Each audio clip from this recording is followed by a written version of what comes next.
Everyone's hearts were beating fiercely as they watched. They saw the imperial advisor standing there in his worn-out robes. Although he had been rejuvenated, his body still looked frail.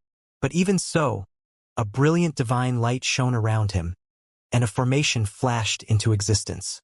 The ancient characters strong, flowing, leave, and threshold circled around him, making the storm of the great path grow stronger and stronger. He looked up into the sky and began to rise into the air. Everyone's hearts were pounding. The imperial advisor of the Dali dynasty had destroyed his powers. So what was happening now? He raised his hand, covering the sky and blocking the divine pagoda that was crushing down. Yifutian looked up a little bit. When he saw what was happening, a bright smile appeared on his face. As the heavens' movement is ever vigorous, so must a wise man ceaselessly strive. This was the imperial advisor. He had permanently destroyed his powers because he had not wanted to leave for the sake of Yen Yuan and the others. However, he had reached nirvana. When one reached the nirvana level, dying was not that easy. He may have destroyed his powers, but the nirvana within him could be born again. The imperial advisor had done this. This was true nirvana, even stronger than it had been in the past. King Tiandao looked shocked. He could faintly feel a transcendent power. It was frightening. The imperial advisor of the Dali dynasty had gone beyond the peak in a single step. His body may have been weak and frail, but he could shake the earth with his very thoughts. Boom! He activated the pagoda, and divine light shone, splitting the very air as it tried to flatten down everything below it. It was trying to kill the imperial advisor before he had been wholly revived. The image of a huge divine pagoda appeared, crushing downwards. It seemed strong enough to break someone's very soul. The imperial advisor looked up. Brilliant divine light was falling onto him from the sky. His aura was still quite weak, but when he stretched out his hand, a mighty figure appeared, moving in tandem with him. He raised his hand and pointed at the pagoda. At that moment, countless beams of light fell upon the pagoda at the same time. A loud dong rang out through the sky. In the next instant, countless cracks appeared in the divine pagoda as everyone watched with trembling eyes. The cracks spread and widened. Bang! The pagoda shattered as the divine light swept over it. A nirvana-level ritual implement had been shattered. What level of power could do this? Renhuang level? No. They could all naturally feel that the imperial advisor had not become a Renhuang yet. A Renhuang would be even more terrible than this. Moreover, to break through to the Renhuang level was not that easy. Even if your state of mind changed, it did not mean that you would necessarily be able to break through. But even though he had not become a Renhuang, he was still close to that level. The imperial advisor of the Dali dynasty was at the peak of the nirvana level. He was subordinate only to Emperor Li. His current breakthrough only proved that he had already touched the path of Renhuang. Yifutian knew that he had already reached the level of ninth servant. Maybe he was even higher. But ninth servant looked down on all the nirvana-level cultivators. They had relied on forming the sword matrix of the void to hurt ninth servant. But even so, he had crushed Li Kai, and they were unable to block him. From this, the ninth servant's power and confidence were evident. And right now, the imperial advisor was giving Yifutian a similar feeling of invincibility. He had destroyed a nirvana-level ritual implement by pointing at it. A look of shock came over King Tiandao's face. He shot up into the sky trying to escape. The imperial advisor was too frightening then. He was making him afraid. King Tiandao, said the imperial advisor. He clenched his fist, and suddenly the sky-covering palm print shot downward. King Tiandao felt a suffocating pressure covering him and slowing his movements. The palm print grabbed King Tiandao. His aura surged with power, but he was unable to escape. The imperial advisor was still floating up. He kept going until he was level with King Tiandao. Imperial advisor, are you going to betray the Dali dynasty completely? Roared King Tiandao. I have already died once. I have no more association with the Dali dynasty. You wanted to kill me, and even destroy my residence, causing a war between realms. So, I will give you a glorious death. said the imperial advisor. No. When King Tiandao felt the imperial advisor's murderous intent, a look of panic came over his face. He was King Tiandao of the Dali dynasty, the brother of Emperor Li. He had once almost taken the throne from the emperor. Bang! The imperial advisor did not give him a chance. He squeezed his fist, and countless brilliant beams of light shot towards it like a catastrophe of the heavenly path. They not only destroyed King Tiandao's flesh, they even destroyed his soul, giving him no chance of survival. King Tiandao, the leader of the Dali dynasty's army, had fallen. He had been killed in the grand palace of the Dali dynasty. Moreover, the one who had killed him had once been the imperial advisor for the dynasty. They had once been the two most important people below Emperor Li in the Dali dynasty. The imperial advisor was responsible for internal matters, and King Tiandao was responsible for external affairs. Now, the imperial advisor had slain King Tiandao. This scene was incredibly shocking for the cultivators of the Dali dynasty. Even outside the palace, countless people were watching the battle. When they saw the imperial advisor kill King Tiandao, their hearts trembled as well. The imperial advisor came a series of murmurs and shouts. The voices built up into a storm of noise that flowed in all directions. The imperial advisor may have been imprisoned, but he was still a prestigious figure. Many people still remembered him, especially here in the imperial city. The people within the palace were the same. He had trained many of them. Everyone had once believed in him. Everyone had once respected him. However, he had been imprisoned because of Yi Futian. That incident had had a huge effect on the Dali dynasty. The battle in which Yen Yuan and the others had left had probably been because of this. The imperial advisor looked around at the people outside the palace. Everyone was watching him. Their whispers reached his ears. He said, "My residence was destroyed several years ago. Because of the order that Emperor Li just gave, I no longer owe the Dali dynasty anything." Everyone was speechless. Of course, he did not owe the Dali dynasty.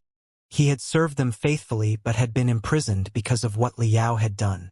These past few years he had punished himself. He had still been repaying the emperor's grace. But Emperor Li had just used him to threaten Yi Futian and had even asked Yi Futian to die in his place. He no longer owed Emperor Li or the Dali dynasty anything. This was a new life for the imperial advisor. He was no longer the same person that he had been. He was no longer the imperial advisor for the Dali dynasty. Boom! Up in the sky, a terrible power swept out, covering the palace and enveloping everyone within it. Everyone's hearts trembled. They could naturally feel it. It was a Renhuang-level force, a pressure that had come from Emperor Li. He had already prepared his method of killing Yi Futian for when he agreed to his condition. Once Yi Futian died, the rest of his army would shatter. But he had never thought that the imperial advisor would regain his power and even transcend his limits. He had slain King Tiandao. Was the outcome of the war between him and Emperor Xianxia. There was no suspense at all. Destructive attacks fell from the sky. Everyone knew that it was the battle between Emperor Li and Emperor Xia happening high up in the air. But at that moment, it seemed that Liao was trying to affect the battle below with his power. His will was falling. The Peacock Emperor looked up into the sky. "Emperor Li, since you asked me to witness this, I have witnessed it. You made Yi Futian promise you, and he did so. You lost your bet. Are you trying to meddle in the outcome?" 9-colored light shone from his body. He spread his feathers, covering the sky and blocking the falling power, separating it from the battle below. The Peacock Emperor was taking a stand. The people of the Dali dynasty went pale. The tables had turned completely in a single instant. It had been in the instant when the imperial advisor had come back into his power. "This was your choice, Emperor Li," came a cold voice that boomed through the air. Everyone looked at Yi Futian standing there despite his grave wound. He had suffered 3 attacks from a Nirvana-level ritual implement, and yet he was still alive. And he could still stand. "Kill Chao Kong," came a cold voice. Chao Kong had been taken and had lost his ability to fight. He trembled with fear and went pale when he heard Yi Futian. The cultivators of the Chao clan looked shocked as well. Wu Yong stretched out his hand and slammed his fist down on Chao Kong's head with flames of the Wei in his fist. His hand suddenly turned into a flaming fist. No.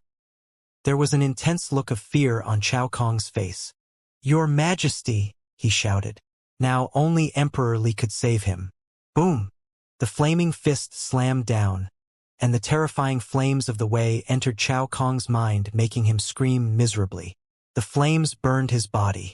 An incredibly powerful and talented figure of the Dali dynasty had come to such a miserable end. Yi Futian looked up at the imperial advisor and said, "Teacher, the Prince Regent always tried to destroy your residence. Kill him." The Prince Regent had been a part of many things in the past. It could be said that he had even urged the imperial advisor to go to the Crimson Dragon realm and fight Yi Futian. If it had not been for him, perhaps none of this would have happened. A look of panic came over the Prince Regent's face when he heard this. He had witnessed how the imperial advisor had destroyed King Tiandao with his own eyes. He had crushed him, killing him so decisively that he had had no hope of escape. If the imperial advisor acted against him, his fate would be the same as King Tiandao's. He would be crushed. As he thought of this, he turned to flee. In this hopeless situation, he chose to flee rather than fight. Up in the air, the imperial advisor cast his gaze over him. He strode through the air and appeared in front of the Prince Regent. The Prince Regent looked up and saw the figure overhead. Brilliant light flashed as if the power of the Heaven Great Path was falling upon him. "Fall!" spat the imperial advisor. When he said this, the divine power of the Heavenly Great Path transformed into many divine swords that shot down from the sky, piercing through the air. The Prince Regent roared, loud as a dragon, loud enough to shatter the heavens and the earth. He raised his fist to strike, slamming into the oncoming swords. He tried to break out from the encirclement of swords, but at that moment, a beam of light shot into his eye. Slice! Another sword fell from the sky. The Prince Regent tried to block it, but the brilliant divine sword pierced through the true dragon and ran through the Prince Regent's body from the head on down. The Prince Regent's body was pierced in a flash. Terrible light shot out from him, and he gave a howling shriek. Under this brilliant light, his body was shattered into nothingness. First, it had been King Tiandao and now the Prince Regent. Both of them had lost their lives. Including Chao Kong, the Dali dynasty had lost 3 of its top figures. Moreover, their former imperial advisor had slain 2 of them. Many of the people in the palace felt a deep sense of misery. Even the prince felt this way. Those who belonged to the Li imperial family harbored murderous intent, including King Tiandao's people and the Prince Regent's people. The Dali family had been opposed to the imperial advisor's residence and were always trying to bring about the imperial advisor's downfall. "In the past, you all participated in the siege of my residence," said the imperial advisor. Up in the sky, a divine array of the Great Path flashed. Ancient characters floated around him. "Kill them." The imperial advisor's eyes were cold.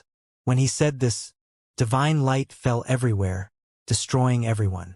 No one could survive it. The people of the Dali dynasty had once thought that the imperial advisor was too kind. He knew many powerful techniques, but he did not use them. Otherwise, the Dali dynasty would have been able to destroy Emperor Xia's realm. There would have been no reason why they should have lost the Battle of the Empty Realm. But the imperial advisor had always been very careful about the techniques that he used. The imperial family all thought that he was too calm and was not fierce enough towards their enemies. Now, the imperial advisor had finally started to kill. But he had not killed the people from Emperor Xia's realm, but rather those of the Dali dynasty. He had given all his loyalty to the Dali dynasty, but even destroying his powers was still not enough. Emperor Li had still tried to control the imperial advisor's residence.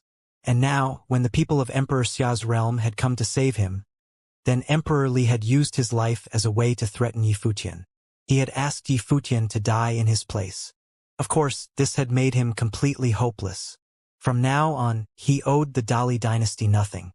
He would no longer be their imperial advisor. And since he owed them nothing, it was time for payback. If the people of the Dali dynasty said that he was betraying them, then so be it. Qin Xiangang, came an angry voice from the sky. The world shook as terrifying destructive light fell. The imperial advisor looked up and stretched out a hand. He used the heavenly great path to block the falling destructive light. There was a loud noise as his fist was destroyed, but the imperial advisor was not harmed. Even Emperor Li's will could not kill him.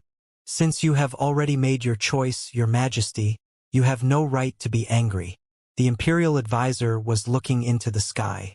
Qin Xiangang was his original name. Few people knew that. The people of the world were all used to calling him the imperial advisor. But Emperor Li naturally knew his true name. Emperor Li wanted to kill Yi Futian and had done all he could to do so. This was his decision. At the moment that he had made the decision, nothing could be changed. Fate was set. Anger and regret would be meaningless. He did not regret letting Yi Futian go in the past. He did not regret destroying his own powers to give Yen Yuan and the others a chance to live.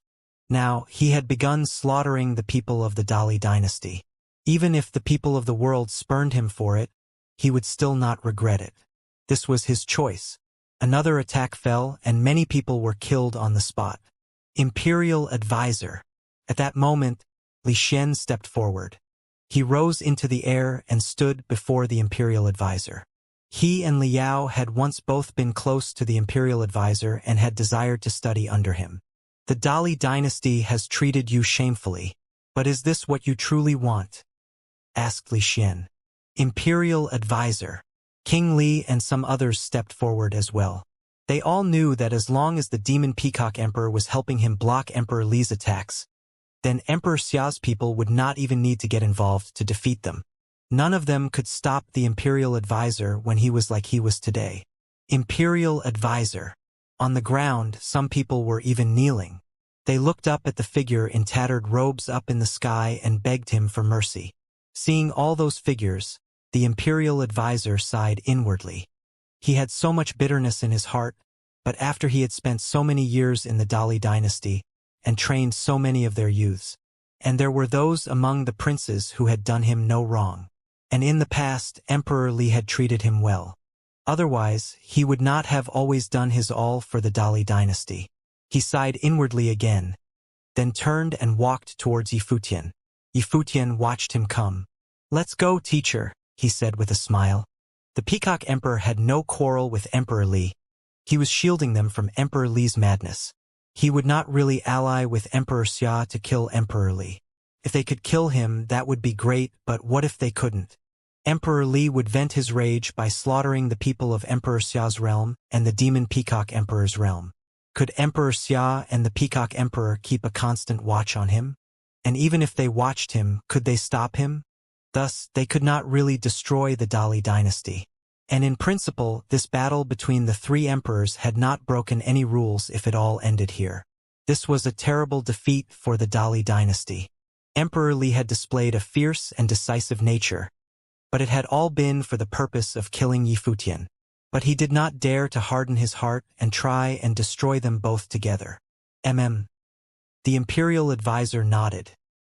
He walked up to Yi Futian, who had once had such a weak aura, and then returned to Emperor Xia's camp.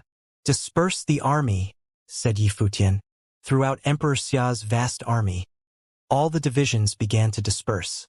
None of the cultivators of the Dali dynasty dared to stop them. They had lost 3 of their great cultivators. Now they no longer had the imperial advisor, the prince regent, nor King Tiandao. They had lost a lot of their vitality. It would probably take a long time to recover, and they no longer had the resources to challenge Emperor Xia's realm.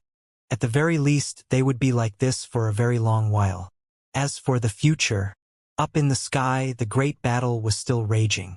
It seemed as if the sky would collapse and the earth would split. When the great army of Emperor Xia's realm had dispersed, Emperor Xia's voice rang out through the air. Do you still wish to continue, Emperor Li? As he said this, beams of destructive catastrophe light fell from the sky, and 2 figures floated down slowly. The Peacock Emperor returned to his original place and stood beside Kong Xian. Emperor Li swept a cold gaze over Emperor Xia. Then he looked and saw the situation that the Dali dynasty was in. In reality, he had already seen that before. How could he have imagined that the imperial advisor would break through his state of mind in a situation like this and advance to the next level? It seemed that he had already touché the gate to the Renhuang level. The imperial advisor was Yi Futian's only condition. He would not lead the great army in an attack. The army would disperse, and he had promised to forget this grudge. But what about now? Not only had the imperial advisor left, but he had also gone beyond the limits of his power. The Dali dynasty had lost 3 Nirvana-level cultivators. Other than that, his previous agreement with Yi Futian was not included in this. He might come back in the future. If Yi Futian reached a level where he could threaten him, he would certainly not let him go. The reason he had not brought slaughter to his men today was that he still had misgivings about facing a Renhuang-level emperor. Emperor Li turned and descended. He walked back towards the palace. It seemed as if he was calmly facing this tragic defeat. He did not give vent to his rage. He did not even say anything angry. This was the way things had ended, so doing any of that would have been meaningless. He had not lost this game before, and in this case he did not think he had done anything wrong. He had lost to fate. He had bet that Yi Futian would not have the guts, so he had pressed him hard at every step. He had put forward his conditions, prepared to do whatever it took to kill Yi Futian. But the imperial advisor had recovered, and thus he had been badly beaten. But he had not lost to Yi Futian. Even though he had lost, he would not lose his temper and go on a rampage. He was at the Renhuang level, so his state of mind was better than that. But he had bet the Yi Futian would not risk that. But now it was all finished. Things had come to their end and could not be changed. Now he should be thinking about the future. Emperor Xia knew that Emperor Li was merely threatening Yi Futian. In reality, he also would not give vent to his rage by going on a rampage. He would wait and see who backed down first. He looked up and nodded to the Peacock Emperor, and then the two of them left in different directions. They disappeared in the blink of an eye. It was as if they had never even come. Everything in the royal palace of Dali was in disorder. This was a day that the Dali dynasty would never forget. Throughout Emperor Li's city, countless people were standing there in shock, looking up at the disappearing figures. The famous imperial advisor was now far away. After what had happened, he had already been fated to leave the stage of the Dali dynasty's history, but he had still been in the royal palace of Dali.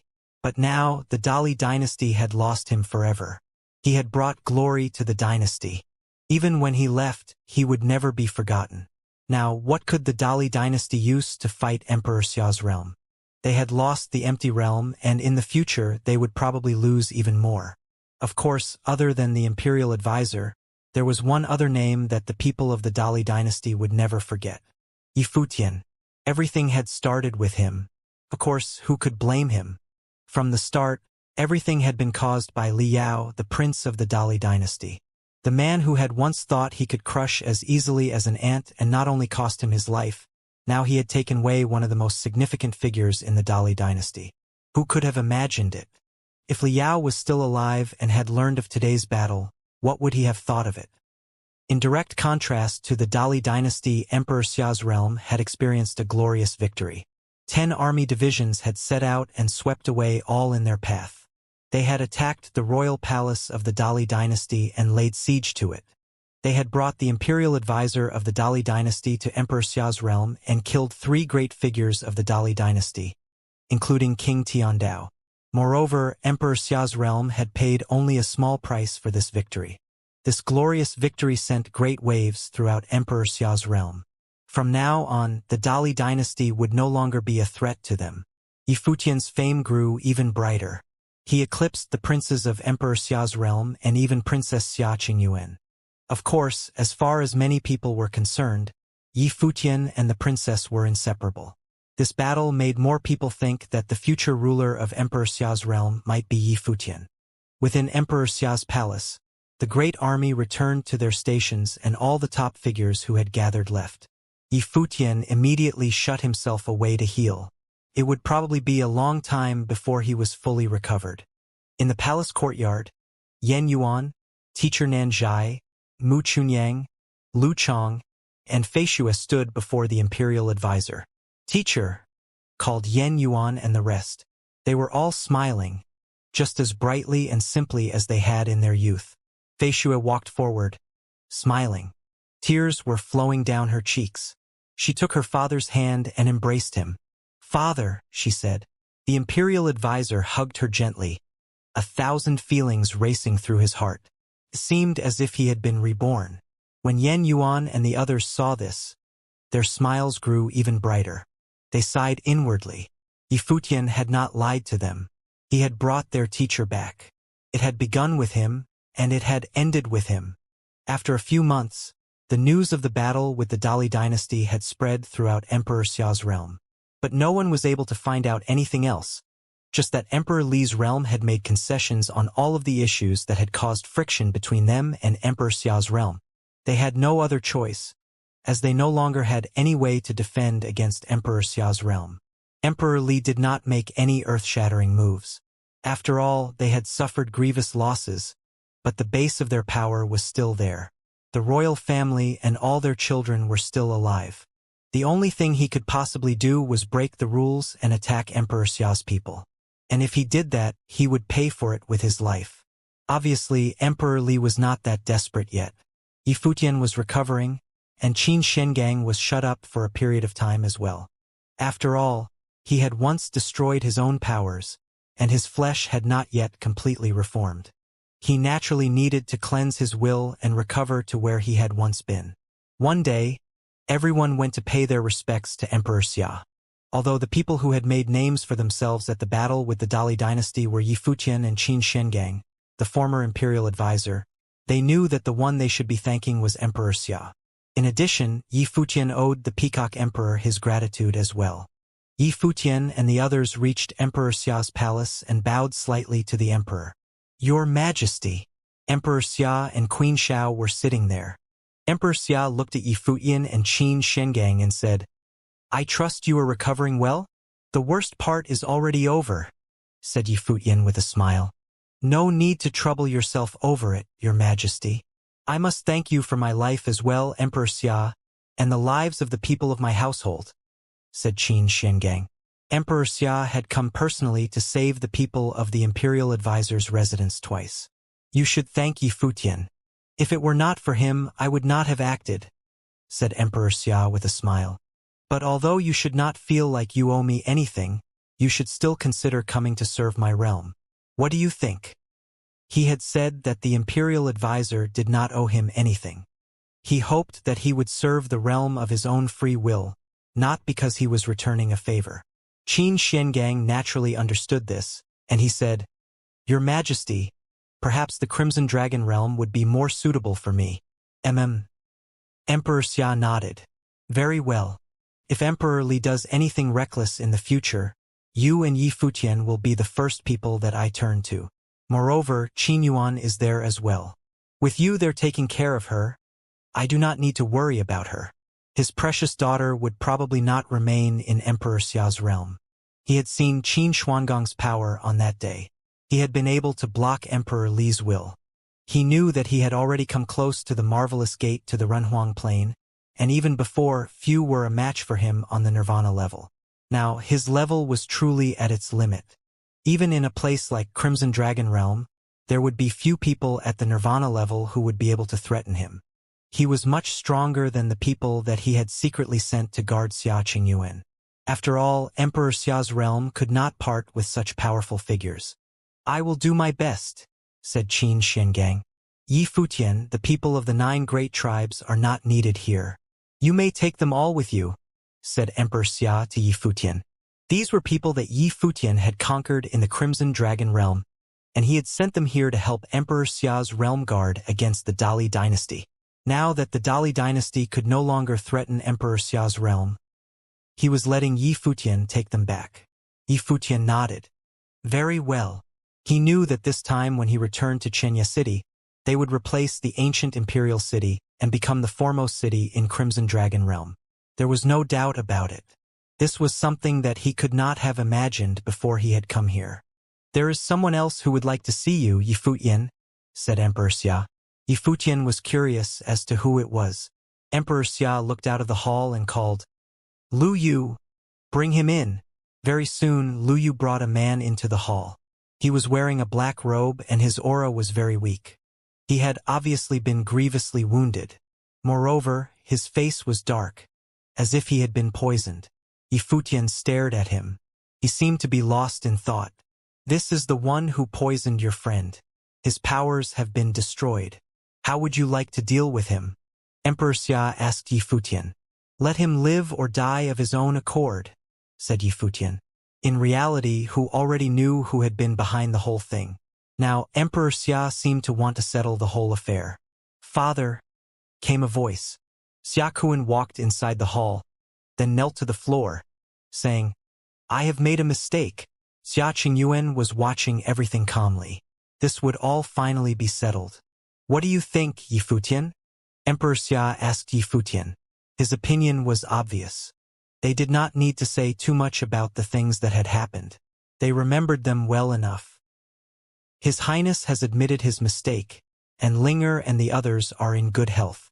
You should be lenient, Your Majesty, said Yifutian. In reality, this went against what he had originally wanted. If it were up to him, Xia Kuan would be destroyed. However, he had to consider everything that Emperor Xia had done for him, as well as Xia Qingyuan. Today, he and the Imperial Advisor had come to thank Emperor Xia. To turn around and punish the prince would show that they were not grateful.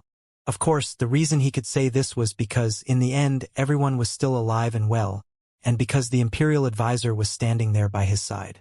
Otherwise, he would not be nearly so calm. His crimes were not just against you, said Emperor Xia. Xia Kuan, from now on, you are stripped of your status as a prince. It will be better for you to prove yourself in the outside world rather than conspiring behind the scenes. Xia Kuan went pale, but he still bowed and said, Yes, father. On saying this, he turned and left, not looking at Yifutian or the others. He knew that starting from today, he would no longer have his status as a prince of Emperor Xia's realm. He was just a saint-level cultivator. He would no longer have cultivation resources. From now on, he would have to rely on only himself. Yifutian turned and watched Xia Kuan leave. There was nothing wrong with Emperor Xia's justice. Xia Kuan had once tried to help Xiao Shang kill him, and he was indeed not the only one who had been affected by this. Xia Rong had nothing to do with this affair, but how should we deal with him for the things he did in the Crimson Dragon realm and all of their consequences? Emperor Xia asked Yifutian and Qin Xiangang. Qin Xiangang had been the one to suffer from his actions. Qin Xiangang bowed. Your Majesty, the prince had his reasons for making the choices that he did, so we cannot speak of right and wrong. I am able to stand here today because of your Majesty's grace. I do not wish to pursue this matter, and neither does Futian. Yifutian nodded as well. Since his teacher had said this, what else was there for him to say? Your Majesty, Xia Rong has always wanted to prove himself in battle. Do not blame him too much, pleaded Queen Xiao. After all, Xia Rong was the eldest son of Emperor Xia's beloved one. After Emperor Xia became a Renhuang, he could only take a queen.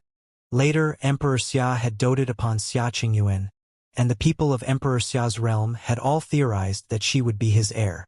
This was probably quite troubling for Xia Rong. Emperor Xia nodded. Fine, then I will deal with him myself. He did not announce to the crowd how he would do so. He sighed inwardly. Xia Rong was not seeing things clearly. His eyes must be opened wider. What use was plotting against the Imperial Advisor and winning battles against the Dali dynasty? Emperor Li was still there, and so the Dali dynasty was still the same. Those who could truly decide everything were those who stood at the peak of their power. Xia Rong would probably never have a chance to reach that point. But in the future, Yifutian was destined to take over Emperor Xia's realm and the Dali dynasty. Thus, this whole affair was mostly meaningless. Very well, these matters have all been taken care of. You may all set yourselves at ease and depart. Emperor Xia suddenly smiled. Yifutian would naturally not stay in Emperor Xia's realm for long. He knew that many people of the realm were discussing whether or not he would be their new ruler in the future. But he knew that Yifutian did not belong to Emperor Xia's realm. If he truly took charge of the realm in the future, he could only bring it to even higher levels. But this all rested on the assumption that Yi Futian would survive. If he died, then all of this would come to nothing. And Yi Futian's family background was not simple at all. His future would undoubtedly bring great disturbance to the world. Thus, he would not live a pampered lifestyle. He was more suited to struggling and training in life or death situations, cultivating his state of mind, his will, and his authoritativeness. Yi Futian was very smart, and his will was extremely firm. But what was holding his back was that he often cared too much. For example, during the bet at the royal palace of Dali. If he could have been more ruthless, he would not have lost to Emperor Li. This was his weak point, but it was also an advantage. Because this was the way he was, many people flocked to his side. Otherwise, how could the people who had once been of the imperial advisor's residence have appeared by his side? If he had not been the way he was, the imperial advisor of the Dali dynasty would still be the imperial advisor. Yi Futian nodded. For now, things in Emperor Xia's realm were settled, and there was nothing more to worry about. He already had a good base in the Crimson Dragon realm. He had already cultivated in the regional palace, and Qi Shang knew him. He was very famous there as well. It would not be long before he had a chance to leave. "When are you preparing to leave?" asked Emperor Xia. "In a few days. I'm sure that you hate to part with the princess and my friends, and I would like to go and see the Holy Ji Palace." "We will leave when we return," said Yi Futian. "Ah," Emperor Xia thought for a moment. "When the time comes, I will have some powerful people bring their descendants to the Crimson Dragon realm. You won't need to worry about them. The wider world will have a better stage for them, and let them advance even higher. They will be responsible for their own cultivation." Yi Futian nodded. "I understand." In reality, he had never worried about those people. They had seen to their training, and he had never been sure if they were in Xianxia City or not. What Emperor Xia had said was exactly correct. Cultivation was his business, and he would help people as much as possible. "Very well, you may leave," said Emperor Xia with a wave of his hand. Yi Futian and the others bowed and left with Qin Shengang. As they exited the hall, Yi Futian let out a sigh and smiled. "Teacher brothers, I never thought we'd have a chance," said Yi Futian with a smile. He had thought that he and the others were on different sides, and their relationship as masters and students would only last for a certain period. "Are you satisfied?" asked teacher Nenzhai with a smile. "No, I envy you all. You have all been lucky to have such an outstanding disciple like me," said Yi Futian with a smile. He walked away from them. Qin Shengang, Yen Yuan, and the others watched his retreating figure with a smile. This guy was outstanding, indeed. Qingzhou City was in the eastern sea region of the Nandu Nation in the 9 states, within the land of 100 nations. The island city was as quiet as ever. Although its status within the Nandu Nation was no longer the same as before, it still seemed to exist outside of the world, with very little in the way of excitement. Within the peaceful island city, Qingzhou Lake was still as beautiful as ever. Pleasure boats crisscrossed the surface of the lake without end, especially just as evening was falling, making the scene much more lively. Many of the people of Qingzhou City were gathered here, enjoying the beautiful scenery. 2 figures were playing chess in front of a residence on the lakeside. They sat in the cool breeze very comfortably. People would occasionally steal glances at them, but they were not disturbed. They had grown used to it. "Father, you made a bad move there. It looks like you will never be a worthy opponent for Uncle Hua. Not even in 10 years. Beside them, there was a beautiful woman who looked like she was about 30 years old. Her smile was bright and simple, and the years seemed to not have left their mark upon her. "Haha, I'm getting old. It's getting easier and easier to be careless," said Qin Shui. "So if you weren't old, you would be winning?" said the middle-aged man across from him with a smile. It was Hua Fenglu. He had a weathered and worn look to him, but you could still see on his face what kind of a hero he had been when he was young. "You are truly ruthless," said Qin Shui with a smile, putting down a piece as he spoke. "The game isn't over yet. It's been so many years, and you still haven't gotten used to it?" came a laughing voice. Qin Shui turned in confusion and saw a boat coming across Qingzhou Lake. A white-robed youth was in it. He stepped ashore and walked towards them. This man was clothed all in white, and his hair was like silver snow. He seemed to be one with the world around him. It was as if there was nothing unusual at all about him appearing there. He seemed a part of the landscape. Xianxia stood up and stared in shock at the young man who had just appeared. He was even more obviously an outstanding person now, and he seemed even to be otherworldly. Hua Fenglu looked at him as well. At first he was stunned, but then he smiled. He looked back to the chessboard and moved another piece. "Aren't you cultivating far away from here? Why on earth have you come so far?" he muttered. "I was afraid that you would have carelessly gotten old." Yifutian walked to his side and squatted. He looked at the chessboard and said, "It's been 10 years. Did you not want me to come back?" His trip had lasted 10 years. "No," said Hua Fenglu. A sour look came over Yifutian's face. Hua Fenglu was so unfeeling. A couple of days ago, someone was chattering about how that rascal Futian had been gone for 10 years, and how unfilial that was. "He asked my brother to go to the Eastern Barren Territory and see what he could find out. Why is this happening today?" A figure walked over, holding a cup. The former foremost beauty of the Nandu nation was now marked by the passage of time. She was still beautiful, but she had begun to show wrinkles. Masteress! When Yifutian saw her, he felt a bit guilty. He had indeed been unfilial. When did that happen? Why don't I remember it? Hua Fenglu repudiated her. Nandu Wanin came over to look at him. Her eyes were slightly moist.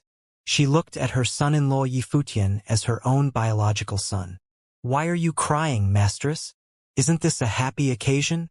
Yifutian said as he took the cup from Nandu Wanin's hands. "I'm back. I am not crying. It's good to see you. You've made me very happy." Nandu Wanin reached out and lightly touched Yifutian's face and silver hair. This man was already one of the most talented youths in the 9 states, but in her eyes he was still just a little boy. "You lose," said Xianxia with a smile. Hua Fenglu looked at the chessboard. It seemed that his last move had been a fatal mistake. "Let's not play anymore. This kid has ruined my mood, and I can't play right," said Hua Fenglu as he messed up the chessboard. Nandu Wanin smiled brightly. This guy had said that he did not want Yifutian to come back. But if that was the case, then why had he played so badly? "You're right. It's all my fault," said Yifutian with a smile. Yifutian gave the cup to Hua Fenglu and said, "Have some tea." Hua Fenglu took it, and Yifutian gave another cup to Xianxia. "You still look so young and beautiful, sister," said Yifutian to Qin-yi. Qin-yi looked at him, and he saw that she was smiling brightly as well. Her eyes were wet with tears. He was just like he had been in the past. Other than the fact that his aura was more imposing, it was like he had not changed at all. "Knock!" Hua Fenglu rapped his knuckles on Yifutian's head and said, "You're acting like your father-in-law doesn't exist." "I'm sorry," said Yifutian with a sour look. Everyone laughed, even Hua Fenglu. Time healed all wounds. Hua Fenglu had made progress over the 10 years, and now Qin-yi was like his daughter. She would often spend time with him and Nandu Wanin. "Let's go to the lakeside." Hu Fenglu stood up and walked towards Qingzhou Lake. Yifutian walked by his side. The evening was falling, but Qingzhou Lake was becoming more and more lively. There were more boats upon it, and whenever anyone would see Hua Fenglu or Xianxia, a look of respect would come over them. But no one disturbed them. Some people paid attention to Yifutian. They could not help but stare at him. He was so imposing that even if you only got a glance of him, you would never forget him. However, it had been 10 years, and the people at the lake at that moment were young men and women. None of them knew what the appearance of this silver-haired youth meant. After all, 10 years in a small city was a long time. "Where are you cultivating nowadays?" Hua Fenglu said lightly as they reached the lake. Nandu Wanin was standing beside him calmly, and Xianxia and Qin-yi stood on the other side. "The Crimson Dragon Realm. I just returned to Emperor Xia's realm for a time, so I came to see you and the Masteress," said Yifutian. "A realm, huh?" murmured Hua Fenglu. "That must be far away." Yifutian nodded. "Very, very far. What level have you cultivated up to?" asked Hua Fenglu. I'm a saint, answered Yi Futian. Hua Fenglu nodded. Saint had once been the highest level that anyone in the 9 states had reached. He understood what it meant for Yi Futian to have reached that level. But when he thought of the statue of Emperor Yi Qing, the saint level must be far away from his goal. You must have gone through so much over the years, Futian. We want to hear all your stories, said Nandu Wanin softly. All right, then I'll tell you. Yi Futian nodded slightly, and so, before he left, he told them everything. He talked about Emperor Xia and Xia Qingyuan, as well as the imperial advisor of the Dali dynasty and the Crimson Dragon realm. The breeze picked up, and fireworks cracked above Qingzhou Lake. They were extremely beautiful. As Yi Futian spoke, the whole group was sitting on the lakeside. Hua Fenglu and the others listened quietly. Yi Futian's voice was the only sound on the wind. Every story seemed to have taken place over an entire lifetime. Even though they had not experienced it themselves, Hua Fenglu and the others still felt the thrill of these experiences.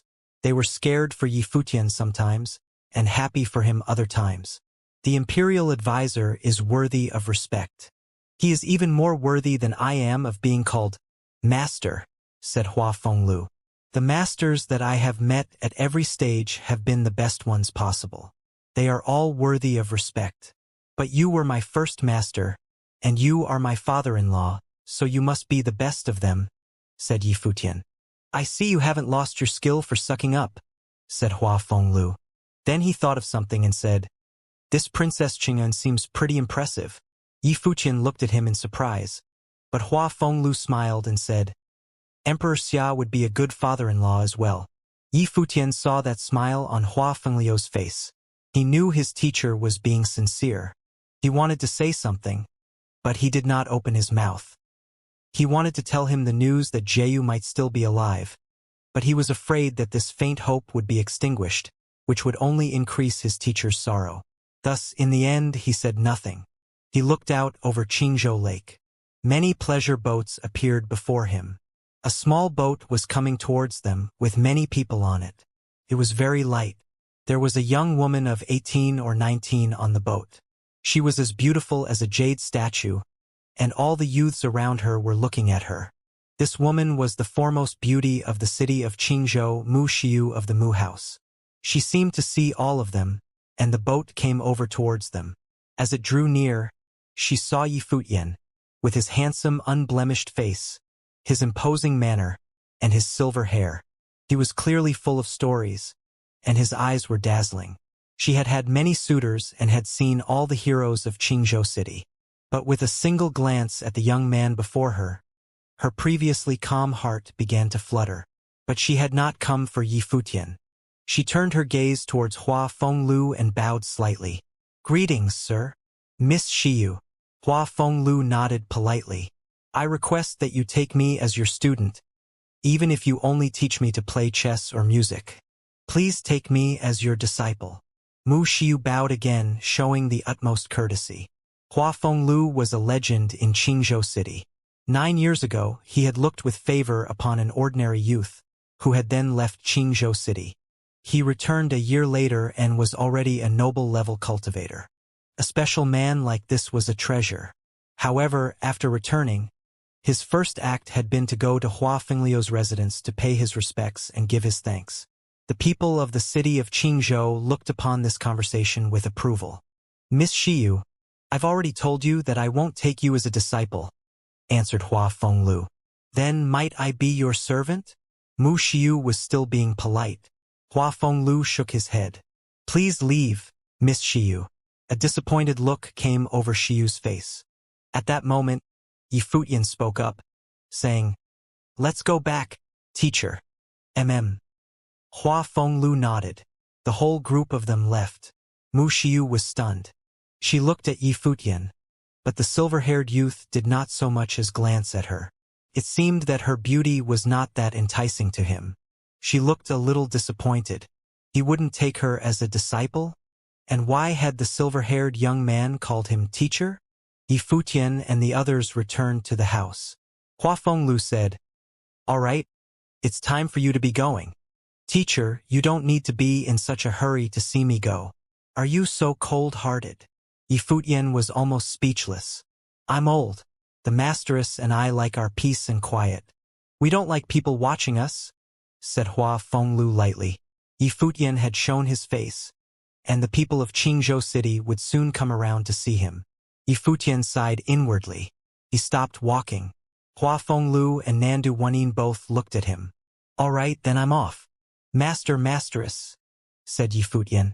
Nandu Wanin had tears in her eyes, but she still nodded. Yifutian bowed to them, then waved to General Qin and Qin Yi. He turned, and his figure flashed as he shot into the sky, becoming a star. Hua Fenglu looked up at him, watching the rapidly dimming starlight. His eyes were a bit moist as well. He's gone. Soon, that little bit of light had disappeared completely. Nandu Wanin took Hua Fenglio's hand and looked into his eyes. You're being so open and unrestrained. Why are you crying? It's just the wind. It's irritating my eyes. Hua Fenglu led Nandu Weni back into the courtyard. Qin Shui and Qin Yi watched the two of them as they walked away. Even though they were smiling, their eyes seemed a bit wet as well. They turned and left. Back on Qingzhou Lake, Mu Xiu was sitting dumbfounded in her boat. A middle-aged man was waiting by her side. When he saw the disappointment in her eyes, he said, "Were you refused again? It seems that he really won't take me as his disciple, father," whispered Mu Xiu. His daughter was also once the most beautiful woman in Qingzhou City. If you keep going back, he will accept you eventually, said the middle-aged man with a smile. But there was already a young man there who called him teacher, said Mu Xiu. A young man? What young man? The middle-aged man frowned. A young man with silver hair. He was incredibly good-looking and had an imposing manner about him. I've never seen such an outstanding young man. He was not the least bit disturbed when he saw me. He did not even spare me a second glance. He is different from other people.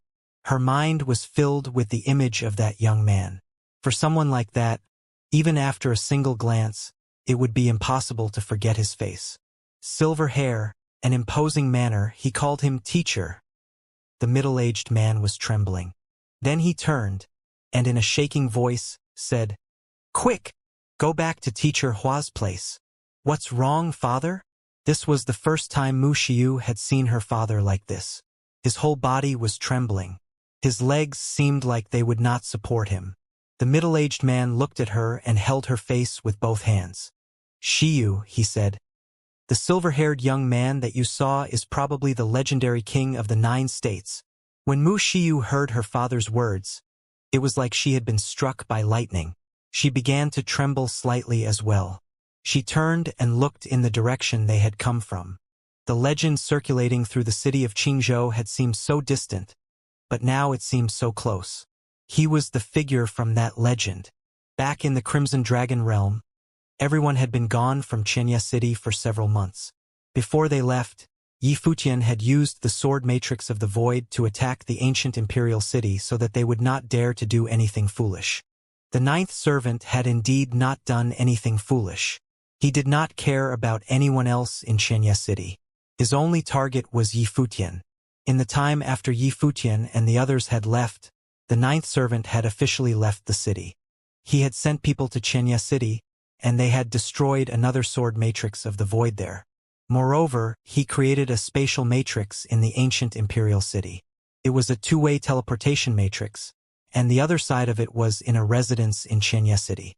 At the same time, the 9th servant and the people of the ancient imperial city captured Yifutian's former subordinates and prevented them from leaving the city to spread the news. He had lost that battle in the past because he had been the first to be injured by the sword matrix of the void. This had profoundly affected his combat ability, giving his opponent a chance to find a way to beat him. Now, Yifutian and the others had actually dared to leave in such a careless manner. All they had to do was destroy the sword matrix of the void, and once Yifutian returned, he could teleport to that residence in Xianxia City. At that time, if he wanted to go and watch, who could stop him? Otherwise, Yifutian would never come back. This way, he would take the most vicious vengeance possible for Xingkai's death. Many people in Xianxia City were worried about Yifutian.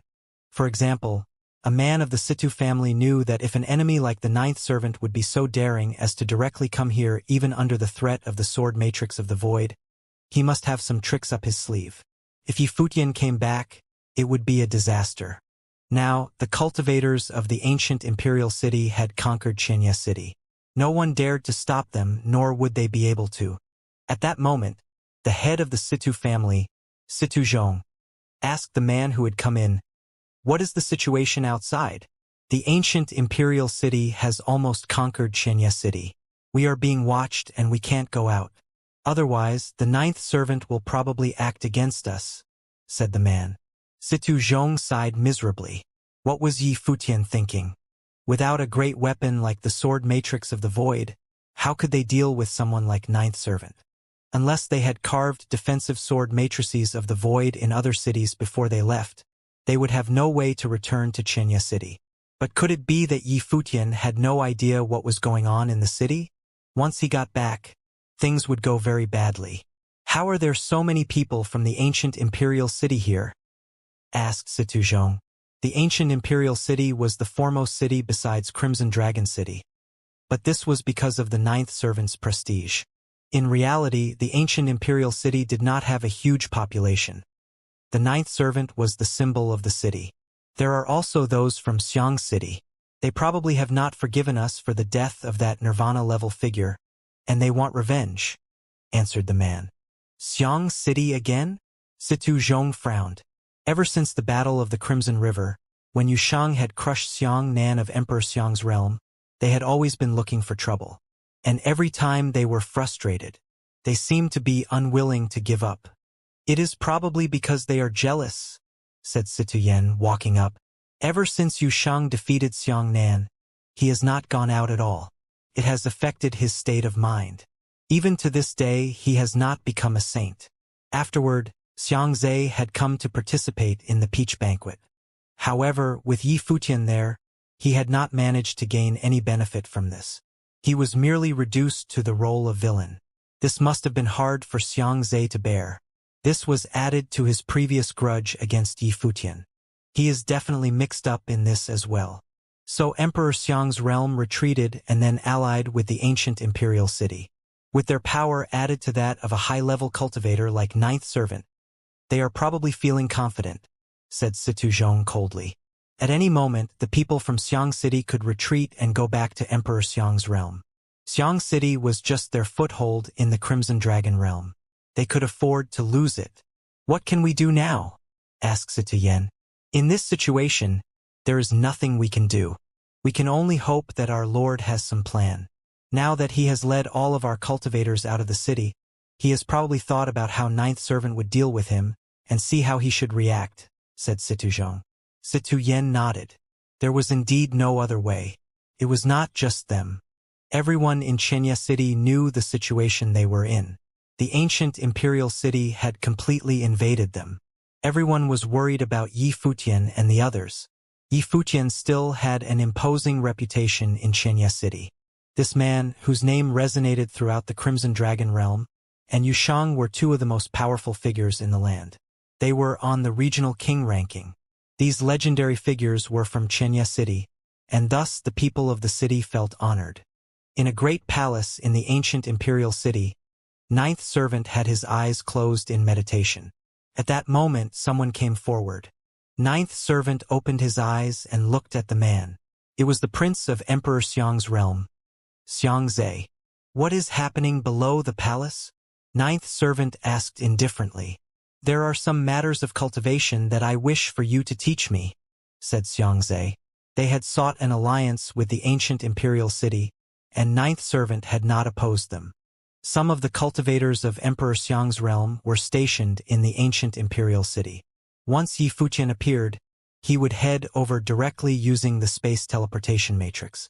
He would kill him in a single blow, not giving him any chance. "Fine." The ninth servant nodded.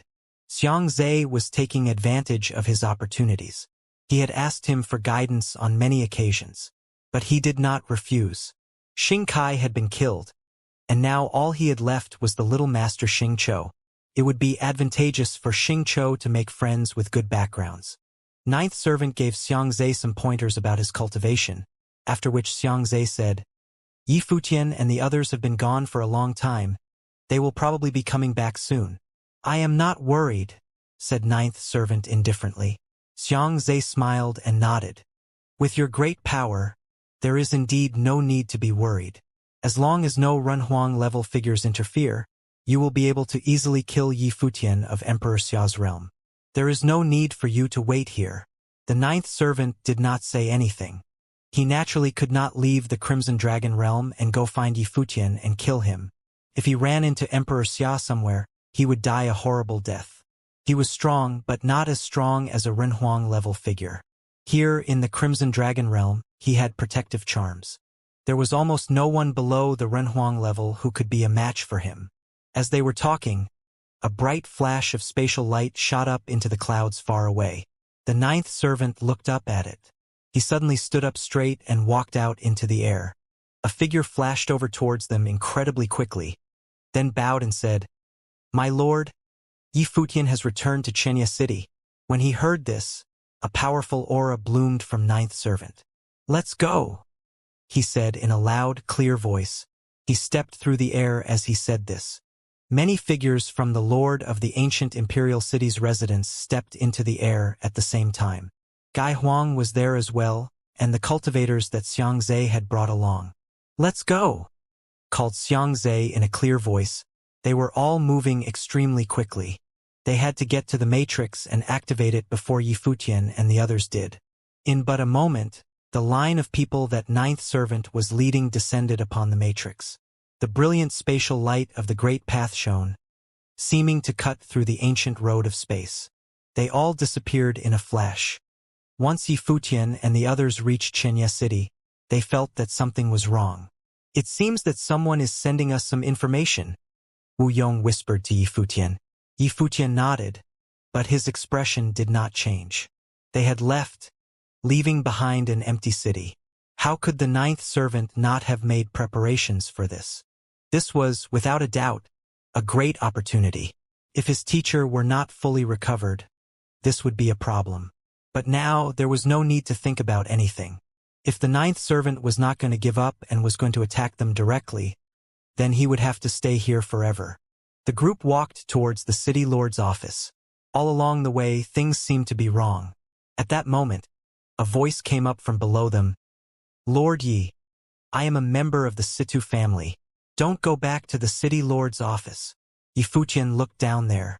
There was a figure on the road below them, but he was not looking at them. Suddenly, Yi Futian knew exactly what was going on. But he did not stop walking. Before long, the city lord's office appeared in their field of vision.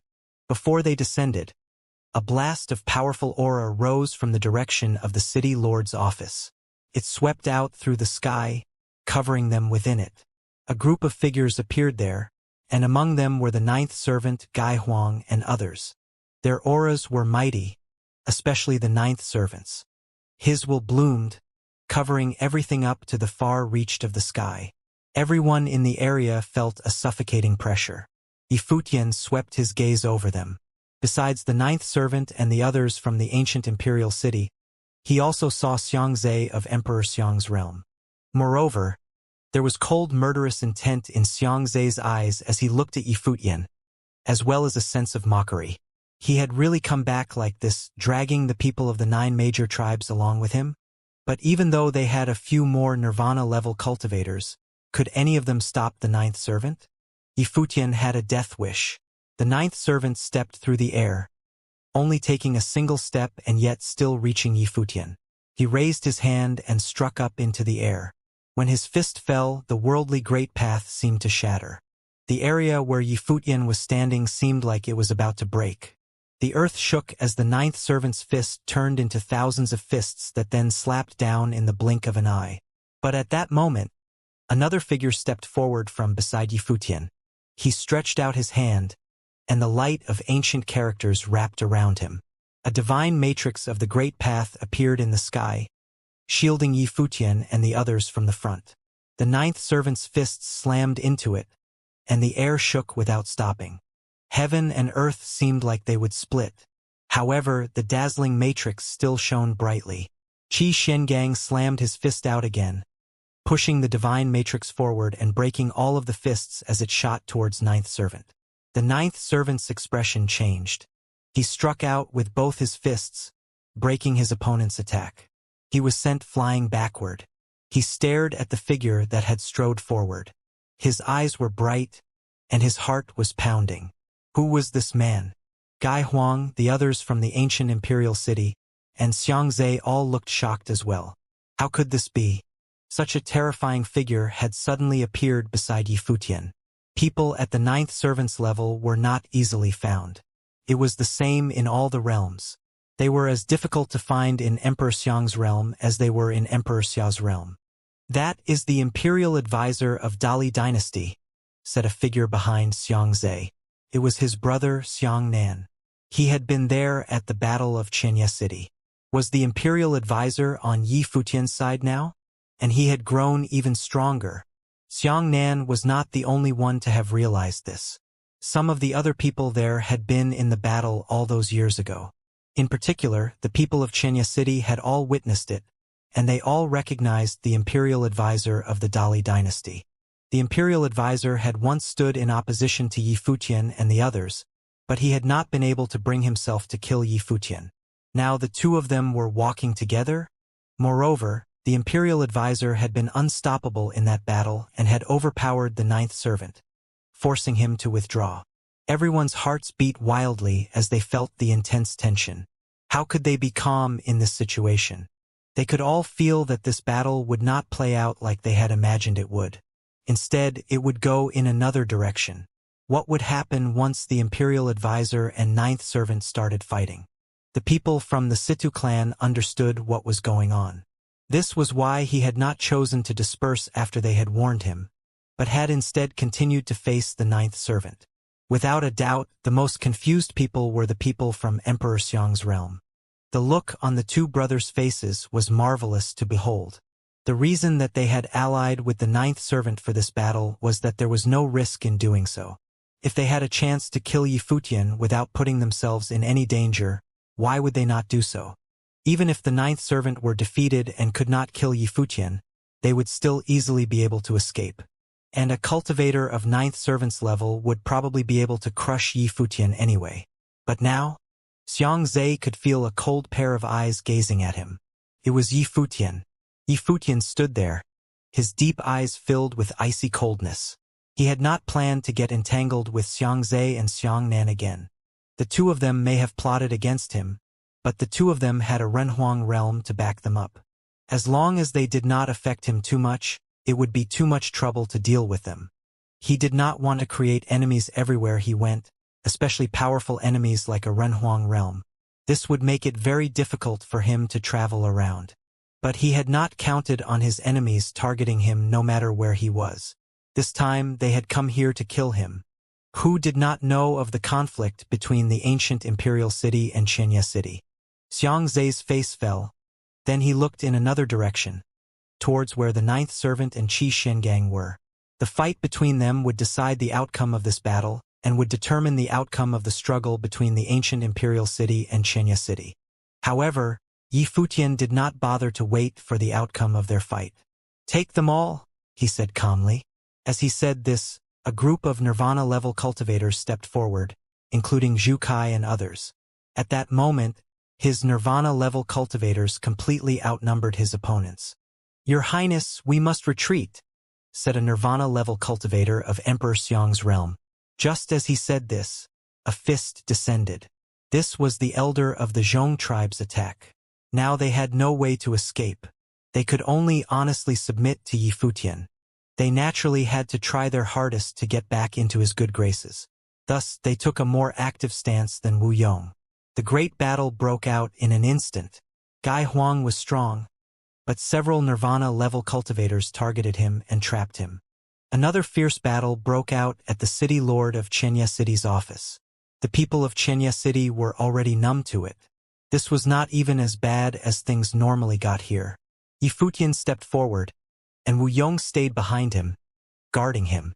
Yi Futian could use his skills to fight, Thus, it was most optimal for him to stay near Yi Futian. Xianxia looked frightened as Yi Futian came near him. He tried to flee. You want to flee, even now? Yi Futian grabbed for him and space will fell. Xianxia felt like his body had frozen. It was as if he was under an immense amount of pressure.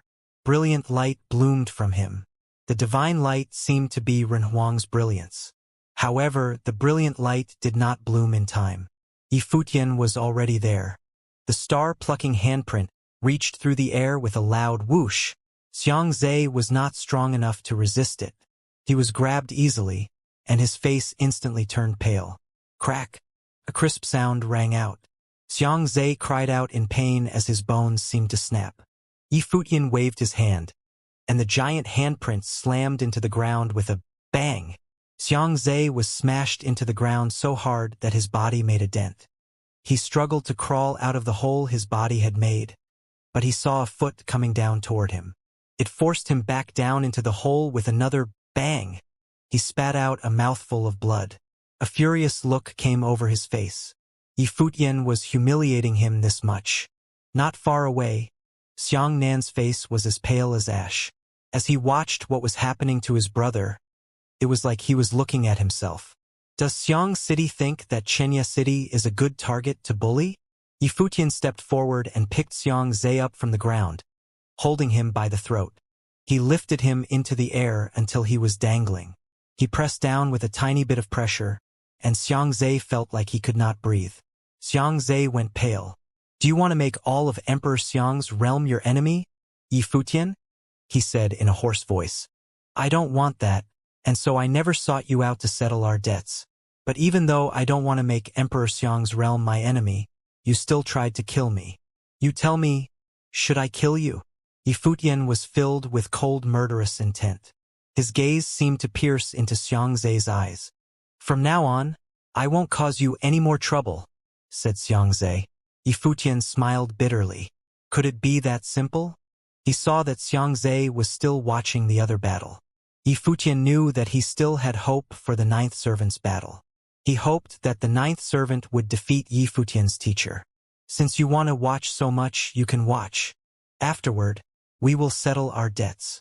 Yi Futian rotated Xianxia as he held him by the throat, holding him up in the air where he could watch the battle.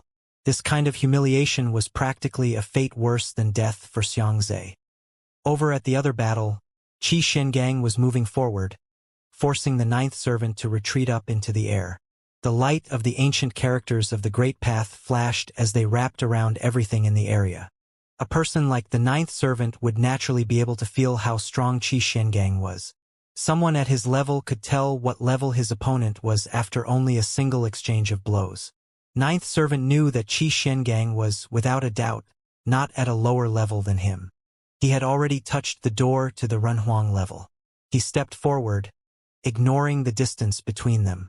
Billowing will swept out from him, shaking and shattering the very air. He smashed out with his fist, and the sky trembled and shrieked. His fist seemed like it could cross any distance to kill him.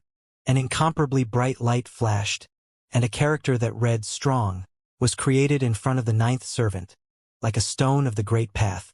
The character was filled with wild fist will. All the ancient characters trembled violently, causing a terrible roar.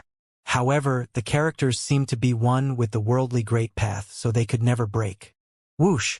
Another ancient character flashed to life on the ninth servant's other side. It read Earth. Whoosh! Whoosh! Whoosh! These sounds rang out continuously as characters that were filled with the will of the worldly Great Path descended, falling all around ninth servant. They seemed to have sealed off the whole area. Everyone was trembling as they watched the scene unfolding in the air. The ancient characters of the Great Path wrapped around ninth servant and spun, giving off incomparably brilliant radiance. The whole area seemed to be bound up within them, and the ninth servant was trapped within. Someone as strong as the ninth servant, who was on the regional king's ranking, had been trapped in but an instant. No one would have thought that the battle would come to this conclusion. There was someone who could dominate the ninth servant. The ninth servant took a deep breath. He had a solemn look on his face. He knew that he had encountered the greatest opponent he would ever face in his life. After all, as a saint-level figure, he could not fight with Renhuang-level cultivators. And the man before him was the strongest man he had ever faced. He formed seals with both his hands, and his body became misty and hard to see. He turned in place as a bright light shone from him. Soon, everyone saw many figures that looked like the ninth servant appear, seeming to have superhuman powers. The air all around him trembled violently, as if it would shatter under the weight of the will that filled it. Terrible fighting will burst out from his body. A beam of light shot straight up into the clouds, trying to cut through the very heavens. But up in the sky, it was smothered by the rotating characters. Rumble! A terrible aura burst forth, and countless ninth servant figures appeared at the same time, heading out in all different directions. These were not exterior incarnations. Each image seemed to have been formed out of his will. Thousands of figures appeared in every direction, lashing out with their fists at the same time. Bang! Bang! Bang! Incredibly loud noises rang out, and the ancient characters trembled. In every direction, the countless images seemed to overlap in an instant, and their thousands of fist wills merged, forming a single fist. Overwhelming power exploded from it. The sound of cracking rang out continuously from the wall of ancient characters. It seemed like it would shatter. And that was not all. More images appeared. They seemed to be endless. Before them, the wall of characters was about to be destroyed. Xianxia stepped forward in front of the wall of characters. He reached up as if he was holding up the very heavens. And then, everyone witnessed a scene more shocking than any other. Endless ancient characters were born into the world and fell continuously into the wall that was about to shatter. A terrible divine light appeared up in the sky. "Leave," said a voice, and the brilliant divine light descended in a straight beam right to where the ninth servant was standing. It seemed like it would pierce right through him. And then, all of the rotating characters shattered and seemed to turn into endless beams of light that pierced through one of the countless images of the ninth servant. The whole area was about to be destroyed. Ninth servant stood at the center of the area. Countless beams of light shot toward him. His body swelled, destroying much of the oncoming burst of energy. But the images around him were continuously pierced through and shattered. As the endless divine light fell, yet another beam of light shot towards him. In the next instant, all of the other countless beams of light pierced through his body. The ninth servant was frozen there. He looked up into the sky. At that moment, his life seemed to be flashing before his eyes. "Your Highness, I have failed you. I have not lived up to your trust in me." The ninth servant sighed inwardly.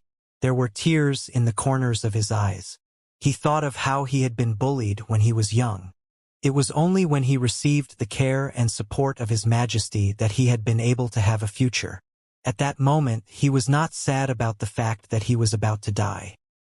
His heart only ached because he was about to let down His Majesty when he had placed so much trust in him. He had tried to help the young master become the emperor with all his heart. But he had never thought that he would meet his end like this. If he had done anything wrong, it was only because the young master had come up against the wrong opponent. Everyone's gaze was fixed on the battle up in the sky. Was this the end? Divine light fell, piercing everyone's eyes. Although the battle was taking place high up in the air, everyone in a vast area could feel the strength of the divisive and destructive will. When they opened their eyes, the ninth servant's figures were no longer in the air. Xianxia was the only one standing there, his plain robes flapping in the wind. However, the radiance of the great path that was around him was beautiful and dazzling. The ninth servant was the city lord of the ancient imperial city and a cultivator of the regional king's ranking. He was called the most powerful city lord outside of Crimson Dragon City. He had died in battle at Xianxia City. He had been slain. Everyone still felt like they were in a dream, like this was not really happening. After all, that was the ninth servant. His name had resonated throughout the Crimson Dragon realm for so many years. He had stood at the peak of the Nirvana level. He would have thought that he would have died. The former imperial advisor of the Dali dynasty was much more powerful than he had been at the Battle of Xianxia City all those years ago. He had decisively crushed the ninth servant. He must truly be as powerful as was possible while still on the Nirvana level. Who below the Renhuang level could be a match for him? There were several other Nirvana-level cultivators on the regional king's ranking in Crimson Dragon City, but would they be able to resist him? Yifutian looked up at his teacher. Although he was more powerful than he had been, in reality he was no more dazzling. On the contrary, his aura was more restrained now, as if he had dropped all affectations to return to his original simplicity. He stood there in his plain robes, and if he did not release his aura, he would seem just like a common person. His magnificence was all on the inside. This was what it meant to truly change one's state of mind. But his combat ability had increased by leaps and bounds. He naturally understood the ninth servant's power. He had learned of it at the Battle of Xianxia City when he had wounded him with the sword matrix of the void, and yet he had still been able to force his way out and escape. The fact that his teacher was able to trap him and then slay him in combat showed just how powerful he had become. The death of Ninth Servant meant the end of an era for the people who lived outside of Crimson Dragon City. The ancient imperial city, which had once been the most powerful, had fallen. A new king had risen. Xianxia City replaced the ancient imperial city as the foremost city besides Crimson Dragon City. But was Yi Futian worthy of being called the most powerful city lord? After all, he may have been the city lord, but he was only a saint of true self. There was a considerable gap between his combat ability and that of many other top figures. But many people thought very highly of him, even the former imperial advisor of the Dali dynasty. He had left the dynasty to stand by his side and fight for him. Such was his charm. This man had created a legend for himself and was considered by many to be the top talent in all the Crimson Dragon realm. It seemed that his legend had been kicked off by stepping on the back of the ancient imperial city. Would the next era be his? He had slain Xianxia despite their difference in level. It was said that after he entered the regional king's ranking, no one of the same generation was willing to fight with him anymore. Which of them would be able to withstand him? Perhaps Yushang would, but Yushang would not fight him. Ninth Servant, Gai Huang, who was still fighting, turned pale as ash. It was over. Everything was over. Even someone as powerful as Ninth Servant had died here in Xianxia City. He had some regrets. If he had not been so arrogant in the past and intervened when all those cultivators had besieged Xianxia City to seize Emperor Qua's ruins to give as a gift to Xianxia, there would not have been such hostility between the two sides. At that time, he had not considered Xianxia City to be worthy of his notice. How could they have ever imagined that the city would one day destroy them? Xianxia and Xiangnan felt the same way. Their faces were also as pale as ash. Could even be said that they were utterly without hope. Yifutian was still holding Xianxia up in the air to watch. He witnessed the ninth servant's death with his own eyes. His death destroyed his hopes. The battle was already lost. The victory was Yifutian's. Who could save him? How could Yifutian humiliate him this much? It was indeed over. The outcome was decided at the moment of the ninth servant's death. The ancient imperial city no longer could resist at all. They had wanted to launch a single decisive attack. They had tried to eliminate Yifutian and the others at the moment that they landed and had not yet had a chance to settle, relying on the ninth servant's power. But now, ninth servant was dead, and their opponents still had Qi Xiangang, who was strong enough to kill the ninth servant. Even if Qi Xiangang did not do anything else and just watched, they still would have no way to withstand the Nirvana-level cultivators of the 9 major tribes. Moreover, they still had Yan Yuan, Yaya, and Shin Tianzhan. Their formation was so much stronger than theirs. The battle was completely one-sided. Gai Huang tried to flee, but several Nirvana-level cultivators surrounded him, blocking off his avenue of escape. Everyone knew that he was doomed. In the last battle at Xianxia City, he had not shown the least bit of grace. How could Yifutian let him go? Does that put an end to your hopes? Yifutian asked Xianxia, who he was still holding out.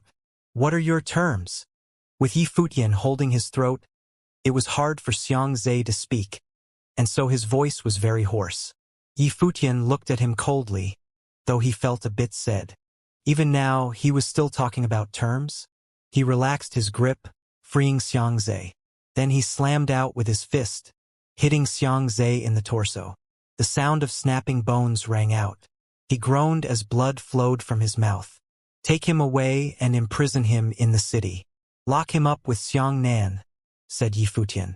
Wu Yong walked forward and took Xianxia. Xianxia looked up with great difficulty and saw Yifutian staring straight forward. He was not even looking at him. Xiang Nan was taken as well. The two brothers felt sadder than they ever had before. Were they going to be imprisoned in Xianxia City? What made Xiang Nan even more afraid was that Yifutian did not even seem to care about whether he lived or died. He had said only one thing: imprison him. The feeling that this gave him was that he was not even worthy of Yifutian's consideration. The only thing that Yifutian was concerned about was the Renhuang realm that was backing them up. Or rather, it was only their father that concerned him. Yifutian had initially wanted for Xianxia to give him a reason to show him mercy. But unfortunately, it seemed that Xianxia did not know his place. He still sought to make a deal and to talk about terms. What terms could Xianxia possibly offer him? And even if they were going to talk about terms, it would be Emperor Xiang who sent people to do the negotiations. It was just like the ancient imperial city had been in the past. Now, Xianxia City was the foremost city besides Crimson Dragon City. They did not have to worry about other Renhuang-level figures. Here, they were nearly without enemies. The reason he did not kill Xianxia and Xiangnan was not that he valued them. On the contrary, it was because he did not think they were worth killing. What would be the point of killing two useless people and, in doing so, earning Emperor Xiang's enmity? While they were in the Crimson Dragon realm, Emperor Xiang could not do anything to them. And what if they were able to leave one day? This was bound to happen. It was not a good thing to be remembered by a Renhuang-level figure. Of course, just letting them go was not something he could do. So, he had chosen to imprison them and let Emperor Xiang send people to negotiate. Before long, the battle had quieted down. The cultivators of the ancient imperial city had been destroyed. Yifutian swept his gaze over the crowd. He discovered that Xing Kai's brother Xing Chou was not there. At the start, it had been because of Gai Huang and Xing Chou that their enmity had grown so deep. Now, the ninth servant had not brought Xing Chou along with him. Had he feared that this great battle would affect him? After all, Xing Kai was dead, and so the ninth servant would probably not want to put his last young master, Xing Chou, in any danger. Spatial teleportation. Yifutian smiled mockingly. The ninth servant had ordered people to set up a two-way teleportation matrix between the ancient imperial city and Xianxia City. That was really... Yifutian was almost speechless, but he said, "Let's go to the ancient imperial city." On saying so, he stepped forward, and many cultivators followed him. They headed towards the teleportation matrix. The ancient imperial city is finished. Everyone thought as they saw what was going on. It was completely finished. In the ancient imperial city, Xing Chou was standing there calmly. He had been waiting all along for news from the other side. It had been so long, and they had still not come back. The battle must have already broken out. As long as the fighting had started, then Yifutian must be dead, without a doubt. He was staring farther.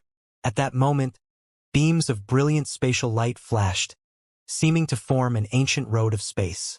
Xing Chou felt his heart surge with pride, and an excited look came over his face. "Have you returned in triumph?" He stepped forward with a smile, preparing to welcome teacher ninth servant. The light of the great path of space shone, and a group of figures appeared in Xing Chou's field of vision. As soon as he saw clearly who these figures were, he froze. His face went deathly pale as the blood drained from it. His heart pounded in his chest. In a flash, all of his thoughts ceased. How was this possible? How could this be? How could Yifutian be the one who had come? What had happened to the ninth servant? Yifutian swept his gaze over him. He stepped out, straight towards him, moving extremely quickly. Only then did Xing Chou react. A powerful, saint-level aura burst out from him. Crack!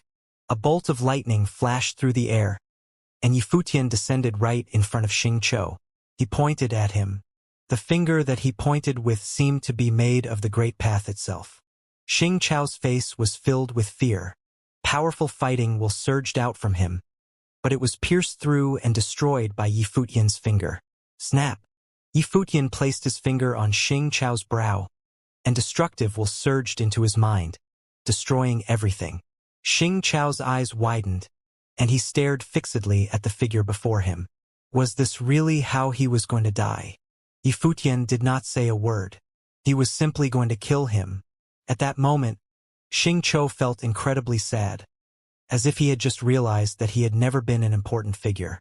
Instead, he was someone that Yi Futian could kill with a single finger. Bang! A beam of light shot out of his finger and into Xianxia's brow. A terrible killing will shot into his mind, destroying everything there. In a flash, Xianxia's body fell lifeless to the floor. From start to finish, Yi Futian had not said a word, as if Xianxia had not even been worth talking to. Young master! The other people in the city lord's office trembled in their hearts. Yi Futian had been able to slay Xianxia like that? Destroy the powers of the Xianxia and the ninth servant's trusted aides. Let everyone else go. If they cause any problems in the future, kill them, said Yi Futian coldly. The rest of the people he had brought with him shot through the air, preparing to sweep through the ancient imperial city. In an incredibly short period, the most powerful city besides Crimson Dragon City had fallen to this level. After years of hegemony, they finally had to withdraw from the stage of history. Yi Futian swept his gaze over the once-might ancient imperial city. If they had not acted aggressively towards him, he would not have acted against them. He left everything in the city to be coordinated by the people who had previously done so, and he returned to Xianxia City. The matter had finally come to an end. Now there were no more forces that could threaten Xianxia City. The war between Xianxia City and the ancient imperial city was over, and Xianxia City was completely victorious. The ninth servant, the city lord of the ancient imperial city, was dead. It was said that Xing Kai and Xing Chou, the descendants of Emperor Zhan, had been slain by Yi Futian. Emperor Zhan's bloodline had been completely cut off, leading many people to weep ceaselessly. Afterward, Yi Futian named the chief of the Bailey tribe as the city lord, giving him command of the city. Other than Wu Yong's Wu tribe, all the other tribes moved into the city as well, so they were in complete control of the city. However, everyone knew that the ancient imperial city was still a vassal of Xianxia City, and the status of the Bailey tribe seemed to have changed entirely. As for Wu Yong, Yi Futian had originally thought to make him the city lord, but he wanted to stay by Yi Futian's side to cultivate, and so he gave up the prized position of city lord. After some time, Emperor Xiang's realm sent envoys. Emperor Xiang had sent them. They brought many cultivation resources as gifts, and they were willing to cede Xiang City and promised that from now on, Emperor Xiang's realm would leave the Crimson Dragon realm. As long as Yi Futian was there, they would not set a foot there. They also promised that they would never seek revenge for this in the future. They were willing to write off this grudge with a single stroke of the pen. Many people sighed inwardly at Emperor Xiang's courage. Although they had suffered great losses in their struggle with Yi Futian, if they continued to pursue this grudge, their losses would further outweigh their gains. First of all, Yi Futian's power within the Crimson Dragon realm was nearly unmatched, and Emperor Xiang's realm could never compete. Secondly, he had Emperor Xia's realm backing him up. And finally, there was his infinite potential for the future. If Emperor Xiang's realm hardened their hearts and continued fighting Yi Futian, then even if they were able to kill him, the price they would have to pay would be far too high. The envoys that Emperor Xiang sent also secured Yi Futian's promise that he would not pursue this matter any further and release Xiangzhe and Xiangnan, who had been tortured horribly. He would let them return to Emperor Xiang's realm at any time they pleased. He knew that the two of them would always hate him fiercely, but without Emperor Xiang's support, what trouble could the two princes stir up? Moreover, even though Emperor Xiang was making a promise, the two princes would still be well disciplined. Yi Futian would trust the word of a Renhuang-level cultivator. After all, this was not a matter of life or death. After the people from Emperor Xiang's realm left, there was still the matter of Xiang City. Yi Futian talked about it with his teacher. In the end, Qi Shengang and the people of his household went there to renovate and reorganize the city. The reason Yi Futian sent his teacher was that he wanted to let him have his own space.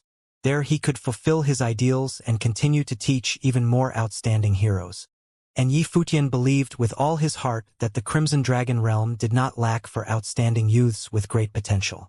As for Xianxia City, he was still the city lord. He had top figures like Wu Yong, Shen Tianzhan, and Yaya by his side, and thus no one could threaten him. And he was making preparations to link the three cities via space matrices so that he could travel between them as he liked. In this way, Xianxia City, the ancient imperial city, and Xiang City formed the greatest force in the Crimson Dragon realm. No other cities could threaten them. After this was all worked out, Yi Futian returned to the regional palace, where he locked himself away in cultivation. Now he had cultivated up to the Saint of True Self level. His next goal was to become unblemished. He was sure that although he had removed many of the obstacles in his mind, it had not all been done through his own power. Most of it had been done with the help of the people beside him. But now, the Crimson Dragon realm was completely stable. As long as he did not offend any Renhuang-level cultivators, no one could threaten him.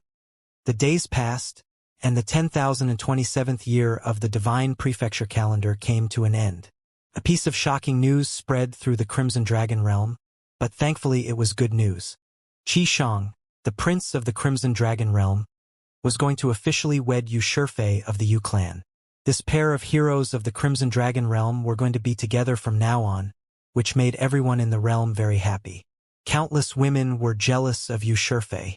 Not only was she a superior specimen, but she was also able to marry someone who she loved and who loved her. And in addition to that, she was of extremely high status and was eminently talented. Prince Qi Shang and Yu Shifei of the Yu clan both had wonderful personalities as well. One of them was natural and unrestrained, and the other was gentle and elegant. They had never offended anyone, and naturally no one would ever offend them. This made them a divine couple in everyone's eyes. They were so perfect that people almost could not even be jealous of them. They were only happy for them. At the end of the year, countless people in the Crimson Dragon realm set out on a journey to the center of the realm, Crimson Dragon City. They wanted to witness this perfect wedding. Many powerful figures also went to pay their respects and to present them with gifts. When the end of the year came, Crimson Dragon City was busier than it had ever been before. Yi Futian and Yu Shang, who was cultivating in the regional palace, also received invitations to the wedding. They had been sent out in Qi Shang's name, and they were invited to come to the palace itself. Not many people in the Crimson Dragon realm received such an honor. The vast majority of people would only be able to watch from outside the palace.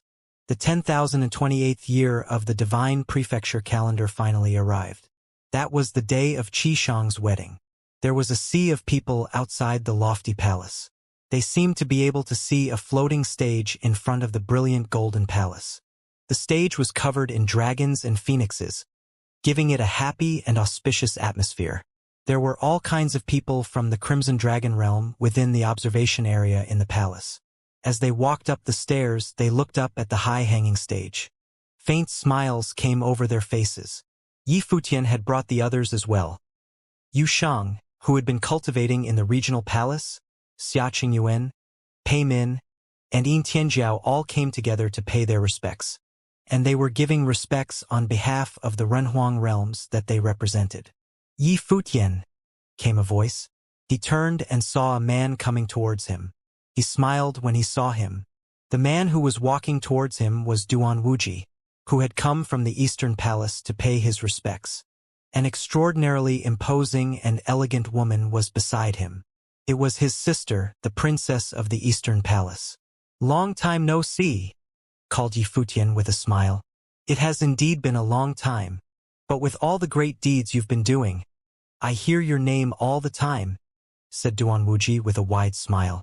This guy had actually managed to destroy the forces of the ancient imperial city. Xing Kai had been unlucky the day he made an enemy of Yi Futian. "Let me introduce you. This is my sister Luoyu. She is always asking about what kind of man you are. Now that you can see him, what do you think?" said Duan Wuji. Yi Futian looked at Duan Wuji. This guy. The woman beside him could not hide her embarrassment at what Duan Wuji said. She could not help but hit her brother, and her pretty face looked like all the blood had drained from it. How could her brother be like this? It was true that she wanted to see this legendary figure, but when he heard her brother's words, he would not be in any doubt about that fact. Yi Futian smiled and nodded to hear. Princess Luoyu. He was someone who had been in all kinds of intense situations, so this was nothing. Princess Luoyu smiled slightly and bowed. Let's go. The ceremony is about to begin, said Xiaoqing coldly from beside him. Her gaze was fixed straight forward. Let's go together. Yi Futian smiled at Duan Wuji. Duan Wuji nodded and grinned at Xiaoqing Yuan. They walked until they reached the bottom of the observation platform. Everyone who was allowed to come here was someone of high status, and so Yi Futian saw many familiar faces like Luo Yang, who he had first met at the Peach Banquet, and Jiang Tai of the Jiang clan. They watched him coming. Yi Futian had displayed his unparalleled talent at both the Peach Banquet and the Battle of the Crimson River, where he had defeated Xing Kai. Now that he had become a saint of true self, they did not know just how strong he was. But this was not a time for fighting. Soon their gaze shifted. They looked back to the ceremonial stage. Up in the sky, radiant sunlight shone down. A golden rock appeared amidst the sunlight, flying by means of rule power. It flew down and seemed to form a real body for itself. There was a figure standing atop it. It was Qi Shang. On the other side, a strange phoenix that was the color of ice crystals appeared. A beautiful figure was standing atop of it, wearing a dress of ice phoenix feathers. The golden rock and the ice phoenix circled in the air, gradually coming closer together. The two people riding them clasped hands. Qi Shang was bathed in divine fire, and Yu Shifei was bathed in snow and ice. When they stepped onto the ceremonial stage, it seemed like the rest of the world had lost its color. The Yu clan cultivators all smiled brightly. They had waited a long time for this day. Dazzling light shone down from the palace as the two figures stepped forward. The Crimson Dragon Emperor and the Crimson Dragon Queen appeared. One of them had a majesty that eclipsed all else, and the other was elegant and poised. She could have been a model for all women everywhere in the world. Greetings, your majesties. Congratulations on the wedding, someone called out as they bowed. In an instant, countless other voices rang out as well. Greetings, your majesties. Congratulations on the wedding. The sound roared through the palace. Countless people were there to witness the wedding. All the women in the palace were looking at Yu Shifei like she was the luckiest woman in the world. She's very beautiful, whispered Xiaoqing. At that moment, Yu Shifei was indeed blindingly beautiful, and even Xiaoqing could not help but express her appreciation. This must have been the happiest time of her life. Her smile was warm enough to melt the world. Her beauty engraved itself on everyone's hearts. All the women in the world could only dream of having a moment like this, of being this beautiful. Would she have a day like that? On the first day of the 10,028th year of the divine prefecture calendar, an incomparably magnificent wedding was held in the royal palace of the Crimson Dragon realm. All kinds of famous figures had come, including the Crimson Dragon Emperor and Empress, who had come to personally witness the wedding. Everyone there was a witness. Yi Futian and the others had been watching quietly from below the stage, up until the point where Qi Shang and Yu Shifei bowed to each other, then smiled and took each other's hands. Hand in hand, they would live together to a ripe old age. But it would not be easy for the two of them to reach old age. Today, the whole world shares in Qi Shang and Shifei's happiness. We welcome everyone who has come here to pay their respects to enjoy the feast, said the Crimson Dragon Emperor. His voice resonated throughout the palace. A beam of brilliant light shone, and a divine tree seemed to appear up in the air. The tree swayed, and fire-red fruit fell from it. This fruit comes from the Ganyuan Fusang tree, and contains the essence of flames of the way that have been gathered over 1,000 years. It belongs to whoever it falls upon, and no one is allowed to fight them for it, said the Empress from beside the Emperor. The tree covered the sky, and many pieces of fruit fell from it towards those waiting below. Everyone looked up with a look of longing. Eating this fruit would be equivalent to absorbing a powerful burst of flames of the way. But the Empress had said they could not fight for it, and so naturally no one would dare to do so. This was the Empress's way of livening things up. Yi Futian and the others were also watching the fruit fall. When he saw the fruit falling towards him, he could not help but reach out for it. But then the piece of fruit fell into a pale white hand. Yi Futian smiled at Xianxia beside him and said, "It seems like you are very lucky." She looked at him and smiled, which made Yi Futian think she looked beautiful. She smiled so rarely. He did not know what happy thing she was thinking about. All of the people who received one of the pieces of fruit smiled as they were overcome with joy. Then the banquet started. Many pretty serving maids weaved their way through the crowd, and soon a feast that was both delicious and pleasing to the eyes had been laid out. In addition, all of the food and drink at the banquet was rare and precious. Many people from powerful forces began to present their wedding presents. Yi Futian and the others also gave their present in the name of Xianxia City. Although it meant little to Qishang, it was still a heartfelt expression of their good intentions. The gift was not important. It was only a tradition. Obviously, those who were able to come to the palace today were all people of high status, and so none of them would give a shabby gift. "Wait, there is one more thing," Qishang said suddenly. Everyone looked up at him on the ceremonial platform with a look of surprise. Qishang took off his ceremonial robes, and his bright smile was unrestrained. A gasp of surprise came up from the crowd. They all seemed incredibly excited. There was a custom in the Crimson Dragon realm that if the groom was willing to give his ceremonial robes to someone else after the wedding feast, it would bring them sacred blessings. Usually, the groom would only do this for his siblings or good friends. Obviously, Qishang meant to do this now. But who was he planning on bestowing this blessing upon? Even the Crimson Dragon Emperor and Empress looked surprised. They clearly had not known that he was going to do this. This was Qishang following his own will. On this day, the groom could decide these things for himself. Qishang and Yushirfei walked down from the ceremonial platform towards the crowd. Everyone's eyes were on them. It seemed that Qishang was not going to give it to any of his brothers. Then, would he give it to one of the top figures of the Crimson Dragon realm? Who would it be? They all watched as he stopped before a young man. The silver-haired youth still looked dazzling as he stood there among the crowd. His handsome features were no less magnificent than those of Prince Qishang. This hero of the Crimson Dragon realm was known as the greatest talent in the realm. Was Qishang planning on giving his blessing to him? And indeed, everyone watched as Qishang placed his ceremonial robe upon Yi Futian's body. He smiled and said, "I hope that one day I will be able to witness the rise of Xianxia City." Yushirfei smiled at him as well and took off her ceremonial robe as well. She put it on Xia Qingyuan. Xia Qingyuan did not respond. She just stared at her blankly. Qishang and Yushirfei turned and left, walking naturally and unrestrained. "Good luck." Yushirfei's voice rang through her mind. Xia Qingyuan watched her retreating figure. She did not know what she had meant by that. At the peach banquet, both Qishang and Yushirfei had known that Xia Qingyuan was experiencing unrequited love. Later, they had found out how things stood between her and Yi Futian, and thus they knew everything. The silver-haired young man and the princess of Emperor Xia's realm would have their own magnificent story. Some of the people of the regional palace were stunned by this, like Pei Min and Duan Wuji, but then they smiled. That was just the way Qishang was. He always acted in a carefree manner.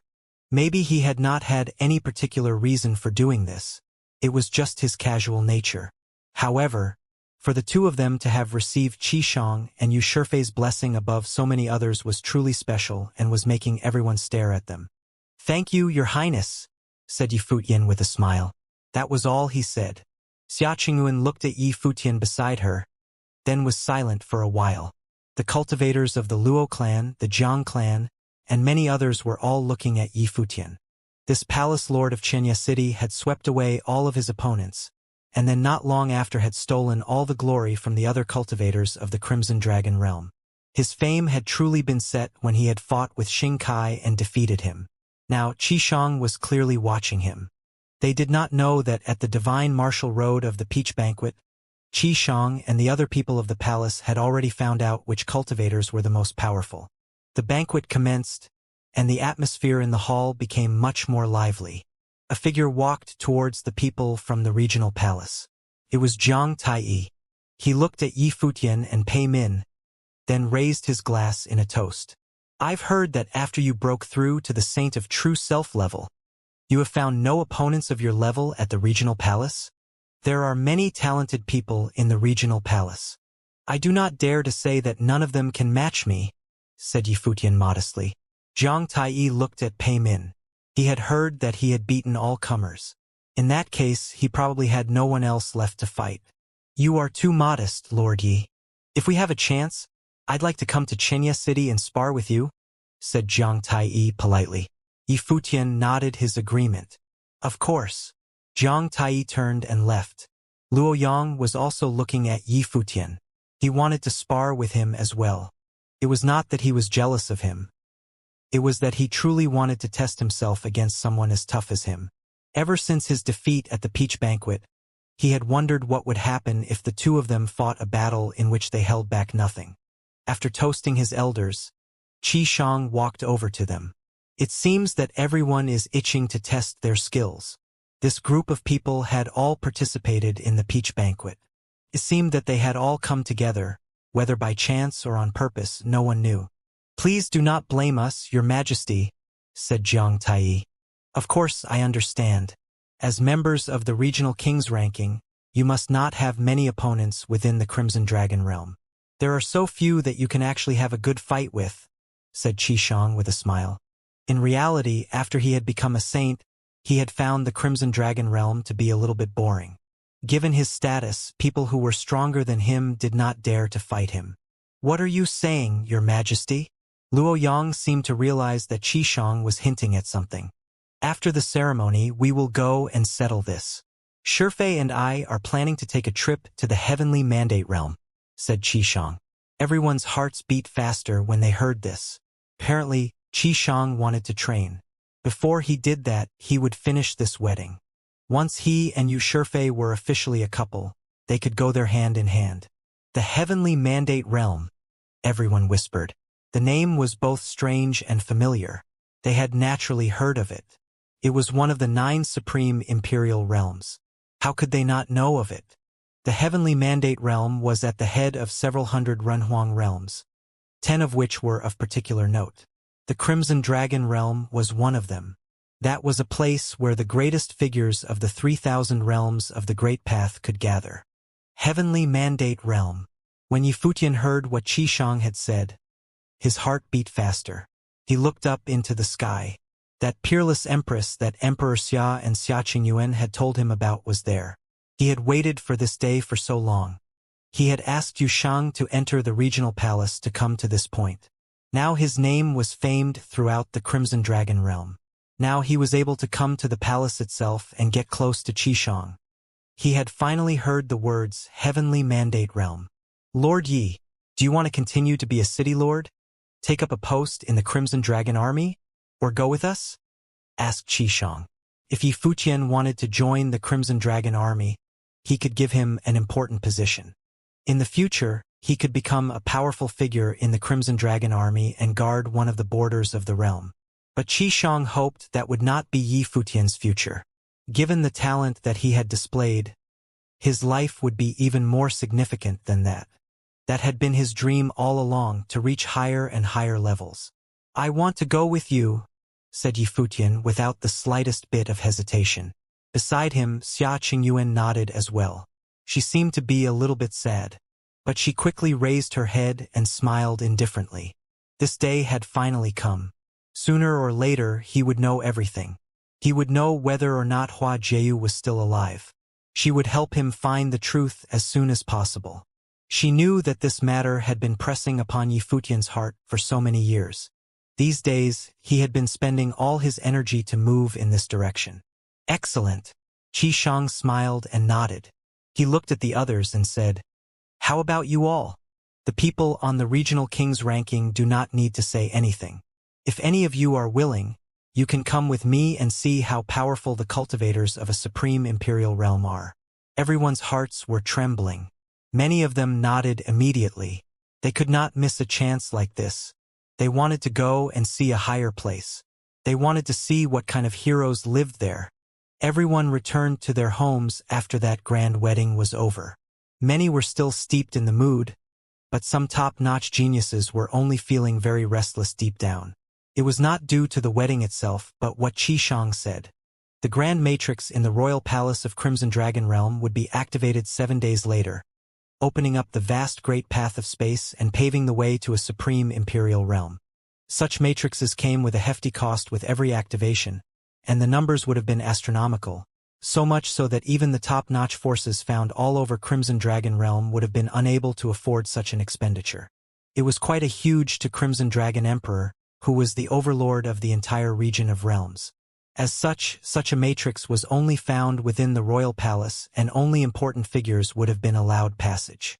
No one knew when would the next opportunity to head to a supreme imperial realm have been, if they were missed the upcoming one. Xianxia had also taken the opportunity to extend his invitation. No one would have wanted to miss such an opportunity, which was why all those top-notch figures were feeling restless, getting ready for that trip happening days later. That place was a supreme imperial realm, which was a main realm of the 3,000 realms of the Great Path, that very type of realm which all of the 3,000 realms revolve around. It was said that the number of top-notch mighty ones found in the 9 supreme imperial realms would have eclipsed the total amount of all mighty ones found in the other 3,000 realms. No one found that notion unbelievable. That was because all the most powerful cultivators found throughout the 3,000 realms were found there. There was a reason why the likes of Crimson Dragon Emperor, who was the lord of the main realm in an entire realm region, were few and far between. When one reached Renhuang Plain, they would have ruled over a realm, like the emperors of Emperor Xia's realm and Emperor Li's realm. Renhuangs who were unable to rule a realm themselves would have submitted to the rule of Crimson Dragon Emperor all the same. There was simply no reason for them to not head to that supreme imperial realm. There would have been more of their peers in that realm, and what they sought after would have been found there as well. As such, those who were at the very pinnacle in all of the 3,000 realms of the Great Path would have either ruled over a realm themselves or train in the most powerful of realms, a supreme imperial realm. It could have even been said that those top-notch forces found at Crimson Dragon Realm, forces who had holiness of nirvanas serving as anchors, would have been hardly worth mentioning once reaching Heavenly Mandate Realm. Their background would have been rendered meaningless. As such, despite being top-notch geniuses found in their respective turf, they would have been moved one way or another.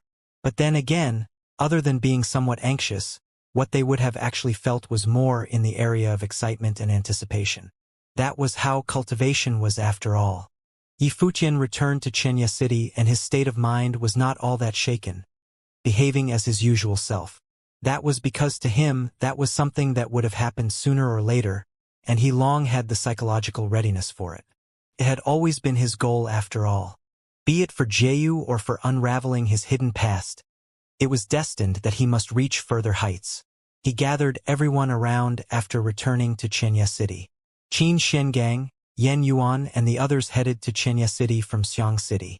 There were also the holiness of nirvanas from the tribes coming all the way from ancient imperial city. All of them gathered at Xianxia City. That grand matrix of space's activation allowed all of them to bring their own people for the trip. Yifuqian was thinking about who he would have brought on that very trip. Yushang and Xia Qingyuan were definitely included without a doubt. They were definitely need around. His elder brother, the Sword Saint, Gu Donglu and the others would have been taken along as well. That department had been easy. The key, however, was the holiness of nirvanas that he would have taken with him.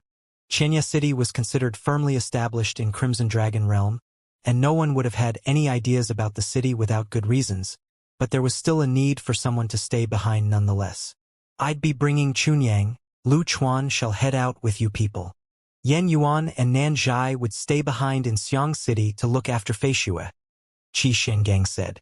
He needed to head out to a place like Heavenly Mandate Realm with them. I'd be coming too, father, Feishue said. She wanted to come along as well.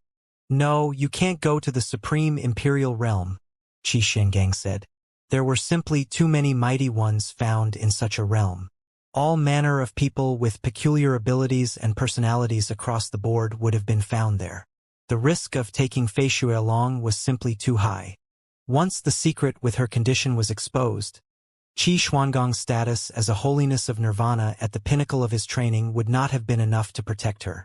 As such, he did not want Fei Xue to head out to a place like a supreme imperial realm, until Fei Xue had grown powerful enough to control the powers in her body at will, even incorporating it into her own powers. But by the time she became able to do so, she would have probably surpassed her father. Fei Xue was capable of sensing emotions of others. She naturally knew that the imperial advisor would have absolutely forbidden for her to come along.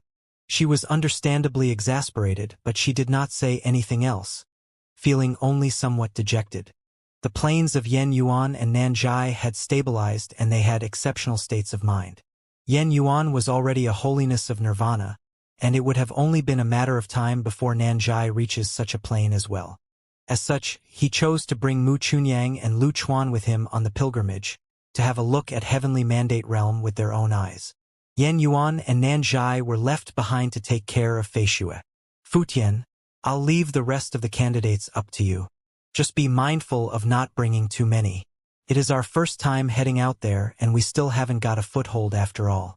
We would have another chance in the future, and then we shall bring more with us then, Qi Shengang said to Yi Futian, seemingly reminding him. Yi Futian understood that an overly huge group would have meant difficulty in moving around. It was especially so if they were to run into any trouble, and the large size would have only proved to be a hindrance, setting them back. All right, Yi Futian nodded.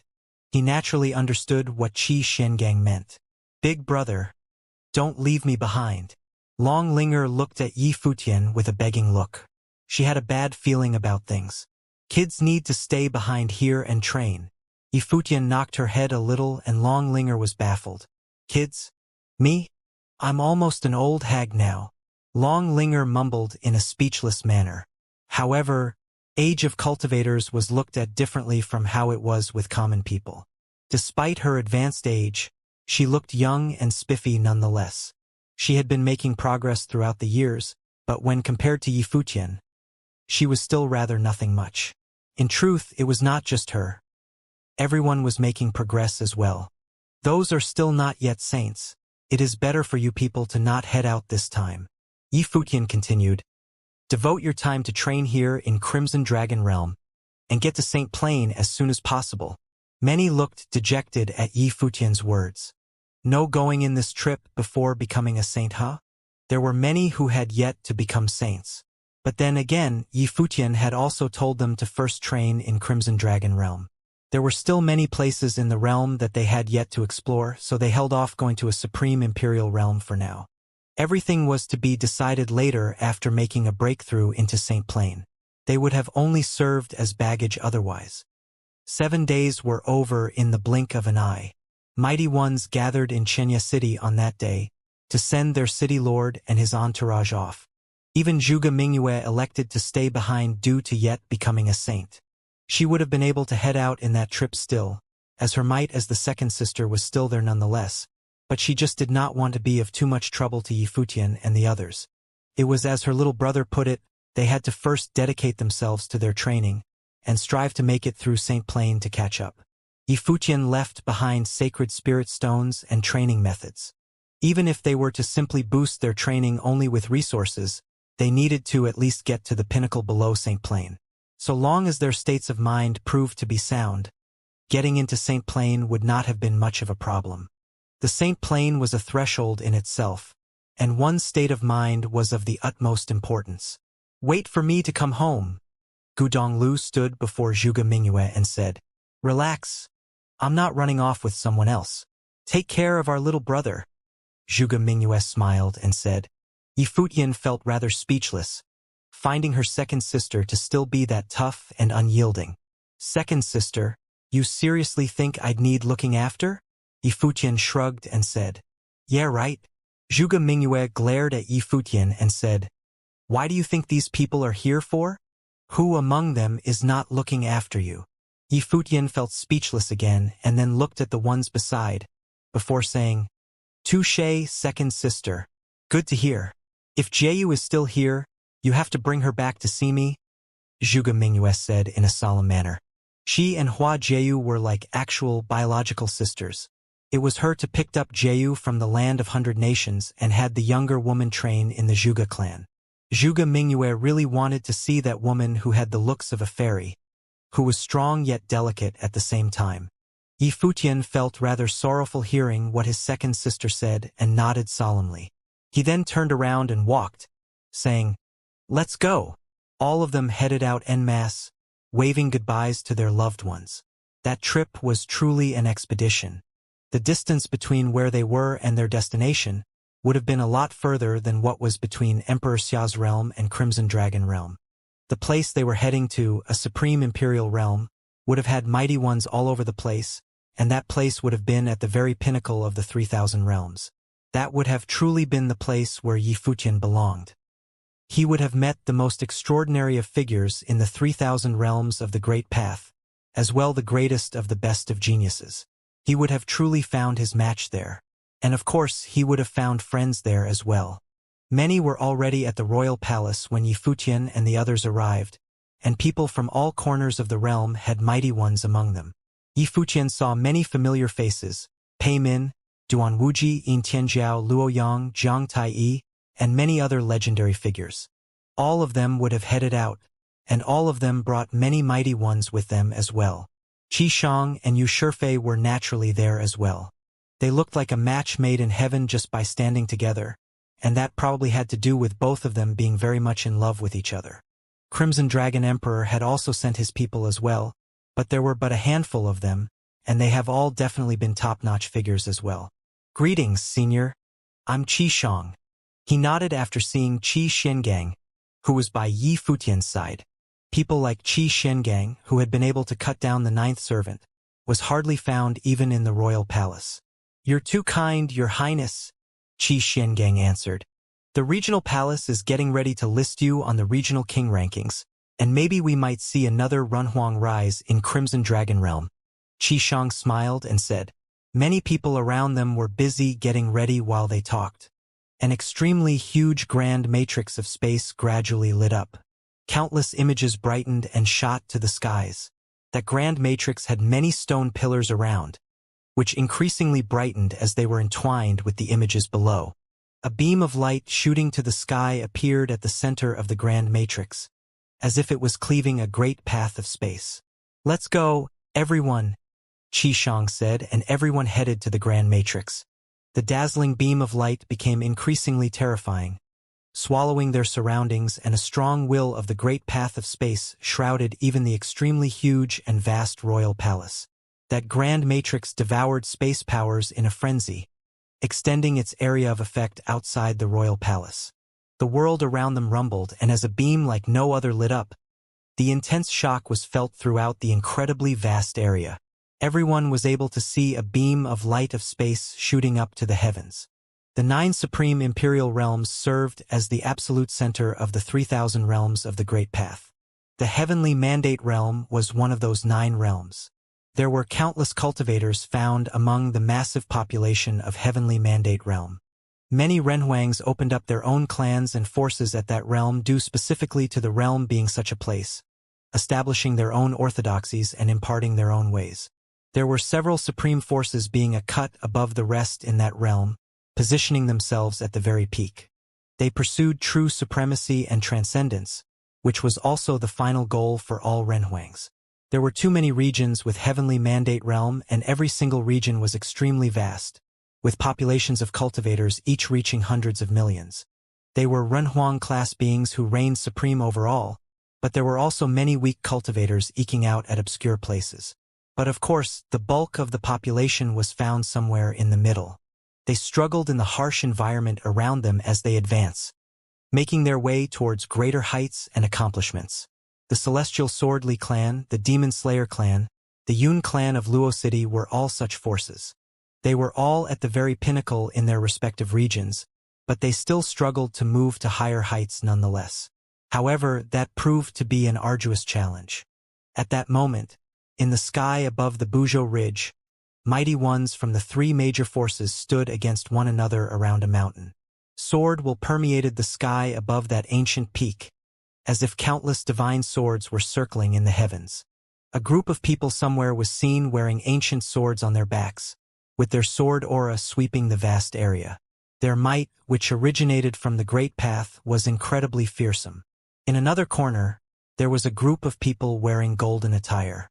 Their might of the Great Path shrouded the entire area as their auras burst, as if golden rings were fired, clashing with the sword auras in an invisible manner in the air. In yet another corner, a group of people of extraordinary aura had their brimming will shrouded their surroundings, bursting with their own power just like the other two. The three forces almost seemed that they were at even odds with one another. All of them wanted that peak for themselves, or precisely put, a piece of the cut cliff. That cliff seemed to contain a huge mural, which somehow also looked like a statue. The brimming will of the Great Path on it seemed to suggest that it was left behind by a Renhuang. It was apparent that all three forces were fighting for that piece of item. "We of the Celestial Sword shall have the mural." The leading woman of the Li clan stepped forward at that moment. Her voice was cold, and the will of her sword swept all over the sky as she declared, striking out at the other two persons standing across her. "We'll see if you'd be able to take it in the first place." A mighty one from the Demon Slayer clan responded. A loud clang was heard, and her sword will seem to have clashed with the aura bursting from that mighty one. The ones from the Celestial Sword clan were known for their peerless offensive prowess, yet the mighty ones from the Demon Slayer clan practiced very overbearing methods. They were not about to just yield a piece left by a Renhuang to others. There were many inklings or ruins left behind by Renhuangs throughout Heavenly Mandate Realm, and those places were always targets of all manner of forces, and why they fought each other. Those sites or items were used for cultivation purposes, as well as some other uses at times. The mighty ones from the Yun clan did not say anything, yet the auras bursting from them remained just as overbearing, shrouding the place and getting ready for war. However, at that moment, a beam of dazzling light shot from the air, and it fell before any of them were able to react. The beam of light burst through the will of Great Path surrounding the area, and blasted onto that peak. The expression of the crowd changed slightly after they reacted to what was happening. Their eyes were all on that beam of light, before hearing a rumble indicating the crumbling of the ridge. When they looked at where that beam of light landed, everyone's faces were ashen and they looked extremely grim. That wall which all of them was after had ended up crushed. That wall had writings left behind personally by a Renhuang, containing complete will of Great Path of a Renhuang. However, that piece was not actually some kind of ritual implement or treasure, and as such was not all that sturdy to begin with. The writings were no more as soon as the wall broke, and that will of Great Path within dissipated as well. "It's gone." The eyes of the ones in the crowd looked fascinating and their hearts raced. It seemed that everyone was baffled over what happened. All of them were wondering what that beam of light that blasted the wall had been.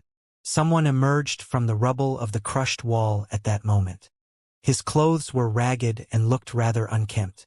It was only one person. That person seemed to still look dazed. He shook his head for a bit and his silver hair billowed. He then looked up around him and found angry, cold eyes glaring at him. That silver-haired figure was none other than Yi Futian, who came from Crimson Dragon Realm. Where are the others? Yi Futian looked around him. None of the others were around. He recalled when they traversed the space, he seemed to remember hazily a very powerful being who happened to pass by, intending to intercept that great path of space flying through the air. Despite that being having been too slow to actually do so, that being nonetheless cut up the great path of space that was just about to open up, severing their path. And then what just happened. Is this Heavenly Mandate Realm? Yi Futian muttered to himself. He had no idea if he reached his intended destination. That being would have probably been a Renhuang-class mighty one. They would not have been able to intercept such a great path of space otherwise. They had definitely ran into a super being when they traversed space, who wanted to intercept them and find out who they were. That being was unable to do so, for the energies that sent them there, contained with the grand matrix of space, was extremely frightening. But then again, Yi Futian realized that he did not seem to have the time to figure out where he was. His top priority at that moment was to stay alive. Those eyes that were glaring at him seemed to be saying that they wanted to kill him where he stood. After he steadied himself, he cupped his hands and said to the crowd of the three forces, "Some issues happened with the teleportation. I'm very sorry to cause all of you trouble." He was about to leave after saying so. Yet, he sensed towering sword will zipping past his body as soon as he moved his legs. That sword will was extremely sharp and terrifying. Killing intent of the sword shrouded him. The howling current of the sword above seemed to be able to kill him right where he stood, forcing him to stay where he was. Those people all sported very powerful auras. There were some who were actually unblemished saints, and it was apparent that there were many of them. "You think you could just leave like that?" a mighty one from the Demon Slayer clan asked with a cold expression. The leader looked imposing as his eyes glared at Yi Futian below. He then turned to the other two forces and continued, "Seems like we've gotten all riled up for nothing. How do you suppose we deal with this?" The one who talked turned his attention at the leader of the Celestial Swordly clan, who was a beautiful woman wore simple attire. Her form-fitting garb was clean and without frills, making her look dashing as sword will coiled around her. Her eyes were cold as she glared at Yi Futian. "You have any Run Huang treasures with you?" the woman asked coldly. Yi Futian frowned and answered, "No, I don't." He naturally denied right away at that moment. If he were to hesitate, those people would have had second thoughts about him. "Hand over all valuables you have on you. If any one of them was worth a Renhuang's item, you get to live." Li Rushuang's voice was cold as she continued, "Otherwise, kill yourself right here, right now." She had been very fixated on that thing left over by a Renhuang. That item was ended up destroyed by Yi Futian. What was done was done. What is the point of killing him? He is but an unlucky which had gotten thrown around by a teleportation attempt. Just let him leave. An elder from the Yun clan of Luo City. There was no point crying over spilled milk after all. If even such a teleportation had gone haywired, he knew that Yi Futian could not have been someone from some noteworthy force, and there was no point backing him to a corner. It was better to just spare him. "You're very generous indeed, Elder Yun. But who shall be responsible for that broken Runhuang relic?" Li Rushuang continued to say with a bone-chilling tone. The way she looked at it, that piece which ended up destroyed had belonged to her. The destruction of that item would have affected her future plans considerably. "So what if you kill him?" Elder Yun then continued. "You have superb talents, Li Rushuang, and you're a one with rare potential among the celestial sword practitioners. Too bad that your state of mind is too brutal and cold, and you're too fixated with the way of the sword." "You're the one to talk," Li Rushuang responded coldly. Her eyes did not look at Elder Yun, making as if the elder was not worth her time. Mighty ones at her side stepped out and walked towards Yi Futian as soon as she spoke. Cold sword will shrouded Yi Futian's body, seeping with intense killing intent. It was apparent that they were being serious, and they truly wanted Yi Futian to pay for their loss with his life. Yi Futian's frowned hard. While it was true that he was to be partially blamed for the incident, he did not do so intentionally, and it was all an accident. He had no control over anything back then. From the way the conversation was carried between those people, he realized that he seemed to have destroyed a mural left by a Renhuang. "While I do not have a Renhuang treasure, I would make it up to you to the best of my ability." Yi Futian looked at that woman and said. Li Rushuang was unmoved. Her eyes remained cold as she said, "Take everything in his storage ring."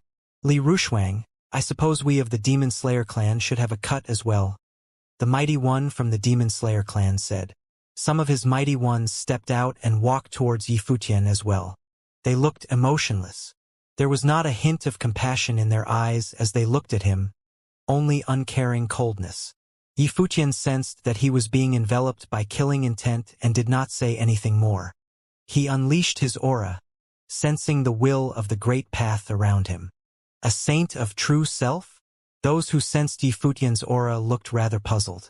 Yi Futian looked rather young, and they somehow were unable to get why he was already at such a plane. An elder from the Celestial Sword clan, who too was a saint of true self, stepped out and his sword will was towering, seemingly having turned into a sword himself. He arrived right before Yifutian within an instant and lashed out with his finger.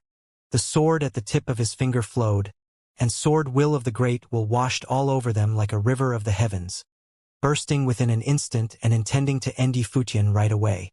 Boom! Light of stars coursed all over Yifutian's body. The starry battle form of his was shining brilliantly. He lifted his arm and pointed a finger as well, clashing with his opponent without flinching at all. You have a death wish then. That elder was cold as he pointed. Countless might of killing swords tore through space as he pointed. At the same time, Yifutian's finger reached his target as well, the finger of his opponent. Boom, boom, boom. Extremely terrifying wave of entropy seeped right into the finger, breaking it right away. The surge of power ran all the way up the elder's arm and burst into his body.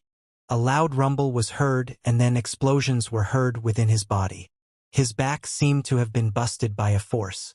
All of his internal organs crumbled in a frenzy.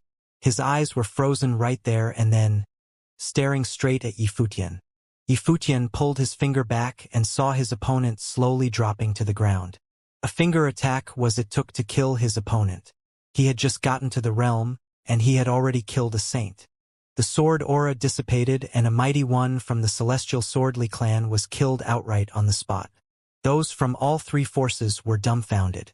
From their perspective, that person would absolutely not have been someone from some top-notch force due to having even such errors happening with a teleportation process. Only lone cultivators would have made such mistakes, as grand matrices of space of greater forces would have been stable, and there was no way such errors could have happened. They naturally did not think that the person who just appeared out of nowhere before them had actually transcended regions, and happened to have a Renhuang class being interrupting their travel.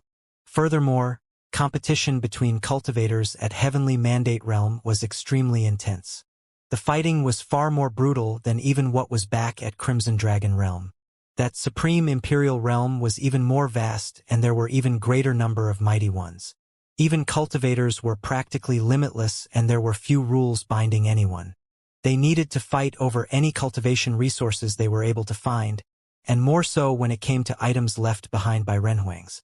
Yifutian broke one such item, and that disrupted all of their plans, which was why the ones from the Celestial Swordly clan and the Demon Slayer clan both wanted to kill Yifutian and take whatever there was to take from him.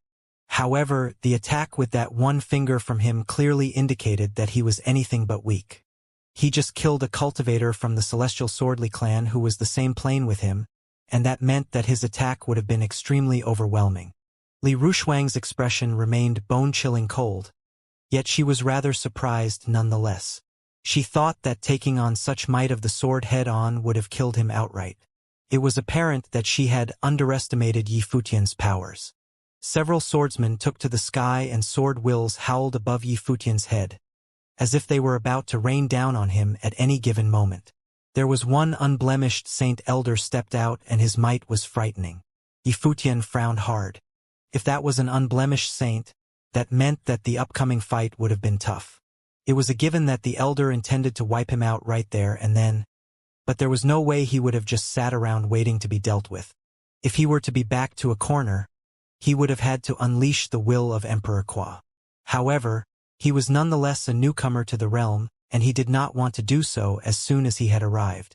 The recoil would have been bad as well after all. The halberd of time and space appeared in his hand, and will of the great path pulsed on it, containing intense will of space. The eyes of the people around him flashed.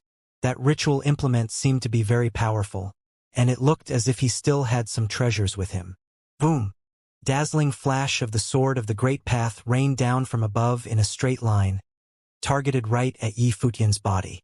He disappeared from where he stood within an instant. Two swordsmen charged at the same time at him with their swords drawn, moving at blitzing speeds. Sword auras came at Yifutian like bolts of lightning. Overwhelming will of the great path emerged from Yifutian's hand, charging into the boundless sword wills in a straight line, heading for a mighty one. The halberd of time and space lashed out. Raging currents of sword aura coming from everywhere parted in the middle, as they were being destroyed in a frenzy. That swordsman noticed something was afoot and intended to back away, but felt his will of the great path being blocked. PFFTT. A crisp sound was heard and Yifutian, who had been standing far away just moments ago, burst through the current of sword aura right away armed with the halberd, piercing his brow at blinding speed. However, that unblemished Saint Elder stepped out and charged. Towering flash of the sword rained down as he stepped out, with terrifying hurricanes of the sword whipped up in the sky. Swords rained down one after another. The speeds at which the blades move were unbelievably fast. Yifutian lifted his hand and lashed out with a palm print. Rumbling explosions were heard. The palm print continued to shatter as his body kept being pushed down. That river of swords washed at him, threatening to bury him in blades completely. A cold snorting noise was heard at that moment. That leading elder of the Yun clan stepped out and came right above Yifutian, bursting with a terrifying storm of lightning. He lifted his arm and there seemed to be a god of thunder appearing behind him, extending its hand. Said god's lightning palm print repelled the attacks and burst with boundless lightning within an instant, blasting on the current of the sword that was raining down. The sky was lit right away and devastating powers were all destroyed up in the sky. However, countless sword wills in the sky coalesced into one single blade, which was then materialized into a giant sword, pointing at the ground below. Hurricanes of the sword circled around that blade, with boundless sword auras surging into it. That unblemished Saint Elder stood beside the sword and pointed downward, saying, "Kill!" Their surroundings howled in rage as he said so. That giant sword wrapped in hurricanes disappeared right away, cleaving a line downwards. The elder from the Yun clan looked up and towering might of lightning was coalesced into a single beam within an instant, which then streaked through the sky like a blade. That terrifying lightning bolt seemed to be out to tear the sky apart. Devastating light drowned the sky around them.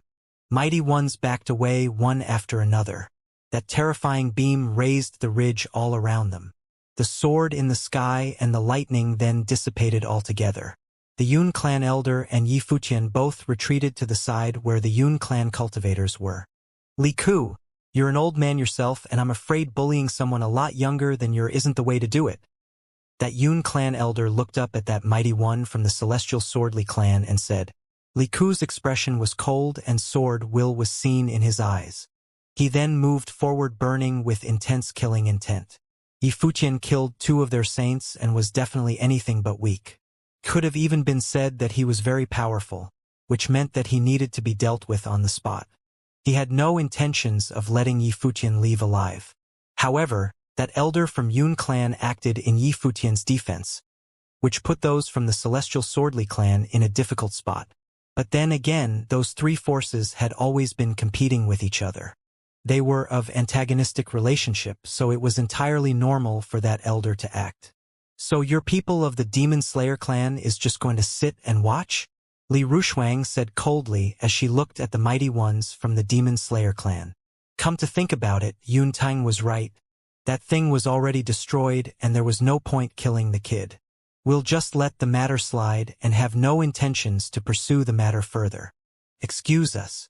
The mighty ones from the Demon Slayer clan made up their mind on the spot, leaving immediately as soon as that one mighty one finished talking, without staying around for even a second longer.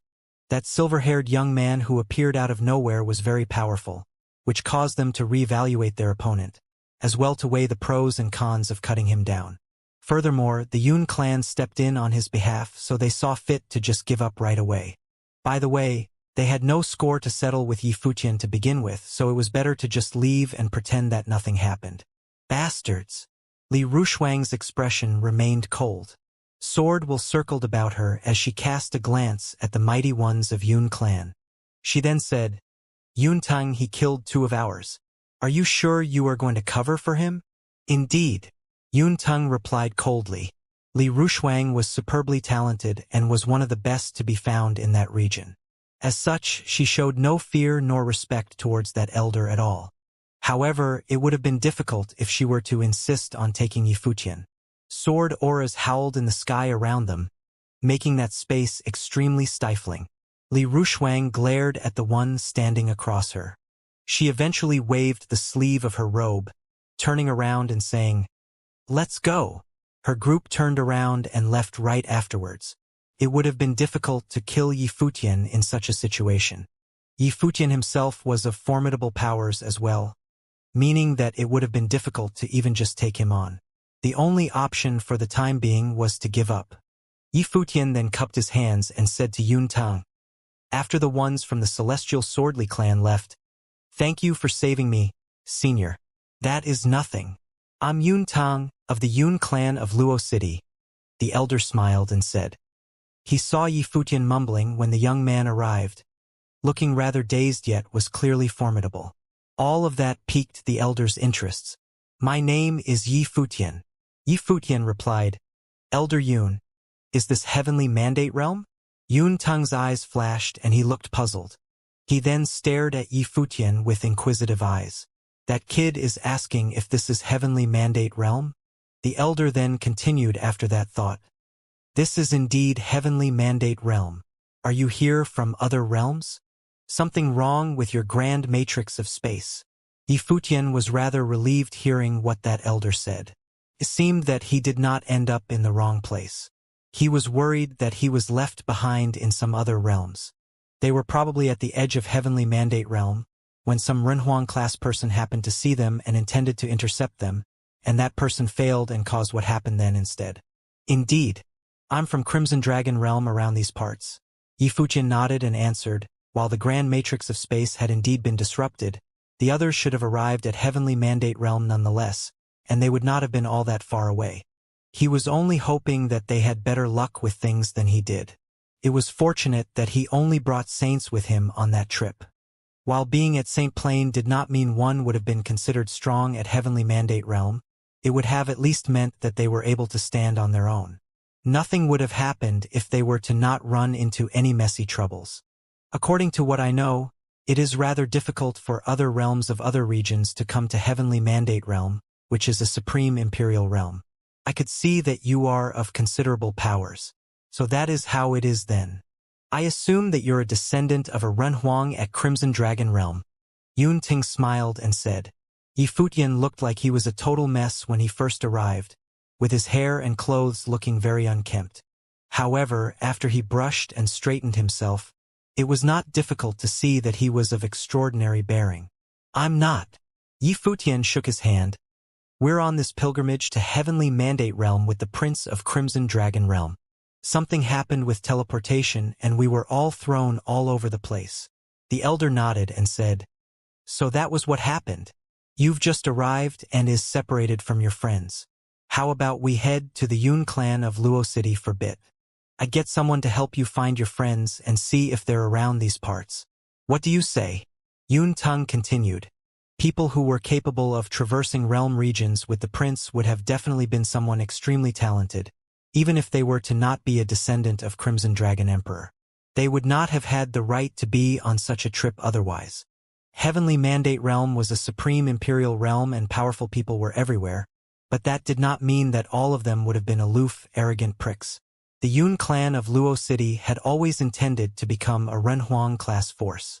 People who came from Renhuang-class forces of other realms would have definitely been very exceptional, even when compared to those from Heavenly Mandate Realm. It was just that they were unable to compare to those at the very pinnacle in the realm. Yi Futian stayed silent for a brief moment before nodding and saying, "All right, I'm sorry to have been of trouble to you, Senior." He had just gotten to Heavenly Mandate Realm and he knew next to nothing. He too wanted to find out more about the realm, as well as the parts where he actually was. Yun Tang proposed to let him go as soon as he showed, so he assumed that the elder had little to no ulterior motives and would not have done him any harm. He was getting ready to look for Xianxia, his teacher, his elder brother, and the others. "Let's head out then." Yun Ting nodded and everyone made a move. Yi Futian followed by Yun Tang's side and asked, "Senior, what is that stone wall that I've just destroyed?" Probably something written by a Renhuang when they stopped by these parts to train. There are many Renhuangs here at Heavenly Mandate Realm, but to us which are not of Renhuang force, anything left behind by Renhuang would have been extremely valuable, and so we came to fight for it, which you just happened to have broken. Yun Teng then elaborated further. "The region that we are in now is where Luo City is, as well as the Celestial Swordly clan and the Demon Slayer clan you just saw. All of us belong to Emperor Qi's territory.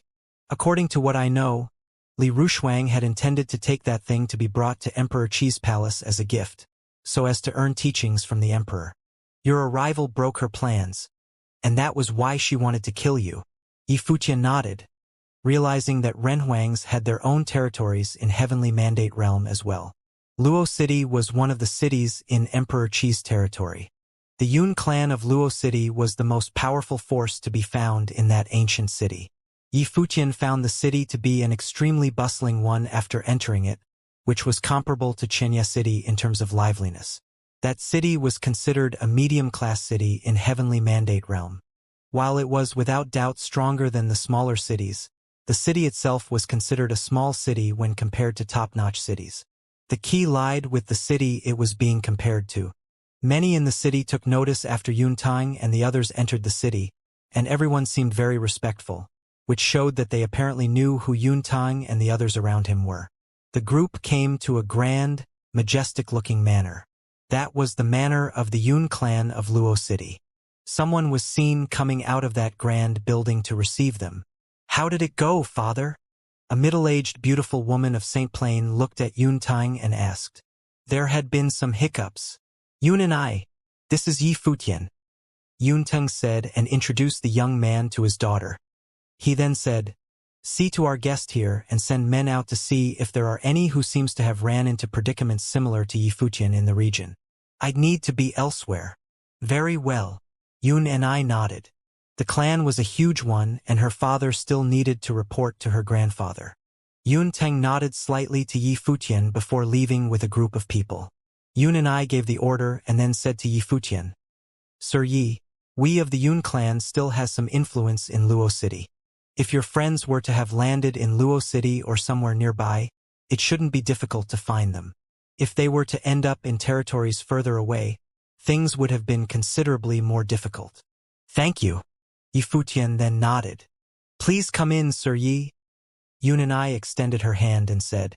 Both of them walked and then she asked, so you have fought with the Celestial Swordly clan, Sir Yi?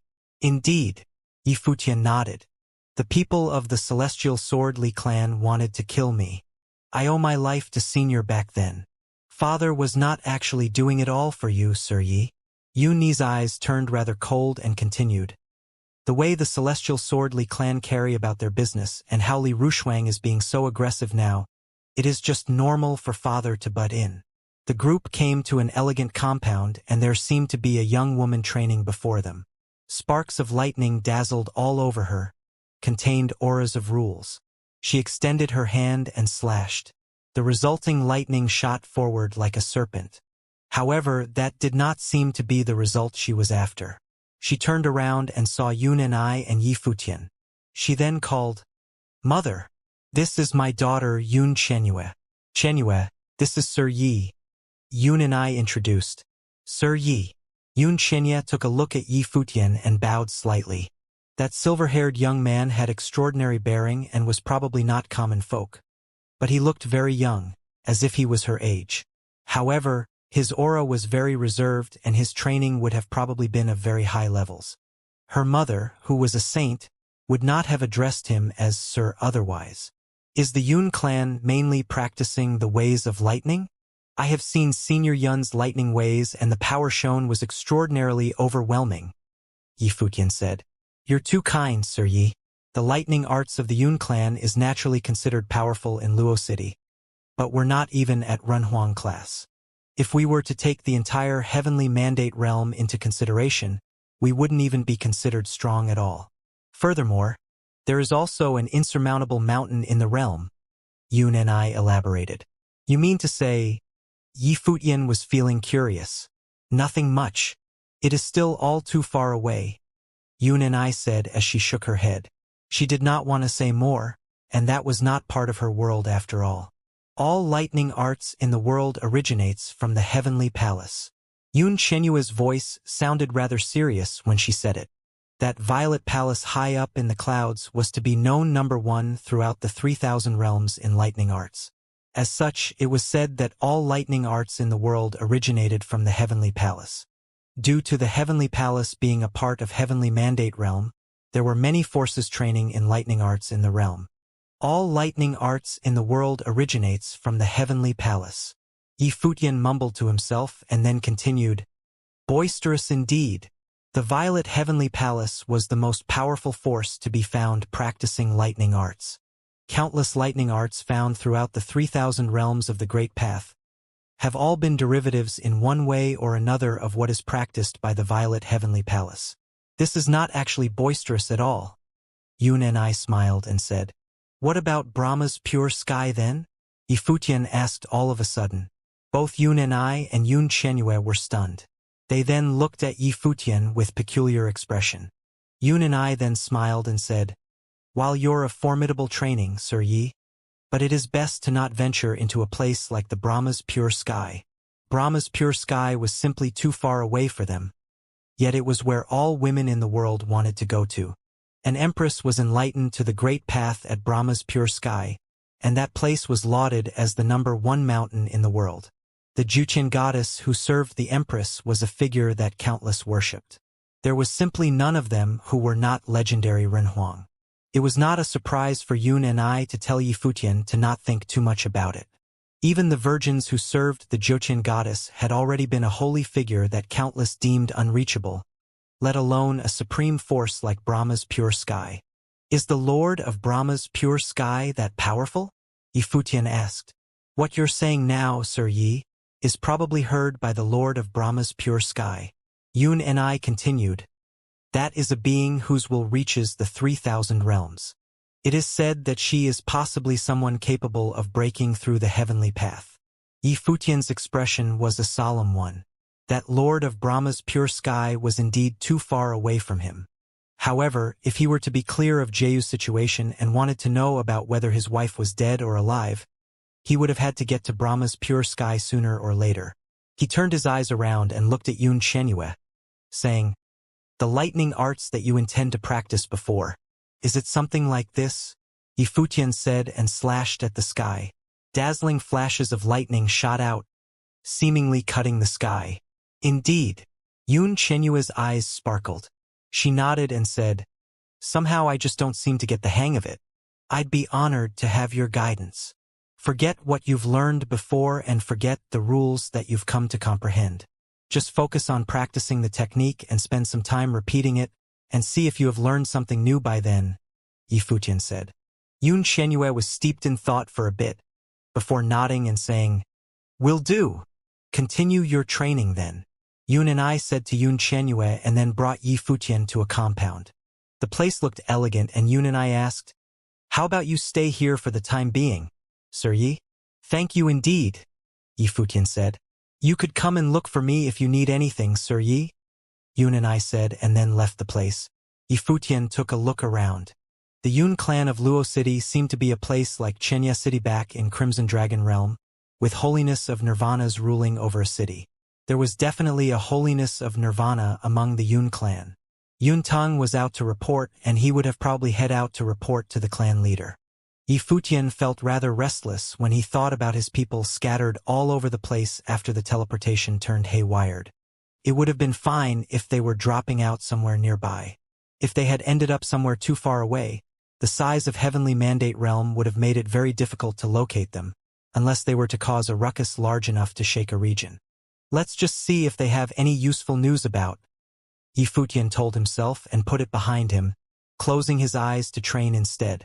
Someone else came not long afterwards, but did not bother Yi Futian seeing that he was training with his eyes closed, electing to stand far away instead. Yi Futian opened his eyes and then saw Yun Qianyue smiling. He then asked, is there anything I could help you with, Ms. Qianyue? Yun Qianyue stepped out and came before Yi Futian. She was dressed in blue attire, facing Yi Futian before bowing to him, saying, please guide me in my training, sir. You've learned something? Yi Futian's expression was peculiar. He had only reminded her of something, and did not expect her to be able to get something out of it in such a short period of time. Indeed. Yun Qianyue nodded.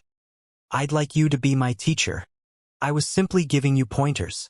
That was just a way of training and I didn't actually teach you anything. You owe being able to get it so quickly to your own intellect.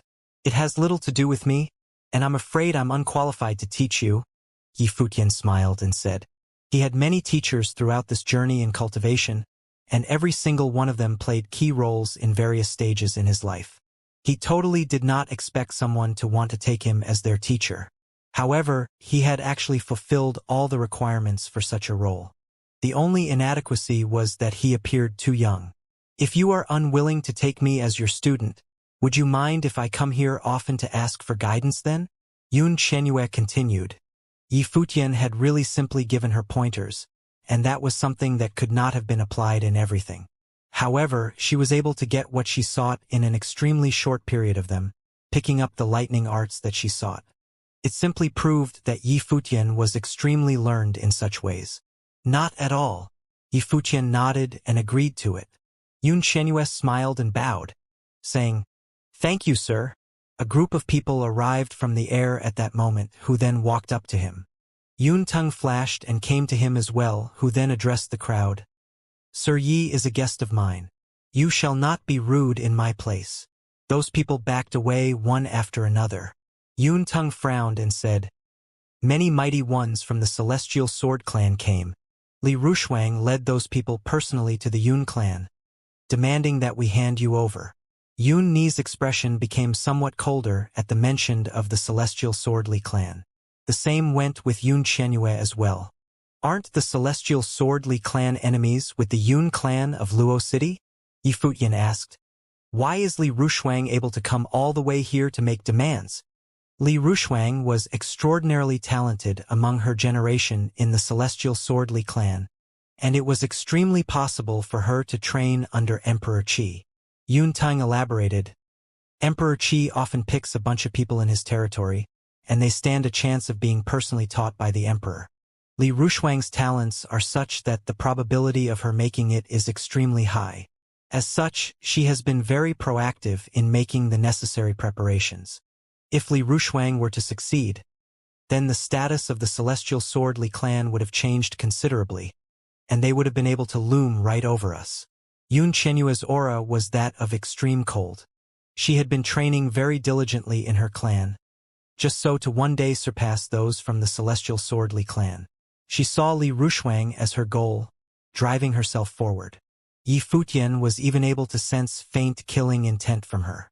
He looked at Xianxia in a curious manner, and Yuntung at the side added, "Xianyue's father died by the hands of those from the Celestial Swordly clan." Yi Futian's pupils constricted slightly. He only understood why Yun and I said that Yuntung was not only doing what was done for him back then. Sword wills howled outside the Yun clan manor at that moment. A group of mighty ones rode on their swords, and the woman leading them was none other than Li Rushuang. They knew that they were not able to kill Yi Futian back then and gave. They also knew that Yuntung had considerable enmity for them. At that moment, however, she came directly to the Yun clan and demanded they hand over the man they were looking for, and it was to see if the Yun clan would have complied. Li Rushuang had elders standing on each side of her. One of them was a senior from the Celestial Swordly clan, who had been the unblemished saint out to cut Yi Futian down back then. The other elder was wearing a tight-fitting long robe and looked to be over 50 years old. His eyes were narrowed and rather eerie and gave the impression that he was unfriendly. He stood with his hands behind his back, and those narrowed eyes of his looked rather cold. He seldom appeared in the region, so there were few who knew of him. A group of mighty ones from the Yun clan were there. The one who took the lead was named Yun Chong, who was Yun Tang's brother. His bearing was calm and steady as he looked at Li Rushuang. Yun Chong actually spent more time eyeing the long-robed elder beside Li Rushuang. He was suspicious of that person's identity. From his perspective, the Celestial Swordly clan was the enemy, and they had a lot of scores to settle with each other.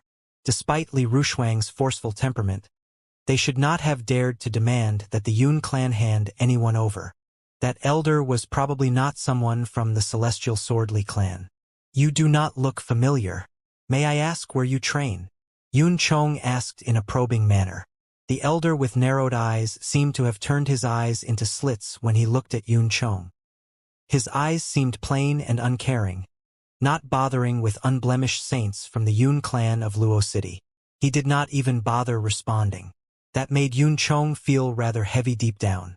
If that person dared to ignore him like that, he must really be someone formidable. Li Rushuang shot a sarcastic look at Yun Chong.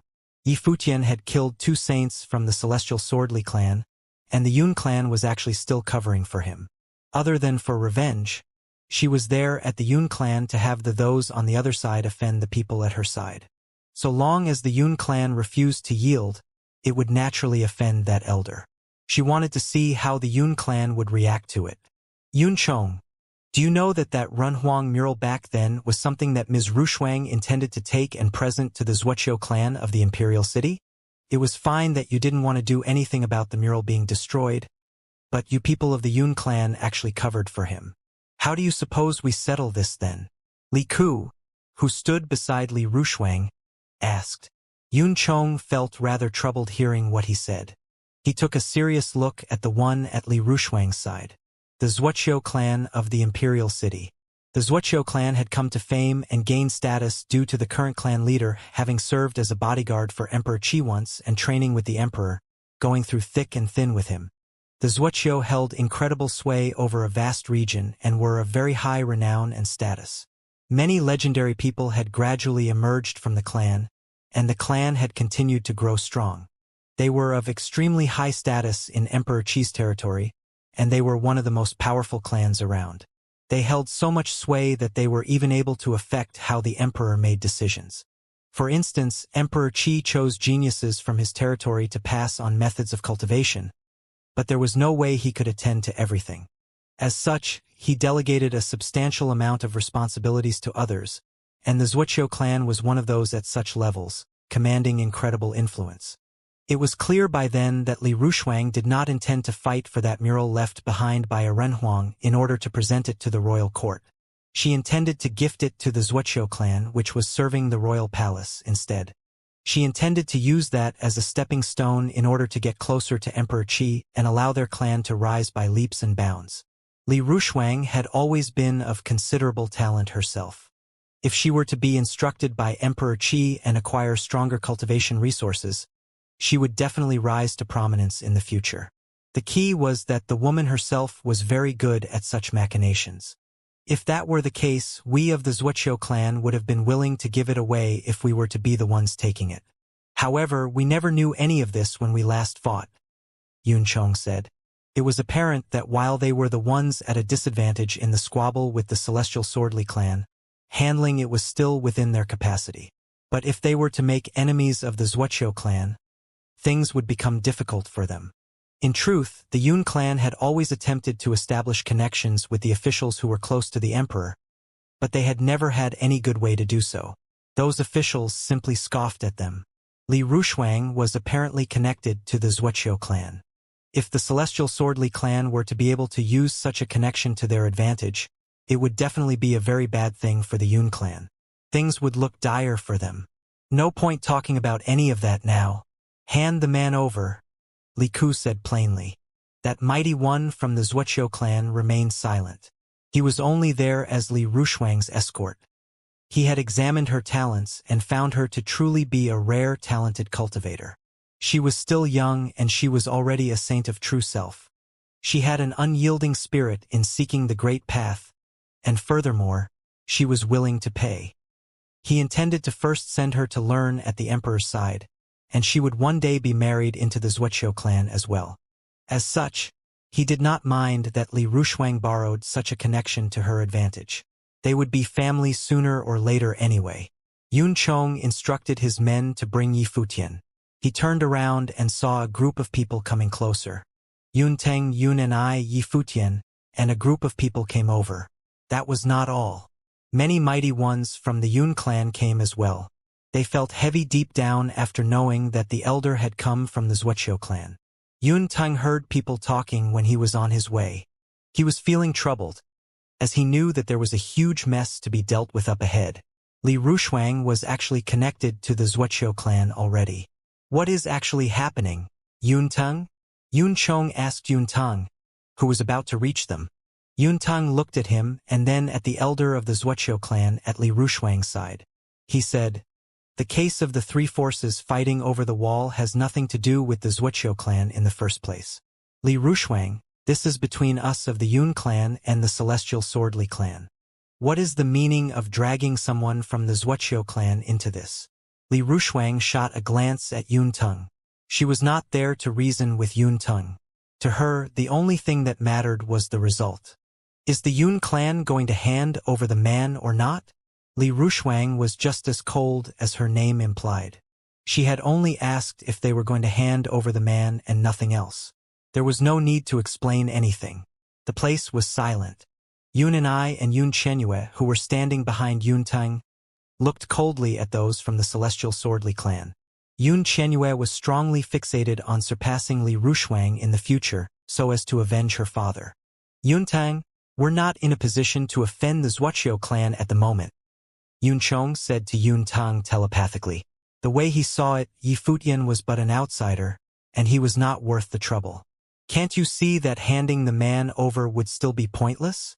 Li Rushuang is doing all this to establish a connection with someone higher up. If they are already in league with the Wuxia clan, it will only be a matter of time before they find other excuses to get rid of us. What is the difference between handing our guest over or not handing him over? Yun Tung retorted telepathically. At the very least, it would prevent the Wuxia clan from having an excuse to take us on for the time being. We need time, Yun Chong said. They were also fighting to establish a connection with a force comparable to the Wuxia clans as soon as possible. Yun Chong's son was also extremely talented in cultivation, and so there was a chance for the Yun clan as well. It was extremely unwise to get on the Wuxia clan's bad side at the moment. Though Yun Tung understood what his brother's thoughts were, he insisted nonetheless and said, "No way. He had already made that compromise once. That compromise had left lasting psychological trauma on his daughter, Yun and I. You can't understand the gravity of the situation, can you?" Yun Chong replied telepathically in a rather severe tone. He did not bother with Yun Ting further and turned to Yi Futian instead, saying, "Sir, this was between you and the Celestial Swordly clan to begin with, and Yun Tung has already done all he was able to.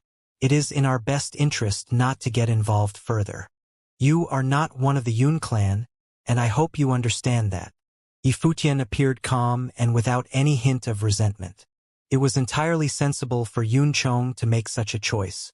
There was no need for him to take such risks for a stranger. "He's not a member of the Yun clan?" "Says who?" Yun Chenyue asked. "I've already taken Sir Yi as my teacher. The Celestial Swordly clan is an enemy of us of the Yun clan. Are we really just going to hand someone over just because they tell us to? Furthermore, you're the eldest descendant of the clan, as well as a teacher and example for members of future generations of the clan. I'm afraid what you're doing now will only cause others to feel disgust." Yun Chong frowned and looked at Yun Chenyue, finding her standing in a composed manner, her eyes determined. There were many mighty ones in the Yun clan, and he did not think there was a need for Yun Chenyue to take Yi Futian as her teacher. Furthermore, Yi Futian had not been around for long, and he saw that only as one of Yun Chenyue's excuses. Yi Futian understood that he had not agreed to take Yun Chenyue as his student, but what Yun Chenyue had said made him feel warm inside nonetheless. "Chenyue, don't go letting your emotions get the better of you now," Yun Chong told Yun Chenyue off in a low voice. "I'm simply telling the truth," Yun Chenyue said. "It's almost time to head to the Imperial City." That mighty one from the Wuxia clan, who had been silent all that while, finally spoke. He swept his narrowed eyes over the Yun clan and continued, "Make up your mind already." Li Rushuang looked over the ones from the Yun clan as well. Yun Chong's expression suggested that he was feeling very pressured. That man from the Wuxia clan had finally said something. "Hold on," Yun Chong said. He looked at Yun Tung with a severe expression and said, "The clan's interests precede all. Hand the man over." Yun Tung stared at him unflinchingly and said, "I've made a compromise for the sake of the clan once. I'm not about to do the same again. I was the one who brought him here. If he wants to take my guest away, then we fight." Yun Chong looked very unwell hearing what Yun Tung had said. That mighty one from the Wuxia clan, who was standing across them, said plainly, "Will do then." He then began walking away and left altogether, seemingly tired of the charade. Li Rushuang did not say anything else, and she followed suit. She, however, shot a sarcastic look at those of the Yun clan. You people want to send someone to train under Emperor Qi, huh? The look seemed to say. Well, you can stop dreaming now. The group left en masse and disappeared from sight soon after. Yun Chong looked glum.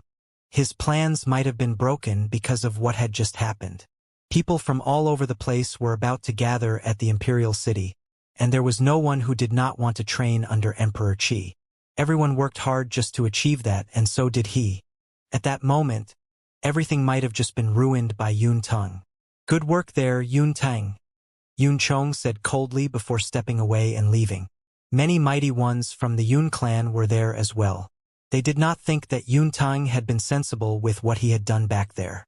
The Zhuoqiu clan was an undeniable force in Emperor Qi's territory. After all, why would you need to put your clan through this for me? Yifutian asked Yun Tang. So long as we are not in direct conflict with the Zhuoqiu clan, they, as people who serve Emperor Qi, will have to take their influence into consideration as well. They couldn't simply fight people like other forces do, and Emperor Qi wouldn't bother himself with all of that, Yun Ting said. But the Zhuoqiu clan is still a clan serving Emperor Qi, and if we do not have any other connections, it will be rather difficult for us at the Yun clan to train under the Emperor after getting on the Zhuoqiu clan's bad side. Could the Zhuoqiu clan have any influence over how Emperor Qi selects the candidates whom he will later teach? Yifutian asked. Emperor Qi selects such candidates every year. Anyone he has taken notice of will stand a great chance, but he leaves most other matters to his subordinates and doesn't bother interfering with any of those matters at all. All manner of fighting and conflict is treated as part of cultivation. Survival of the fittest, after all, Yun Tang said to Yifutian. Yun Tang was soon called away by clan members. Yifutian knew it was because of the thing that just happened. Ma'am, how is the Zhuoqiu clan's real strength? Yifutian asked Yun and I after Yu Tang was called away. Both Zhuoqiu clan and Zhong clan were the most flourishing powers in Emperor Qi's territory. They were much more prestigious than any other clans in Emperor Qi's territory. After years of development, both clans had cultivated innumerable top warriors, including many Nirvana Plane saints. As far as I know, there were warriors of the 4 Nirvana Plane in the Zhuoqiu clan, among whom Zhuoqiu Gong, the current clan head of the Zhuoqiu clan, was at the apex of Nirvana, much stronger than any other Nirvana saints. Yun and I said to Yifutian, Zhuoqiu Gong has followed Emperor Qi for many years and received Emperor Qi's guidance. Under Emperor Qi's influence, even though he was restricted by talent and was unable to enter the Runhuang Plain, he could rarely find an opponent of equal level. Of course, I mean in Emperor Qi's territory. His ability may not be worth mentioning in the range of Heavenly Mandate Realm.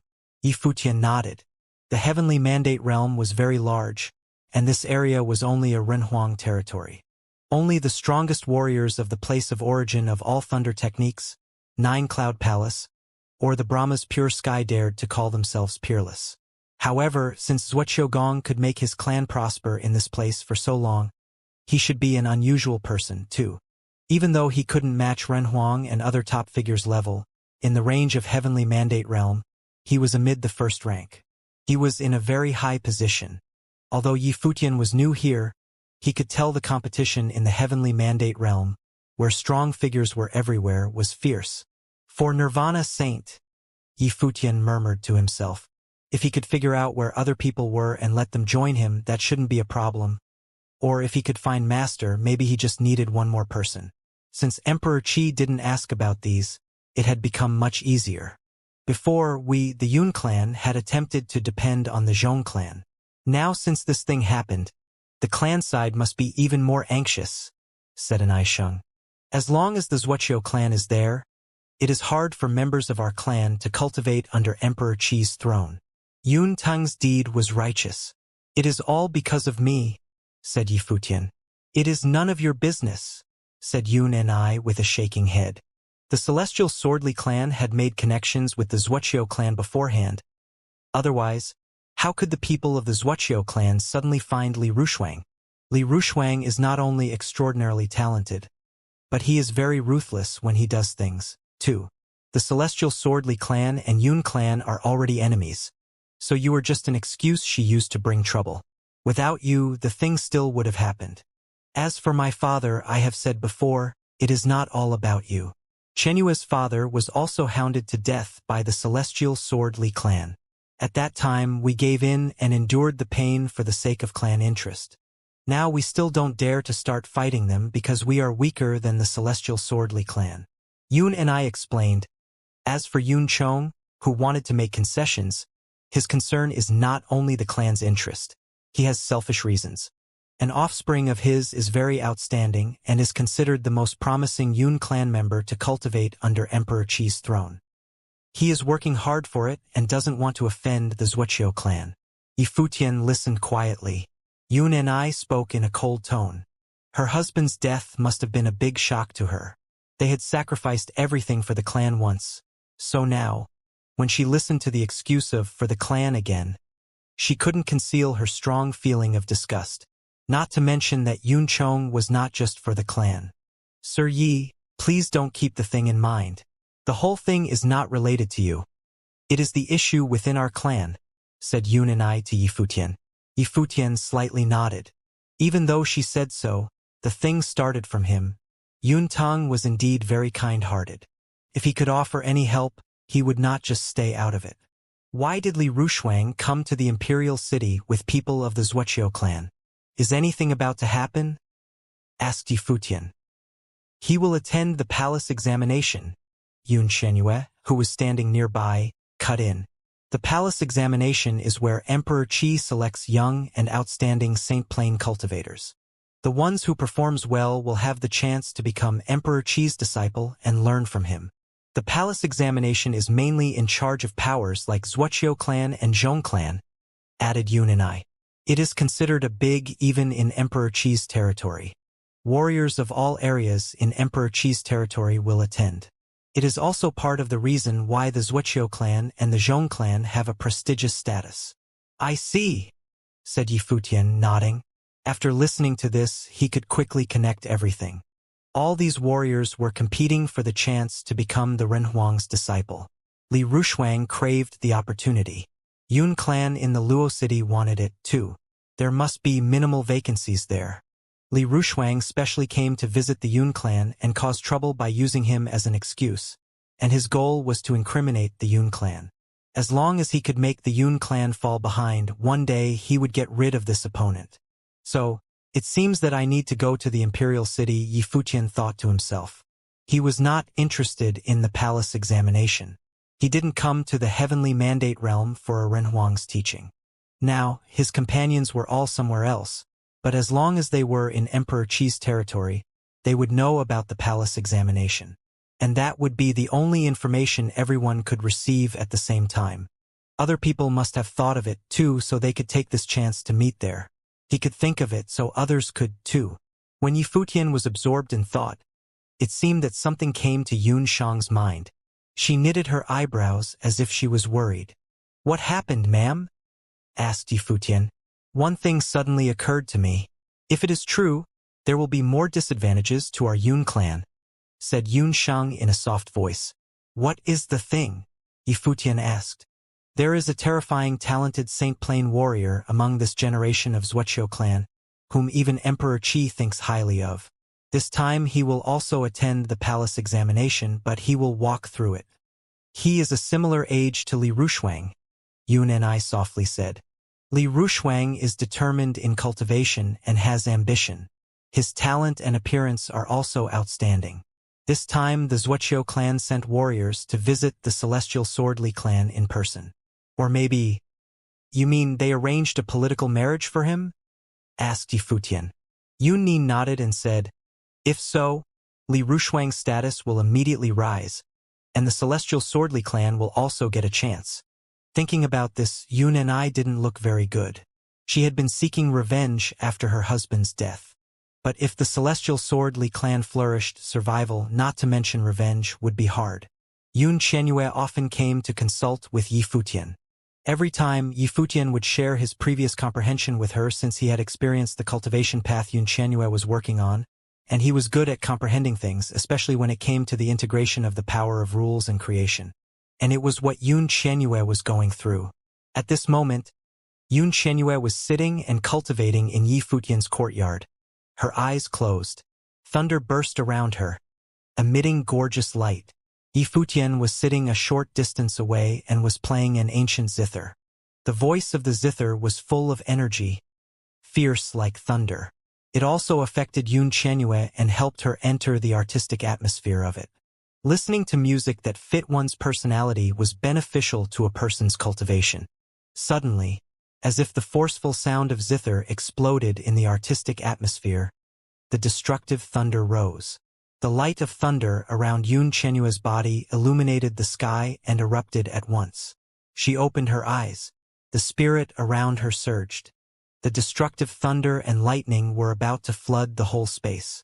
After a while, the will of thunder rules was gradually appeased. She had a look of amazement on her face. She turned her beautiful eyes toward Yifutian and said, "Thank you, sir." These days, Yifutian had been guiding her cultivation. She had not only made quick progress in thunder techniques, but with the aid of the zither, she had even improved her state of mind, and the thunder techniques suited her better, which was a wonderful feeling. "You have talent," Yifutian said with a smile. He discovered Xianxia's talent was actually very outstanding and that she had potential. "That is because the teacher teaches well," said Xianxia, laughing. "I never promised to be your teacher," said Yifutian with a laugh. "Fine. You are good at teaching," said Xianxia, smiling. At the same time, in another villa of the Yun clan, Yunchong was standing in the courtyard. Behind him, a young man stood with his hands behind back in an unusual manner. A group of people came in front of them and slightly bowed. "How's it going?" asked Yunchong. The Wuxia clan and Celestial Swordly clan indeed had the plan to unite by marriage, that person replied. Hearing this, Yunchong immediately turned sullen. Behind him, the young man's face turned gloomy, too. It might hinder him from cultivating under the throne of Emperor Qi. Yunchong waved his hand. His mind was released and enveloped the space as if prohibiting others from probing into it. He looked at the person and asked, "And the other thing I told you to do, how is it?" That person took a bow and cupped his hands as a salute and replied, "It's going well. As you expected, Zhong clan indeed showed their interest, especially Miss Xianxia. They have promised to help if we show a willingness to send them to Zhong clan in service." "Good," said Yunchong. He stared at him with a pair of piercing eyes and told him, "Nobody else shall know about it. You must change your wording in front of the clan lord. Do you understand?" "Aye, sir," he replied, nodding. "Then you can go," said Yunchong. He waved his hand, and a storage ring flew into that person's hand. He bowed and showed gratitude, then soon retreated and left the place. Yunchong looked into the distance. Coldness flashed across his face. Yuntang didn't get along with him after the first thing happened, but now that he was dead, it was meaningless to linger on it. All was for the clan to get stronger. Now they even sheltered a stranger and displeased the Wuxia clan. Luckily, Yunchong had prepared a backup plan. For the clan, this time, he had to let Yuntang make sacrifices again. Yuntang came to the villa where Yifutian was. "Sir." Yifutian opened his eyes and saluted. He was cultivating. "I just found a cultivator roaming around in the Luo city. His name is Yusheng. Do you know him?" asked Yunting. Yifutian paused a second and then nodded, smiling. He didn't expect Yusheng was nearby. "Where is he?" He stood up and asked. "Let's go," Yunting said and turned around. Yifutian followed him, and soon they flashed away from the Yun residence. In Luo City, a lot of people gathered in one place, bustling with noise. Some cultivators were lying on the ground. All of them were saint-level cultivators with some fame in Luo City. They were usually considered geniuses. However, at this moment, they had been beaten down. All were lying on the ground. Next to them, their seniors were encircling a burly person in anger. "Do you want to intervene in this, too, people from Yun clan?" said a senior angrily. This burly person was too arrogant. Yifutian was dumbstruck. He immediately recognized that burly figure from a distance. Could only be Yushang. For real, this guy liked making trouble more than Yifutian did. "Yushang!" shouted Yifutian. The burly beast, who was releasing a ferocious life force, paused a second and turned around. When he saw Yifutian, he grinned. The life force on his body suddenly disappeared. He flashed in front of Yifutian. Seeing Yifutian staring at him, Yushang turned his head and pretended as if nothing had happened. "For my sake, would you mind putting an end to the thing today?" Yuntang looked toward these people and pleaded. These people seemed quite discontented, but they also had scruples about Yuntang, since the Yun clan was the lord of this city. Yuntang was of unblemished plain, and none of them dared to challenge him. "Since you have spoken, surely we will not do anything serious. It's just this boy is too arrogant. In his eyes, we were like nothing. If we don't teach him a lesson, we can't appease people's anger," said one senior. Obviously, they still looked quite furious. Just because of one squabble, he brought them all to their knees. Some people's hands and legs were fractured. "He was such an asshole. Since then, you don't need to lend a hand," said Yushang to Yuntang. He took one step forward and said to these discontented people, "For those of you who have complaints, come on, fight me." After speaking, he released a fierce life force from his body. Those seniors' mouths twitched. Just now, they had fought once. Although they were all seniors of the True Self plane and Yushang was just at the apex of Doctrine Saint plane, inferior to them in terms of level, Yushang's fist almost broke their hand bones. If they had real combat, they didn't have the confidence. Where did this asshole come from? One fist knocked out a warrior of his same plane. Even to the higher plane warriors, he showed no mercy either. Yuntang looked toward Yifutian. Yifutian was quite awkward. Before, when he as a Doctrine Saint fought with Xingkai the True Self Saint, Yushang was also at the apex of Doctrine Saint plane. He could even beat Xingkai, the strongest warrior of Crimson Dragon Realm. As for fighting with the True Self Saints of the Luo City, that shouldn't be a big deal. "Sir, my friend was really out of line. Maybe he needs some discipline. Let's not get involved," said Yifutian to Yuntang. Yuntang paused a second and didn't know what Yifutian meant. Did he really want to treat his friend like this? But since Yifutian said so, he nodded and said, "If so, I will let you handle it. But please show some mercy." After Xingkai finished talking, Yushang took a step forward. Suddenly, the ferocious demonic will rumbled around his body. He was dressed in a demonic deity's armor. Even the strongest True Self Plane Senior shook his arms and twitched his mouth, staring at those demonic eyes. He thought to himself that if he were defeated by this young person here, perhaps his long-established fame would be buried here today. Thinking about this, he said, "Let's call it a day. I don't want to face any controversy related to bullying young people." He waved his hand, indicating he didn't want to fight. "Nah, I don't mind at all," said Yushang. He continued stepping forward. A gust of violent force pushed ahead and added pressure on the senior, whose face turned pale. What did this asshole mean? The senior tossed his sleeves back and said, "I don't want to cause controversy. For Mr. Yun's sake, I will put it to an end." After saying that, he directly turned around and left with those young warriors, who had been pounded to the ground. He just left like that. It was two. The crowd around them blinked in disbelief. What was this situation? Just now, they couldn't wait to fight and had to stop because that person from the Yun clan intervened, but now they had just let it go. Yuntang didn't understand it either. Yusheng looked toward others and said, "How about you come over to fight me?" "Nah, we don't bully young people either. Since Mr. Yun has spoken, we shouldn't quibble over it," they all said and left with their people. Seeing others leave, of course, they knew what had happened. They had no confidence in winning over him. Soon they all went away crestfallen. No one claimed they wanted revenge. Yushang was standing at the center. No one could fight. He looked quite unhappy and let out a sigh, murmuring, "They were all very boastful." Then he retrieved his force and walked to Yifutian's side. Yuntang was like, "They dared not fight?" He also saw through something and showed little surprise. This friend of Yifutian's was just a young man of Doctrine Plane, and he scared away old people of True Self Plane? They all ran away like that. Thinking about how Yi Futian killed people of the Celestial Swordly clan with one strike, he was somehow speechless. It seemed that these people from the Crimson Dragon realm all had excessively strong combat power. If so, when Yi Futian told him not to intervene, Yi Futian was not teaching Yushang a lesson. He was obviously bullying them. What happened? Yi Futian looked at Yushang and said. He didn't know what to say. Was it fun to bully them like that?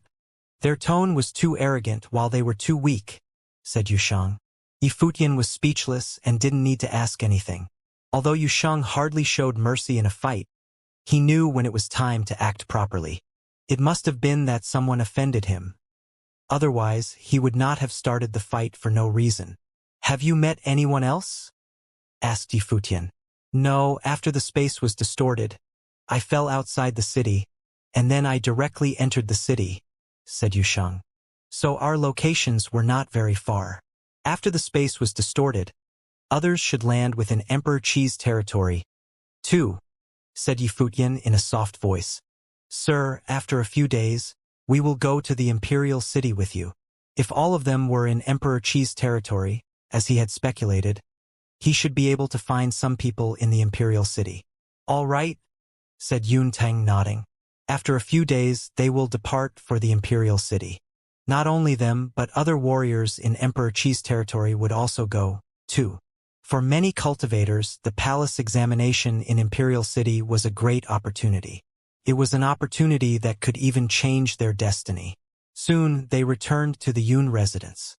Knowing that Yushang had come, Yun Qianyue came to visit. She stared him up and down curiously. From Yushang, she could perceive a gust of invisible pressure. It was as if he had a peerless, imposing attribute in his body. He was able to intimidate so many true self-saints as a doctrine saint, which meant he must be a very unusual figure. But Yu Qianyue learned from her grandpa that Yushang listened to Mr. Yi. Sir Yi was very mysterious to her. She had been cultivating under Yi Futian's instruction for a few days and had made great improvements.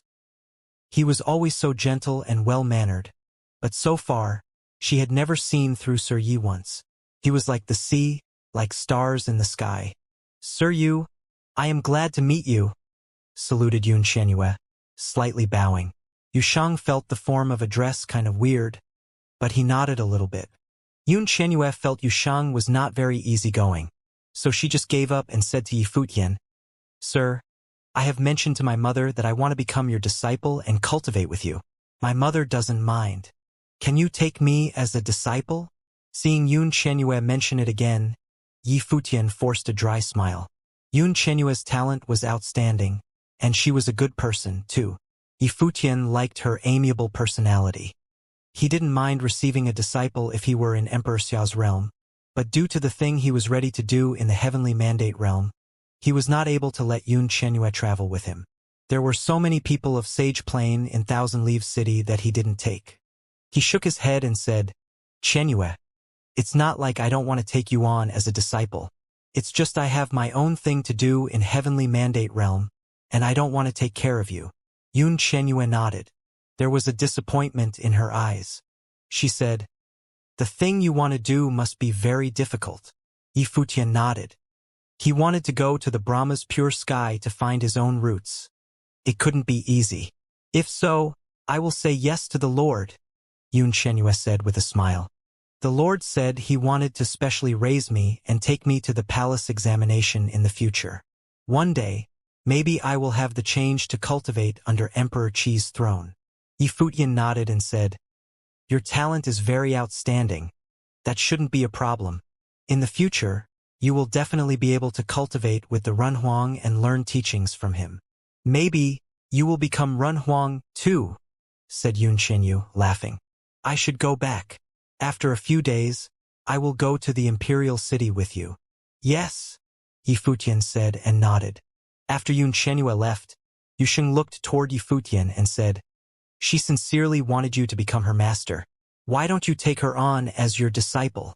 I must be responsible for her if I take her as my disciple.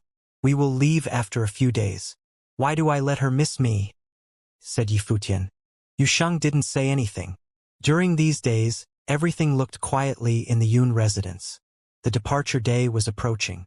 On this day, Yi Futian practiced a set of fist skills and just finished cultivation. Suddenly, he heard noises from outside. What happens? Yi Futian frowned. He looked into the distance and saw in the Yun residence. There was light of thunder falling from the sky. It was as if a fight was about to break out. Father, is this the way you treat me? Someone let out a furious roar, echoing in the Yun residence. Yi Futian's heart suddenly sank. It was Yun Tang's voice. Let's go and see, said Yi Futian to Yushang. They directly flashed there, where many people had gathered. Yun Tang and Yun and I were standing in the crowd. Yun Nin looked grief-stricken. There was absolute despair and even hatred in that pair of eyes, which were staring at people of the Yun clan.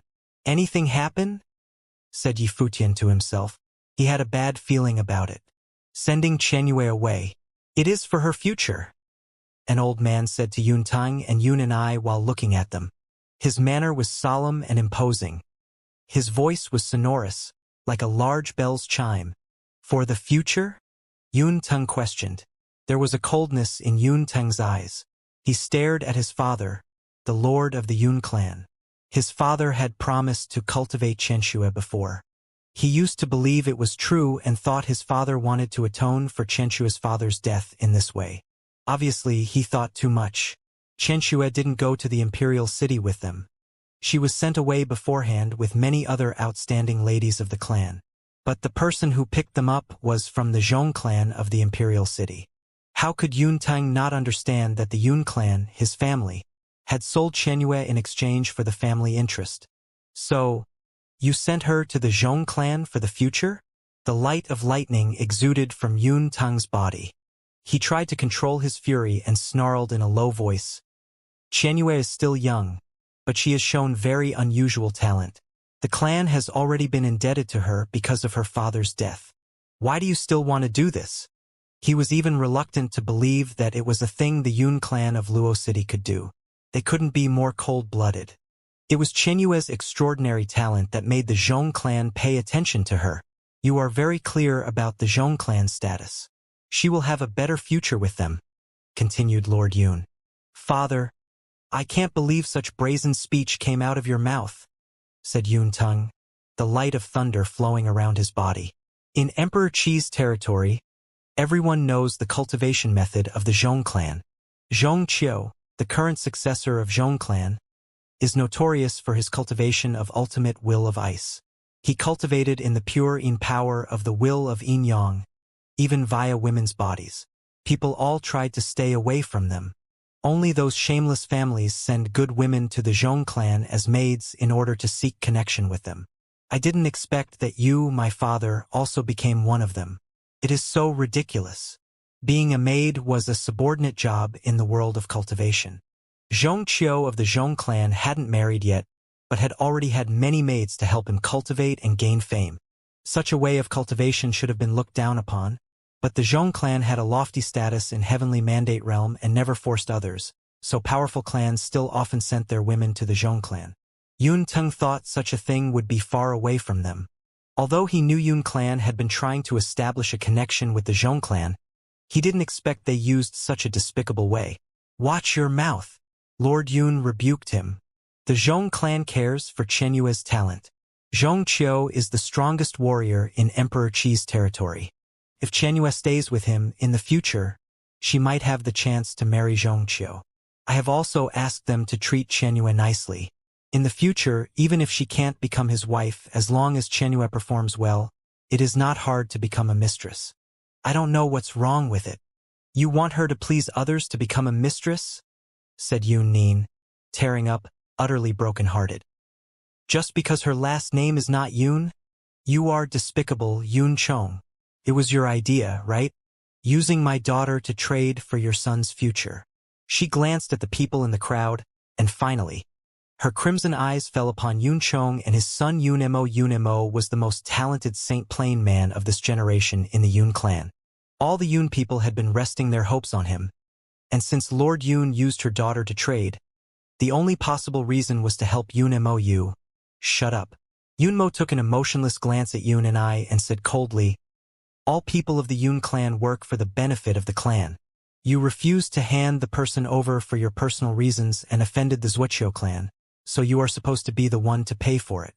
I got news from the Imperial City that the Celestial Swordly clan may seek connection with Wuxia clan via marriage. You must know that only Zhong clan is able to fight against the Wuxia clan, and Zhong Qiu of the Zhong clan is the only one comparable with that genius of the Wuxia clan. You have made mistakes without regard to our clan interest once, and now it's time for you to make a sacrifice. You are acting presumptuously here. I should warn you, don't forget what your last name is." Yi Futian observed all that happened silently. He now understood everything. Yun Chong, who had been acting nicely, finally showed his true colors. For the clan interest? Of course, he was willing to sacrifice other people's children instead of his own and even his child for the so-called clan. Was Qianyue taken to the Zhong clan and traded like goods? As a maid. The status of a maid was inferior. She had to listen to every order of the master and belong to the master physically and mentally. How dare he say it was for Qianyue? As Yun Tang had said, they were shameless. The crueler the cultivation land was, the more the people there worshipped self-interest. But he knew arguing was meaningless. The way of thinking was rooted in their veins. Despicable people wouldn't think of themselves as despicable. They would believe what they thought was all true. Otherwise, they would not have reached their current cultivation plane while questioning themselves. "Sir, ma'am, arguing with them is meaningless. Let's go to the Imperial City," Yi Futian said to Yun Tang and Yun and I. Qianyue was not sent away for a long time. They could still catch up with her if they hurried. "Do you have the right to speak here?" An arrogant voice came. Yun Chong's son Yun Mo glanced at Yi Futian with coldness. "Don't forget who caused the trouble." Yu Shang saw Yun Mo act like this and released the imposing life force from his body. Yi Futian looked quite calm. Although he had the thought to kill, he was still trying to control his fury. The speaker was the so-called future of the Yun clan. All things the Yun clan had done were for him. "Qianyue has been cultivating with me, so she is like a half-disciple of mine. If anything happens to her, I will not let any one of you go," Yi Futian said calmly. But there was a chill hidden under this calmness, which made one feel like the temperature had been lowered. The lord of the Yun clan looked at him. At this moment, he seemed to be able to perceive a special disposition from this true self-plain young man. His disposition seemed to be the leadership of a person in a lofty position with disdain for the Yun clan. He, as a nirvana-plane saint, suddenly perceived a keen sense of threat from this young man. Yun Chong and Yun Mo took a glance at Yi Futian with surprise. There seemed to be some contempt in his glance. He would not let anyone go? Who did he think he was? Yi Futian took one step forward and said to Yun Tang and Yun and I, "We'd better hurry up. Don't waste time here." "Okay." Yun Ting nodded and said, trying to restrain his anger. He wanted to leave with Yun and I. Someone blocked their way, but Lord Yun said, "Just let them go."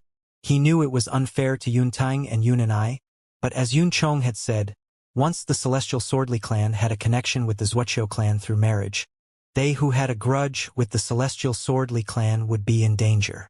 They must get rid of this situation, and the only way they could find was to get close to the Zhong clan. There must be a sacrifice for the clan. "We should depart too," continued Lord Yun. Yun Tang was just an unblemished saint, and he was of Nirvana plane. They would reach the Imperial City prior to Yun Tang, and they would inform the Zhong clan beforehand. Yun Tang wouldn't do anything bad, and he didn't want anything happen to Yun Tang either, since he was his heir. He could judge by Yun Tang's cultivation plane that Yun Tang couldn't do anything big even if he reached the Imperial City. The large group of warriors of the Yun clan started their journey. They drove their divine instruments instead of walking and drew a flash of lightning on the sky dome. They directly surpassed Yun Tang and others and headed into the distance. Yun Tang and others looked quite embarrassed. According to the plan, they were supposed to depart with other clan members and reach the palace examination on time. "Sir Yun, the date of the palace examination is approaching, right?" asked Yi Futian. His plan was also to keep up with the Yun clan warriors. "Yes. nodded Yunteng. If so, the Zhong clan will also prepare for the palace examination, and temporarily, Qianyue should be safe. Sir and ma'am, you don't need to worry too much, said Yifutian. Even though Yifutian said so, Yuntang and Yunshang didn't look relaxed at all. How could they not worry about them? Even though nothing had happened, the situation was still. Even Yun clan didn't dare to provoke such a giant like Zhong clan, not to mention them. Would it work even if they reached the imperial city? But now they were not allowed to think that much. They could only go there first. Qianyue is my half-disciple. I will handle it when we reach the imperial city, continued Yifutian. Both Yuntang and Yunshang looked at him. Yifutian seemed to be serious, just like when he threatened Lord Yun. He looked very confident. Okay, said Yunshang, nodding. Qianyue trusted Mr. Yi. She even wanted to be his disciple and follow him to cultivate. Every time after cultivation, Qianyue often spoke highly of Mr. Yi in front of her. So, unconsciously, she also felt Yifutian was a very unusual person. Now, since he said so, the hope was also growing in her heart. Or maybe he had the chance to do it. It at least was a wisp of hope no matter how bleak it was. In Emperor Qi's territory, in the solemn imperial city, above the sky dome, warriors traveled in the air. Today, all the warriors within Emperor Qi's territory gathered in the imperial city and headed to the core of the city. It was the start date of the palace examination of Emperor Qi's territory. The chosen ones would have the opportunity to cultivate with Emperor Qi and learn his teachings. Heavenly Mandate Realm was the ultimate Runhuang realm. It was also the one among the 3,000 realms of the Great Law, who honored the martial spirit most.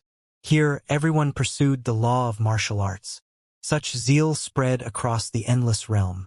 People from all directions would not miss this great event. Even then, many powers had already arrived beforehand.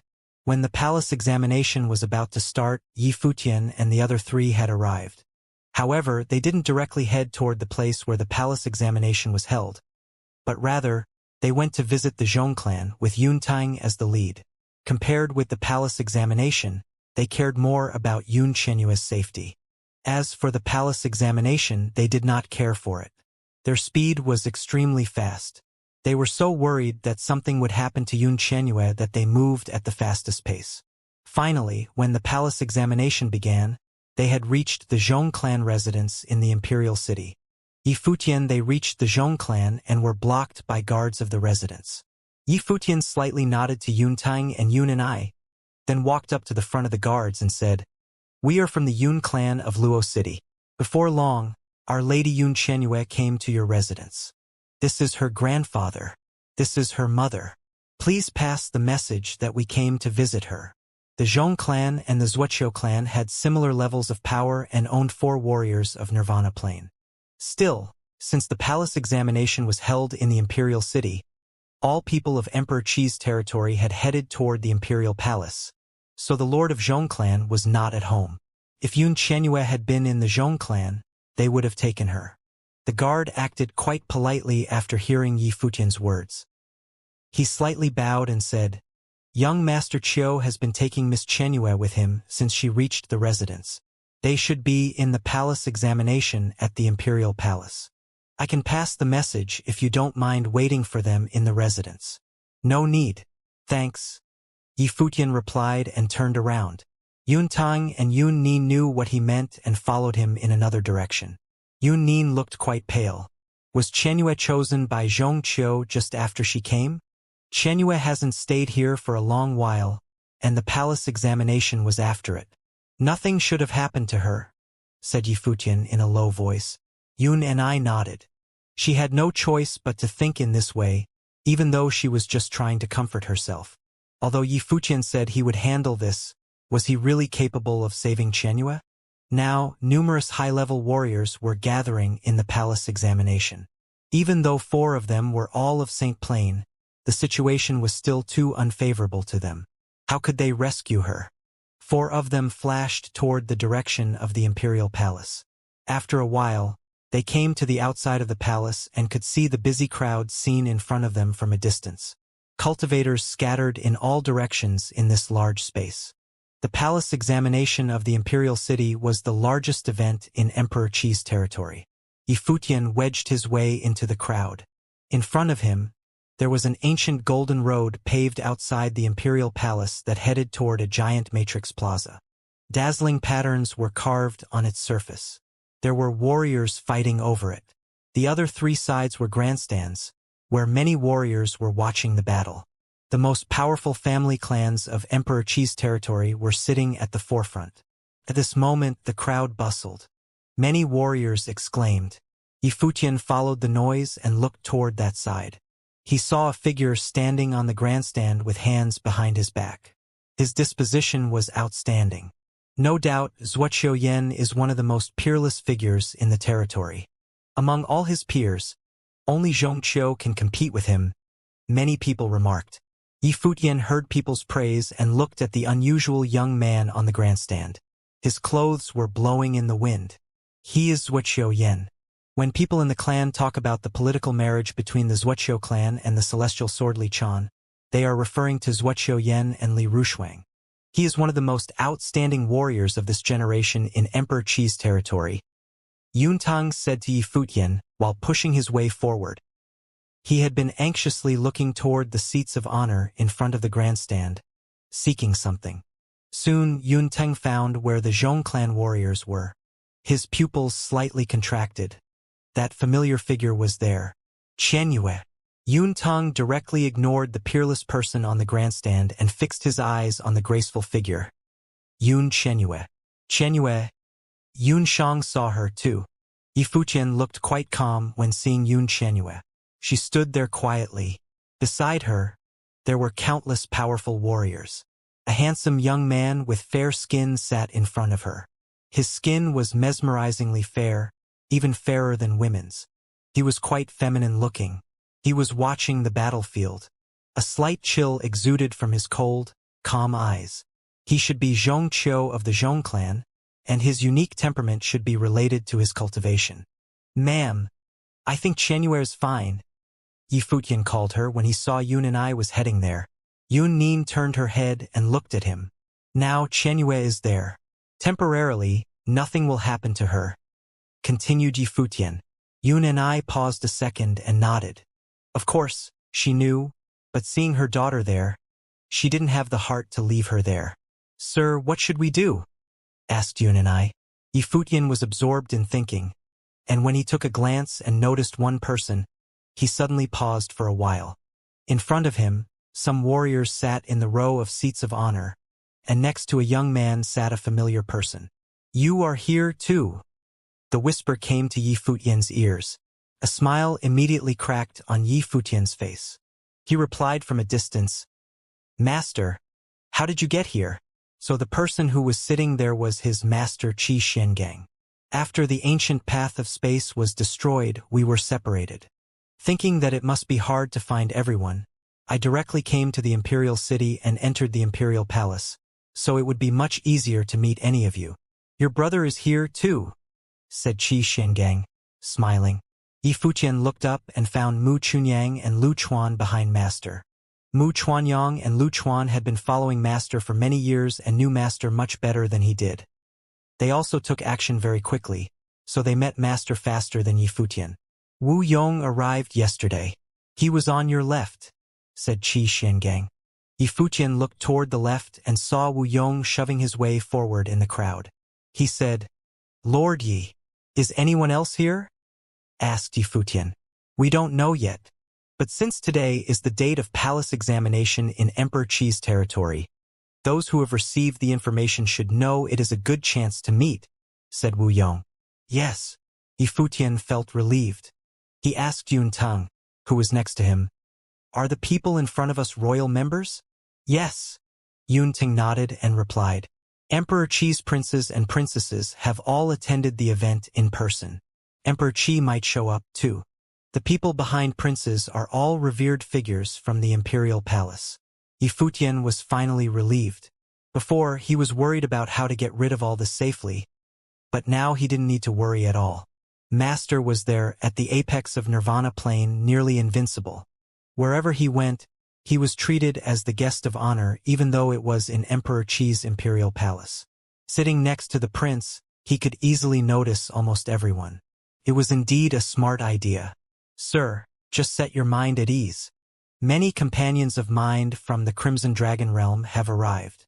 Nothing will happen to Qianyue, said Yi Futian to Yun Ting. Yun Ting paused. He knew Yi Futian was from the Crimson Dragon realm, and he came with the Prince of Crimson Dragon realm. Did it mean the royal warriors of Crimson Dragon realm had come? This thought gave him a wisp of hope. Yi Futian's words made him have faith again. Yi Futian didn't take action immediately, but rather, he quietly observed everything in the crowd. The palace examination was held by the Zuoqiu clan and the Zhong clan. The Zuoqiu clan and the Zhong clan would also be in charge of deciding who to choose. All powers coordinated with each other, and finally, the most talented Saint Plain figures in Emperor Qi's territory would gather in this palace examination and fight each other, showing themselves to the public. Finally, the Zuoqiu clan and the Zhong clan would make the decision of who would be summoned by Emperor Qi in person. That was why a huge political power was formed with Zuoqiu clan and Zhong clan as the center, and these two clans stood on the top throughout Emperor Qi's territory. All the cultivators had thoroughly prepared and performed well during the combat in the palace examination. Of course, nobody could surpass Zuoqiu Yen of the Zuoqiu clan and Zhongqiu of the Zhong clan. From time to time, one could hear the audience's praise to them from the grandstand. Many people worshipped these two people's talent and regarded them as the goal. However, many also knew that even if they didn't attend the palace examination, they would still become Emperor Qi's disciple and learn his teachings. Thus, they still should show their abilities during the palace examination. Yi Futian delivered voice to Qi Xiangang and made some inquiries. At this moment, next to Qi Xiangang, the Prince Qiyu asked him, "Sir, what do you think of the warriors that attended the palace examination today?" He showed great respect to him. The first day he met Qi Xiangang in the imperial palace, the prince was impressed by his cultivation knowledge and his temperament. Since his last name was also Qi, the prince invited him to be one of his teachers. Qi Xiangang had promised to give guidance to him, but he also said he wouldn't stay for long. "Their performances were passable," said Qi Xiangang, "but they are not strong." "What kind of person do you mean, sir?" asked the Prince of Qi. "It is hard to tell, but you will understand it soon, Your Highness," replied Qi Xiangang. "I can tell your standards are very high. I have a rough idea of what you mean, but I don't know if I have a chance to see one here," said the Prince of Qi, laughing. "Mr. Qi's standard is so high that nobody in the palace examination can meet it. I am inquisitive as to what kind of person you are talking about," the Lord of Zuoqiu clan said slowly after hearing the dialogue between Qi Xiangang and the prince. The Lord was the man standing on the peak of Emperor Qi's territory. Zuoqiu Yen was also one of the most talented warriors among all clans. However, after arrival, Qi Xiangang was esteemed by the emperor and beloved by princes. The Lord of the Zuoqiu clan had been curious how powerful this emperor's guest of honor was. Qi Xiangang made it sound like no one in the palace examination could meet his standard for a strong warrior. "You might have the chance to meet it one today," said Qi Xiangang. "Really?" said the prince, laughing. "If so, I am looking forward to it. The palace examination is near its end. Is there still any talented person who has yet come to the stage?" After speaking, he looked up into the distance. After several battles, the participants of the palace examination all came out. The last two warriors showed up.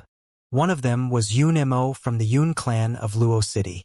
Seeing him, warriors of the Yun clan all got quite excited. The chance was here. They all hoped Yun Mo would not disappoint them. Yun Mo indeed tried his best for this battle. He perfectly displayed all his abilities and won over the opponent with a marvelous performance. After the battle, a tinge of smile was seen on his smile. He looked toward where warriors of the Yun clan were. A soft wind blew across his face.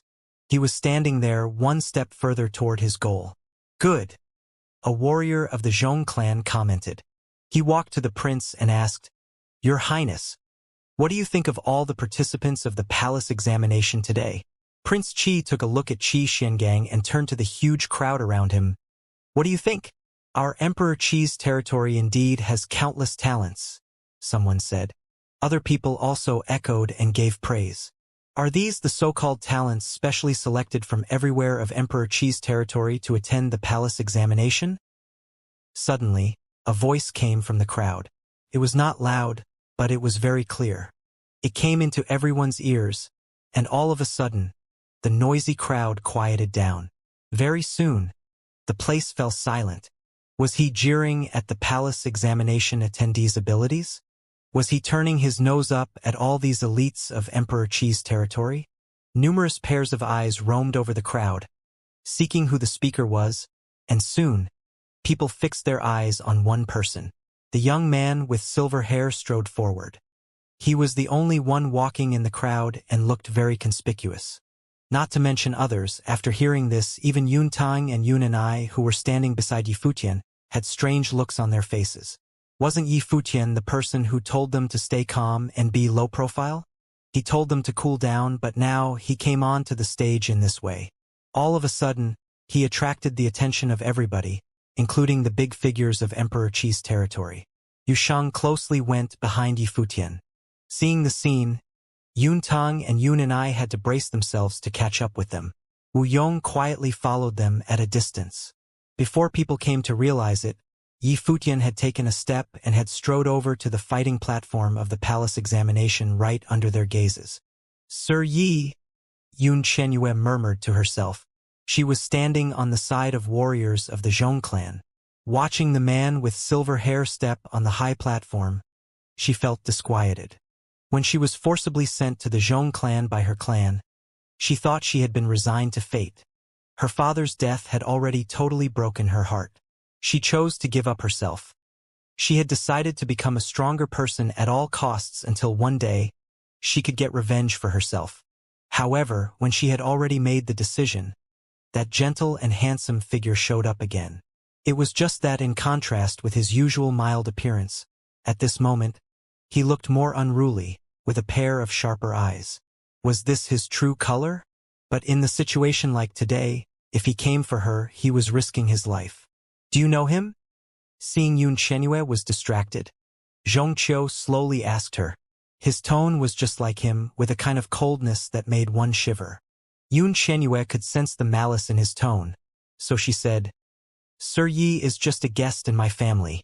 This is not his business. Zhong Qiu didn't say anything. How dare a guest in the family jeer at the people in the palace examination? Where are you from? Who allowed you to step on the fighting platform? The host of the palace examination from the Zuoqiu clan yelled. He stepped out and stood above the void sky, scolding him for what he was doing. He looked quite imposing. The might was released from his body and fell upon Yifutian. Yifutian's white clothes were blowing in the wind, his feet firmly planted on the ground. He took a glance at him coldly, then looked ahead to the crowd and said, If His Highness asks me what I think about the palace examination, I would say the palace examination this time includes people who sold girls in their clan in exchange for the vacancies, people who endured ill treatment to get a chance to enter the exam, people who cultivated through the flesh of women. How can you tell me these people are the most talented ones in Emperor Qi's territory? Yifutian's words immediately raised an uproar. People all started talking, and the vast space was suddenly full of noise. There was someone who dared to point out the shady deals behind the palace examination. Everyone was clear that these things could not be put on the table. Every year, there were indeed a lot of shady deals behind the talent selection process. Many people used all means possible to get the chance to approach Emperor Qi and learn from him. No matter what, even though there were many dirty deals behind the scenes, the final chosen ones were still outstanding. The palace examination was still a big event, and normal people wouldn't care about what happened offstage. Since anyone who spoke the truth would not simply offend one or two powers, it was equal to bringing about their destruction. Not to mention that absolute equality never existed on Earth. There was order in the world, but there was always a shadow behind the sun. All this was covered up nicely. Was Emperor Qi really unaware of it? He would not ask about all these things, and he didn't have the time to do it unless he didn't cultivate and focused on these trivial things every day.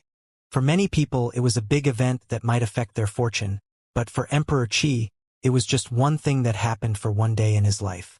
Warriors of the Yun clan all looked sullen. Yunemo was just one step away from the goal, but now Yi Futian came out and caused trouble again. In addition to them, Li Rushuang of the Celestial Swordly clan and warriors of the Wuxia clan and Zhong clan also put on surly faces and stared at Yi Futian coldly. As everyone had speculated, Yi Futian offended everyone with just a few words. It was basically equal to seeking death. Unscrupulous. The warrior of the Wuxia clan stepped down. His intimidating life force crushed Yi Futian's body. Yi Futian raised his head and took a glance at him. Prince Qi Yu ordered, "Back off." The lord of the Wuxia clan took a look at Qi Yu. Just now, Qi Shengang seemed to have said something to him. Qi Yu looked at Yi Futian. He somehow roused his interest. Before, Sir Qi said he might have the chance to see one. Did he mean this person? The warrior of the Wuxia clan had to withdraw. Yi Futian took one more step forward. His eyes fell on Yun Mo and said, "Yun Mo, from the Yun clan of Luo City." In order to create the chance for him to attend the palace examination and seek connections with larger powers, his clan sent a lady to the larger clan to serve as their servant. And that is why he could stand on the stage of the palace examination and enjoy others' worship. "Do you think he deserves to stand here?" asked Yi Futian. Yun Mo's face now looked extremely sullen. He was the most outstanding one among this generation of the Yun clan, which was why the clan paid the expensive price for him to study beneath Emperor Qi's throne. Now, when he was almost approaching his goal, Yi Futian came out and brought the thing to light. He just felt his face was burning under people's gazes. Those pairs of eyes were so piercing. "It is the right of our clan to decide where to send our ladies for cultivation. I don't know why it sounds so jarring, coming out of your mouth. I have stepped on the fighting platform and proved that I could attend the palace examination. Still, in your eyes, the palace examination of Emperor Qi's territory is nothing but a deal."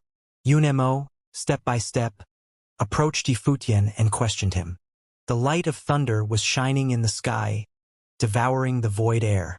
The scene was appalling. "Not to mention that you escaped death under the protection of my clan, but you are not grateful and are trying to tarnish our name here. How should we deal with you?" Yun Mo's voice was extremely intimidating. The horrifying thunder might of the great law fell and grew stronger and stronger. "I have taken Yun Xianxia of the Yun clan as my disciple," said Yi Futian. "Without the order of her parents, the order of her grandfather, the order of her teacher, the Yun clan doesn't have the right to arrange her destiny. I demand the Yun clan retrieve the order and send Xianxia back." "You don't deserve it." Yun Mo's tone was still aggressive. Yi Futian looked in the direction of the Yun clan and saw Yun Chong and other people's cold faces. Their stares toward Yi Futian was full of desire to kill him. They didn't repent for what they had done at all. As if for them, Yun Mo's future was more important than anything else. Yun Xianxua's future deserved to be sacrificed for the family's interest, because they all thought from their standpoints. If that was the case, Yi Futian looked toward Qi Yu's direction. He slightly bowed and said, "Your Highness, my apologies for disturbing you. It's just my disciple was forcibly taken away from home. Am I allowed to bring justice for her?" "As you like," said Qi Yu quite relaxingly, as if he didn't mind Yi Futian causing an uproar, as long as he had the ability. "Thank you, Your Highness." He cupped his hands as a salute. His words were quite pushy, but he had very good manners. "You want to fight me, eh?" asked Yun Mo. He took one more step ahead. His cultivation level was comparable with Yi Futian's. Yi Futian took a glance at Yun Mo coldly and said, "You don't deserve it." Seeing Yi Futian's disdainful look, Yun Mo turned sullen. A loud boom came out, and suddenly, the killing will swept across the world. He was the strongest warrior of this generation in the Yun clan, and he didn't deserve it? Boom! The loud boom made people's hearts thump rapidly. A figure rushed out from Yi Futian's behind. It was Yushang. The fighting platform trembled as if it was about to break. Yushang came in front of Yun Mo with a few strides. Seeing him coming, Yun Mo held out one palm, and suddenly, All the great law of thunder between the sky and earth converged in his palm. Innumerable divine thunder fell and bombed toward Yushang's body. However, Yushang seemed to be covered with the armor of the demonic law. The thunder fell and circled above his body. It was as if they were slowly being devoured. A doctrine saint dared to ignore the might of a true self-saint? Many people thought to themselves and looked stunned. How could his human body be so strong? Yun-Mo looked sullen. The appalling might of thunder converged on the center of his palm, devouring the light of destruction. Boom! Lightning flashed across the sky dome at an unbelievably fast pace. Suddenly, the thunder in his palm exploded and darted forward. All of a sudden, the lightning illuminated the sky. Yushang raised one arm. Suddenly, tens of thousands of demonic deities showed up. He drew out a demonic palm print which suppressed the eternal land and sealed the sky. They two collided with each other at a short distance. The appalling loud sound resonated between the sky and earth, making people's eardrums tremble. Bam! Another loud boom. Their bodies were separated. Yushang stood up firmly. The demonic armor on his body seemed to be smashed by the thunder, and his sleeves were also torn. However, Yun-Mo's body was blown away. Even though his attack was powerful enough, his defense was not that strong, and he was unable to bear such an intimidating strike. He was not able to kill Yushang with one strike, and his arm had been sprained. Yushang again took a step forward harshly and grasped Yun-Mo's sprained arm. Yun-Mo's body was lying in the air. Yushang grasped his arm and lifted Yun-Mo's body. Numerous pairs of eyes froze there. "Yun-Mo!" yelled Yun-Chong. He rushed to the battlefield, fast like lightning. At the same time, a figure in white rushed out and thrust out the halberd of time and space with the aura of all stars, blocking Yun-Chong's way. "Go away!" bellowed Yun-Chong.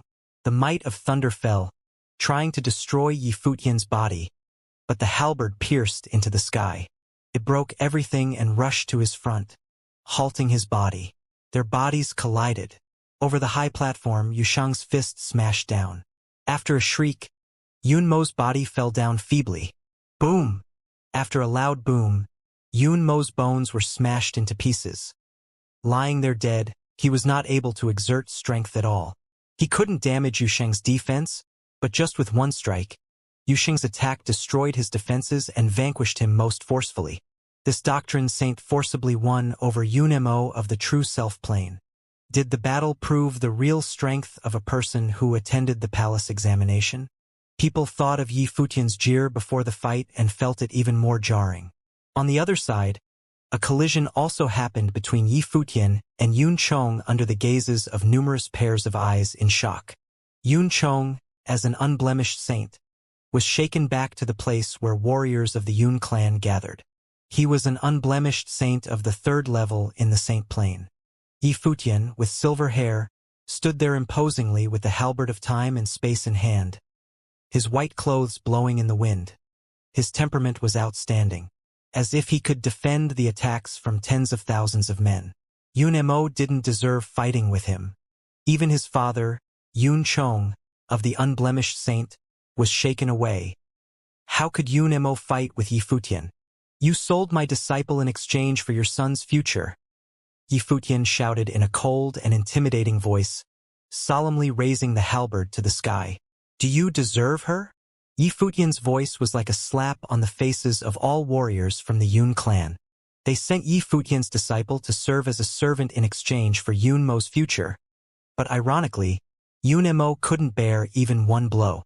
Besides, Yifutian's disciple herself was a lady of the Yun clan, which made Yun clan look even more despicable and useless.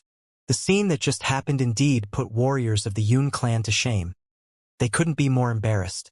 They claimed Yun-Mo was the genius, the strongest warrior of this generation of Yun clan, and even traded a clan lady in exchange for a chance to better cultivate Yun-Mo. But at this moment, Yifutian slapped on their faces, in front of the whole world.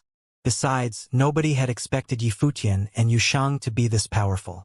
A person like him doesn't deserve cultivating. If he studied under Emperor Qi, that would be a disgrace to his majesty, said Yifutian. He should be deprived of his cultivation. "You are too presumptuous." The lord of the Yun clan yelled and took one step out. The terrifying Nirvana plane life force enveloped toward Yi Futian and Yu Sheng. Yi Futian could perceive the Nirvana life force. He pointed the halberd of time and space toward him. At the same time, a person jumped into the air from the crowd. It was Wu Yong who showed up, the life force of the same Nirvana plane released from his body. "Do you want me to exterminate your whole clan?" Yi Futian spat out these cold words, the halberd of time and space swallowing and emitting horrifying light. His voice made all warriors of the Yun clan shiver. It was not only aiming at Yun Mo. Just one sentence. "Do you want to exterminate your whole clan?" How aggressive. As if he could use one sentence to decide the life and death of Yun clan of Luo City, exterminating the whole clan. While a Nirvana saint was just standing next to him. Yi Futian didn't even say anything, and he directly showed up, as if he had been guarding nearby. They all had to guess Yi Futian's real identity. He was accompanied by a Nirvana plane figure. They even began to feel funny that they used to think Yi Futian needed their protection. Had he been faking? Yi Futian directly stunned all warriors of the Yun clan with one sentence. Even the Nirvana plane lord of the Yun clan perceived an invisible pressure from him. No wonder he once absent-mindedly felt Yi Futian was a gallant figure in a high position. Now it looked like his feeling was right. It was not an illusion. He is an outsider, he had no right to intervene affairs of the Yun clan. Yun Chong shouted, noticing the lord had the intention of quitting. It was not because he had the courage. Just because his son Yun Mo was in Yu Sheng's hands and could be hurt at any time. No wonder he felt anxious. After the words, he turned around toward another direction. Yu Sheng's arms smashed down again. Yun Mo let out a shriek full of agony, and soon Yu Sheng threw him to the people of the Yun clan. "Remember what you said, for the family." Yi Futian reminded Yun Chong with his back to him. Didn't it sound great? Being great while sacrificing others. How gross it was. People's eyes all fell upon Yi Futian. Today was the day of the palace examination, a big event in Emperor Qi's territory. However, at this moment, it seemed that Yi Futian was the only hero of this palace examination. But since Prince Qi Yu asked Yi Futian to take charge of this, other people would not intervene. At this moment, Yi Futian was heading forward. He took a glance at Li Rushuang from the Celestial Swordly clan and said, "Li Rushuang from the Celestial Swordly clan claimed to kill me and threatened to capture me from the Yun clan. Celestial Swordly clan, it is up to you." He even didn't pause his steps while walking, as if he had never kept Li Rushuang in mind. But Li Rushuang had tried to kill him twice, undermining the Yun clan with the power of Wuxia clan, threatened to capture him and found a connection with the Wuxia clan. Her ambition was accomplished by treading on others. Then it could only be destroyed. As for her talent and her aloofness, Yi Futian was not interested at all. Hearing Yi Futian's cold words, Li Rushuang turned sullen. Was he threatening the Celestial Swordly clan? Just in one sentence? Too presumptuous, as if he didn't give a shit about all the talents in the palace examination. The Wuxia clan was the one that the Celestial Swordly clan hung on, and today, Yi Futian seemed to be ready to offend both the Wuxia clan and the Zhong clan. The palace examination has been going on for many years. I've never before seen a person as presumptuous as you. A voice came at this moment. People were slightly stirred when they saw the speaker, Wuxia Yan. The young man was the most outstanding man of the Emperor Qi's territory, the joint strongest warrior, along with Zhong Qiu in this palace examination. They were also respectively the Wuxia clan's future and the Zhong clan's future. Wuxia Yan stared at Yi Futian. Not to mention Yi Futian claimed that the Emperor Qi's territory had no strong warriors. Li Rushuang was the woman chosen by the Wuxia clan, and if nothing wrong happened, she would become his wife. How dare Yi Futian threaten the Celestial Swordly clan to treat Li Rushuang just with a few words? Yi Futian took an emotionless glance at him and ignored him, kept walking toward another direction, the direction where warriors of the Zhong clan were. The Wuxia clan and the Zhong clan were the joint highest powers in Emperor Qi's territory. Yi Futian stood in front of warriors of the Zhong clan. He looked at that elegant figure behind Zhong Qiu and said, "Qianyue, come back." Yun Qianyue looked at that man in white, her eyes wet. She had already lost hope, but she didn't expect that man would show up today in such an imposing manner, in front of the world, to seek justice for her. But suddenly, Xianxia perceived a slight pressure. In front of her, a slight cold will was slowly being released from Xianxia's body. The coldness infused into her bones and veins steadily and made her unable to move. She was still young, just of sage plain. Xianxia could easily control her with a wisp of will. Xianxia didn't turn his head to her. He fixed his stare on Yifutian and said, "She belongs to the Zhong clan now." He doesn't care what Yifutian was. Here was Emperor Qi's territory. The Wuxia clan and the Zhong clan had prospered in Emperor Qi's territory for many years. The Wuxia clan and the Zhong clan were at their apex within this territory. Yifutian just came here and disdained everyone, ignoring all the existing rules. What he said was too demeaning to the Zhong clan. The reputation of the Zhong clan could even be ruined. The Yun clan of the Luo city volunteered to send the girl to the Zhong clan residence, but now he used it as evidence of the Zhong clan's ill repute. Yifutian heard Xianxia's words and saw him look straight at him, but he didn't pause his steps. Numerous pairs of eyes fell on him. In front of him was Zhong clan, the strongest power of Emperor Qi's territory, the clan which stood shoulder to shoulder with the Zhong clan. Was he ready to directly confront them? But so far, people still had no idea what the cards in his hand looked like. Even if he was able to win over Xianxia, how could he get rid of the situation safety since he had offended everybody? Belong to Zhong clan? Who decided her destiny? Yifutian looked at Xianxia and asked, "The old codgers in Yun clan or you?" "No need to tell you," said Xianxia. Yifutian laughed after hearing Xianxia's words. He took back the halberd of time and space in his hand and said, "Is he the strongest warrior in the palace examination?" Yifutian's silver hair was flying. The wind rose on the fighting platform, and his clothes were blowing. He looked at Xianxia and said, "I heard you cultivate with women's bodies as your cauldron? Your cultivation method is filthy. Your way of doing things is filthy, too. I don't know how your ability is, but from your conduct, I know you don't deserve to be a saint. Ironically, you are peerless in the palace examination." He turned around when he talked and took a few steps back. When people were confused by what he was doing, he again turned around, looked at Xianxia and said, "To deal with a cultivator like you, one strike should be enough." The crowd again went dead silent. Yifutian stood still with hands behind back and said to Xianxia, "Get out." One hit was all it had taken. Everyone was speechless. If Yifutian had been the one saying that to the others, it probably would not have left much of an impact. However, the one he was facing was Xianxia, the most extraordinary of saints to be found in Emperor Qi's territory. He was also the future leading figure of the Zhong clan. Xianxia had exhibited extremely terrifying combat prowess back at the palace examination. Every single one who was of his plane had been overwhelmed when they had fought him. In Emperor Qi's territory, both Zuoqiuyan and Zhongyan were like nearly unconquerable mountains. However, that man who had just come had told Xianxia to get out there in a very uncouth manner. Eerie, hostile intent was gradually sensed being sent in Yifutian's direction. Those from the Zhong clan sported cold expressions. There was hardly any expression seen on the pale face of Xianxia, but his eyes would have sent bone-chilling cold to anyone looking at them. Get out there? One hit would suffice? No one had dared to say anything like that to him before. Just who did he think he was? A chuckle was heard all of a sudden. There seemed to be hints of ridicule within, but that person did not say anything. Many saw that the one who had chuckled sarcastically was none other than Zuoqiuyan. While Xianxia was indeed his rival, the other man was nonetheless just as renowned as he was.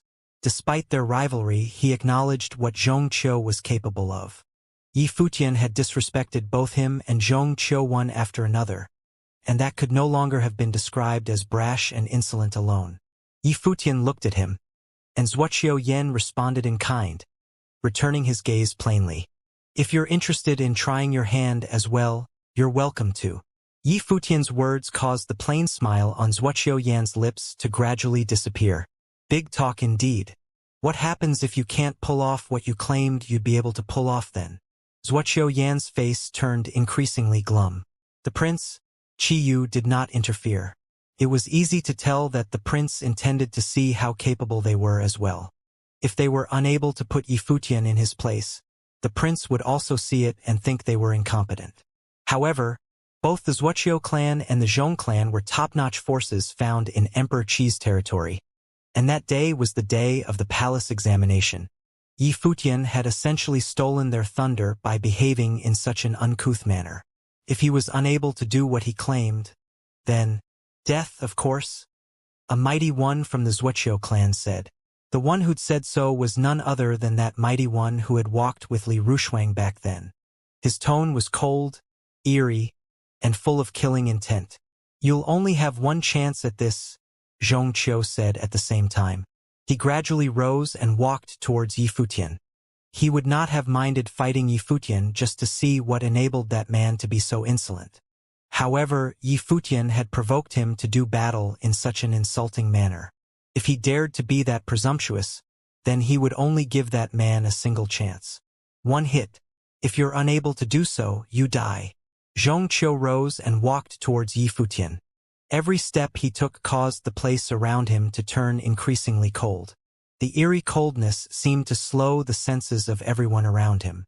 The will of the great path seeped into Yifutian's body, affecting his blood flow. It even began to slow his senses, as if the great path in his surroundings had actually begun to slow down.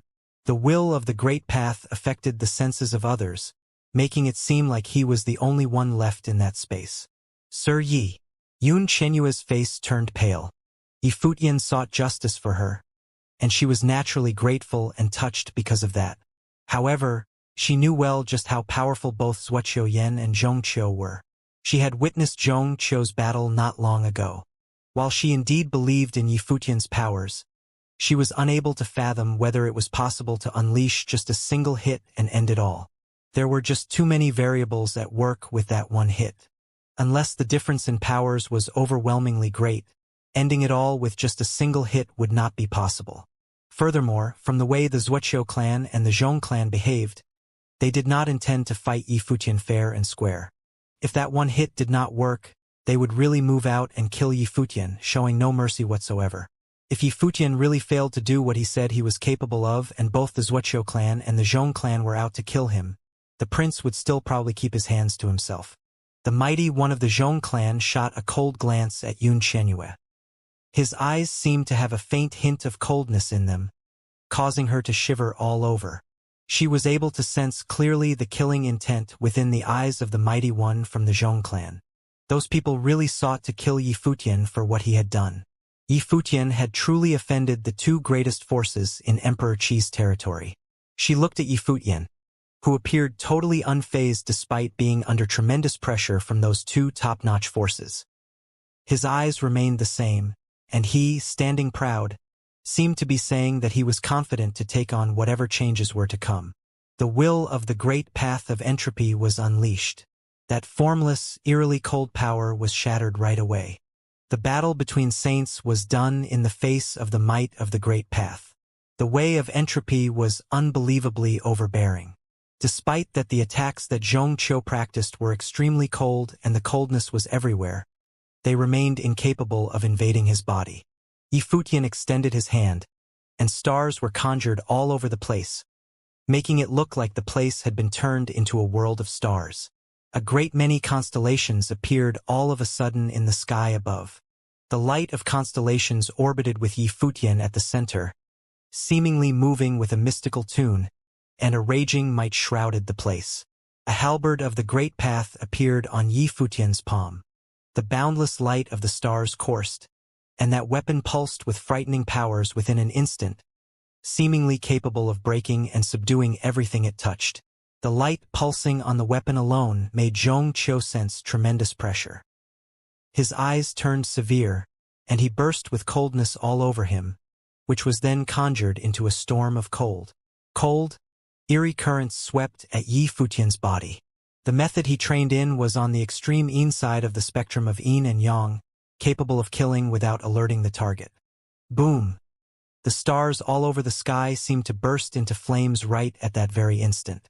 The devastating halberd of the great path lit up with true flames of the sun, with extremely overbearing will of the great path bursting through it, as if it were out to overpower Xianxia's eerie cold.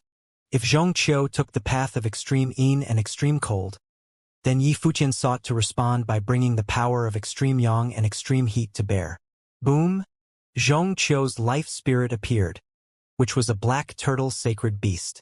That terrifying will of the great path coalesced into solid currents with him at the center, circling around him, and every single current caused any place they passed to turn completely dead. When that many currents were coursing about at the same time, the scene was nothing short of harrowing. At that moment, Yi Futian stepped forward, and their surroundings shook violently. Xianxia's heart seemed to shake alongside Yi Futian's steps. Even one hit would be too much for the likes of you. Yi Futian walked towards Xianxia, zipping past the space within an instant. The pressure that Xingkai had put on him had been stronger than what Xianxia, at the moment, was able to muster. Yi Futian had still been a proving holiness saint back then, and now he was already a saint of true self. There was no way Xianxia could have won against him. The stars above the sky orbited at that very moment where Yi Futian walked. The light of the constellation of the Great Path rained down at the same time, crushing everything around him, and he charged, making it seem like the light of ancient symbols was raining down on Xianxia. At that moment, Xianxia felt as if he were caught in the world of stars. Every single beam of light of the Great Path shot at him, like a star coming down on him. Countless stars rained down as they burned with true flames of the sun, making them capable of razing everything they hit. His expression finally changed. When Yi Futian truly brought his might to bear, Xianxia finally realized just how terrifying things could have been. That pale face of his seemed to turn even paler. Countless currents rushed at Yi Futian in a frenzy, yet they seemed insignificant before Yi Futian's attacks. He roared, and a huge black turtle appeared, freezing the entire place as he was shrouded within, turning his attacks into defense. Boom, boom, boom. Their surroundings continued to shake, and thousands of clashes seemed to happen within a single moment. The black turtle began to crack, and a holy halberd burst through, tearing the sacred beast at the center and penetrating what was inside. No. Xianxia became frightened. He cranked his powers to be the limit, intending to freeze the space over, yet the black turtle continued to be destroyed. The halberd looked unstoppable. With a loud rumble, the life spirit crumbled altogether, and Yi Futian's halberd went straight into Xianxia's body. Xianxia looked horrified. He then looked up at Yi Futian and saw Yi Futian push his hand forward lightly. Devastating power burst and tore through everything in Xianxia's body. He would have him dead if he was unable to pull it off. Huh? What about if he was actually able to do what he claimed to be able to? Boom! A person was sent flying and fell limply to the ground. Xianxia's face was filled with utter terror. He sensed that everything in his body had been destroyed. Even his life spirit had been taken apart by Yi Futian's attack. Yi Futian had thoroughly crippled him. "You're unfit for cultivation," Yi Futian said. Countless people watched that scene with baffled expressions, and their hearts raced. One hit. Yi Futian had truly only used one attack, and that attack had utterly overwhelmed his opponent. Was that really Xianxia? Xianxia of the Zhong clan had looked so impossibly weak back there. He was unable to take even a single hit. Zuoqiu Yen watched, feeling as if his mind had been rattled. His expression was a very ugly one. He was unable to imagine what would have happened if he had been the one to fight just moments ago. "Sir Yi?" Yun Shenyue watched the scene with a shocked expression, finding Yi Futian to be impossibly powerful. While she had gone to seek guidance from Yi Futian many times before, she had never seen what Yi Futian was truly capable of, and in that moment she had finally seen it. Even someone as powerful as Xianxia was unable to withstand even a single hit. Mighty ones of the Zhong clan at her side flashed to Xianxia's side, looking into the extent of Xianxia's injuries. Their expressions turned cold, and killing intent was sensed sweeping out. The killing intent became blatant after they saw that Xianxia was utterly crippled. The mighty ones from the Zhong clan headed in Yi Futian's direction and said coldly, You behaved in such an unbridled manner in the palace examination. Did you even have any respect for the prince or anyone else around you? That man's killing intent was frightening, as if he intended to kill Yi Futian right where he stood. Many sweated on Yi Futian's behalf after sensing the terrifying might of a holiness of nirvana bursting through. They all wondered if the man who had crippled Xianxia with one single attack would be able to walk off the stage alive. Try making a move against my student if you dare. A towering might shrouded the entire place, pressing down on the holiness of nirvana. Everyone sensed the terrifying pressure within an instant. The holiness of nirvana of the Zhong clan turned around to look at the one who had spoken. He was not alone, as everyone looked toward the source of the voice. A figure appeared at the prince's side and slowly walked out. It was none other than Qi Xiangang. When Qi Xiangang walked out, his plain bearing changed all of a sudden. Despite wearing a plain long robe, he felt as if he had merged with the heavenly path as he walked. A terrifying might shrouded the holiness of nirvana of the Zhong clan. At that moment, countless people had their eyes on Qi Xiangang. He stopped and stood still, looking as if he were the only being left in that space. His student, the holiness of nirvana of the Zhong clan, naturally knew of Qi Xiangang. He had become renowned in the royal palace as of late and was highly valued by the prince, so much so that the prince often sought his guidance in training. Even those from the Wuxia clan and the Zhong clan were able to sense a looming threat from him. That man seemed to be out to fight for status in Emperor Qi's territory with them, and it did seem like he had the power to do so. Both the Wuxia clan and the Zhong clan were very wary of Qi Xiangang. However, none of them expected that that powerful being was the teacher of that unbelievable genius who had just stepped onto the stage in such a presumptuous manner and taken care of Xianxia with a single hit. Those from the two forces became even more glum at that thought. To them, everything looked like it had been deliberately arranged by Qi Xiangang. He'd had his student rise by stepping on the heads of all the others, making his name known throughout Emperor Qi's territory while shocking everyone else, allowing those from the royal palace see just how extraordinary his student was. Everything that had happened that day seemed to make sense at that thought, as if that was how things were supposed to be. The Yun clan was but one excuse. The newcomer's true objective had been to pass the palace examination and rise by stepping on their heads. What had just happened made it very easy for people to harbor such thoughts. The truth, however, was that while Qi Xiangang had indeed been waiting for Yi Futian, he had not known his student would show up in such a manner. But then again, from what Yi Futian said, he realized what was actually happening. A student of the younger generation of Yi Futian in the heavenly mandate realm had been forcefully gifted to others as a servant girl. Everyone in that vast place turned their eyes to Qi Xiangang as their hearts continued to race. That man who had just walked beside the prince seemed to possess extraordinary powers. The bursting of his might seemed to be that of the heavens, shrouding the entire place and subjecting everyone to that formless pressure. So this was Yi Futian's backing then. No wonder he dared to provoke all major forces with impunity the way he did, going on to insult both the Wuxia clan and the Zhong clan. Yun Tong and Yun Ni clenched their fists tight in the crowd and looked very agitated. They seemed to have truly seen the hope. Yi Futian was from the Crimson Dragon realm, so his teacher would have definitely been a top-notch figure back at the Crimson Dragon realm. It seemed that he was just as renowned in the heavenly mandate realm. Furthermore, he was at Prince Qi Yu's side. The prince would probably have not sided with anyone, and all who were squabbling would have had to rely on themselves. But then again, they wondered if Yi Futian's teacher alone would have sufficed to take on all those people. The holiness of nirvana of the Zhong clan stared at Qi Xiangang, remaining silent. As a holiness of nirvana himself, he naturally sensed, in the might bursting from Qi Xiangang, that the other man had far stronger comprehension and mastery of the great path than he did.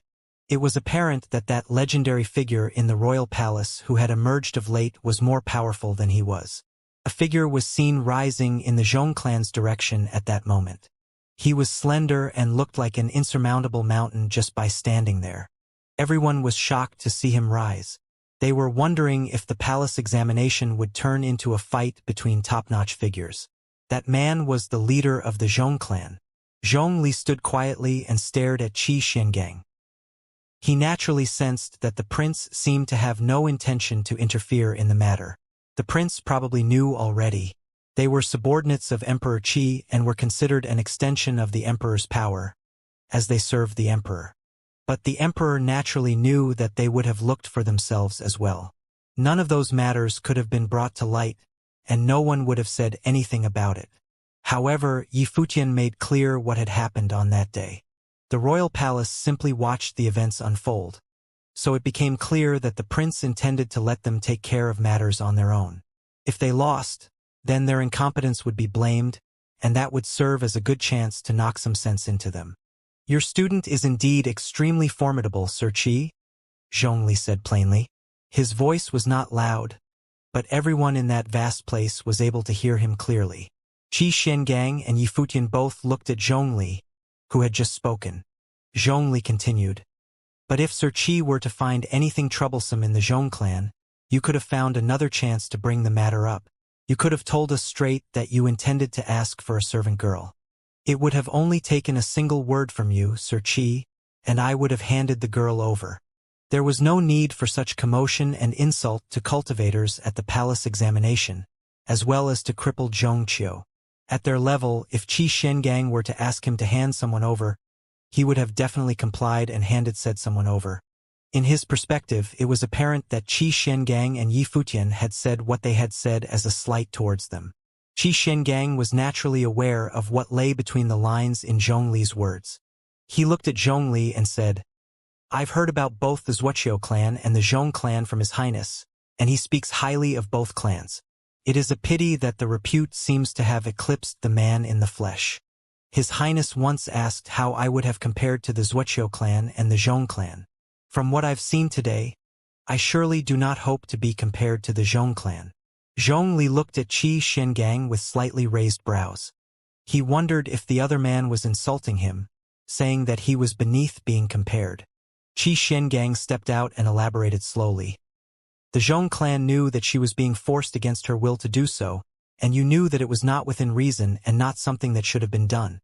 Regardless of who brought it up, you should have let the girl go and looked into the matter. Such was the way of the saints instead of how you put it. If I were to ask the Zhong clan to hand over the girl and you complied, it wouldn't have been out of reason and right or wrong, but out of face and your own interests." Prince Qi Yu listened to Qi Xuangang's speech and flashed an expression of approval. The prince had found his speech and reasoning to be superb. "If my student had not been able to defeat Zhongqiu with a single hit, you would have killed him. Yet Zhongqiu lost such a dare, and then you refused to bear the corresponding consequences.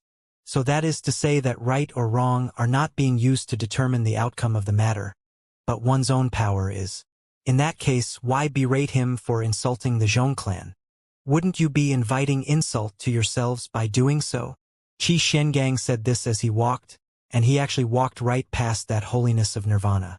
The holiness of nirvana watched as Qi Xiangang walked past him quietly, and his expression became rather stiff. Qi Xiangang then walked toward the Zhong clan and looked at Yun Qianyue, who was within the group of people of the Zhong clan. He asked, "Are you joining the Zhong clan of your own will?"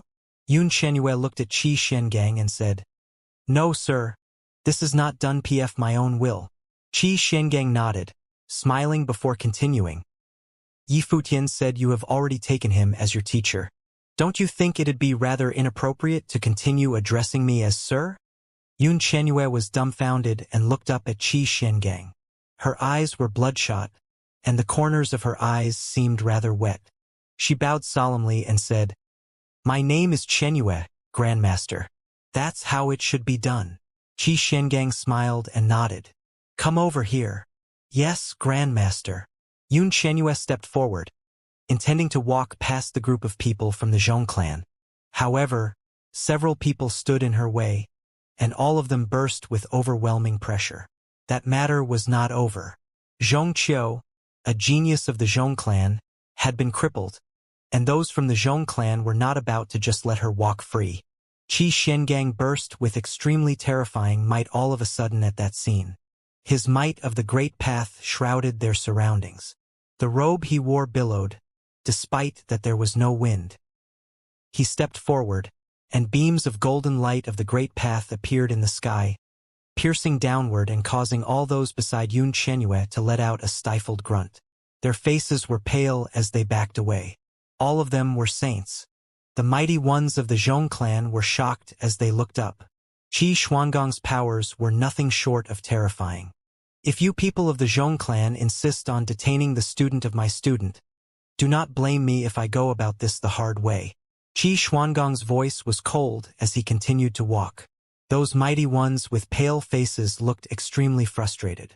They simply looked on as Qi Xiangang kept walking. None of them dared to do anything against Xianxia. The might of one person had proved more than enough to stun all of the top-notch forces. That was how terrifying cultivators at the very pinnacle were. Sir Qi, did you bother asking if I agreed to let you bully the Zhong clan's younger generation? Zhong Li's voice was cold. Powerful aura burst and lashed out at Qi Xiangang. Several holiness of nirvanas walked out as well, and all of them had terrifying aura. Their might fell not only on Qi Xiangang. Some of them went on to shroud Yifutian with their might as well.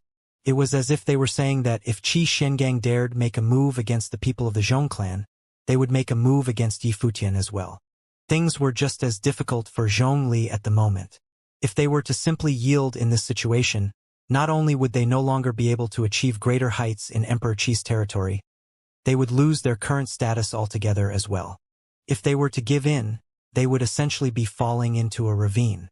Qi Xiangang would take their place and become the new symbol of the pinnacle of power in Emperor Qi's territory. A figure flashed and appeared beside Yifutian. It was Wu Yong. His raging aura burst and was cast onto the people of the Zhong clan. Several auras burst in the crowd at the same time, all of them overbearing. One person after another took to the sky and came onto the stage after that. Boom! One of them burst in the divine flames of the sun. His eyes burned like an inferno. That person was none other than Zhu Kong, the leader of the Zhu clan of the 9 tribes. City Lord. Zhu Kong stood behind Yifutian and cupped his hands. Zhu Kong was no longer against Yifutian at the moment. He, too, was able to see just how great Yifutian's potential would have been. Rather than spending his time scheming against Yifutian, he found it more sensible to simply wait. By the time Yifutian became very powerful, he would not bother keeping them on a leash. He might even provide them with opportunities. City Lord. Yet another person emerged. He was the Vermilion Bird tribe leader who burst with a holiness of nirvana level of pressure as well. I was wondering if you would show up. I really didn't expect to find you here. But then again, challenging someone of your plane here? That's bullying, man. A voice was heard, and sword will was sensed. Sword aura then zipped past in the air, and several swordsmen walked up to the stage. The leader was none other than Pei Min of the Sword Emperor Palace. Several others stepped up as well, walking to the stage. Tianjiao was there as well. Several others followed as she walked up to the stage, staying close by her side, and said, "Princess." Apparently, after the ones who had come to the Crimson Dragon realm were scattered, they had somehow managed to make that place their meeting point after hearing that there was an event to be held in Emperor Qi's territory. They had then met up with Yifutian coincidentally. A group of mighty ones appeared as well, and they came to Yifutian's side. It seemed as if holiness of nirvanas were appearing one after another every now and then. The people of Emperor Qi's territory found this turn of events to be utterly baffling. Was the Zhong clan really going to fight against such odds? The mighty ones from the Zhong clan stood frozen as they saw more and more mighty ones from the other side showing up. They felt a massive pressure on their chests. They were unable to fathom what was going on. What the hell was this? Why were so many mighty ones showing up all of a sudden? There were even several holiness of nirvanas standing right behind Yifutian. All of them were addressing him as City Lord and acting very respectful toward him, as if he were their leader or something. All who had showed up seemed to know him as well. With such a lineup and Qi Xiangang added to the mix, the few holiness of nirvanas in the Zhong clan were apparently no match at all. At that moment, another group of people emerged, Prince Qishang and Yushirfei of the Crimson Dragon realm. When the teleportation had gone wrong and disintegrated, they had held each other's hands, and because of that, they had remained together, showing up at the same place. They had met up with the others at the event later, and they had found more of their own. They were trying to see if they were able to find anyone from the Crimson Dragon realm among the vast crowd that day.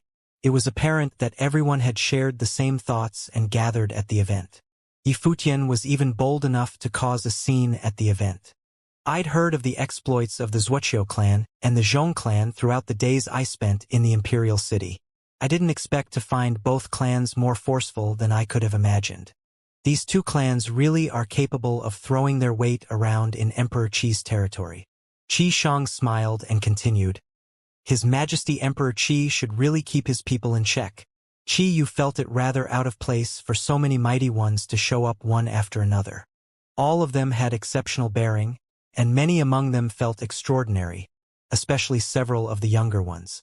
While their training had apparently not been the strongest, their bearings were nonetheless superb, so much so that it seemed that the geniuses in Emperor Qi's territory appeared to be beneath their notice.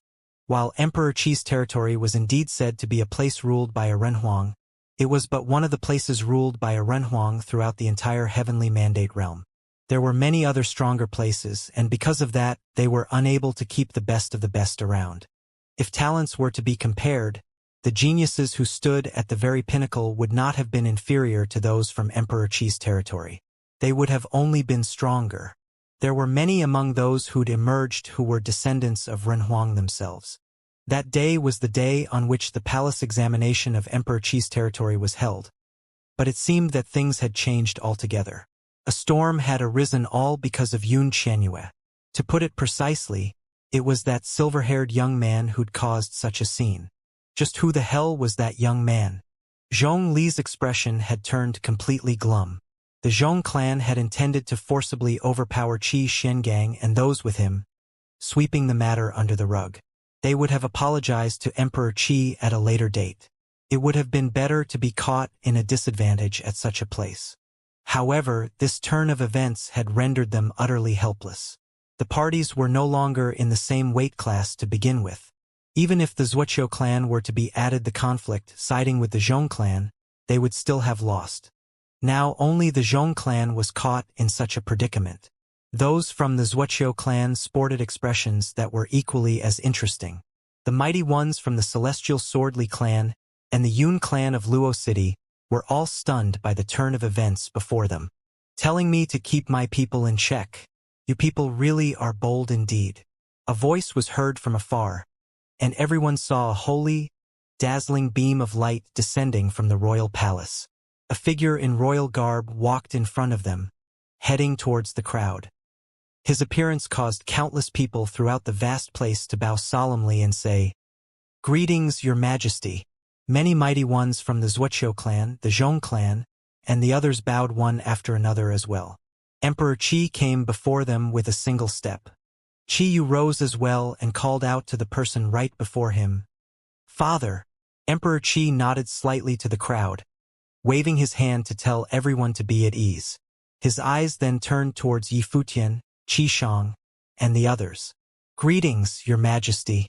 I'm Qi Shang from the Crimson Dragon Realm," Qi Shang said and bowed. "Greetings, Your Majesty.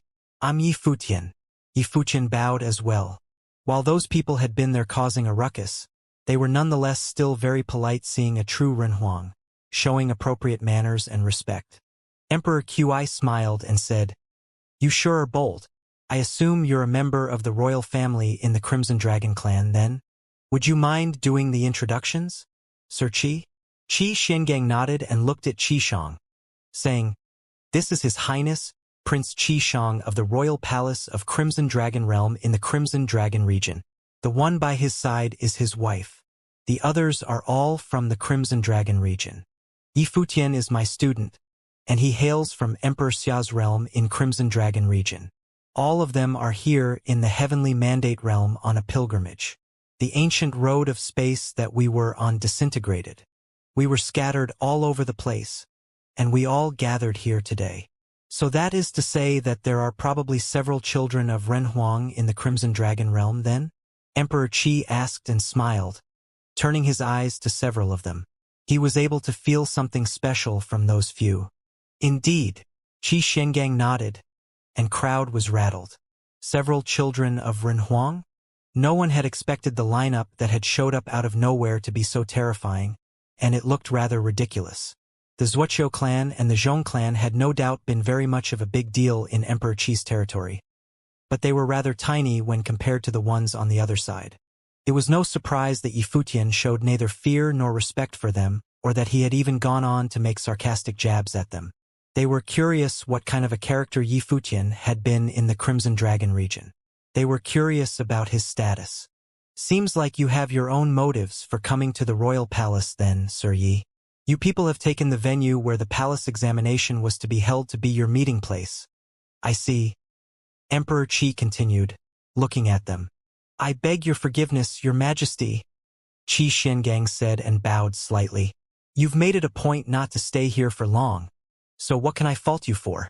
However, that student of yours really is a cocky one, stirring up all that trouble in the palace examination. Emperor Qi turned his attention to Yi Futian and asked, someone who was able to overpower top-notch geniuses from Emperor Qi's territory, what is the status of this student of yours? Sir Qi, no status worth mentioning.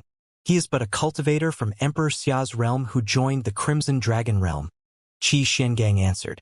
You refuse to tell me the truth then? Emperor Qi looked at him and the few holiness of nirvanas around him. All of them had emerged only because of him, just as a show of force. Qi Xiangang had actually said that someone like that was of no status worth mentioning. If you really would like to know of his status, your majesty, then I'd say that Yi Futian is someone who loved stirring up trouble back in the Crimson Dragon realm. He is a city lord who has a great many mighty ones serving him. Qi Shang smiled and continued. By the way, Yi Futian is also the #1 cultivator in his generation in the Crimson Dragon region. A genius who stands at the very pinnacle, if you would. I'm afraid none in the palace examination would be able to compare to him, let alone Zhong Qiu of the Zhong clan. #1 cultivator. Qi Shang spoke so highly of Yi Futian that hardly any appraisal could have surpassed what he'd said. That #1 apparently took the prince into consideration, so it was saying that the prince was inferior to Yi Futian. Furthermore, he had said, Crimson Dragon region, instead of Crimson Dragon realm.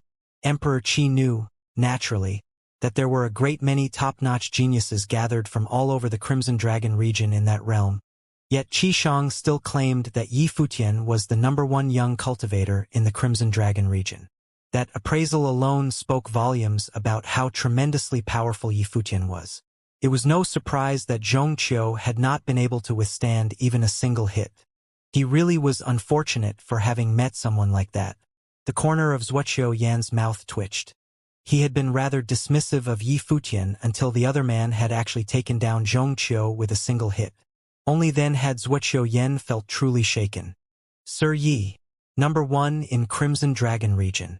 Yun Chenyue's expression turned rather dazed, wondering if this was truly the soft-spoken and polite Sir Yi that she knew. All of the mighty ones from the Crimson Dragon region, even the likes of princes, were proud of him. That being said, Sir Ye's talents would have definitely overpowered many geniuses throughout the Crimson Dragon region then. So that is how it is. Emperor Qi smiled and said, in that case, the palace examination today has turned out rather meaningful, for we are able to see how different those from this territory are compared to the #1 in the Crimson Dragon region. You all should be more diligent in your training from here on out in order to prevent what happened today from happening again. Your emperor is losing face today. We will definitely do our best to scout geniuses within the territory, your majesty. The leader of the Zhuoqiu clan said to Emperor Qi and bowed. While what Qi Shang said sounded rather unpleasant to the ear, it would seem that he has a point. I really do need to keep my people in check, Emperor Qi said. The states of mind of the mighty ones from both the Zhuoqiu clan and the Zhong clan continued to plunge after they heard that. We're responsible for what happened today. Please see to it that we're punished, your majesty.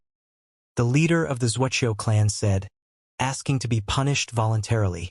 Qi Yu, have someone investigate the Zhuoqiu clan's abuse of power by trading candidate slots for the palace examination, and do everything in your power to cooperate. Zhuoqiu, you have been following me for many years, and it is impossible for you not to do anything wrong at all. I simply hope that you know where your responsibilities lie. Emperor Qi continued. As for the Zhong clan, there will no longer be any need for them to participate in anything related to the territory. Qi Yu, look into the training methods of the Zhong clan and see if they have been forcing or threatening others in anything. Yes, father.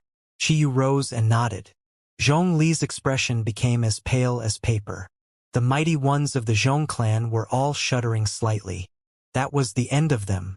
The emperor had stripped the Zhong clan of all their power right there and then. Furthermore, there was also to be an investigation into their clan, and all of them knew what they had done so far. That large clan had had many shady dealings in the past. If any of that were to be brought to light, the emperor would surely not let them off easy. The emperor had truly taken advantage of the commotion to straighten his people out. Finally, I shall see to it that the palace examination is organized again at a later date, and the selection shall be done fairly, Emperor Qi said to the crowd.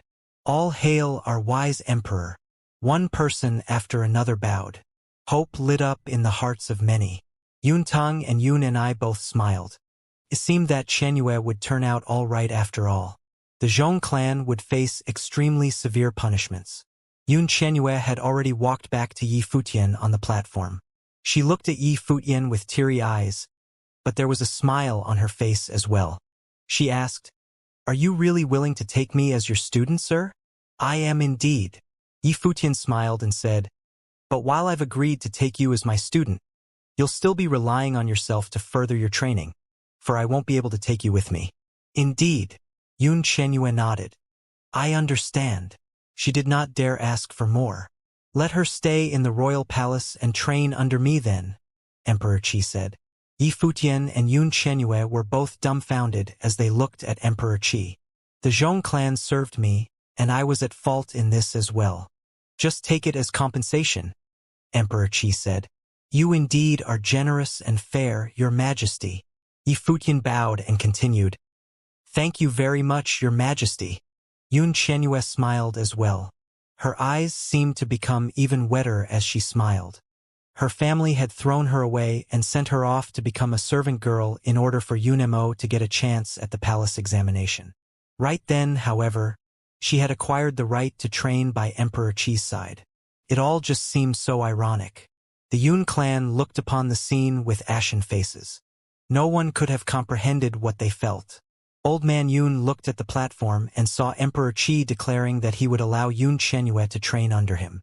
That promise held great significance, more so than passing the palace examination and being allowed to train under the emperor. What happened on that day caused Yun Xianxua's status to skyrocket, enabling her to get close to the royal family.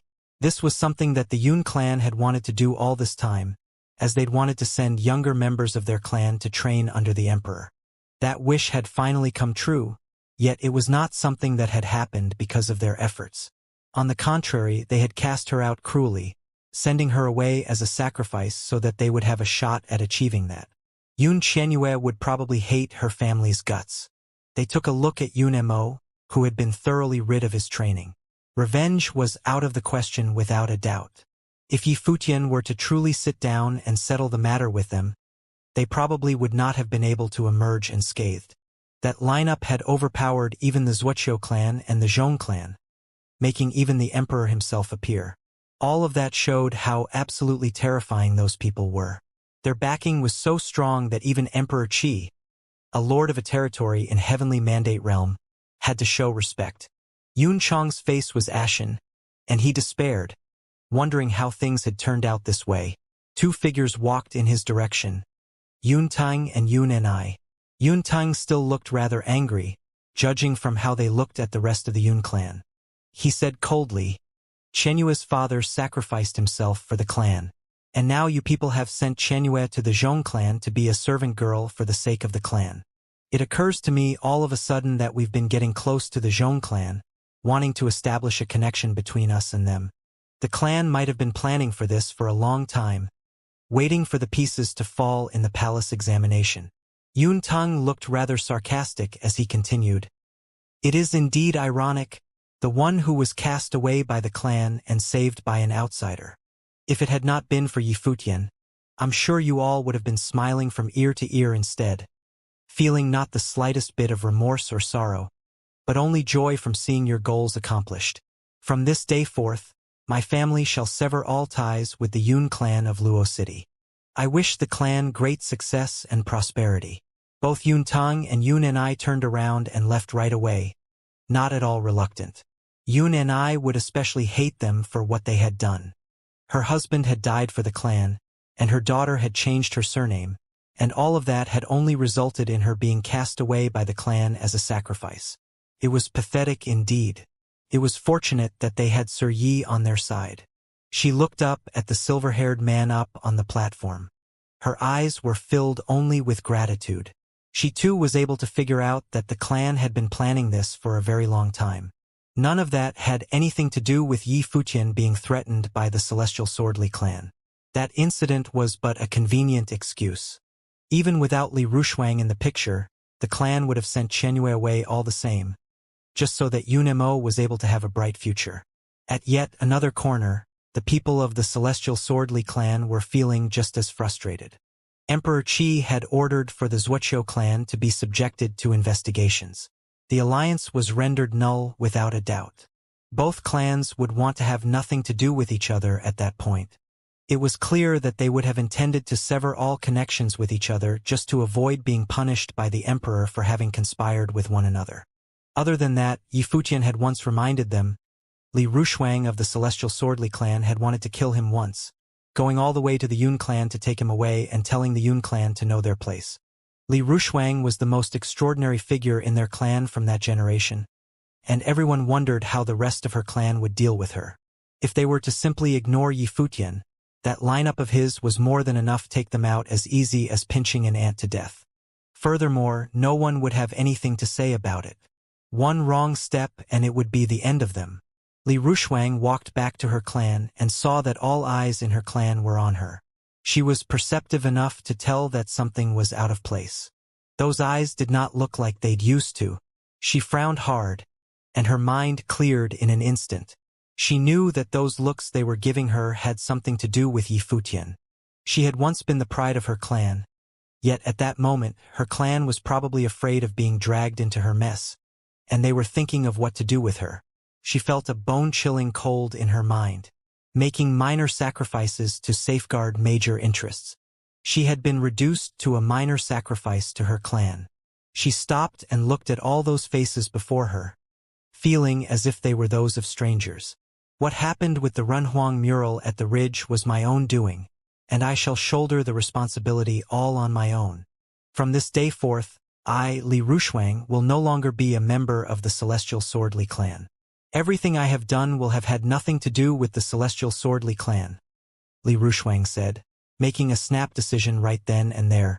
It would have been very dangerous for her to return to her clan, as it was extremely possible for her clan to make her a scapegoat in order to keep their clan out of that mess. As such, she made the decision to sever her connection with her clan instead.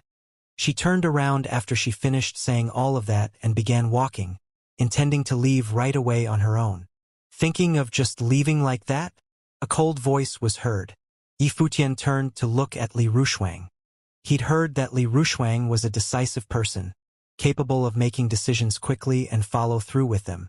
She was also brutal and had shown no mercy when she intended to kill him back then. She'd gone to the Yun clan just to take him away, and then he'd attempted to set the Yun clan up just to offend the Zuoqiu clan. All of her actions showed that she was merciless with her dealings. At present, she had severed ties with her clan, intending to escape in one piece. Li Rushuang stopped and turned around to look at Yi Futian, saying, "It was indeed you who destroyed the Runhuang mural, and it was completely normal that I put the blame on you in my anger. I'm willing to cut my hair as a token of apology." She then put her hand behind her head and held her hair. A sword materialized in her other hand, and she cut off her long hair right away. Her jet-black hair billowed in the air. After Li Rushuang cut her hair, her then shoulder-length hair was left hanging loose, giving her the frail grace of a woman and making her look pitiful and downtrodden, preventing others from making a move on her. However, Yi Futian's expression remained unchanged. One's state of mind was unusually steely when they had trained all the way to sainthood. Every single action a saint took would have come from their own will, and none would have thought that they had been wrong in doing anything. That action of cutting her hair off was but a ploy to buy time. Her pitiful appearance was only a tool to allow her to live. Li Rushuang was indeed brutal. However, Yi Futian's expression remained as it had always been, without a single hint of moving in any way. It was as if he were saying, "You think doing this is going to appeal to my kindness?" Li Rushuang had not looked like that at all when she'd ordered him killed. "Is that mural something that belonged to you in the first place, Li Rushuang?" Yi Futian asked. She was startled and speechless. "That thing belonged to no one, and yet you sound so matter-of-fact nonetheless. Completely normal." "Huh?" Yi Futian jabbed at her sarcastically and continued, "I'm now offering you a chance. If you can take one hit from my sword and live, I'll let you leave." One hit from his sword. Li Rushuang's expression became pointed. As a mighty one from the celestial Swordly clan, she was trained in the way of the sword, and yet Yi Futian was getting ready to deal with her using swords. "So be it." Li Rushuang nodded. Sword aura whipped about and gathered behind her as soon as she finished talking. Her life spirit appeared, and the sword will all around was solidified into a terrifying screen of swords, pulsing with the frightening light of the sword as they zipped about. Those were not swords meant for defense. They were swords meant for killing. As a swordswoman, she knew well that the greatest defense available to wielders of swords was none other than offense. Her swords burst in an instant without waiting for Yi Futian to do anything. She charged straight at Yi Futian in a decisive manner. Yi Futian as only able to use one move with the swords. Many around them praised her deep down, seeing how she moved. Regardless of her character, the fact that she was extremely talented had not changed at all. She was indeed someone born to be a cultivator. Yi Futian remained unfazed as he watched Li Rushuang make her move. He took one step forward, and swords of Cassiopeia were conjured around him, zipping through the air. They burst through Li Rushuang's river of swords one after another, moving forward in a special pattern, taking formations and coming at her like an autumn gale. The swords of Cassiopeia reflected in Li Rushuang's eyes continued to grow in size. She was thoroughly frightened and backed away in a hurry. However, the swords of Cassiopeia were unervingly fast, and they arrived before her in an instant, piercing the aura of swords all around her as they burst through her body. Her body shuddered unceasingly within an instant. Her blood stained her clothes, and she looked pathetic. The aura all over her was dispelled, and she grew increasingly weak. Wrinkles began to appear on her face. She lost her youthful appearance altogether, as if she had gotten 10 years older within an instant. The life force within her body had all been destroyed by the sword wills. She looked completely ashen as she reached out to sense the remaining aura in her body. She was not even able to stand still by then. The sword wills were dispelled, and Yi Futian continued to eye Li Rushuang. There was hardly any pity in his eyes. Li Rushuang looked up at him with a vicious look on her face. She stood and hobbled away without saying anything. Despite being severely injured, her training disposed of, she still had hope that she would be able to train again. Yi Futian turned around, not looking at her anymore. "How many abilities are you versed in, sir?" Yun Chenyue, who was by his side, asked. She had only been asking Yi Futian to guide her in the ways of thunder. Yet it was the way of entropy and the halberd of time and space that Yi Futian had defeated Xianxia with. At that moment, he'd showed his abilities with the sword as well. Yi Futian did not correct the way she addressed him, thinking that she had probably gotten used to it. "I'm versed in quite a few powers," Yi Futian said and smiled. He then looked at Emperor Qi, bowing and saying, "I'm truly sorry for getting you involved in what happened today, Your Majesty, and I'd like to beg your forgiveness. You people have indeed caused me, an emperor, to lose a lot of face. But then again, it worked well to stimulate them for a bit." Emperor Qi continued, "Since you have come all the way from the Crimson Dragon realm and something wrong happened with the Grand Matrix of Space, I'm sure that there are others of yours who are still out there. How about you train in the Royal Palace for a bit? What just happened here will have spread like wildfire soon enough. Other than that, I shall have my people to hasten the spread of the news. Doing so will allow those friends of yours who did not show today to find this place before long. It is indeed best that we have your help, your majesty, Yifutian said. They were in Emperor Qi's territory, and if the emperor was willing to help, those who hadn't showed that day would come soon enough. I'm not doing this for free. Please take your time to spar with the cultivators in the royal palace while you are training here.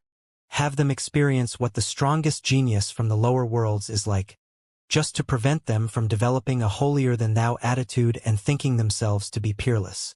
Emperor Qi smiled as he elaborated. Many studied under him, and there were indeed some who possessed extreme talents among them, whom he'd taken in as personal students. Other than that, the emperor had descendants of his own, after all.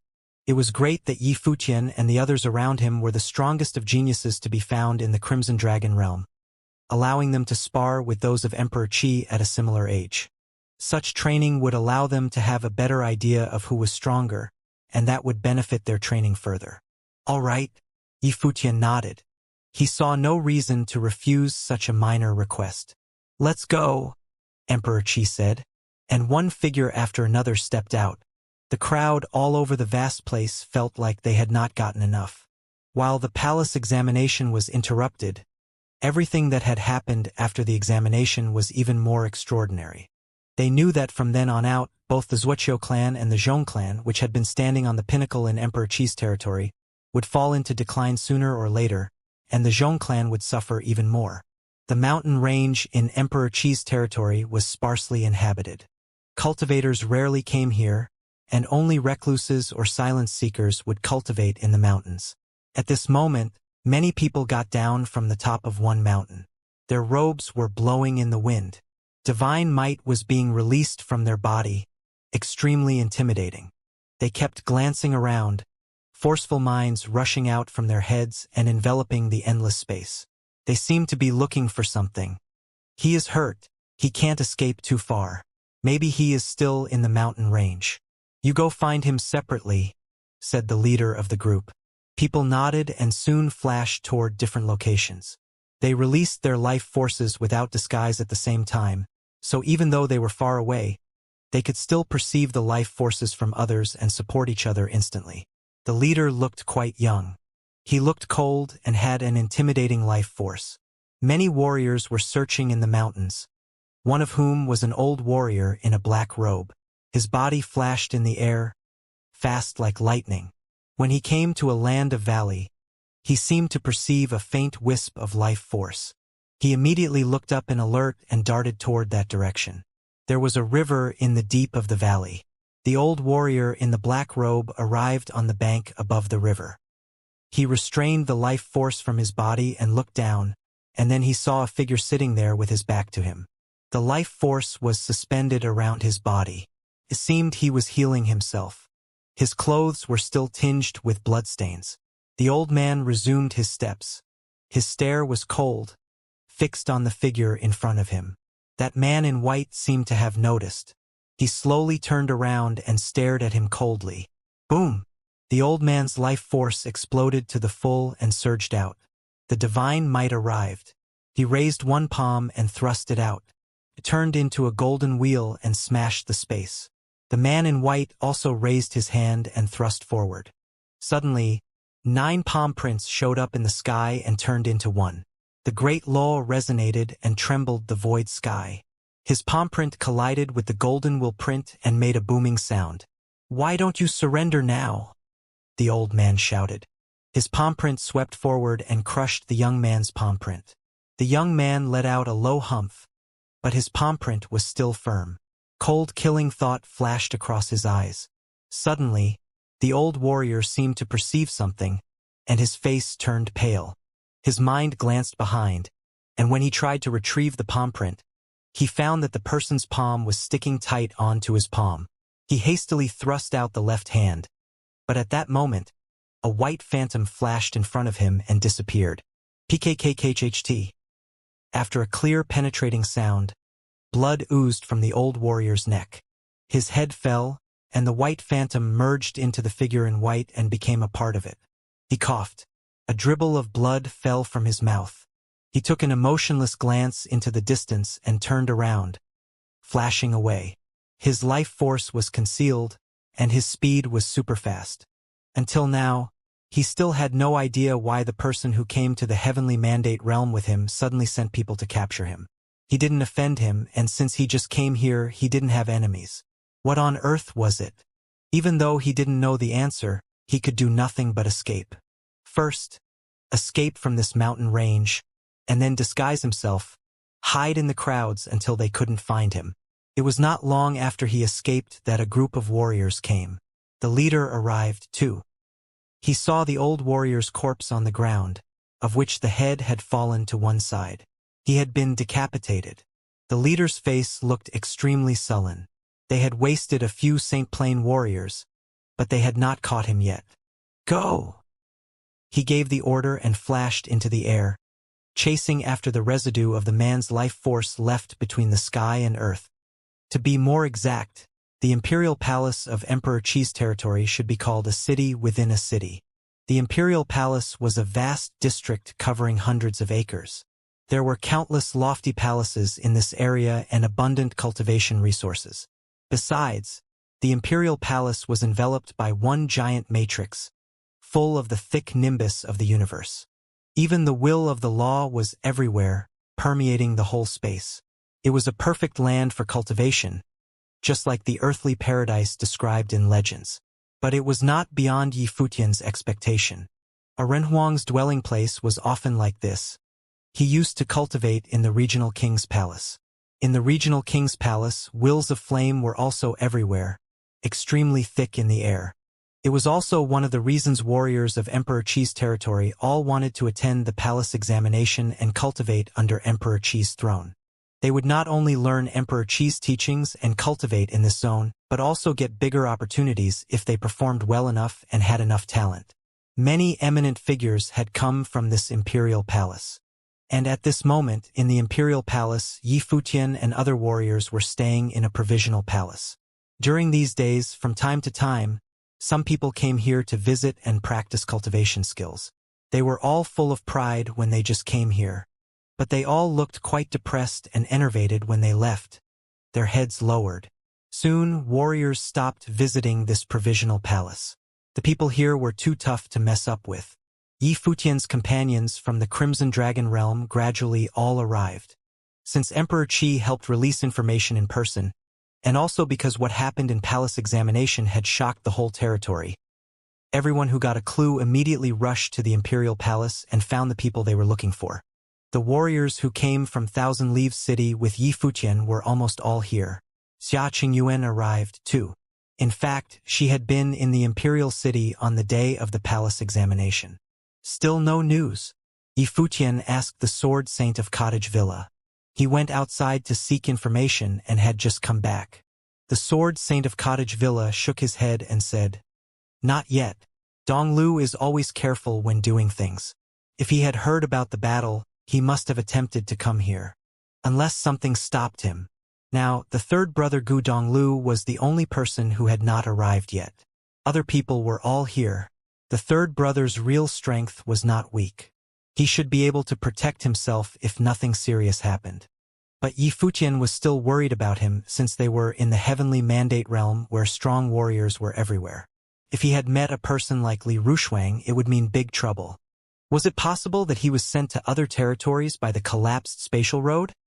Asked Yi Futian in a low voice. Maybe, said the Sword Saint, nodding. A cultivator should be fine being alone outside. But he was still a little worried about Gu Donglu, who didn't come here to meet them. At that moment, someone walked to them. Mr. Yi. That person saluted him from a distance. Yi Futian walked forward. He knew the person belonged to the imperial palace. His Majesty has prepared a banquet and invites you and other heroes to come, he said. Yi Futian listened and asked, "What time?" "You can depart now if you are free," he continued. "All right," said Yi Futian, nodding.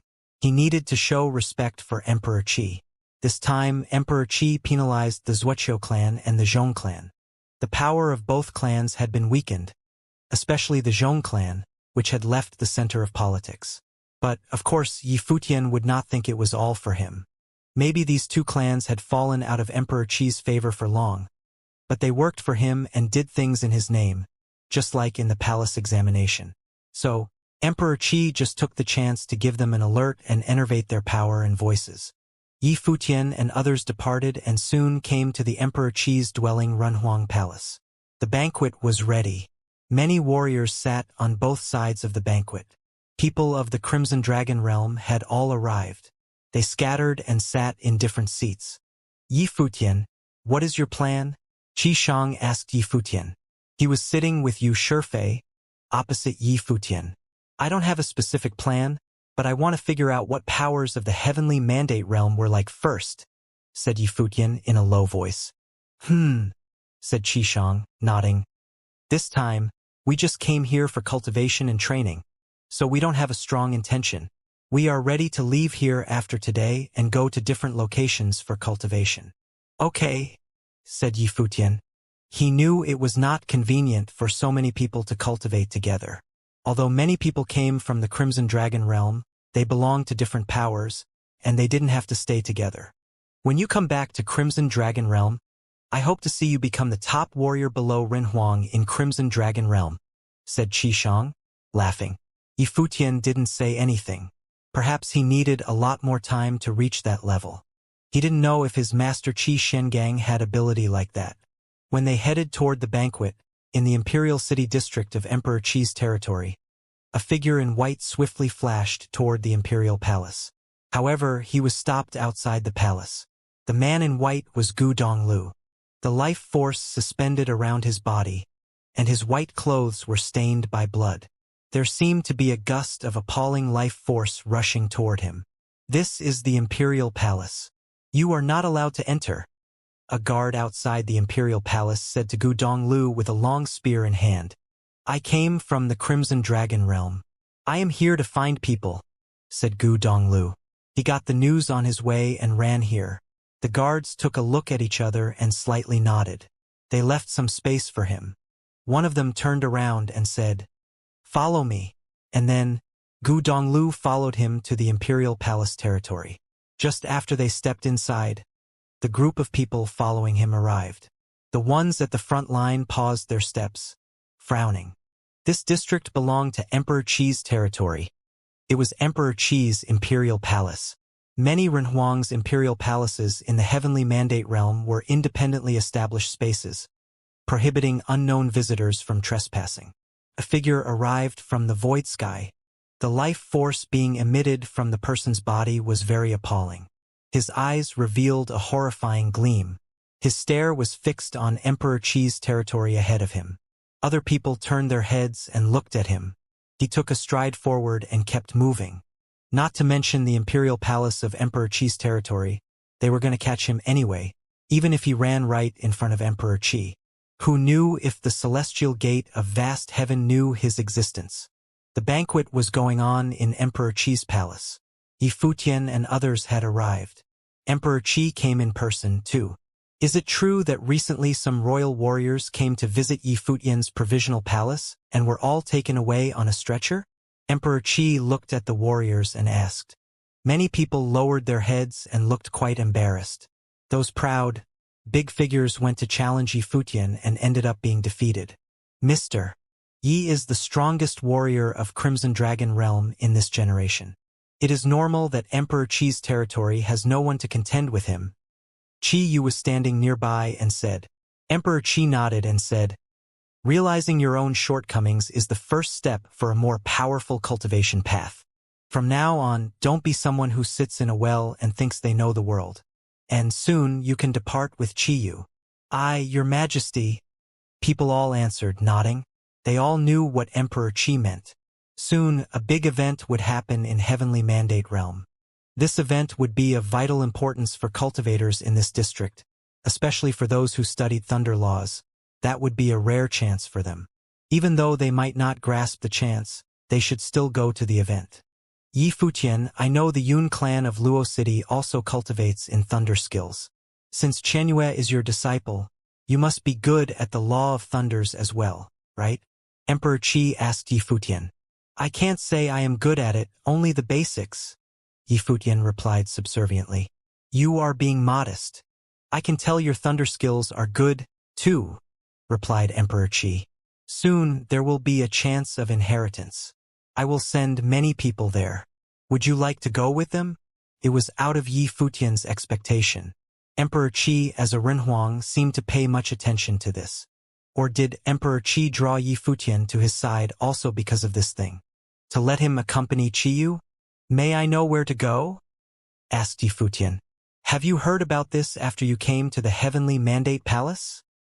Asked Emperor Qi. All the thunder skills in the world originated from the Heavenly Palace. Yes, said Yi Futian, nodding. He indeed heard about it from Yun Nin when he was in the Yun clan of Luo City. All the thunder skills in the world originated from the Heavenly Palace. The Heavenly Palace here referred to the top power in the Heavenly Mandate Palace, Violet Heavenly Palace. Was the thing related to the Violet Heavenly Palace? The place you are going to is one of the orthodox holy places of the Violet Heavenly Palace and contained one of the 8 thunder law inheritances of the Violet Heavenly Palace, said Emperor Qi slowly. He looked solemn, as if lost in thought of the past, and then said, The Violet Heavenly Palace inherited from heaven and owned the heavenly law, divine thunder of purple heaven. There are 72 layers in the divine thunder of purple heaven, 8 sects and numerous branches in the world, and this vast district contained one of the 8 orthodoxies of the Violet Heaven Palace.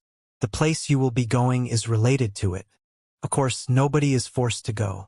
It is voluntary. Yi Futian slightly nodded. Emperor Qi just provided a simple introduction and didn't give any details, but if he decided to go, he would get to know more. Of course, Yi Futian wanted to go. All thunder skills of the world originated from the Heavenly Palace. It was one of the 8 orthodoxies of the Purple Heavenly Palace. He came to the Heavenly Mandate realm in order to reach higher levels and search for an answer. If he had the chance to approach the Violet Heavenly Palace, it would be a very good choice. We don't cultivate in thunder laws. We just hang around. You don't have to join in the fun, said Qishang. He was not the only one. Many people didn't cultivate in thunder laws, either. He had told Yi Futian he might part with him and go somewhere else. All right, then, Emperor Qi said, nodding. Suddenly, Emperor Qi lifted his eyebrows.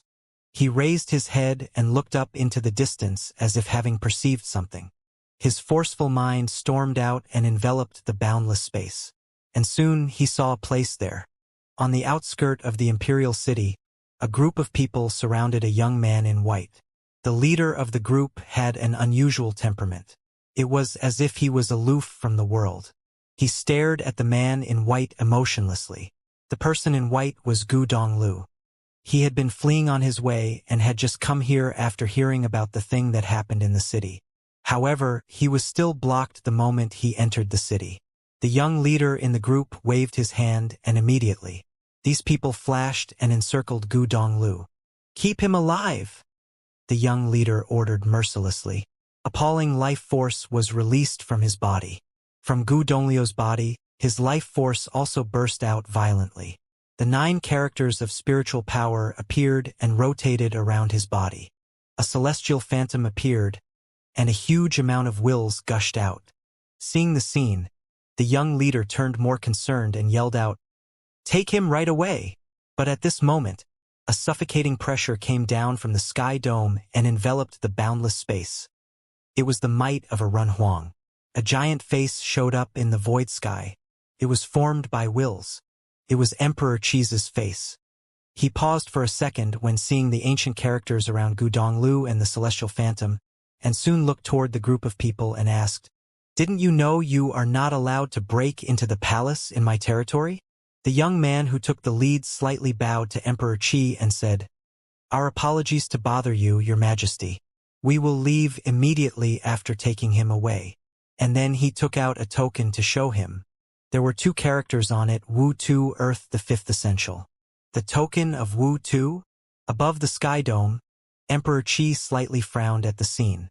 Gu Donglu raised his head and looked toward Emperor Qi. Since he was here, Emperor Qi should have known the reason. Yi Futian came here and stirred up the whole realm but was still looking for him. Emperor Qi might have made his guess. However, at this moment, Emperor Qi didn't say anything. He just stared at Gu Donglu in silence, as if he was able to see something from his halo. They wanted to capture him. Was it because... No, it shouldn't be possible. The celestial gate of Heavenly Gate should be extinct. We apologize to bother your majesty. The young man slightly bowed and walked to Gu Donglu. The life force emitting from his body was copious, extremely forceful. Gu Donglu was severely injured. Looking at the warriors coming to him, he saw Emperor Qi's attitude. Gu Donglu immediately understood that these people who came to capture him had prestigious identities, even higher than Emperor Qi, the Renhuang. Otherwise, they would not dare to intrude into the imperial palace. I will go by myself, said Gu Donglu. There was no need to persist. He took a step toward them and gave up resisting. He headed here after he got news about Yi Futian and still reached the imperial palace after many difficulties. Since Yi Futian was his younger brother attracted attention from the Renhuang in this territory, he thought he would be safe here. But obviously, he underestimated these people's identities. Even a Renhuang didn't dare to block them.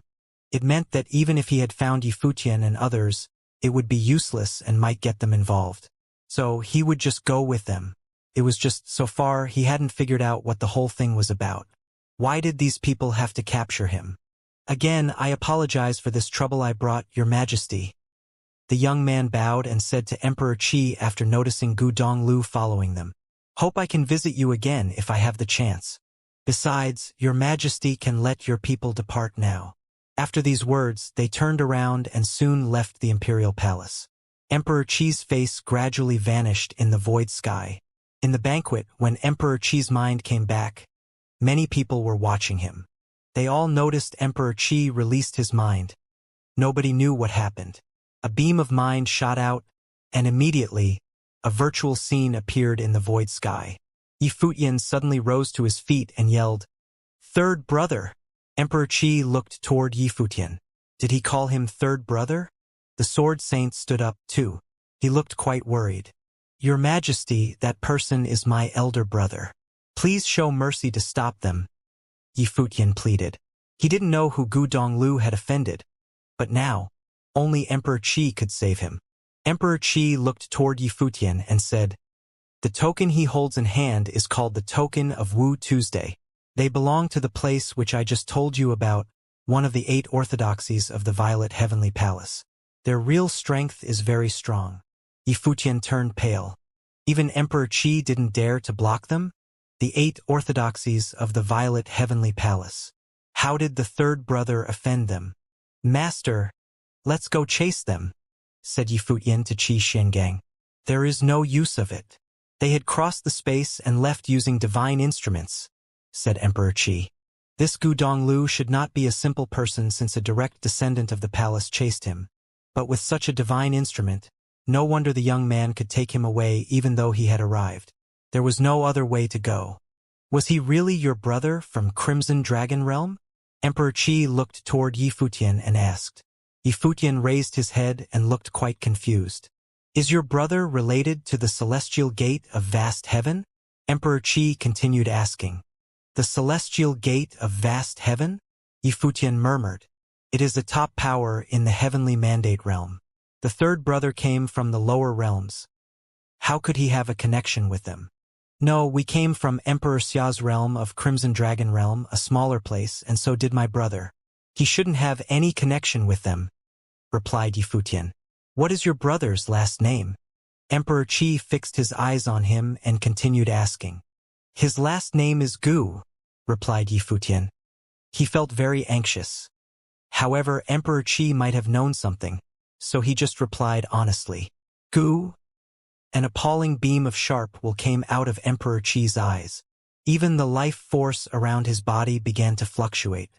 The 4 highest ancient clans controlled the celestial gate of vast heaven at the political apex of the heavenly mandate realm. The Gu clan of the celestial gate of vast heaven should have been extinct. That lunatic should have been the last person of the clan. But now, a person whose last name was Gu showed up in the heavenly mandate realm.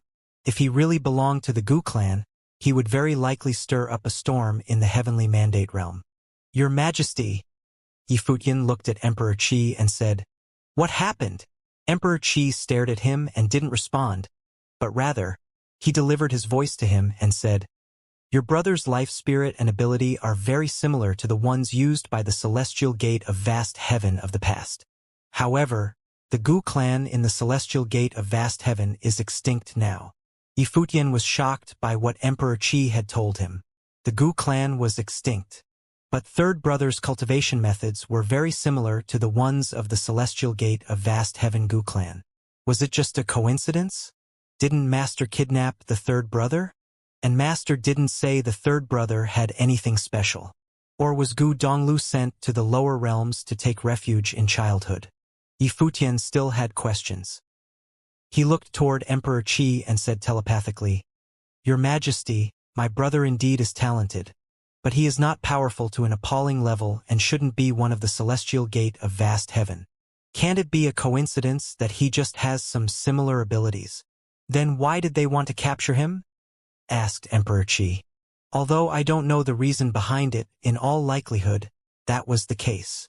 Yifutian was still confused and anxiously continued, "If my brother is the real descendant of the Gu clan, what will they do to him? And how did the ancient Gu clan go extinct? The celestial gate of vast heaven was at the political apex in the heavenly mandate realm, and so far it was still one of the highest and most powerful powers. So how did the Gu clan go extinct? If your brother is a descendant of the Gu clan, very probably, he will stir up a storm in the heavenly mandate realm. But I can assure you, they would not dare to kill your brother and will not do that," said Emperor Qi. "Even though they are one of the 8 violet heaven orthodoxies, they don't dare to turn hostile against the celestial gate of vast heaven completely." He continued, "As for why the Gu clan went extinct, it is a long story. The Gu clan used to be a top power of the heavenly mandate realm, all because of a legendary figure who was invincible in the 3,000 realms of the Great Path. He made the Gu clan and the celestial gate of vast heaven become the top powers of the heaven mandate realms." Emperor Qi was reminiscing. He looked into the distance, full of yearning for that era. There used to 12 godlike figures in the Gu clan whose graceful bearings were unparalleled in the world. They were much stronger than the 9 sky goddess serving under the throne of Brahma's pure sky, especially that figure, who owned all talent of the 3,000 realms of the Great Path. He tried to break the fetters of the heavenly law, reached the top of cultivation, and became the top 1 deity of the heavenly mandate realm. But he who won the victory also caused the defeat.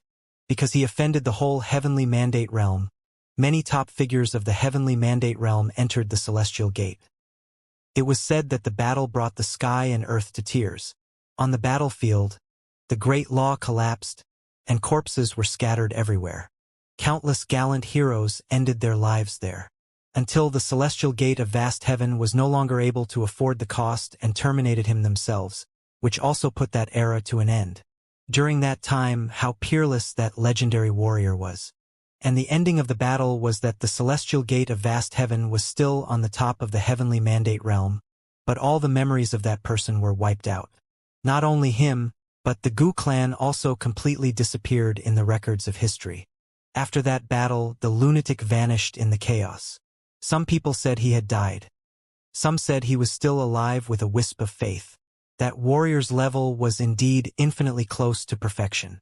Now, if a descendant of the Gu clan showed up, one could imagine what kind of storm he would conjure. This thing might not be kept under wraps for long. Nobody can predict what your brother's destiny will be like, Emperor Qi said to Yifutian. Yifutian looked pale. Did his third brother belong to the Gu clan? If it was true, the third brother would be involved in a chaotic storm. Your Majesty, which power did those people belong to? Asked Yifutian. The territory of Emperor of Purple Underground, said Emperor Qi. The Emperor of Purple Underground ruled over one land and was the leader of the Purple Underworld. The Purple Underworld of this generation inherited the infernal thunder of Wutu in the divine thunder of Purple Heaven and strengthened it. The Purple Underworld was one of the 8 orthodoxies of the Violet Heavenly Palace. There were countless strong warriors under the demand of the Emperor of Purple Underground. The event that I just mentioned, Qi Yu's trial, will be held in that district. In the map of the Heavenly Mandate Realm, Emperor Qi's territory was also within this district, and the territory of the Purple Underground Emperor was at the center of the district. Of course, from a broader point of view, one could observe that the Violet Heavenly Palace was at the very center of the Heavenly Mandate Realm. The Violet Heavenly Palace spread teachings to the world, and in this district there were 8 orthodoxies. Knowledge of cultivation radiated from these 8 orthodoxies, and this whole boundless area was almost all under their influence. That was why it was said that all the thunder techniques originated from the Heavenly Palace. The endless thunder techniques were all derived from the thunder laws of the Violet Heavenly Palace. Your Majesty, I should go now, Yifutian said to Emperor Qi, cupping his hands. Emperor Qi, of course, understood his intentions. He took out a jade slip and said, "Inside the slip, there is a map of this district. If the message spreads, a storm will rise in the Purple Underworld Emperor's territory. In that situation, it is almost impossible for you to save your brother, and you can only depend on this. Since the Purple Underground Emperor's subordinates came to capture him, they would hand him over to the Purple Underground Emperor. Even Emperor Qi was unable to intervene. Although Emperor Qi was a Renhuang, and so was Emperor of Purple Underground, the legitimate heir of Violet Heavenly Palace, Emperor of Purple Underground, had a higher level. Yifutian answered, nodding. Thank you, Your Majesty. Emperor Qi didn't say anything and turned to the others, announcing, I really wish I could have had more conversation with all of you in today's banquet, but unluckily, an accident occurred and has wasted much of my time. Let's call it a day, and you may leave at your discretion. People were a little confused by Emperor Qi's words. He and Yifutian communicated a lot through telepathy, and many people had no idea what happened. Yifutian looked around and saw Yuntang, Yun and I, and Yun Qianyue sitting in the last row.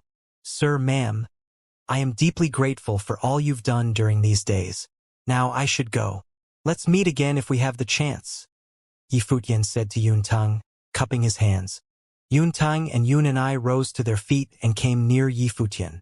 Yun Qianyue followed them and looked quite worried. Brother Yi, take care, Yuntang said wholeheartedly. He was very grateful to Yifutian. If he had not taken Yifutian back to the clan by coincidence, nobody knew what kind of destiny would be waiting for this family. Sir Yi, please take care of yourself, Yun and I also said. I will, said Yifutian, nodding. He soon turned to Yun Qianyue and said, Since you have become His Majesty's disciple, you will have the chance to learn his teachings. Qianyue, try your best to grasp the chance. His Majesty teaches much better than I do. Yun Qianyue didn't want him to leave, but she still nodded and said, Sir, I will keep what you said in mind. Okay, I should go, said Yifutian. Then the whole group of warriors bowed to Emperor Qi and left. They stepped into the air and crossed over the void sky. Emperor Qi stood there and watched them leave. He was going to arrange for Yifutian and the others to go with Qiyu, but now since the thing happened, he just had to leave it aside. If you meet him in the future, try to help him if you can, Emperor Qi said to Qiyu. Qiyu nodded, showing he understood. You should start to get ready, too. After a few days, you can depart with them. Emperor Qi looked toward the others and said, Your Majesty, it's time for us to bid farewell, too. Qi Shang and others rose to their feet and requested to leave. This time, they came with Yifutian from the Crimson Dragon Realm, but they couldn't stay with him all the time. He also had planned to go somewhere else. Now, since Yifutian's brother had trouble and Yifutian couldn't wait to depart, they would not go with him. Not only Qi Shang, but other warriors who came with him from the Thousand Leaves City were also just Yifutian's companions. Yifutian didn't expect them to help solve this issue, because very likely this time he would have to face great difficulty. Just as Emperor Qi had speculated, although the Purple Underground Emperor's action of capturing Gu Donglu was confidential, Emperor Qi was not the only one who witnessed it. The secret was soon leaked. A descendant of the Celestial Gate of Vast Heaven Gu clan showed up and was captured by the Purple Underground Emperor's subordinates and imprisoned in the Purple Underground Emperor's territory. The Gu clan was a clan in the legend in Heavenly Mandate Realm. It was said that the clan had 12 godlike figures and a lunatic who mastered the ultimate celestial law and was able to break into the path realms of all skies. Did his cultivation method still exist? And since a descendant of the Gu clan showed up, were there any others? How many secrets did Gu Donglu have? Soon, the Purple Underground Emperor's territory became the center of the whole realm and the destination of numerous great warriors who were coming to unveil the secret. In addition, the message had even caught the attention of many top powers. It was said that the Violet Heavenly Palace had sent warriors to take Gu Donglu into the Violet Heavenly Palace. The Purple Underworld sect didn't hand him over to the Violet Heavenly Palace, perhaps because they had their own thoughts. On this day, outside the Purple Underground City, numerous warriors traveled in the air, heading toward this ancient city. Saint Plain figures with strong cultivation abilities were everywhere. Among all these travelers, a group of people who came from one direction were all Saint Plain warriors. Yi Futian was standing in the front. Next to him stood Yu Shang, Xia Qingyuan, Yi Wuchen, Huang Zhouge, and others. Qi Xiangang and Wu Yong stood behind them. Their saint levels differed. "We have arrived," Yi Futian said in a low voice. Since they departed from Emperor Qi's territory, they had covered an infinite distance. "Don't know if Donglu is okay or not," the sword saint murmured. He had been worried about Gu Donglio's safety. He hoped he would be fine. Yi Futian was emotionless. Around them, warriors kept passing by. There was a voice coming from nearby. "This time, the Purple Underground Emperor's territory will be bustling. I heard that not only warriors of this territory would come, but top powers of the whole realm will also all send warriors here." "Was the descendant of the Gu clan that attractive to them?" someone inquired.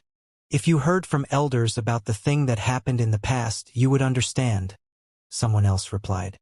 But besides the descendant of the Gu clan, a big event being held in the Purple Underground Emperor's territory is also a reason that many talented people are attracted here. It will be perfect if we can see the young generation of those top powers. Normal people were usually unable to see the descendants of all top powers. They would not come here. If what you said is true, does it mean I can even have the chance of seeing the saintesses under the throne of Nine Sky Goddess? What a loser! People around him jeered. The Nine Sky Goddess of the Brahma's pure sky was peerless in this world. The saintesses serving under her throne were also very unusual figures. Were there any men in the world who didn't want to see their faces? But how could they easily be seen? Yi Futian quietly listened to what people around him talked about. Would the Brahman's pure sky show up? What kind of person was that warrior of the Gu clan? Even a descendant of the Gu clan could raise such a big storm. In the Purple Nether City, everybody was talking about two things. One was the descendant of the Gu clan. Obviously, the peerless figures of the Gu clan in the old days had so much influence on the heavenly mandate realms that even after many years, the appearance of a Gu clan descendant could stir up a disturbance. The person that was mentioned most frequently was that lunatic of the Gu clan. Yi Futian had known his real name, Gu Tianxing. He was not sure if Third Brother was a descendant of the Gu clan and didn't know if that legendary figure Gu Tianxing had any connection with the Third Brother. But now, since Third Brother was imprisoned, nobody knew what would happen to him. Countless warriors were heading toward the heavenly mandate realm. Numerous people had discussed the possibility that those top powers would also come for this descendant of the Gu clan. Under such a situation, Yi Futian also felt unsettled. The second thing that people talked about was the Heavenly Thunder Summit held on Wutu Mountain. It was a big event in the Purple Underground territory, especially for cultivators who cultivated in Thunder laws. It was a very rare opportunity. Otherwise, Emperor Qi would not have sent his son Qi Yu here. Yi Futian had heard a lot about the Heavenly Thunder Summit of the Wutu Mountain and known what it was about. In fact, there was not much connection between the Heavenly Thunder Summit and the Purple Underground sect. It was initiated directly by the Violet Heavenly Palace, the ultimate land of thunder laws in the Heavenly Mandate realm. They spread the teachings to the world and let all suitable cultivators have the chance to learn thunder laws. Some people even had the opportunity to follow the orthodoxy of Wutu Infernal Thunder and became a successor of the Purple Underworld sect. Wutu Mountain was worshipped as the divine mountain of this territory. It was located within the Purple Nether City. At this moment, numerous warriors gathered in one place of the city. The whole area was full of people. There were stairs in front of the crowd, and the entrance of the Divine Mountain was at the top of stairs. Usually, people were prohibited from entering this Divine Mountain. No one was allowed to get inside. Outside the mountain, around the stairs and below them, there were giant stone pillars surrounded by the horrifying power of thunder. They let out rumbles of dull thunder, keeping people away. At this moment, Yifutian had also come to this district.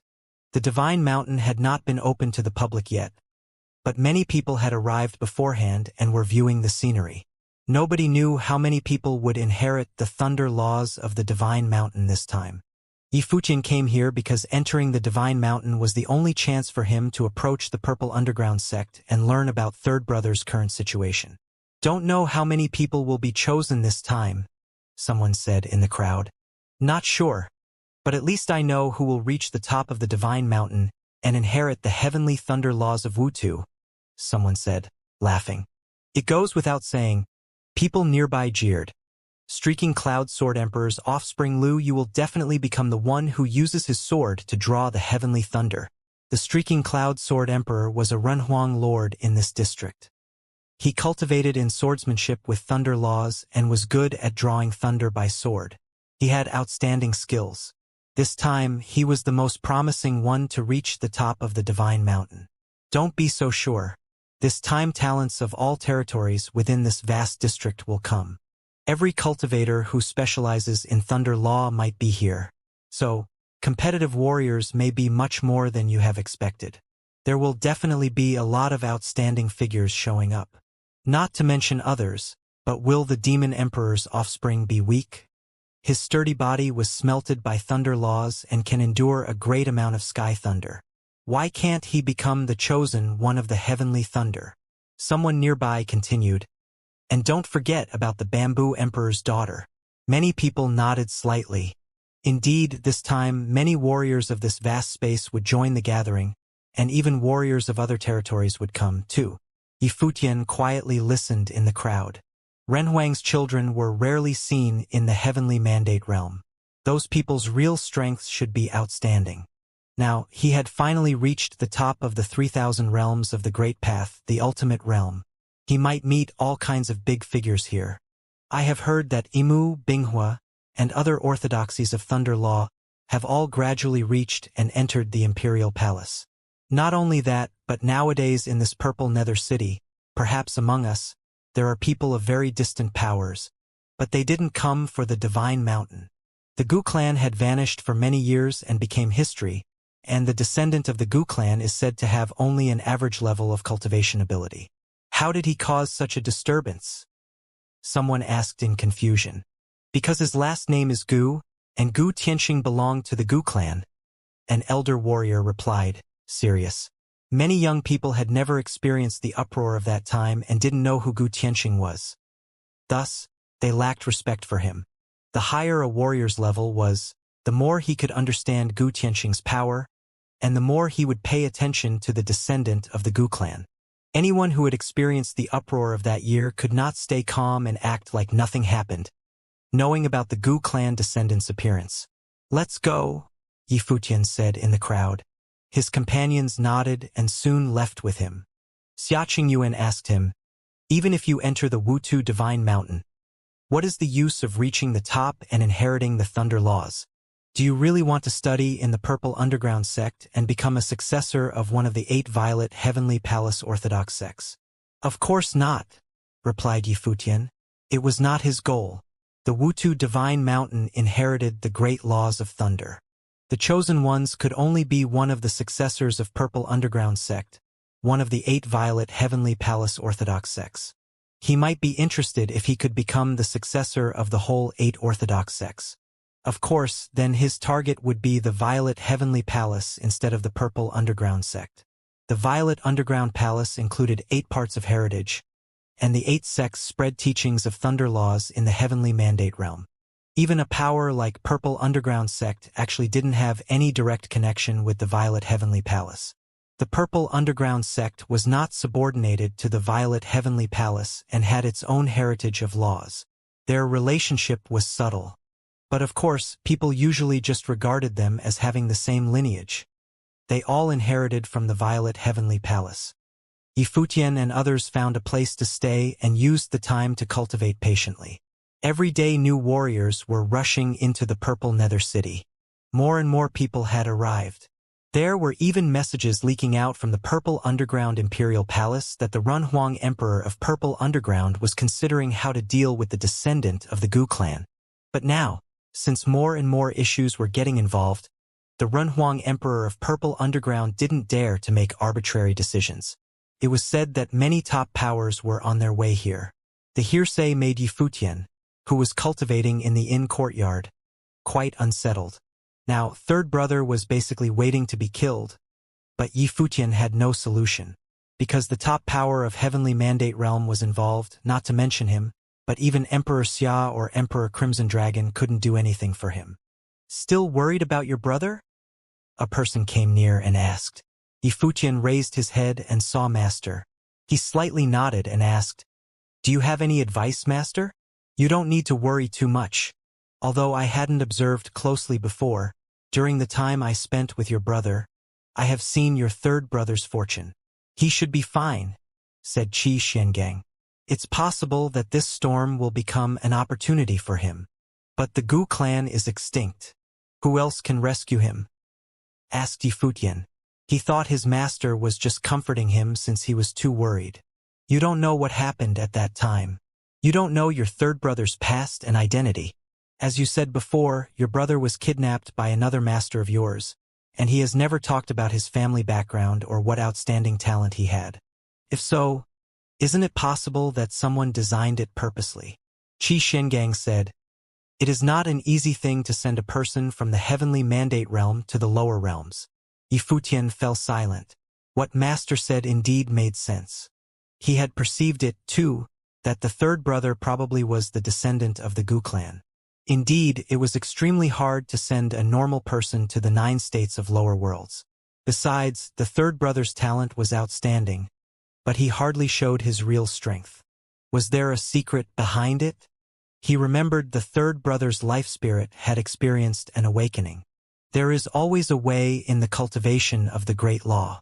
Don't need to preoccupy yourself with all that had happened. Just focus on the present and do what you are supposed to do," continued Xianxia. Yifutian nodded and didn't say much. Xianxia turned around and soon left. Xuangang's shoulders looked so wide and dependable from behind. So why did the master come to Heavenly Mandate Realm with Yifutian? At this moment, Xianxia was thinking of himself. Actually, he should not have come to the ultimate realm, but he still came. Just like last time, he was following his heart. All things coming up would have the best results. Instead of worrying, following things as they naturally occurred was a better choice. Everything had its time. He would try his best to live his life, and heaven had the answer of when his time would come.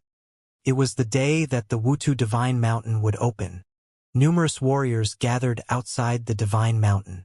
Today was the day that the teachings of Wutu Divine Mountain would be spread, and the Violet Heavenly Palace would release the divine thunder of heavenly laws.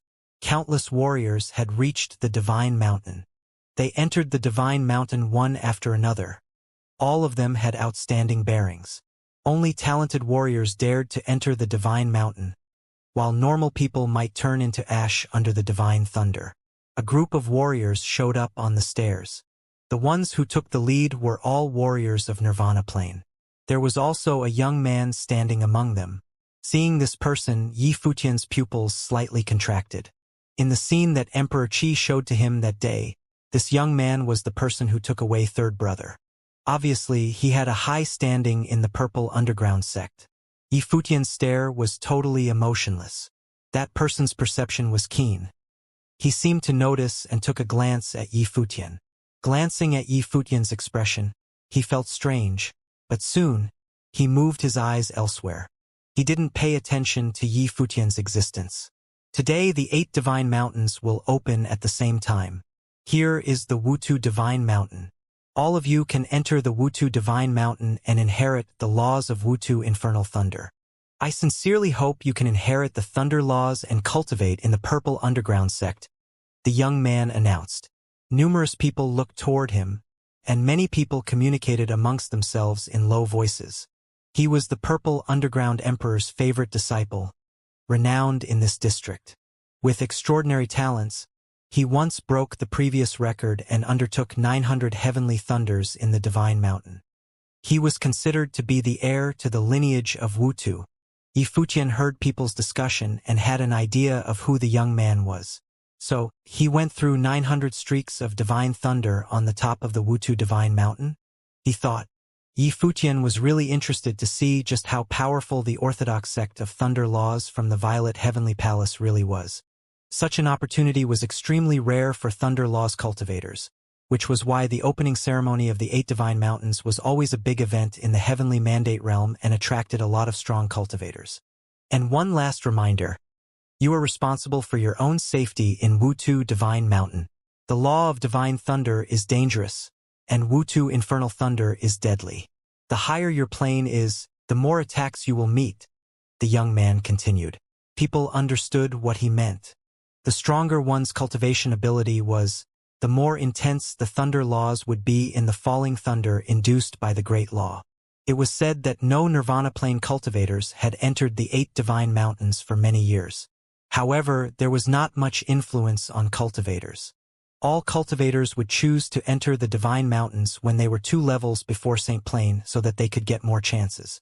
If they didn't succeed in these 2 levels, it was meaningless to enter during Unblemished and Nirvana levels. At this moment, behind the young man, a deep roll of dull thunder came. It was as if something was in the process of formation.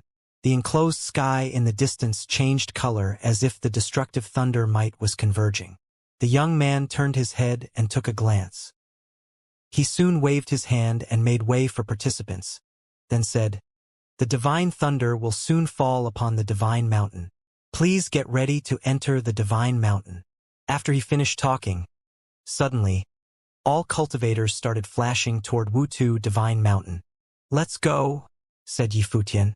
This time, all young cultivators in his group would enter the Divine Mountain, and the older Nirvana Plane cultivators would wait outside.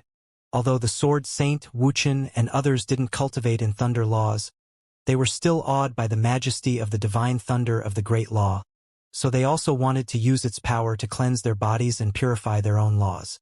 It was very beneficial to cultivators. They were not the only ones who thought like this. Many Saint Plane cultivators of the Heavenly Mandate realm also chose to enter the Divine Mountain on the launching date. In the Imperial Palace of the Purple Nether City, many important figures were looking toward the direction of the Divine Mountain. They all knew the 8 Divine Mountains were opened. Some of those cultivators who entered the Divine Mountain would become new successors of Thunder Laws of the Heavenly Mandate realm. Some of them would join the 8 orthodox sects of the Thunder Laws like the Purple Underground sect in the future. Some of the more outstanding ones might even have the chance to enter the Violet Heavenly Palace and become their disciples. Yifutian had just stepped into the space of Wutu Divine Mountain. White and purple lightning flickered on the earth, roaming over every inch of land. A gust of suffocating might drop down from the sky dome. Above their heads, long rolls of dull thunder came from the sky dome.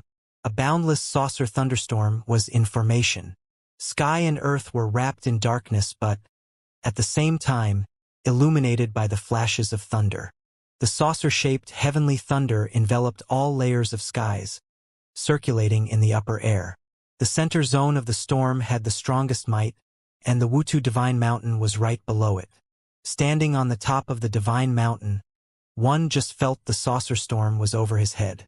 Seen from a distance, the scene was very appalling. Even imagining standing on the top of the mountain would give many goosebumps.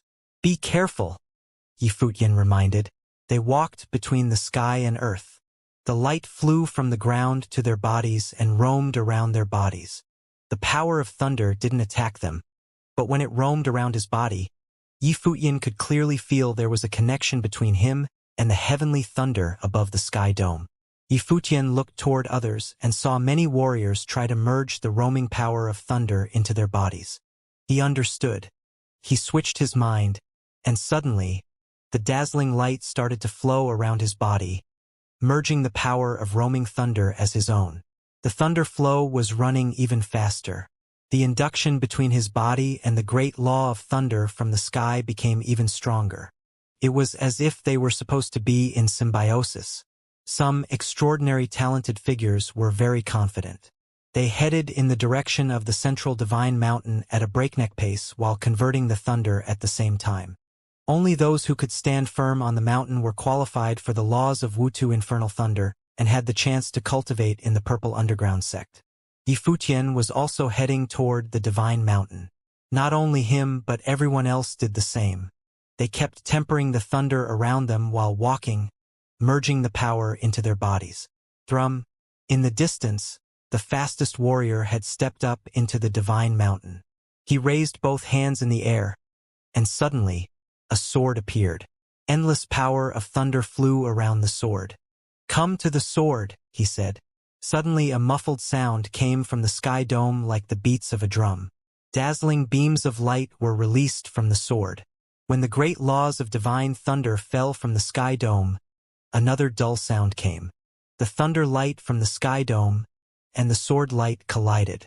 Endless divine thunder flew down into the sword and entered the warrior's body, merging into his flesh and bones. "That is the streaking cloud sword emperor's offspring." Someone recognized that swordsman in training and said, "The streaking cloud sword emperor's descendant, Lu Yu, was considered to be one of the most promising warriors, one who could reach the top of the divine mountain and go through the Wutu heavenly thunder. Few participants could compete with him." Boom!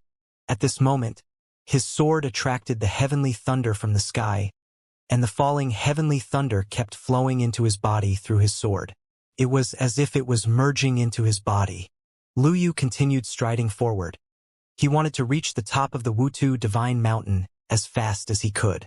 Not far away from Lu Yu, a lightning figure was also forcing his way forward. Endless thunder might was released from his body. He was heading toward the front like a terrifying holy beast. He was not a human cultivator. He was a descendant of a demon emperor who was good at thunder laws. The original body of the figure was a very powerful divine thunderbird sacred beast. Even though he was in a human figure, his mouth looked like a beak, and when he rushed up to the divine mountain, he directly opened his mouth. His body was covered by the appalling roaming thunder might. Boom! Lightning fell from the sky and was almost going to hit him, but he seemed not to care at all. He let out a shriek, and suddenly, his human body turned into a beast. His sharp beak was opened wide, and every one of his feathers looked like it contained the luster of lightning. When he opened his beak, the thunder in the sky directly fell and entered his mouth. He just swallowed it like it was a vitamin. But even so, his body radically trembled once, and his upward movement was slowed down. However, that happened for one moment. After he swallowed the thunder, he continued going upward. Divine thunderbirds were born as the sacred beasts of thunder. They could directly devour the laws of thunder. They were natural demons of thunder species, just like some human cultivators who had the natural talent to cultivate. Besides Lu Yu and the divine thunderbird, several cultivators had also entered the divine mountain. Among them, there was a graceful lady whose movement was extraordinarily swift and elegant. She was also very good at deploying the power of thunder. People continually entered the Wutu divine mountain. Some warriors were being crushed and falling from the Wutu divine mountain, blood streaming from their mouths. They looked very miserable. Battles also broke out between some warriors. The dazzling holy light enveloped Yifutian. His body turned into the cauldron of the great law, burning all beings on earth. The thunder might that roamed around his body was also refined. At this moment, he had also stepped into the Wutu divine mountain. In just one moment, the saucer-shaped heavenly thunder above the sky dome seemed to perceive something. All of a sudden, the heavenly thunder fell down and directly darted toward him. Since many people had stepped into the divine mountain, Yifutian could see endless heavenly thunder drop down as if it was the end of the world. The scene was very appalling. Boom! After a loud sound, the great law of thunder immediately fell. Yifutian just felt the hefty might of the great law was crushing over his body, and he had to endure all of this. The intimidating power of destruction was about to smash his body into pieces, and it was still roaming on every part of his body. The dazzling deed of thorough comprehension was released to the extreme.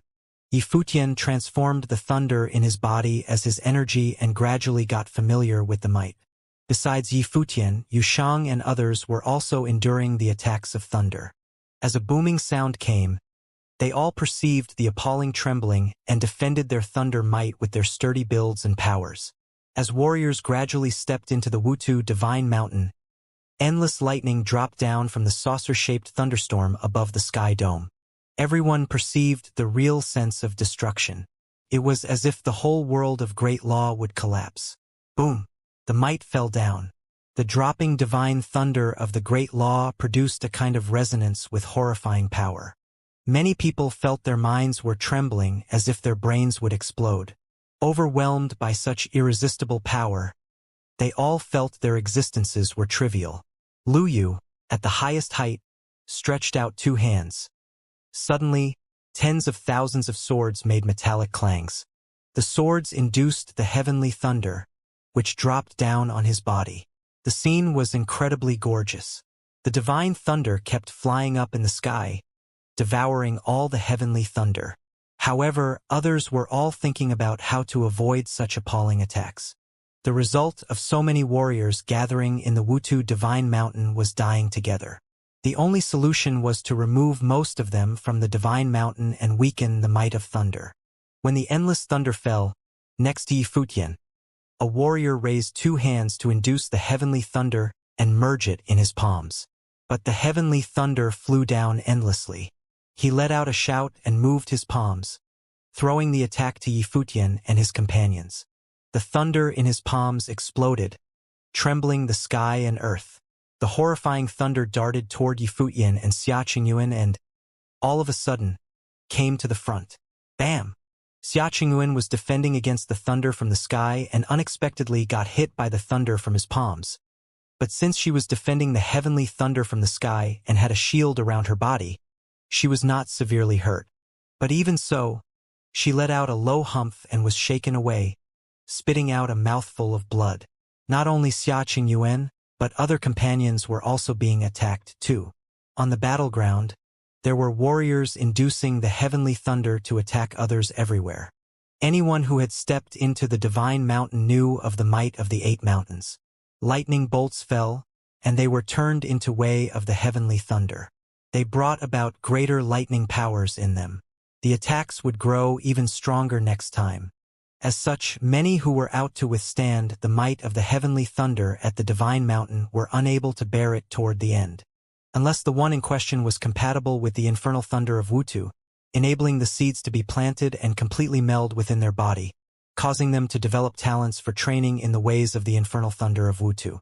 They would have then inherited one of the 8 orthodoxies of the way of the heavenly thunder of Wutu. Even so, they would be unable to withstand strikes that were just too powerful. As the ordeal went on, the might grew to increasingly terrifying proportions.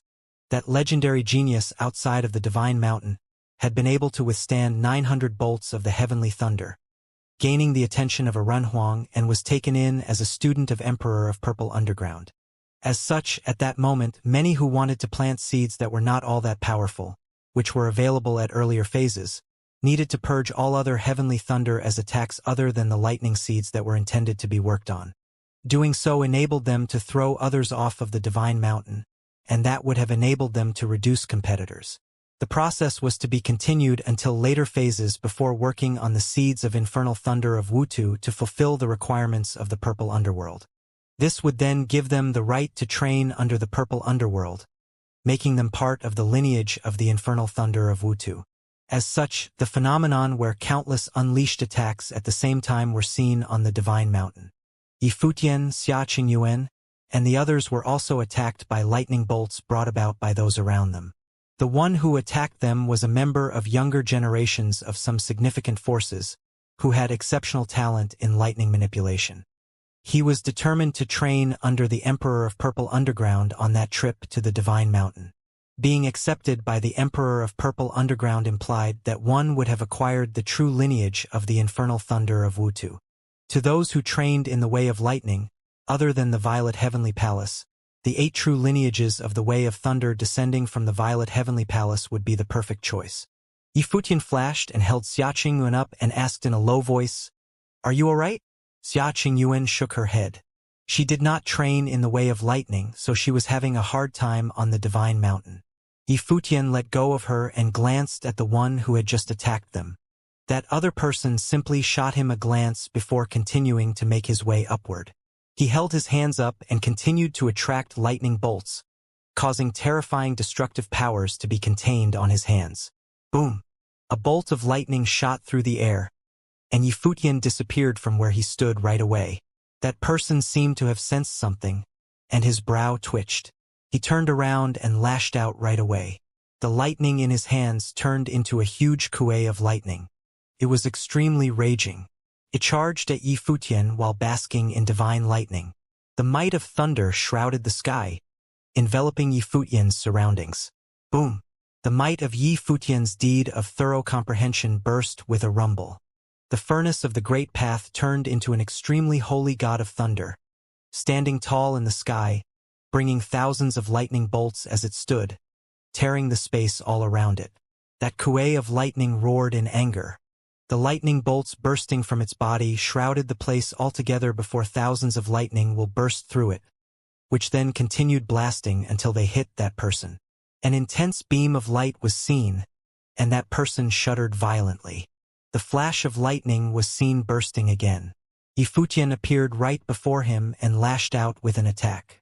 Boom! A rumble was heard, and the might of lightning burst within that person's body, who was then sent flying and spitting up blood. Intense fear was seen in his eyes.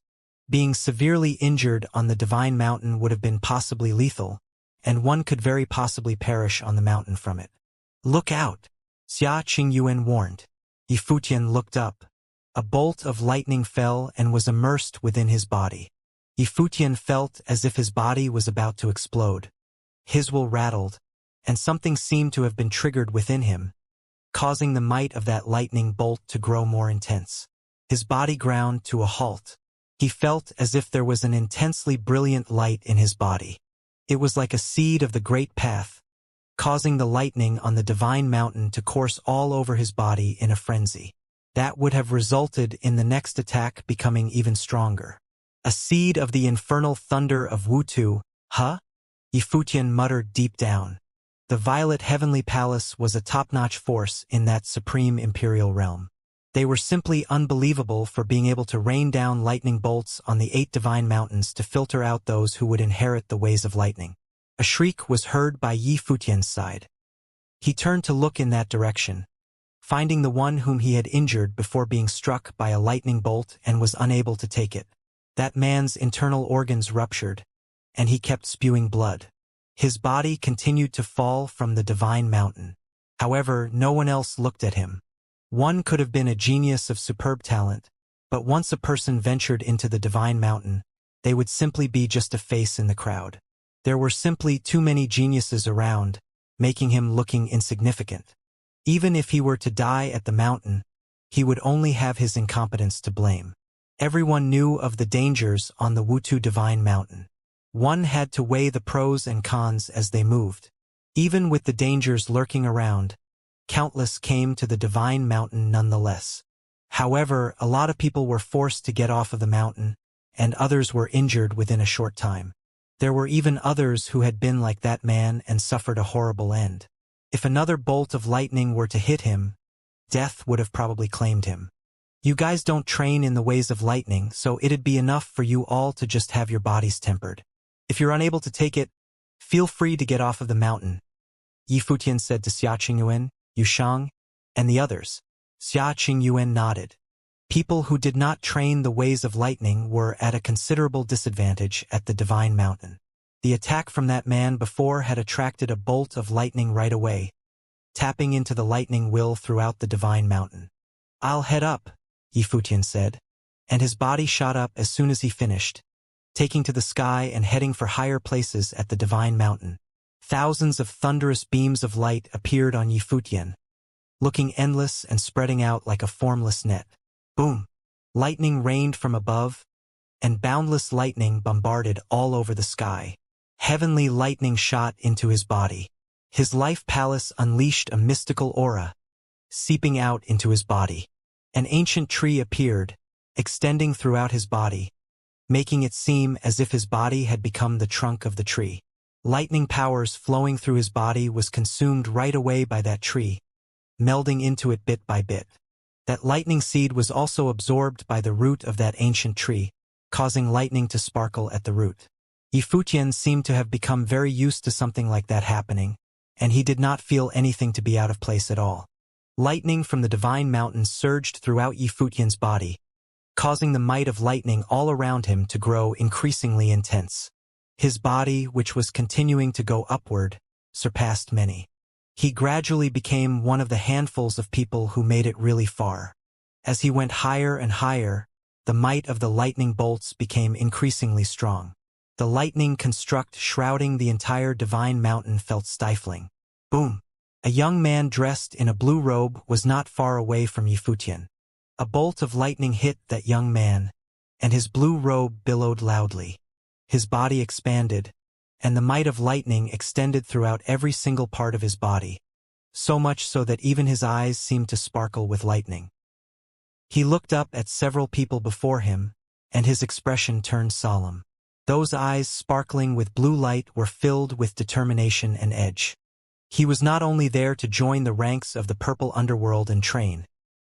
He was also there to become the most dazzling being in the entire divine mountain of Wutu. He was a descendant of Renhuang and inherited the path of Renhuang, enabling his lightning powers to be tremendous. Joining the ranks of purple underworld alone was hardly of any meaning to him. Thunderous noise sounded at his side. He turned around and saw Yifutian, who continued to rise, and that other man, who was about to surpass him. It was obvious that he was not the only one with such intentions. "Stay down." A thunderous, overwhelming voice was heard.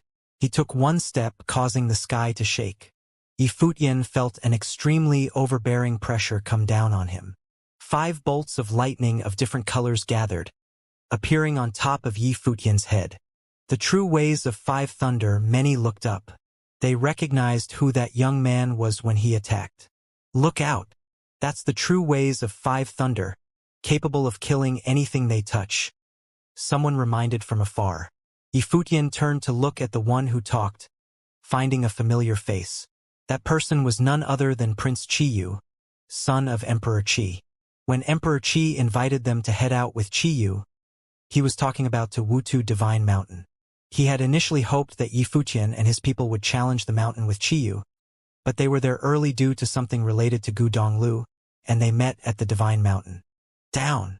The blue-robed young man pointed downwards, and the might of lightning throughout his body burst. 5 bolts of lightning were conjured and seemed to have taken the form of a matrix as they rained down. Those 5-colored beams shrouded the entire place and had engulfed the space where Yifutian was as well. That was indeed a case of 5 thunders raining down on his head. His surroundings rumbled. Everything was to be crushed under the true ways of 5 thunder. Qiyu looked at Yifutian's direction and felt rather concerned. The true ways of 5 thunder were descended from a very formidable ancient being. Yifutian clasped his hands together, and powers of the great path gathered. An ancient god of thunder appeared within an instant.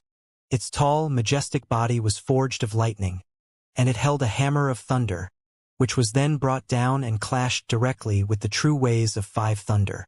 A beam of light burst through the air, suppressing the true ways of 5 thunder. That ancient god had thousands of lightning bolts running throughout its body, which was then unleashed throughout its surroundings and brought down on its target. Zzz, zzz. Lightning coursed throughout that man's body, causing him to shudder all over.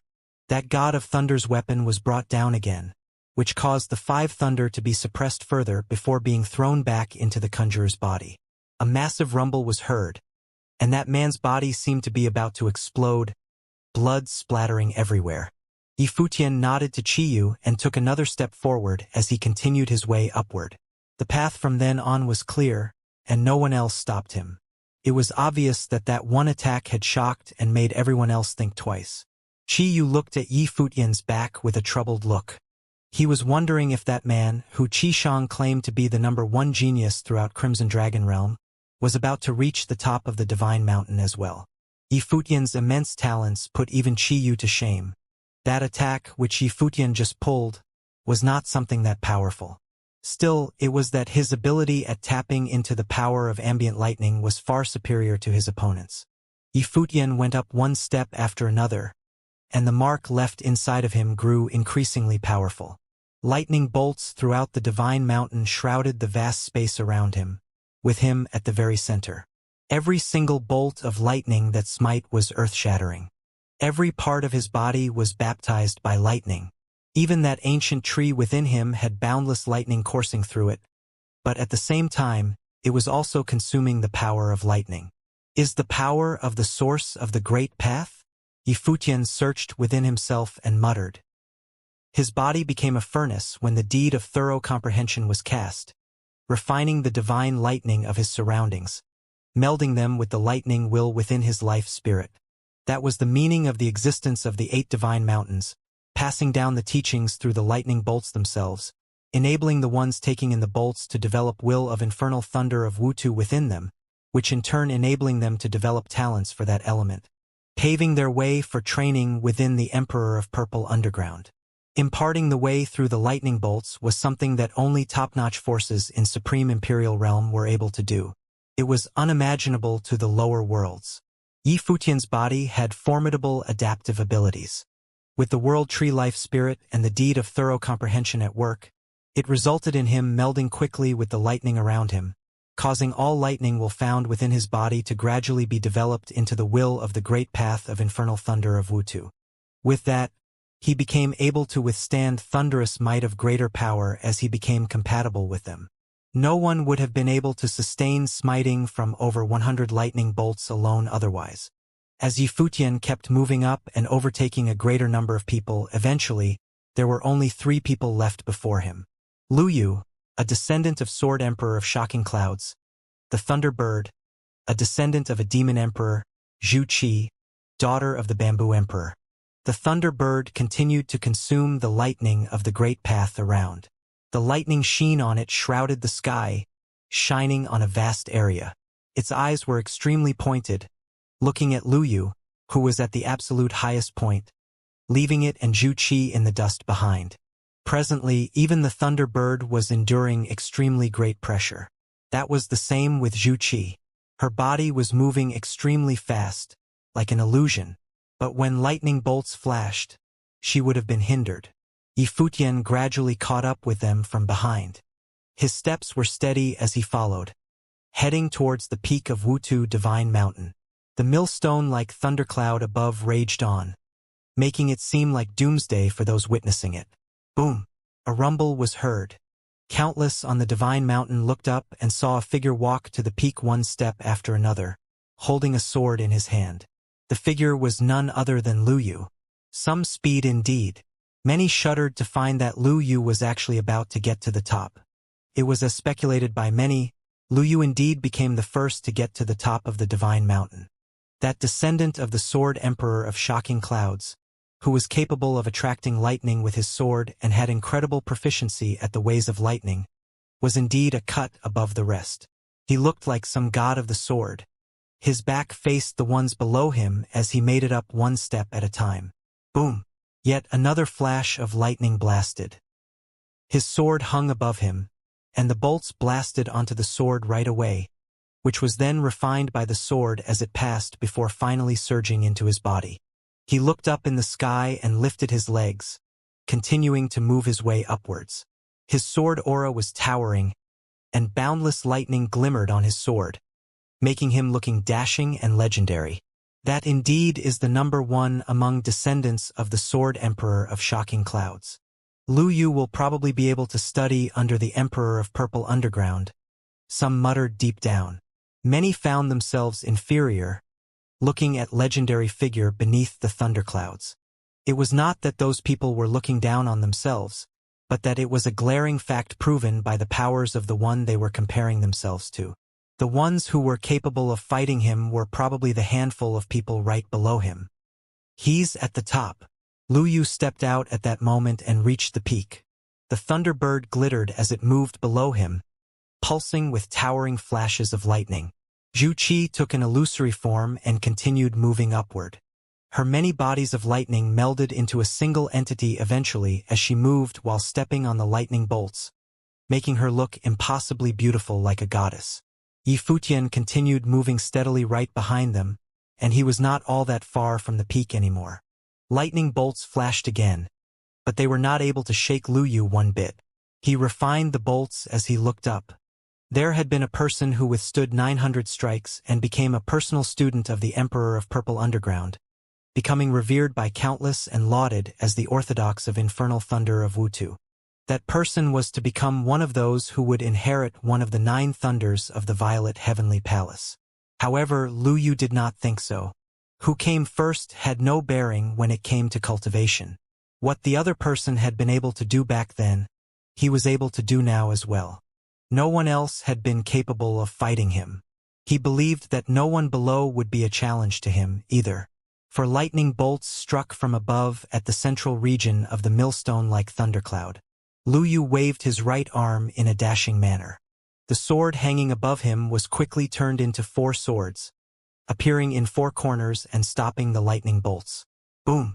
The bolts hit the swords, which made it so that they were hitting Lu Yu as well. His clothes billowed, and the lightning flashed in a glittering manner.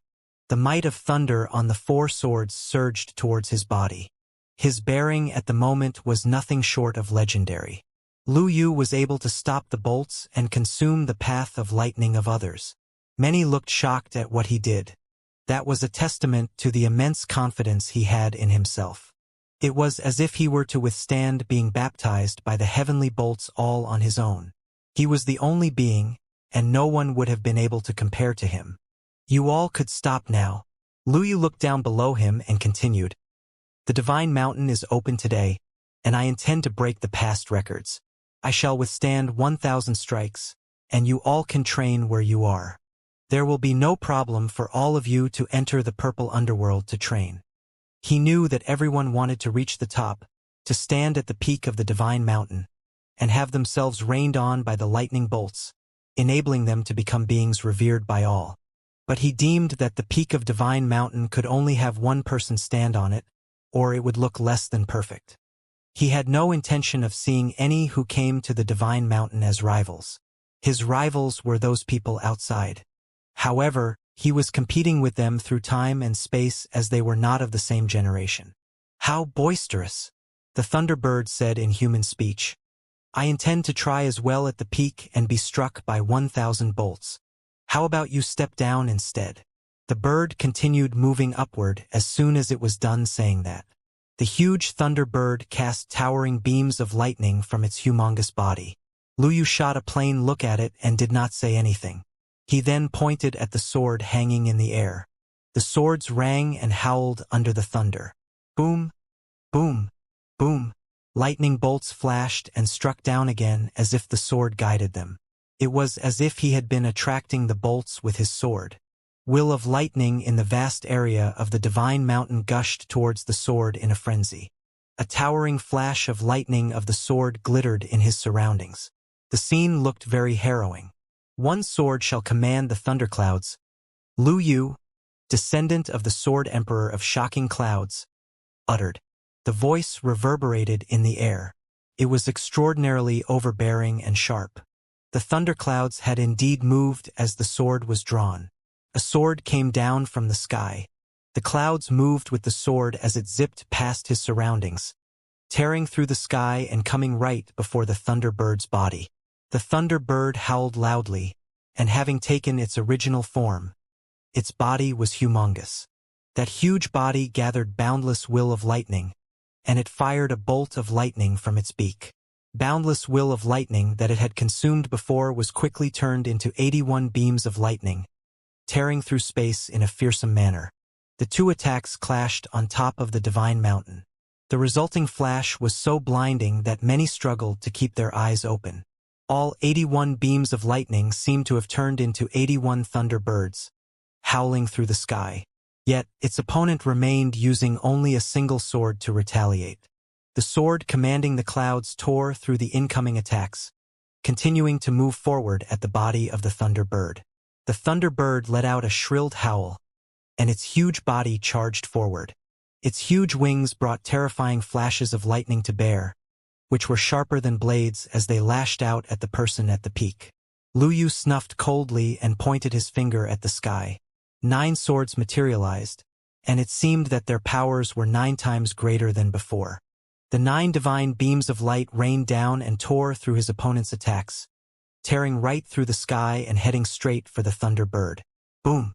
A huge rumble was heard, and the sword will penetrated its huge body. Blood spilled, and it crashed into the mountain. His huge eyes glared at the swords in the sky. The 9 swords remained hanging there instead of raining down. The bird would have probably suffered a worse fate otherwise.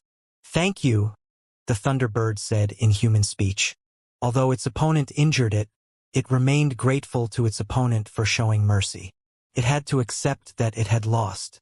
Lu Yu's name was known throughout the region, and he indeed lived up to his fame, proving that his powers were supreme. "What about you all?" Lu Yu looked at those who continued to move up. The ones who were near the peak were Zhu Qi, daughter of the Bamboo Emperor, and Yi Futian. As such, one could assume that he was addressing those two. Zhu Qi's eyes gazed upon Lu Yu, who was in the sky. While she was indeed extremely confident in her powers, the powers of the sword shown before made her realize that she was still unable to take him on. If Lu Yu were to bring his swords down, she did not know how she would have resisted them. Even if she managed to stop them, she would be injured nonetheless.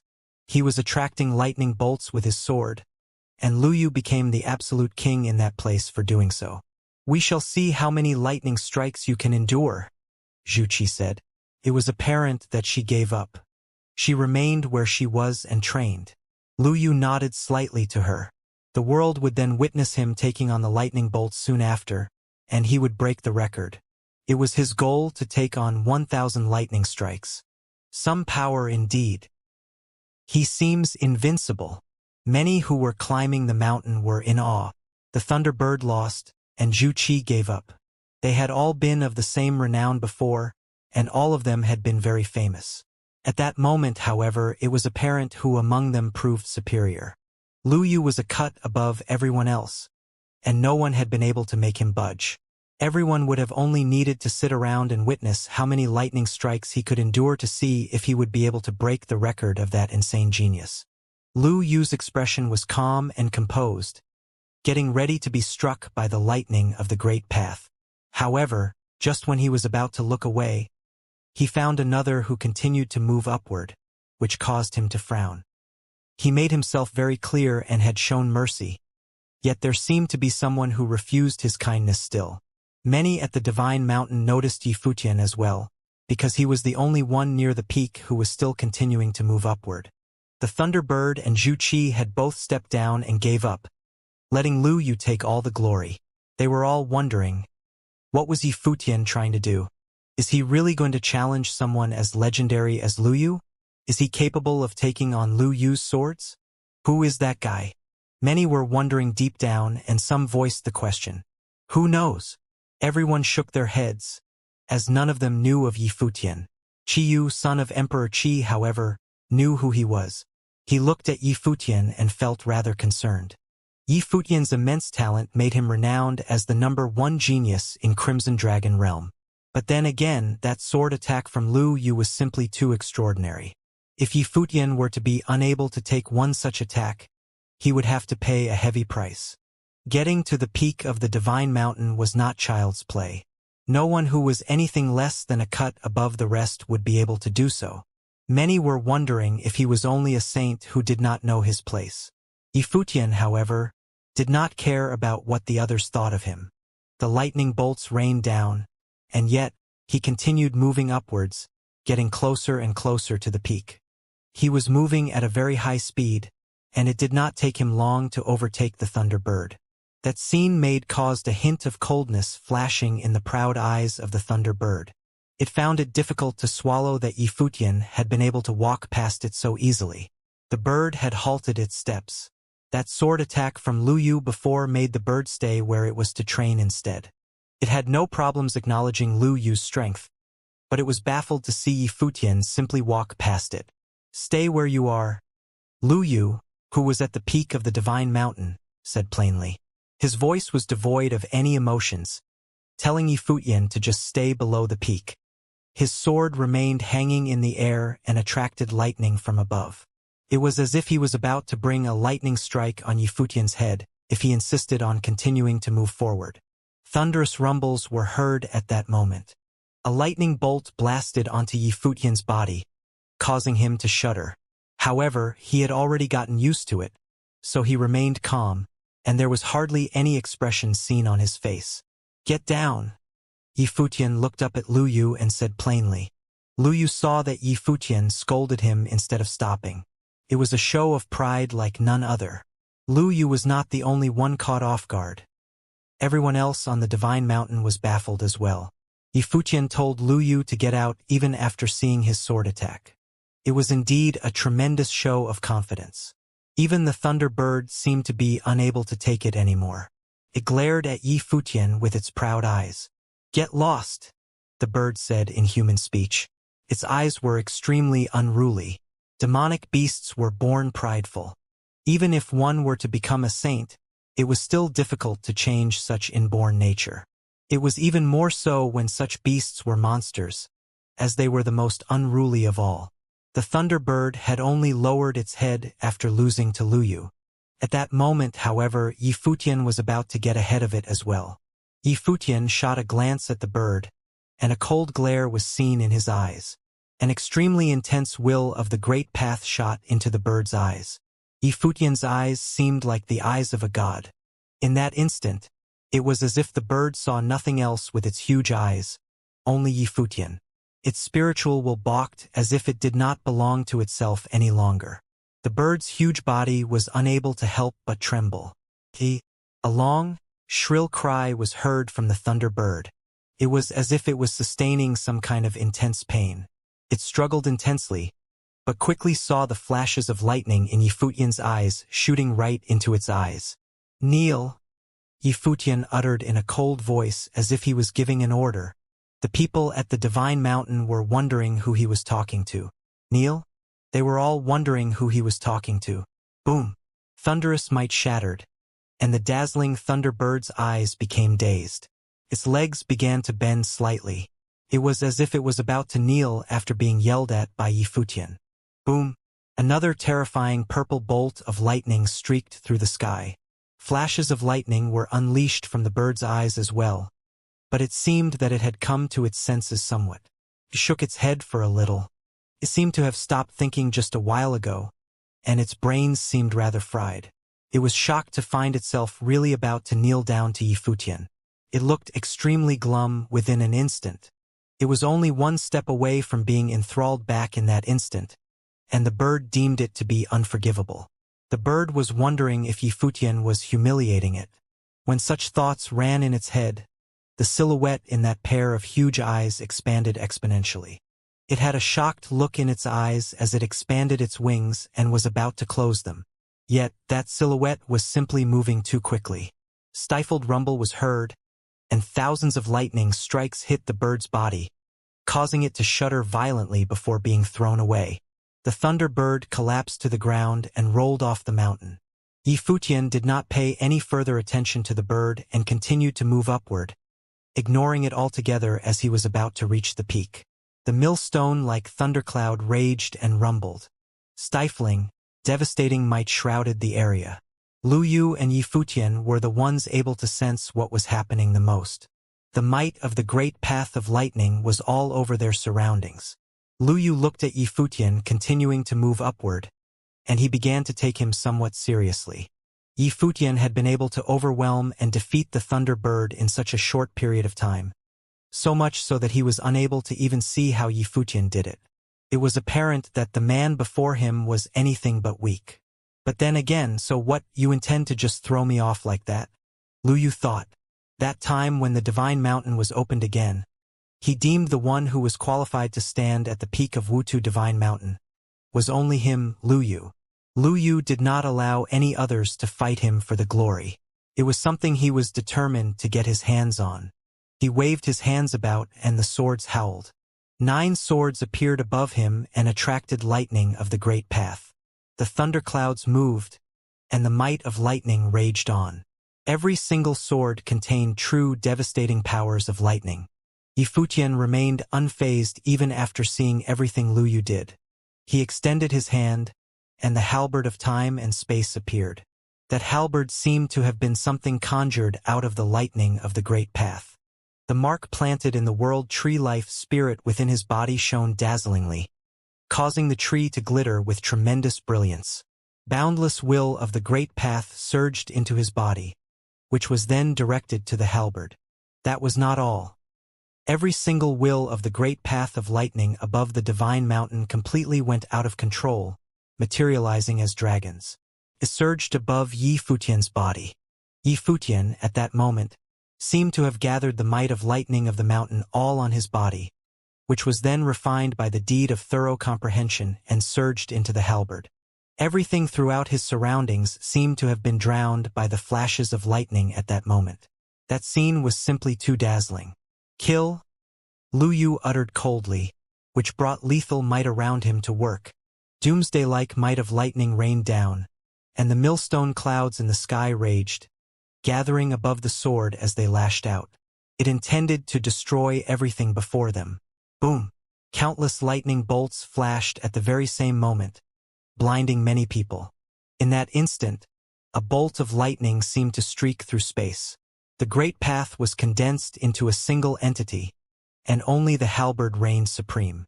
The crowd saw the 2 beams clashing with each other. Intense, devastating light that was so blinding that no one was able to open their eyes was seen soon after. That space was drowned out by that white light. Lightning flashed all around them, and the crowd locked their eyes in that direction. Everything became clear a while later. Someone stood at the peak silently. It was as if he had been there all along. The eyes of many were frozen when they made clear of the one who remained standing. The man's silver hair billowed in the wind.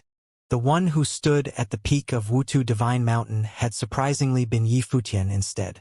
Cough, cough, coughing noises were heard, and it was only then that many saw that someone rose below the peak, who was stained in blood all over and had a weak aura. That person was none other than Lu Yu, who looked as if he was a supreme being just a while ago. It was as if heaven was turned into hell within an instant. Wah! Many thought that their eyes were playing tricks on them. Lu Yu had actually been defeated. Who is he? Many looked at Yifutian and asked. They were asking who Yifutian was. Lu Yu displayed legendary might and intended to challenge the Divine Mountain's record. Yet, at that moment, someone else emerged and kicked him off of the peak right away. That scene was just too shocking for the crowd. He is actually at the top. Chi Yu was feeling speechless as he locked his eyes on the scene. Yifutian was the one who had eventually gotten to the peak. Lu Yu, who was right below the peak, looked like he was in shambles. Another cough was heard, and blood sputtered from his mouth. He looked up at Yifutian, and he completely lost all that air he had been putting up just a while ago. He looked like a complete loser right there and then. He thought that he would not have found any rivals at the Divine Mountain. His rivals would have been on other divine mountains and in records of old. Yifutian's white garb billowed as he stood at the peak. His expression was extremely calm. Even though he had gotten to the top, he did not show even the slightest hint of joy. His state of mind was hardly fazed at the moment. He needed more than just getting to the top. He wanted the Emperor of Purple Underground to notice him. He took a deep breath and looked up. The raging clouds above seemed to be inches above his head. It was as if he could have touched them simply by extending his hand. Taking on 900 strikes of lightning. Huh? He then put his hands behind his back. A bolt of lightning struck from above the sky. He let the bolt strike him instead of blocking it. Boom! Yifutian basked in heavenly lightning with a rumble, looking dashing and legendary. His hands remained behind his back, and he did not flinch, standing tall at the peak. Boom! Boom! Boom!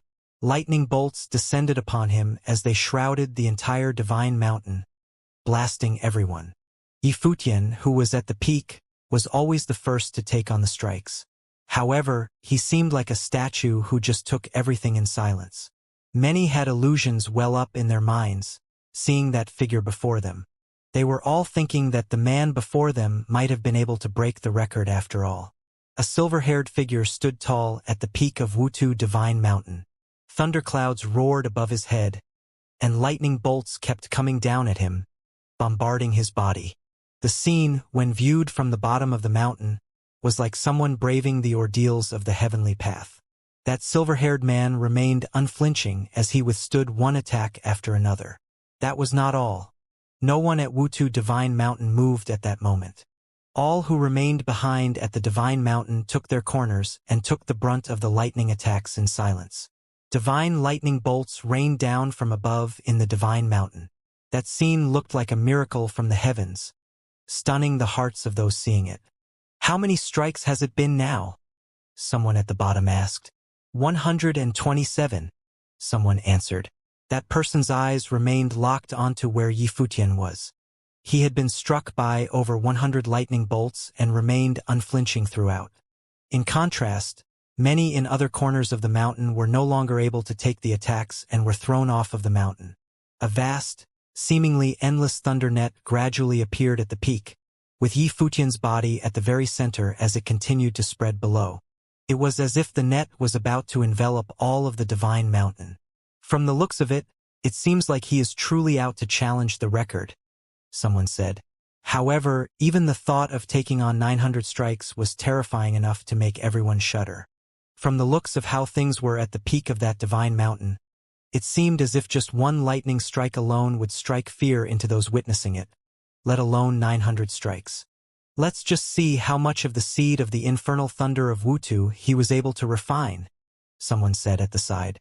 The number of lightning strikes capable of being taken on had an extremely important role in working on the seed. The opening of the 8 divine mountains itself was an act of the heavenly lightning planting seeds on those who would take it, with the process being seen similar to being blessed and reaching enlightenment.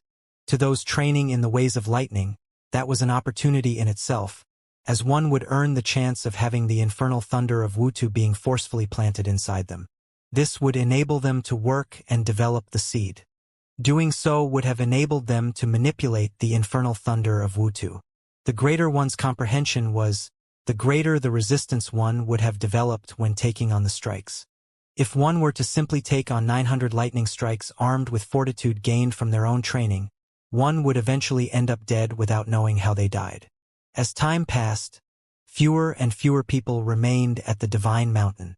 It was apparent that they were not able to take on the heavenly lightning strikes that had grown increasingly strong.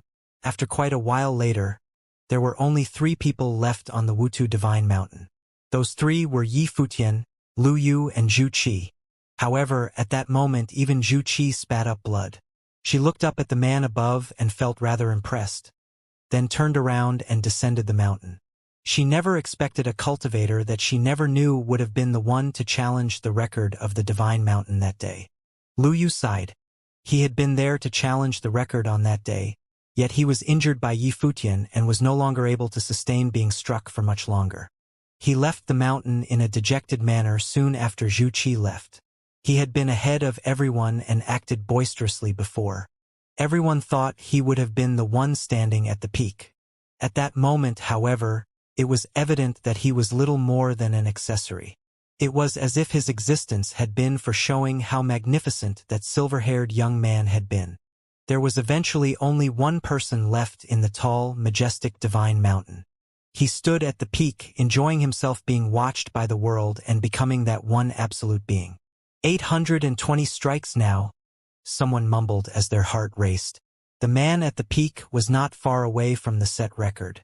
That man above remained standing tall like an ancient god. At that moment, Yifutian was actually under tremendous pressure at the peak. Every single lightning strike that landed on his body would leave a mark. At that moment, there were countless seeds of the mark.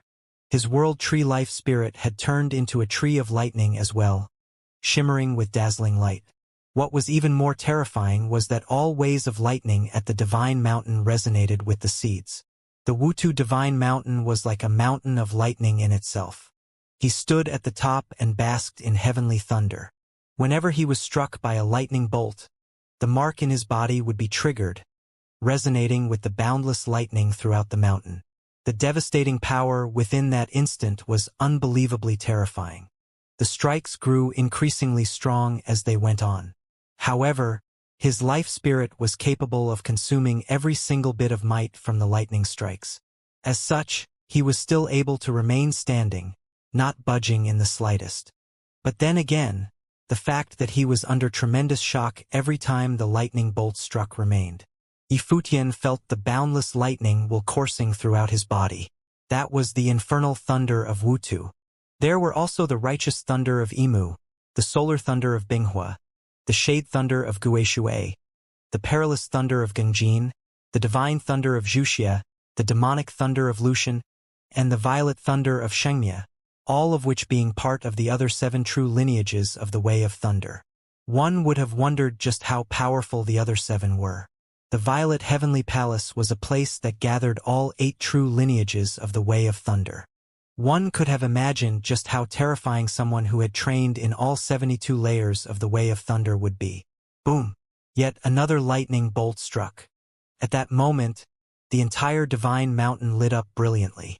It was as if the place had resonated and melded into a single being with him. Yifutian's body flashed with lightning as well, turning his body into one of lightning. The lightning bolts continued to hit him, and everyone below the Divine Mountain counted in their minds. 891 strikes. Many shuddered as they stood below. The air was stifling. 892. 893. When the 899th bolt struck, everyone seemed to have stopped breathing altogether due to extreme nervousness. Boom! A brilliant light flashed as a lightning bolt descended from above. The 900th bolt hit the Wutu Divine Mountain and onto the Yifutian's body. 900 strikes of the heavenly thunder. That was the set record from before. The Divine Mountain lit up as the lightning bolts washed out throughout the entire Divine Mountain. The man who was standing at the peak remained standing firm. He remained unscathed after being struck 900 times. That meant that he was still far from reaching his limit. The record was about to be broken. Many muttered to themselves. Yet another lightning bolt flashed before long, breaking the record set at the Wutu Divine Mountain. A new record was set at the Wutu Divine Mountain, and everyone thought Yifutian was about to be taken as a personal student by the Emperor of Purple Underground. Everyone wondered if he would replace Zhang Chongqing, the man who had set the previous record, and become the true successor of the Wutu lineage of the Violet Heavenly Palace. Everyone thought that there might be an intense competition between him and Zhang Chongqing in the future. It was known to all that Zhang Chongqing was the one lauded to be the successor of the Emperor of Purple Underground. After all, making him the successor of the infernal thunder of Wutu. Many mighty ones remained outside the Divine Mountain. Their eyes were fixed on the Divine Mountain, and Zhang Chongqing was standing with his hands behind his back. Chongqing, someone broke your record. An elder by his side said. Records are meant to be broken, after all. Zhang Chongqing's voice sounded calm, and he was hardly fazed. There was no record that would last forever. The elder smiled and said, Indeed, but now, you have earned yourself a competitor for the lineage of Wutu. Zhang Chongqing looked on and said, It would be great for the Wutu lineage to have yet another figure of this class. As for competition, I do hope that he possesses such talents. You really are confident. The elder smiled and did not say more. He knew how capable Zhang Chongqing was. Zhang Chongqing's talents in the ways of lightning were superb and second to none. He was the #1 candidate for Purple Underworld and the most valued successor to their lineage. However, no one knew at that moment just how capable the man who had broken the record was. Zhang Chongqing did not say anything else. He changed the subject and talked about something else instead. More are here now. I don't really get it. How has that one descendant of the Gu clan caused so much commotion with the higher-ups? While it remains true that Gu Tianxing was someone who stood at the top all those years ago, it was just him alone. He was only one man among the Gu clan. Despite being the successor of the Gu clan, he is but a member of all out there. Why is he worth that much of a commotion, I wonder? It is said that even the ones from the Violet Heavenly Palace are here to take him away. Everything happens for a reason. I've heard that the Gu clan was prosperous under the leadership of Gu Tianxing all those years ago. But then again, the Gu clan alone would have been able to represent the celestial gate of vast heaven, and Gu Tianxing had been able to master the mystical methods unique to the Gu clan to the extreme, making it possible for him to break through the bonds of the heavenly path. The Gu clan had also been able to produce 12 mystical ones out of one faction, a pinnacle of their achievements. After Gu Tianxing rose to fame and power, making them almost standing at the pinnacle of heavenly mandate realm. I think there are reasons why those big shots valued him so much. Zhang Chongqing nodded slightly and said nothing else. Heavenly thunder continued to roll where the divine mountain was at that moment. Countless below the mountain looked up, their eyes all locked on Yifutian. Yifutian was still taking on the lightning bolts at the peak. The 8 divine mountains are opened and lightning rain from the heavens to bestow foundations of the great path. The number of lightning bolts is 999. Is he trying to challenge the limit? Someone asked, thinking such an endeavor to be insane. That limit was what many called to be the 1,000 strikes of heavenly thunder. All of the 8 divine mountains had only seen 3 have such limits broken, where people took on 999 lightning strikes without falling, remaining standing until the lightning strikes disappeared. At that moment, Yifutian was at the Wutu divine mountain, and many were wondering if he was attempting one such endeavor. Qiyu looked up in the sky and felt somewhat speechless. Not only was the man, whose talents were unparalleled throughout Crimson Dragon Realm, about to break the record of Wutu divine mountain at the moment, but he also seemed to be out to challenge the limit of the divine mountains. 936. Countless people beneath counted in silence. Every single lightning strike seemed to be shocking their hearts. Their fists remained clenched when the 990th lightning bolt flashed, looking on with intense anticipation. It was no longer about breaking the record set on Wutu Divine Mountain. It was about breaking the limit. If he were to succeed, he would make Wutu Divine Mountain be the 4th having such a limit broken. Zhang Chongqing, who was standing outside, no longer looked calm and unfazed like he was before. He looked rather moved at that moment. It was no longer about breaking his record. That man at the peak was about to leave him in the dust and challenge the limit instead. Prior to that, everyone would have still compared Yifutian to him. At that moment, however, the newcomer had overtaken him by a large margin. The elder by his side looked on with a peculiar look as well, feeling rather excited deep down. They, too, wanted to see Wutu Divine Mountain's limit be broken. 996. An elder mumbled to himself. They were not the only ones. In the royal palace of the Emperor of Purple Underground, far away from the Divine Mountain, a group of people gazed from their platforms, their eyes looking far away. Even the Emperor himself had been present and stood with his hands behind his back. His eyes gazed far away. Those eyes seemed to be able to pierce through the void as they looked at the Divine Mountain. Boom! Yet another bolt of lightning flashed. The robe worn by the Emperor billowed. There were many top-notch figures around him, some even being Renhuangs. All of them were of other forces of the true lineages. They were all looking far away at that moment. That would be the last, someone mumbled. Another bolt of lightning descended as soon as the line was said. The Emperor flashed a plain smile on his face.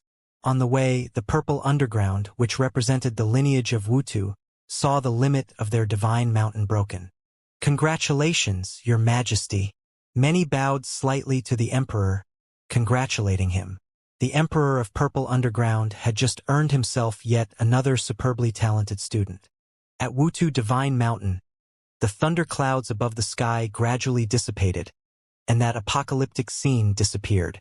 Countless people looked at the Divine Mountain, staring at the white-haired figure standing on the top of the Divine Mountain, leaving the world behind.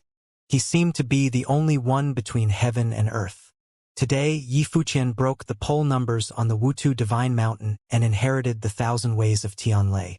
In all of history, out of 8 great divine mountains, only 3 were able to achieve it. Now, someone at Wutu Divine Mountain had done it too. This was a matter of pride for the purple underworld. From now on, this poll record would also include the name of Wutu Divine Mountain. Based on this alone, it would not take long for the white-haired young man that no one knew to have his name resounded in this side of the world.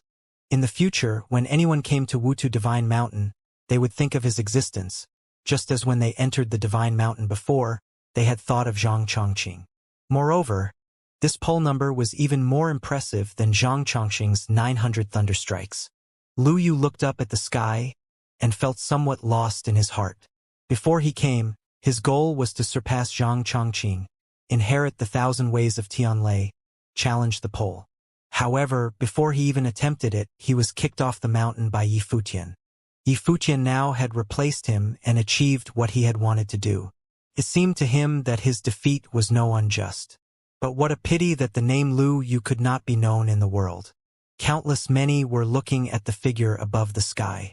Yi Futian seemed to be standing there still, digesting the strength inside of his body. This time he had gained a lot. At this moment, flashes of figures arrived, and many showed a strange look when they saw the newcomers. That person in the lead was precisely the record keeper before Yi Futian, Zhang Chongqing. He was known to be the most favored disciple of the Emperor of the Purple Underworld, rumored to be the future successor of the Purple Underworld, its most gifted character. Today, someone not only broke his record but also created an extreme number of polls, eschewing his record. Would he be replaced? It was impossible to fathom what Zhang Chongqing was thinking at this moment. Tianlei training won't need me to elaborate. Everyone clearly understands in their hearts. Those cultivators who stood on the Divine Mountain and comprehended the Wutu Thunder Seal of the Underground, and who have refined it into their bodies may follow me to the Purple Underground and pay respect to the Master. Tianlei planted the way, and what was in his request was the screening of the Divine Mountain to select those who were suitable for the cultivation of Wutu Thunder of the Underground. These people had already had the seeds of Wutu Thunder of the Underground been planted in them, and would be very suitable to cultivate this kind of will. The 8 great Divine Mountains were selecting the 8 orthodox heirs. The Purple Underworld now represented the orthodoxy of Wutu. Some were happy, some were lost. For practicing the Thunder Method, the 8 great orthodoxies of Thunder Method was clearly an excellent choice. As for the best choice, there was no doubt that it would be the Violet Heavenly Palace. However, it was not so easy to enter the Violet Heavenly Palace. For a person such as Yi Futian, who had broken the poll numbers, if he wanted to enter the Violet Heavenly Palace, he should be able to do so the future. But for others, it wouldn't be so easy. For those in the world of cultivation, who didn't want to enter and become part of a great principality. Flashes of figures moved forward and arrived in front of Zhang Chongqing and the others. Yi Futian's figure drifted from the void. He landed next to Xia Qingyuan and the others, then stepped forward. Zhang Chongqing's eyes fell on Yi Futian. His face was calm, but there were waves in his heart. This was the young man who had stared at him before. The head of white hair was very eye-catching, and his temperament was also incredibly outstanding. It seemed that this man had already regarded himself as an opponent and wanted to break the record he set. Congratulations. Zhang Chongqing nodded slightly to Yi Futian. To someone who had broken the poll numbers of the Divine Mountain, even as the most valued disciple of the Emperor of the Purple Underground, he still must give due respect. Today our poll number of Wutu Divine Mountain was broken. That's something to brag about in the future, little one. Going forward in the Purple Underworld, focus on cultivating, and there may be an opportunity to impact the realm of Runhuang. The elder next to Zhang Chongqing smiled and said, such a good seedling was worthy of good cultivation in the Purple Underworld. Thanks a lot. Yi Futian nodded slightly in return, somewhat indifferent. Others felt that he was a bit impudent. He didn't come to the Divine Mountain for the sake of cultivating in the Purple Underworld. It was only because of his 3rd senior brother did he do so. Otherwise, he might not even be able to see the 3rd senior brother. As for him to be fully courteous when facing the person who took away his 3rd senior brother, he was unable to comply. Zhang Chongqing naturally felt Yi Futian's attitude. When he saw Yi Futian's arrogant indifference, he said, Breaking the pole number of Wutu Divine Mountain's Tianlei number means that you are highly gifted in the will of Wutu Thunder of the Underground. Your potential in cultivating this method would be infinite, with great prospects in the future. But even so, you should not be too complacent. The Way of Thunder method is profound and broad. There is still a long way to go. His tone was as that of an old-timer. In the future, when Yi Futian entered the Purple Underground to cultivate, he would be regarded as his younger brother. As such, he was qualified to teach him a thing or two. Let's go. Yi Futian spoke lightly and walked off, passing Zhang Chongqing. As soon as Zhang Chongqing finished speaking, Yi Futian bumped him and left, completely ignoring him. Zhang Chongqing's back was facing Yi Futian. His face stiffened. Those who faced him could see from Zhang Chongqing's face how embarrassed he was. This caused many to experience some subtle emotions. One was the most valued disciple of the former emperor of the Purple Underworld, who set the record for the Divine Mountain, and the other was a new character who broke the pole number. Had they started the competition even before entering the gate? The scene that just played out seemed to foreshadow that these two would certainly be unable to live in harmony. Let's go. Although Zhang Chongqing was a little humiliated, he still managed to speak and turned to walk away. Everyone flickered and moved away from the Divine Mountain. The elders of the Purple Underworld wore a weird expression. They didn't speak. The situation was somewhat delicate. Having left the Divine Mountain, everyone moved forward, walking along the Purple Nether City. Zhang Chongqing and others still came to the front to lead the way, while Yi Futian and the others followed. In the Purple Nether City, there was a sky stairwell with 8,100 steps which led to above the sky. Over yonder, there was a sky gate. Across the sky gate was the palace of the Purple Nether City, the whereabouts of Purple Underworld. Many ancient halls were standing here, towering and spectacular. At this moment, below the sky stairwell, there were countless many from all places. Some were people from the Purple Nether City. They looked forward and showed a look of respect. Behind that sky gate, there were many on the high platform. The one in the middle had an extraordinary temperament. He was the emperor of the Purple Underworld. Beside him, there were throngs of cultivators.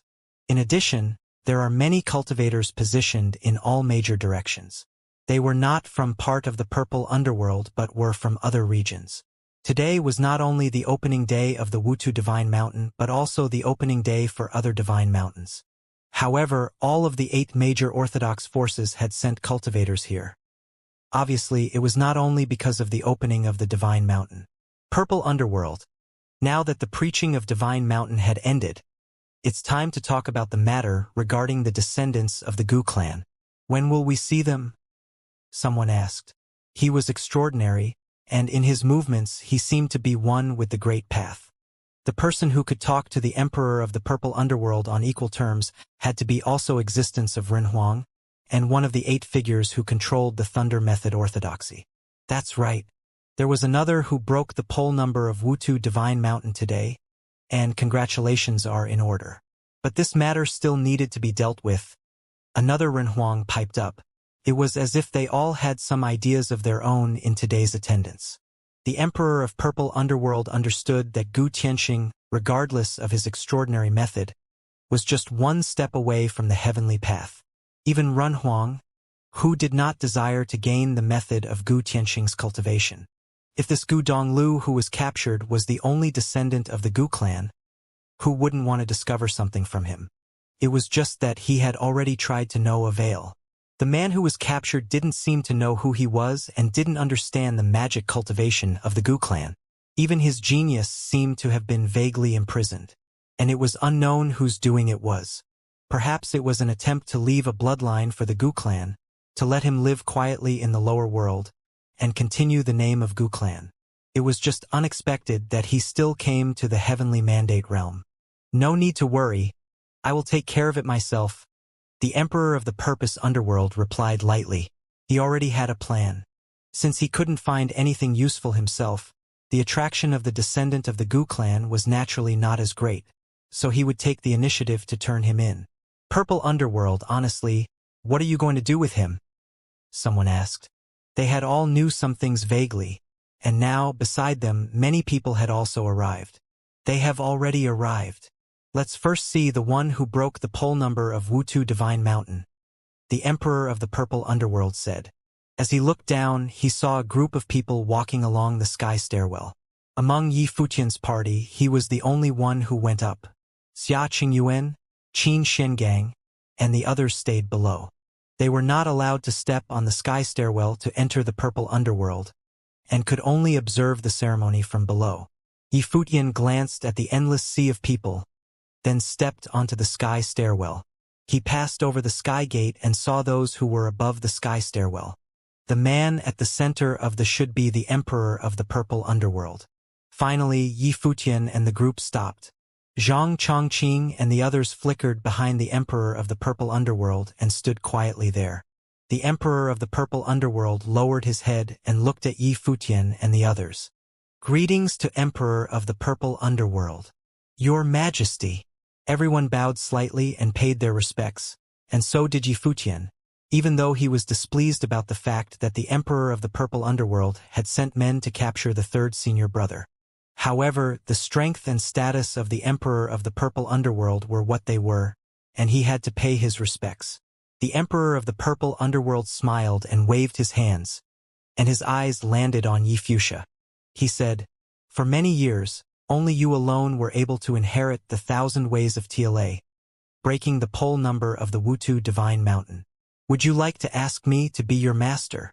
There were endless people below, and when they heard the words of the Emperor, they cheered. They were greatly envious of Yi Futian.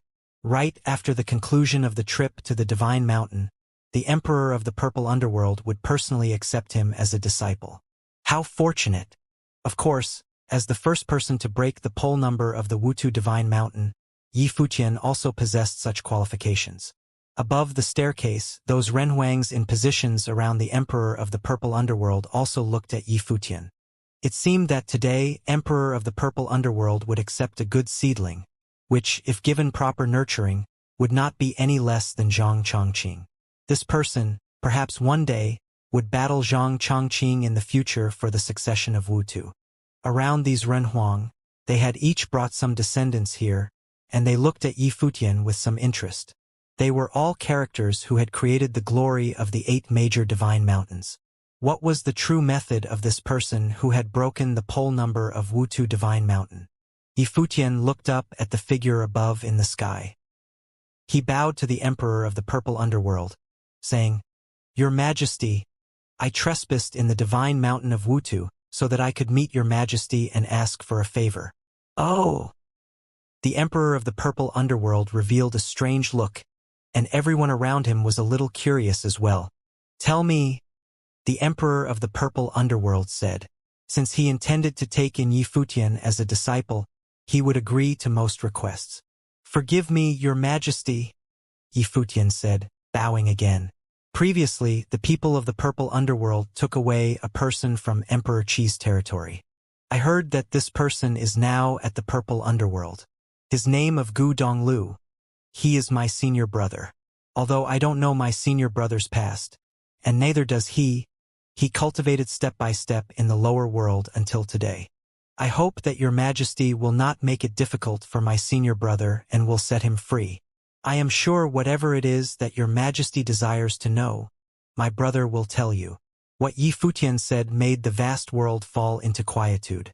Today, 2 of the most important events in the Purple Nether City were the opening of Wutu Divine Mountain, and the other was how best to deal with the descendant of the Gu clan. Now they found out that the one who broke the poll number at Wutu Divine Mountain had also come for the descendant of the Gu clan. Moreover, the 2 were brothers. This world was really a small place. The senior brother had an extraordinary family prestige, and his junior brother was also exceptionally talented. Perhaps there was some kind of connection between extraordinary people. Zhang Chongqing also revealed a strange look. He looked at Yi Futian and finally understood that Yi Futian's indifferent attitude toward him was not because he wanted to challenge his position. It was because he was the one who took Gu Donglu. Yi Futian broke the poll number of Wutu Divine Mountain, and if he had made any other demands, Zhang Chongqing thought that the master would have agreed to them. However, He proposed the release of the descendant of the Gu clan. Clearly, this was simply impossible. Even the master could no longer dictate this situation. Looking at all 8 major orthodox of Renhuang who arrived today, who did they come for?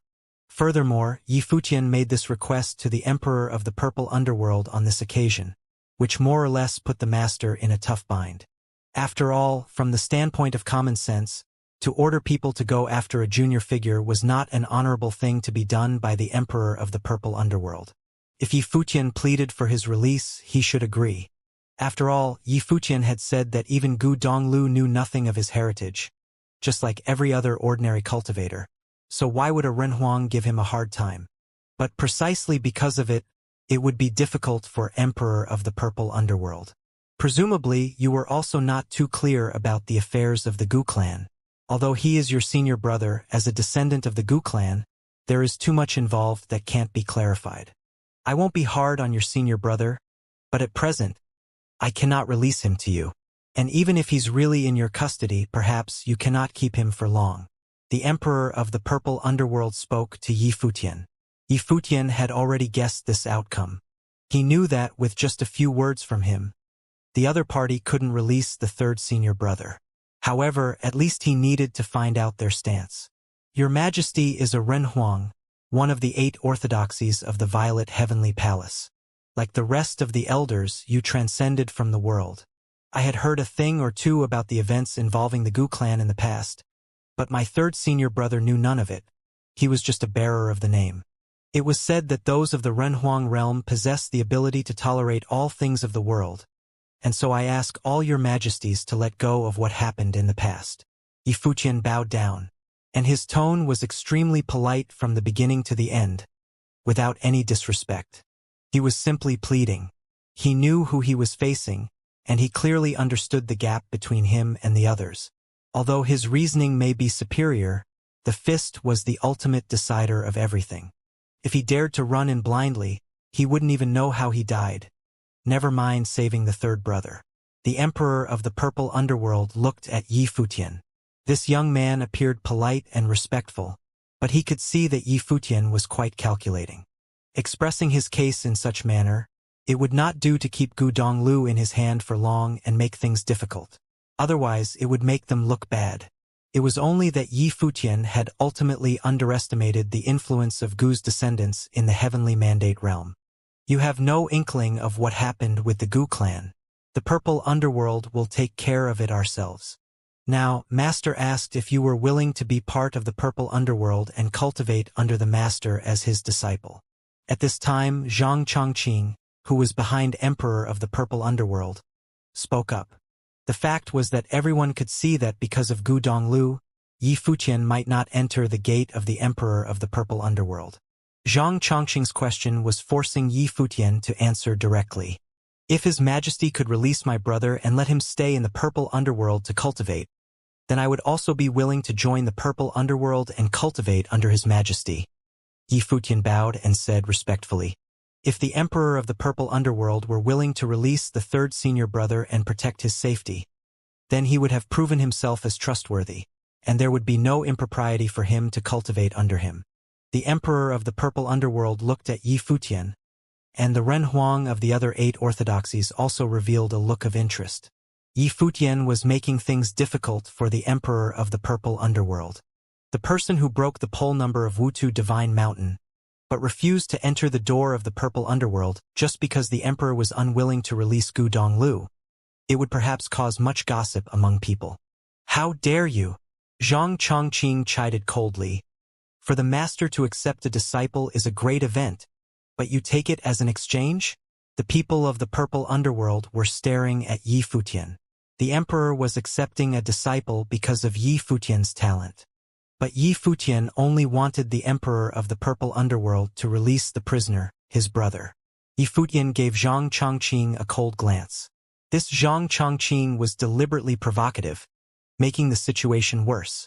Your Majesty, it was not my intention. I only wanted my senior brother to be safe and sound. Yi Futian explained to the Emperor of the Purple Underworld. The Emperor waved his hand and said, I understand what you mean. You may go. For the person who broke the pole number of the divine mountain, he was naturally willing to accept him as a successor and nurture him so that there would be another powerful existence in the future for the purple underworld. It was just that, as far as Gu Donglu was concerned, this could not be done. Especially now, it was difficult to even for him to keep Gu Donglu.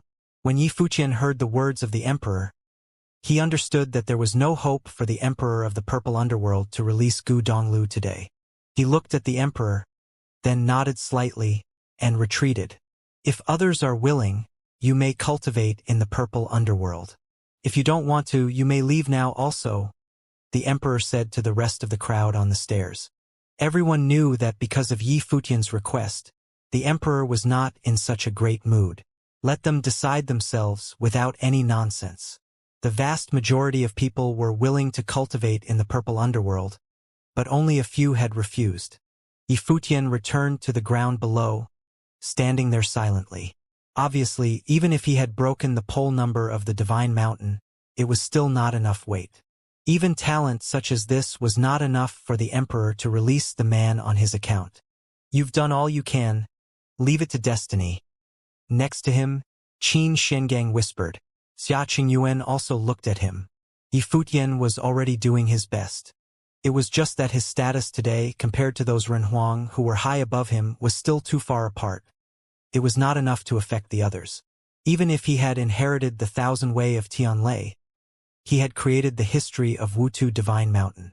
Yi Fuqian nodded slightly, said nothing. With his current ability, this was all he could do, and even he dared not ask anything further, for this was the gap in strength. What a pity! Although this was the time when the others decided whether or not to cultivate in the purple underground, even more people were still paying attention to Yi Fuqian. He had inherited the 1,000 Way of Tianlei, planted the seal of Wutu Thunder of the underground, and it was in his best interest to enter the purple underground. However, because of his senior brother, he did not, which was kind of a pity.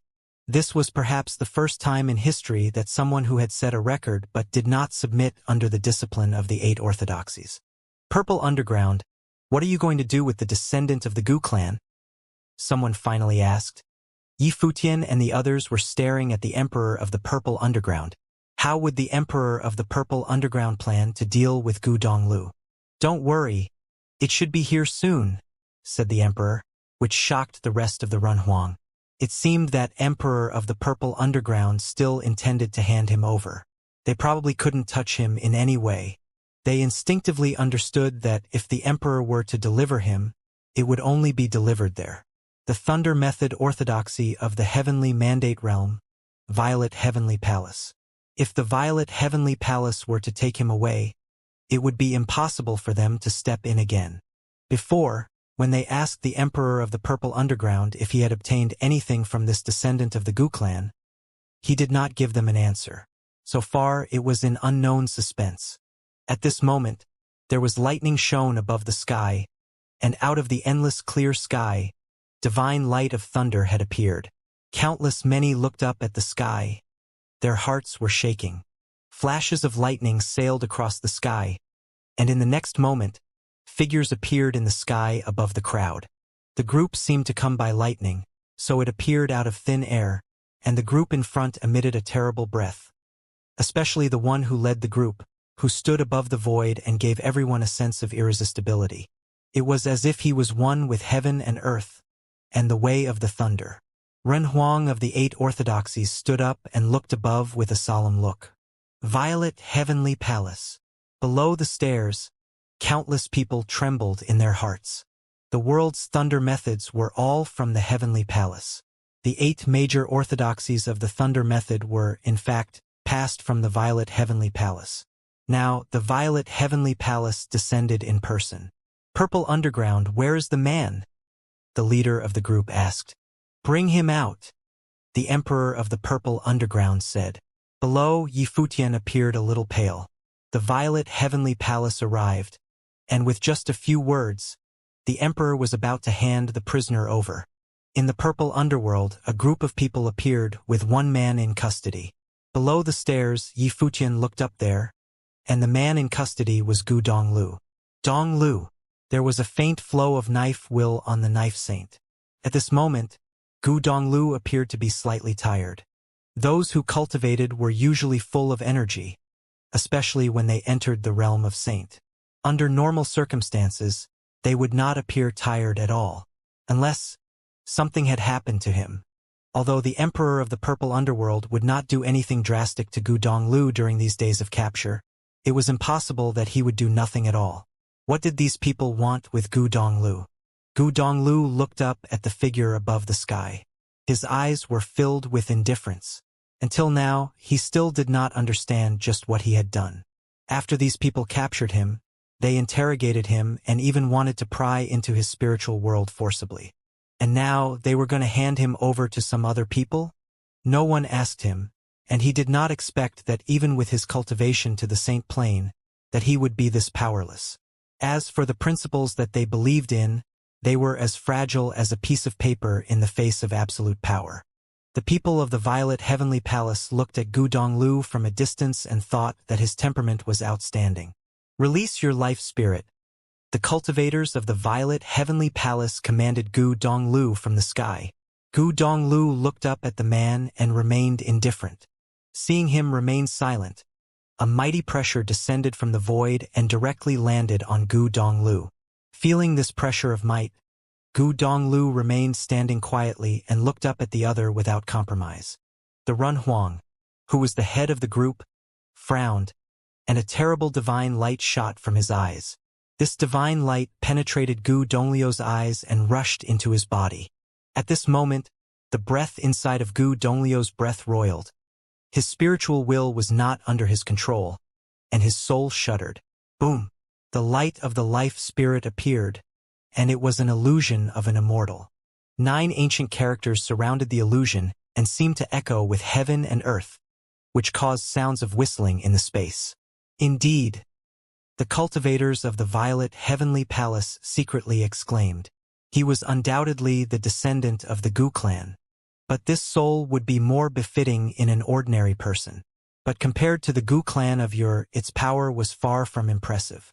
In the past, when Madman Gu released his life spirit, it had eclipsed the glory of heaven and earth. The cultivator of the Violet Heavenly Palace stepped forward, and the divine light in the eye bloomed once again.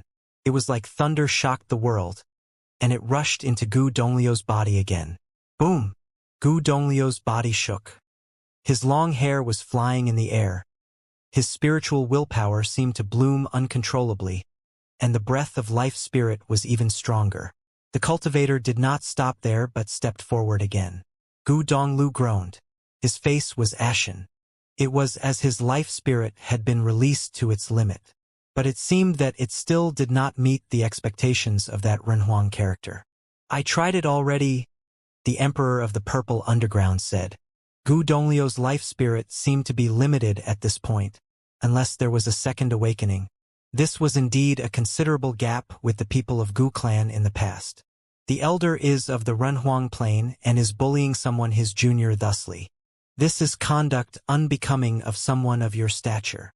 At this time, a voice was heard, and everyone followed the sound and saw that Knife Saint looked up at the sky, his hand holding the hilt of the sword. At the moment, he relaxed his hold on the handle, but the movement seemed a bit stiff. Although knowing that the gap between them was like heaven and earth, seeing how they had treated Gu Donglu as his elder senior brother, he couldn't help but comment. The other glanced briefly at Knife Saint, and his eyes were sharp. It was as if divine thunder bloomed from his eyes. Knife Saint felt a flash of thunder, and lightning blasted his spiritual will. The lightning in his head roared with humming sounds in his head. With a groan, he stepped back. The man still looked indifferent. It was as if he hadn't done anything at all and didn't explain anything. It was as if no explanation was needed. Elder brother. Yifutian was witnessing all this. His fists were clenched tightly as he raised his head to look into the void. He saw that Gu Donglu looking at them and said, "Don't interfere." Gu Donglu understood very well how powerful these forces were. Even though there were anger and unwillingness in his heart, he knew very well that they could not resist. If they insisted on fighting them, it would be akin to committing suicide. "I'll go with you." Gu Donglu said to the cultivator from the Violet Heavenly Palace. The cultivator from the Violet Heavenly Palace looked rather casual. This was not a choice that could be made by Gu Donglu. From the beginning to end, he had no choice. The prosperous and renowned Gu clan of yore was now extinct. The era of Gu Tianxing was the golden age of the Gu clan. He cast a glance at the other positions above the sky, and said, "Since everyone is here now, show yourselves." Obviously, he did not take Gu Donglu away because of the opinions he had expressed. What was more important was that it was not the Violet Heavenly Palace that had arrived today. Below the staircase, countless looked up at the sky. Their hearts were shaken. Previously, there had been rumors that the supreme forces of principalities had entered the Purple Nether City. Now, it seemed that the rumors were true. Forces that could attract the attention of the Violet Heavenly Palace were naturally forces of the same level, standing at the peak of the Heavenly Mandate realm. Because it's the last descendant of the Gu clan bloodline of our celestial gate of vast heaven, he should be brought back by us. At this time, an ethereal voice came from the void, and then there was a fairy light falling from the sky, and a line of elusive figures came from the sky and appeared in the sky above the purple underworld. This group of individuals was transcendent in their temperaments. Fairy lights were released around them. It was as if they were one with the great path surrounding them, holy and ephemeral. South vast heaven of the heavenly mandate realm had arrived. The celestial gate of vast heaven, one of the top principalities in the heavenly mandate realm, was equally renowned as the Violet Heavenly Palace. Furthermore, in the past, Gu clan was one of the 3 peak clans of the celestial gate of vast heaven and was in charge of it along with the other 2 peak clans. Later, when the Gu clan was destroyed, the celestial gate of vast heaven was greatly impacted by it. However, the other 2 major clans were equally powerful, so they were still standing at the peak of the heavenly mandate realm. "You compromised back then, so what are you doing here now?" A taunting, sarcastic voice was heard, and in the other direction, another group of cultivators appeared. The individuals who made up this group each had their different temperaments and were not as domineering and aggressive as the Violet Heavenly Palace, but also not as unearthly as the celestial gate of vast heaven. Though the temperaments of these cultivators all varied, they were all very powerful. 10,000 Divine Mountain, many people exclaimed. 10,000 Divine Mountain on the eastern region of the heavenly mandate realm had also appeared. Today, would the top 5 forces all come for the occasion? This was all just because of the resurfacing of a descendant of the Gu clan. What profound lesson did Gu Tianxing leave for the heavenly mandate realm? So much so that just one descendant of the Gu clan was enough for these cultivators to gather together. "What game do you guys at 10,000 Divine Mountain want to play?" A cultivator of the Violet Heavenly Palace asked aggressively. "We like to have fun too at the 10,000 Divine Mountain," said a Renhuang figure, clad in a black and white robe with a smile. "And we can also catch up with all the friends of Brahma's pure sky." When he finished speaking, in yet another direction, an elusive divine light shone. A group of dazzling figures appeared above the void. This group was made up of all women, and what was even more amazing was that all were extremely beautiful. When they appeared, heaven and earth seemed to lose their beauty in comparison. "Jotian Goddesses has arrived in person," the cultivator of the Violet Heavenly Palace said lightly. The woman who headed Brahma's pure sky was a peerless goddess who seemed unattainable. She was one of the Jotian goddesses of Brahma's pure sky. Beside her were all virgins who cultivated under her. Brahma's pure sky. Yi Futian looked up in that direction and saw that all the goddesses' temperaments were ephemeral, and their appearances were not of this earth. They all served under the throne of Brahma's pure queen from the ethereal Brahma's pure heaven. That was also Yi Futian's target. It was a place where he wanted to go. When Xia Qingyuan saw the presence of the cultivators of Brahma's pure heaven, she looked at Yi Futian, who was beside her, wondering what he was thinking at the moment. Yi Futian really would like to step toward them and ask them some things, but those ethereal goddesses may not even bother to answer him. Furthermore, the gathering of the top principalities today was because of the 3rd senior brother. The situation seemed to be more and more complicated. At this time, Yi Futian felt faintly also just what kind of character Gu Tianxing of the Gu clan really was. The goddess of Brahma's pure sky looked in one direction. One last principality and the 5 peak forces of the heavenly mandate realm all arrived. The descendant of the Gu clan belongs to us. In the direction where the goddess was, a figure came out. From the sky, a group of noble figures descended. Its majestic imperial power enveloped the world, and the light released from their bodies seemed to demand worship. Heavenly Mandate Dynasty. The people below the staircase trembled violently. Today, the top forces in the heavenly mandate realm had all arrived. The god of heaven was named after the heavenly mandate. They were the oldest forces among the 5 major principalities. It was said that many years ago, they were the absolute bosses of the heavenly mandate realm. The heavenly mandate dynasty ruled the central region of the heavenly mandate realm. Many royal dynasties were ruled by it, and it was the greatest power in the heavenly mandate realm. Its roots were deep and unfathomable. The extinction of the Gu clan was because of its confrontation with the heavenly mandate dynasty. Does anyone disagree? Said the Runhuang character of the heavenly mandate realm, who had descended. It was as if he was certain that he would be in possession of the descendant of the Gu clan. The men of all forces were looking at him. They were the clearest on the confrontation that happened between the two. At the height of his golden age, Gu Tianxing had made rivers of blood at the heavenly mandate dynasty. He became an immortal and climbed up the ladder of the divine dynasty and slaughtered his way to the divine hall of the heavenly mandate dynasty. That battle was Gu Tianxing's most brilliant one. The emergence of the old emperor of the heavenly mandate dynasty and joining forces with the current ruler of the dynasty led to the demise of Gu Tianxing.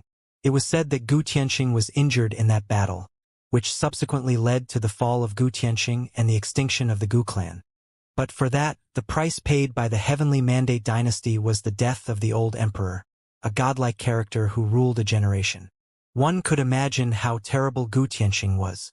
The whole heavenly mandate realm was shocked by the aggression exhibited by Gu Tianxing in that battle. His presence made the entire heavenly mandate realm uneasy. In those days, Gu Tianxing was the other. His actions were unpredictable and unrestricted by rules, and he did whatever he wanted. The sins created by that battle were too heavy.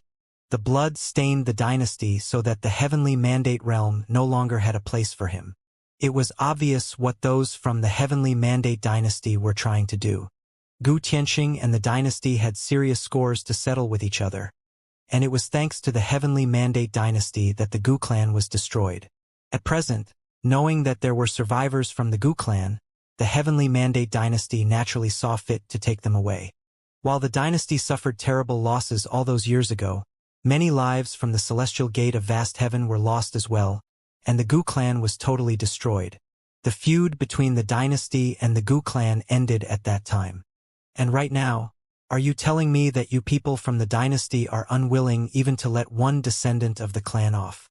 A mighty one from the celestial gate of vast heaven said coldly, "We will bring this person back with us, whatever it takes. I dare you to try." A mighty one from the heavenly mandate dynasty said coldly, "There was no point in trying to sort out the mess that happened all those years ago. Be it the celestial gate of vast heaven or the heavenly mandate dynasty, both parties had suffered considerable losses in the end. Due to the existence of the Gu clan in the celestial gate of vast heaven and the heavenly mandate dynasty having a deep history and background, those two forces were at the pinnacle of heavenly mandate realm back then. Both of them had been magnitudes of order higher than the other 3 supreme forces. However, that one battle caused both pinnacle forces to be considerably weakened. That was probably the situation that the others wanted to see. The man is now in the custody of the purple underworld, and he is to join the ranks of the purple underworld. You all claim to want to take the man, but did any of you bother asking what the purple underworld thought about this?" A mighty one from the violet heavenly palace said at that moment. They had already arrived before and knew that the other forces actually had their own agendas. They knew that it would not be easy to take Gu Donglu away. At present, any action would trigger a cascade of events. His emergence caused the 5 pinnacle forces to show up at the same time. All of them wanted to take him away. The heavenly mandate dynasty's claim of wanting to take him away due to vengeance back then was but a ruse. Instead, They were waiting to see if there was anything of Gu Tianxing left on him. The dynasty would not have bothered with just another descendant of the dead Gu clan otherwise. As for the celestial gate of vast heaven, no one knew how sincere they actually were. They might have been up to no good as well. You could ask if the purple underworld is willing to give the man up to the violet heavenly palace then. The Jyotian goddess of Brahma's pure sky said at that moment. All eyes were on the emperor of purple underground within an instant. The emperor shot a cold glance at the Jyotian goddess, wondering if she was trying to have the others target him. The ones from the violet heavenly palace naturally knew that even if the emperor of purple underground were truly on their side, he would not have easily made his stance clear right there and then. Offending the four major pinnacle forces would come with dire consequences. There was no way he would have made his stance clear. All sides wanted to take the man away, putting the situation in a deadlock. Well, if all of you want the man so badly, let's duke it out and let the winner take the man away then. It'd be nice for me to see how capable those top-notch forces in Heavenly Mandate Realm are. That middle-aged man from 10,000 Divine Mountain, who wore black and white striped robes, continued to smile and said, seemingly out to make things into a bigger mess. Furthermore, he also never said that he wanted to take Gu Donglu away. It was apparent that they were not all that interested. It was as if how he put it before, those from 10,000 Divine Mountain were simply there to see how the event would turn out. The ones below felt rather speechless at what that mighty one from 10,000 Divine Mountain said. All of those people had tremendous power. Things would be unimaginable if they were to truly fight for the sake of one man. The scene would be utterly terrifying, enough to bring down the sky. All of the few pinnacle forces of Heavenly Mandate Realm were rather reserved when it came to having Renhuangs among them clash.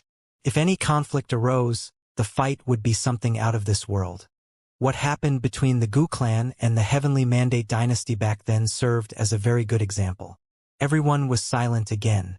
The 8 true lineage forces, which included the Purple Underground, were unable to interfere. They simply looked at the 5 parties but heads in the sky above. Yifutian looked up at the sky as well. All those imposing, overbearing figures were all who stood at the very pinnacle of the Heavenly Mandate Realm. His third brother, Gu Donglu, never knew any of them, and he had no scores to settle any of them. Yet, at that moment, they were all there deciding what they should do with Gu Donglu, even deciding whether or not to kill him. Since we can't decide what to do with him, we shall end it all right here, right now. Another voice was heard at the moment. That imposing Renhuang from the Heavenly Mandate dynasty had spoken. His robes billowed on its own as he cast his gaze upon Gu Donglu. The way he looked at Gu Donglu made it as if Gu Donglu was already a dead man. His eyes were filled with contempt. From the way they saw it, Gu Donglu's fate was sealed. He was to end up dead, one way or another. The Heavenly Mandate dynasty did not allow Gu Donglu to live. Even if they were to take him, it was only a matter of time before they disposed of him. The life of a remnant of the Gu clan was of no worth to them. They were only concerned about possible connections between him and Gu Tianxing. They were wondering if Gu Tianxing had indeed perished back then.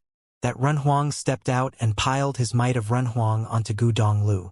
That Renhuang looked down on him and said, "Who was the one who sent you to the lower worlds to train?"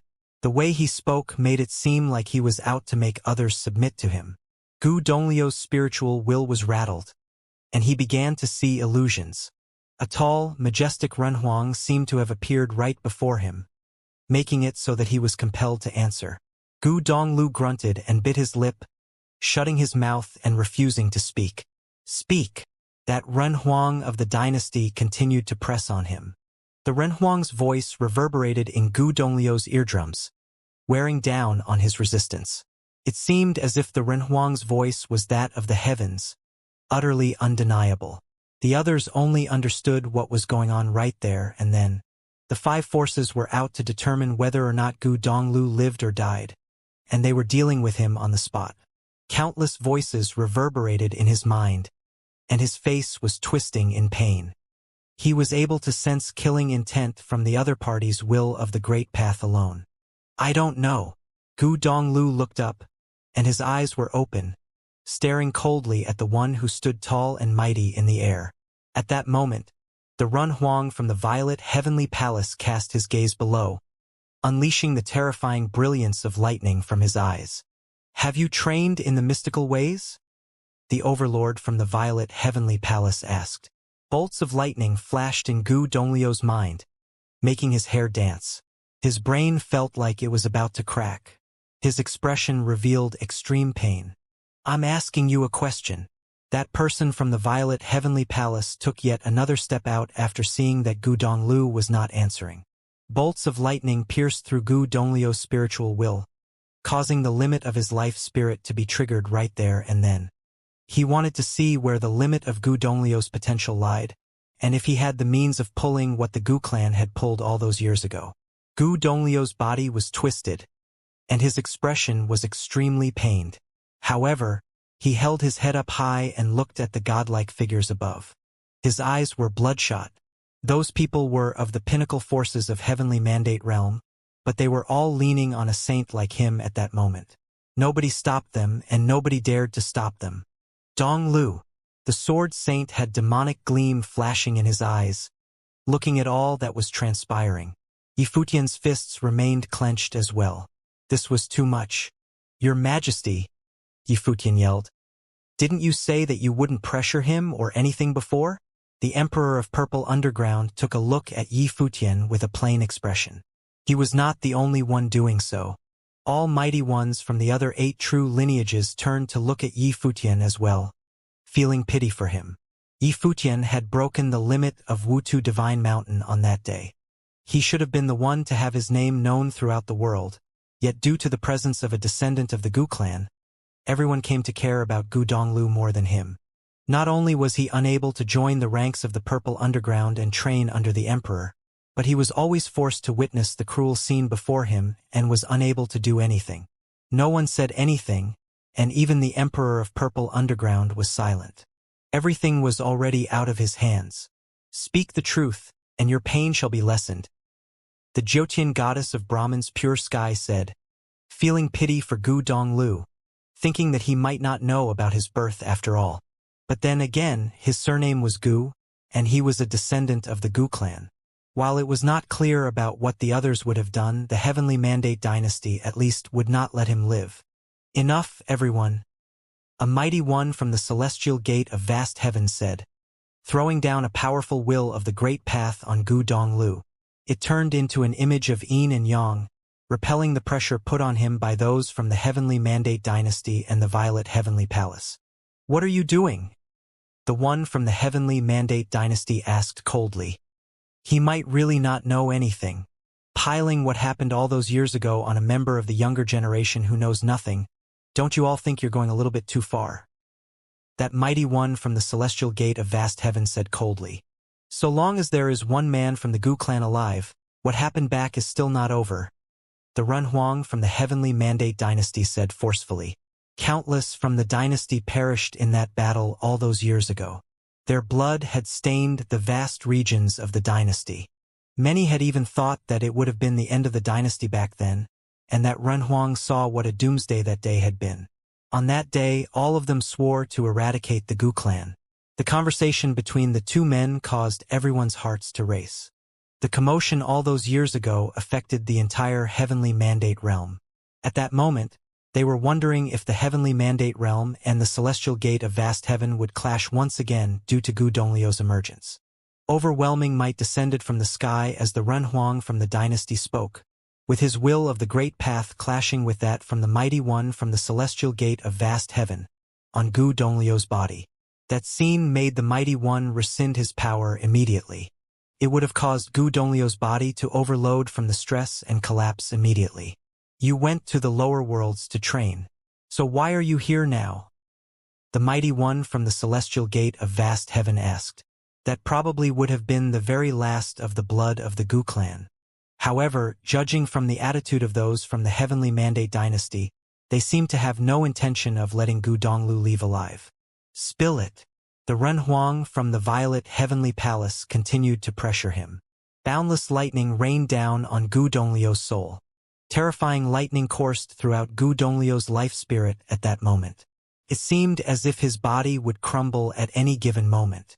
He was out to see if that would have been Gu Donglio's limit and if Gu Donglu had been hiding anything. Gu Donglu coughed up blood, his head lowered. He looked down and saw the Sword Saint and Yi Futian stepping out from the crowd. He delivered his voice to them using his residual life force. Don't get involved. Dao Shang and Yi Futian looked up and saw Gu Donglu looking at them with a pair of bloody eyes. He delivered his voice to the Sword Saint. Brother, watch Yi Futian. If the Sword Saint and Yi Futian intervened in this situation, these big figures of the heavenly mandate realm would kill them as if they were ants. They were too fragile in front of these big figures. No matter how talented they were unable to bear one stare or one wisp of thought from these big figures, who were much more powerful than them. These predominant figures might have ignored Yi Futian and the Sword Saint's presence, but if the Sword Saint and Yi Futian forcibly intervened, they wouldn't mind trampling them to death because they were weak ants in their eyes. So, in any case, neither the Sword Saint nor Yi Futian could stand out and get themselves killed. Will of Swords surrounded the Sword Saint. Gu Donglu told him to watch Yi Futian, but he couldn't control himself.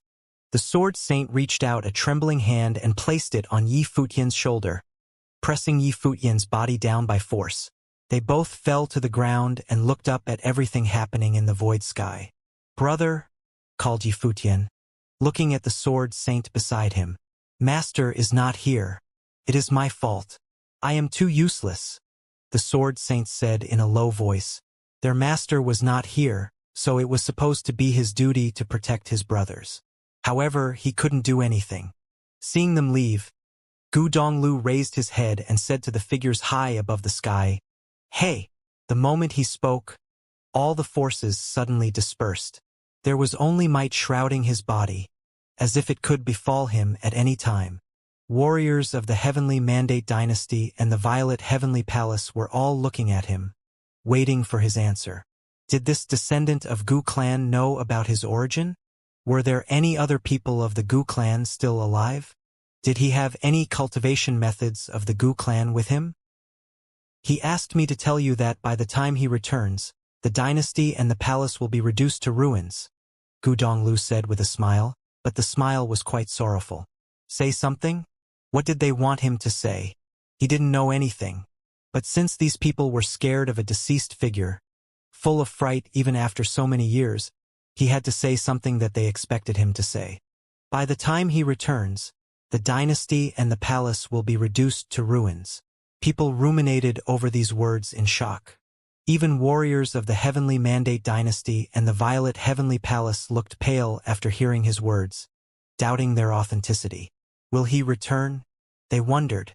I will take him, said a Renhuang warrior of the Heavenly Mandate Dynasty assertively. A beam of dazzling divine light descended from the sky. He raised one hand and grabbed at Gu Donglio's body. He wanted to take Gu Donglu back and interrogate him. He needed to know more.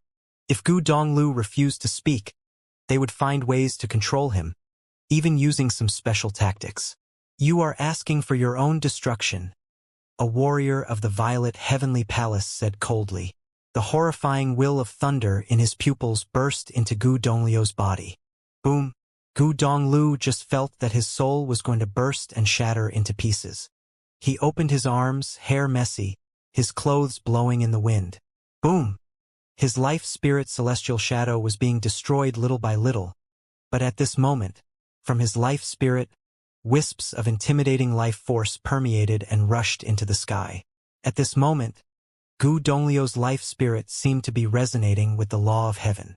Beams of dazzling celestial light bloomed from his life spirit and connected with the great law above the sky dome. What happened? This scene made many people's eyes contract. Everyone was staring at the young man. They just saw Gu Donglio's body slowly floating up. It was as if he no longer controlled it. From his body, beams of celestial light rose upward. Every one of the 9 ancient characters emitted an unparalleled aura. These characters rotated around him and gradually turned into 9 celestial shadows. The Emperor of Purple Underworld narrowed his eyes. He involuntarily took a step forward. He was agitated by what he saw. How was it possible? He had already thoroughly examined him. There was nothing hidden in Gu Donglu or his life spirit. But why was this happening? Were there any means that even a powerful warrior like him could not detect? Warriors of those 5 top powers were staring at Gu Donglu above the sky dome. There was an extreme coldness in the eyes of the warriors of the Heavenly Mandate Dynasty and the Violet Heavenly Palace. They knew it was not that simple. At that time, what was Gu Tianxing like? If any descendant of the Gu clan survived, how could he not make arrangements for him? Today, their guests seemed to be confirmed. The Run Huang of the Celestial Gate of Vast Heaven watched the scene in shock, overwhelmed by his thoughts. The sealing technique of the 9 deities. He felt a surge of emotion. Did sealing techniques exist on Earth? When the Gu clan was at the apex of power, there were 12 deity-like figures in the clan. The sealing technique of the 9 deities required the 9 of them to seal their power in him. The power of 9 deities among the 12. Who on earth was Gu Donglu? He suddenly thought of that unprecedented war, during which Gu Tianxing set foot in the court of Heavenly Mandate Dynasty alone. He suddenly realized that at that time numerous warriors of the Heavenly Mandate Dynasty and the Celestial Gate of Vast Heaven seemed to have neglected something. The 9 celestial shadows rotated around Gu Donglu. Among them, a beam of dazzling celestial light shot straight into the clouds and resonated with the sky. Wind and clouds roared above the sky dome as if the might of heaven would arrive. The whole world was changing. The celestial light shrouded the sky. Countless people from the Purple Underworld sect were shocked by this scene. What just happened? How could there be such a powerful force in Gu Donglio's body? Third brother, Yi Futian murmured. They were all stunned. Qi Shuangguan showed surprise at the scene. He released his mind and could perceive that, at this moment, Gu Donglu had become one with the heavenly law. Some masterful warrior put a seal on his body, Qi Shuangguan said in a low voice. Yi Futian was perplexed. Was that person Gu Tianxing? So why did he do this? Was he afraid that the enemy was too powerful? Did he seal the third brother's talents and power to let him live a simple and ordinary life in the lower realms? Could the seal be removed only when the third brother encountered irresistible forces? But at this moment he saw a wisp of hope. If, as people said, third brother was the last descendant of the Gu clan lineage, Gu Tianxing must have left something to him. Warriors of the Heavenly Mandate Dynasty and the Violet Heavenly Palace looked up at the sky. Wind and clouds were roaring above the sky dome. The beams of celestial light were scorching. Gu Donglio's body kept rising as if it would merge into the celestial light. The Runhuang warrior of the Heavenly Mandate Dynasty raised his hand and grabbed toward Gu Donglio's body. A giant palm print of the Great Law appeared between the sky and earth, covering one corner of the sky. It smashed down, trying to directly capture Gu Donglu. A beam of celestial light swung down, and the palm print was directly chopped in half. The aggregated palm print of the Great Law fell but had not yet collapsed. The Runhuang of the Heavenly Mandate Dynasty looked up at the sky and saw endless beams of celestial light gather into a body figure above the sky dome. This figure was standing on the sky dome amid the endless celestial light. He stood straight with his hands behind his back between the sky and earth. His bearing was peerless in the world. Seeing this figure, warriors of the Heavenly Mandate realm all had horrified looks on their faces. Even Runhuang warriors had their facial expressions distorted. Their hearts thumped fast. Overwhelming emotions surged inside them. How was this possible? How could he still be alive? Some people's legs were trembling. This face was a nightmare for warriors of the Heavenly Mandate realm. Warriors of the Violet Heavenly Palace didn't feel any better. Their hearts shuddered violently. The Runhuang warrior had lifted one arm, but he could not stretch it out. Even though he was at Runhuang level, he didn't dare attack when he saw this face. The Celestial Lord. Many warriors of the Celestial Gate of Vast Heaven saluted. Seeing that figure, many warriors of the Celestial Gate of Vast Heaven had the impulse to worship him, no matter what kind of role the Celestial Gate of Vast Heaven played in the battle. For the Celestial Gate of Vast Heaven, Gu Tianxing's existence was a symbol, a mark engraved on the Celestial Gate of Vast Heaven. He represented an era, a celestial lord who was unparalleled in the Heavenly Mandate realm. Warriors of the Brahma's pure sky and 10,000 divine mountain all looked solemn. Regardless of if they were friends or foes, they all paid respect to Gu Tianxing because he was a legend of one generation, a godlike figure. The crowd was enormous below the purple underground sect. Even countless people in the city looked up at the sky and were stirred. They all had a rough idea of the identity of the person. Gu Tianxing. Was he alive? Gu Donglu had just said that by the time he returned, the dynasty and the palace would perish. Was he back now? If Gu Tianxing didn't die, it would indeed be a disaster for the Heavenly Mandate dynasty and the Violet Heavenly Palace. It is just an illusion created by the wills, not the person himself. At this time, the Renhuang of the Heavenly Mandate realm spoke up. When he spoke, the figure above the sky turned to him and gave him an emotionless glance. The Renhuang was threatened by this one glance and put down his arm, didn't dare take action anymore. Even the Renhuang of the Heavenly Mandate dynasty didn't dare try. Neither did the Renhuang of the Violet Heavenly Palace. No one dared to move. Bathed in the celestial light, Gu Donglu constantly rose and landed next to Gu Tianxing. Wind and clouds rumbled above the sky dome. The extremely dazzling celestial light diffused in the air. A beam of celestial light swept across the sky dome, and suddenly, these two figures disappeared into the distance. They are gone. The arms of the Renhuang of the Heavenly Mandate dynasty shivered. He just watched as Gu Donglu was taken away. He stepped out and released his mind as if trying to follow the direction in which they had left. The Renhuang of the Violet Heavenly Palace also stepped out. They also felt that that was not the real Gu Tianxing. If Gu Tianxing had come here today, perhaps nobody of the Heavenly Mandate dynasty would survive. Everyone knew the grudge between Gu Tianxing and the Heavenly Mandate dynasty, which would not cease without another slaughter. During the battle of that time, countless corpses of both sides lay on the battlefield. The Emperor of Purple Underground took a deep breath. He didn't even figure out the sealing force hidden inside Gu Donglu. What did that mean? However, he also secretly felt glad that he did not. Otherwise, he would have had no idea what situation he would have to face today. Gu Tianxing's appearance would probably lead to another bloody storm in the Heavenly Mandate realm. Was he really alive? The appearance of Gu Tianxing made many people think about a question. Who was he? This Gu Donglu? Was he just the last descendant of the Gu clan's bloodline? When the Gu clan was exterminated, all people of the Gu clan were killed by the Heavenly Mandate dynasty. Nobody survived. How did Gu Donglu leave alive, and why did he have such an intimidating force in his body? The only possibility was before Gu Tianxing died. He had started to make arrangements and sent Gu Donglu away. Then Gu Donglu must be an essential person for Gu Tianxing. Gu Jiangnan. This name occurred to many people. At the beginning of this storm, he was a peerless gallant hero in the Heavenly Mandate realm many years ago. He was known as the most talented warrior of all time in the Gu clan and broke all speed records of the Celestial Gate of Vast Heaven. He was also Gu Tianxing's son. At that time, everyone believed that Gu Jiangnan would become another Gu Tianxing in the future. The Gu clan was flourishing at that time, and it also had a very outstanding successor. During that period, it seemed that all good fortunes of the world had gathered in this clan.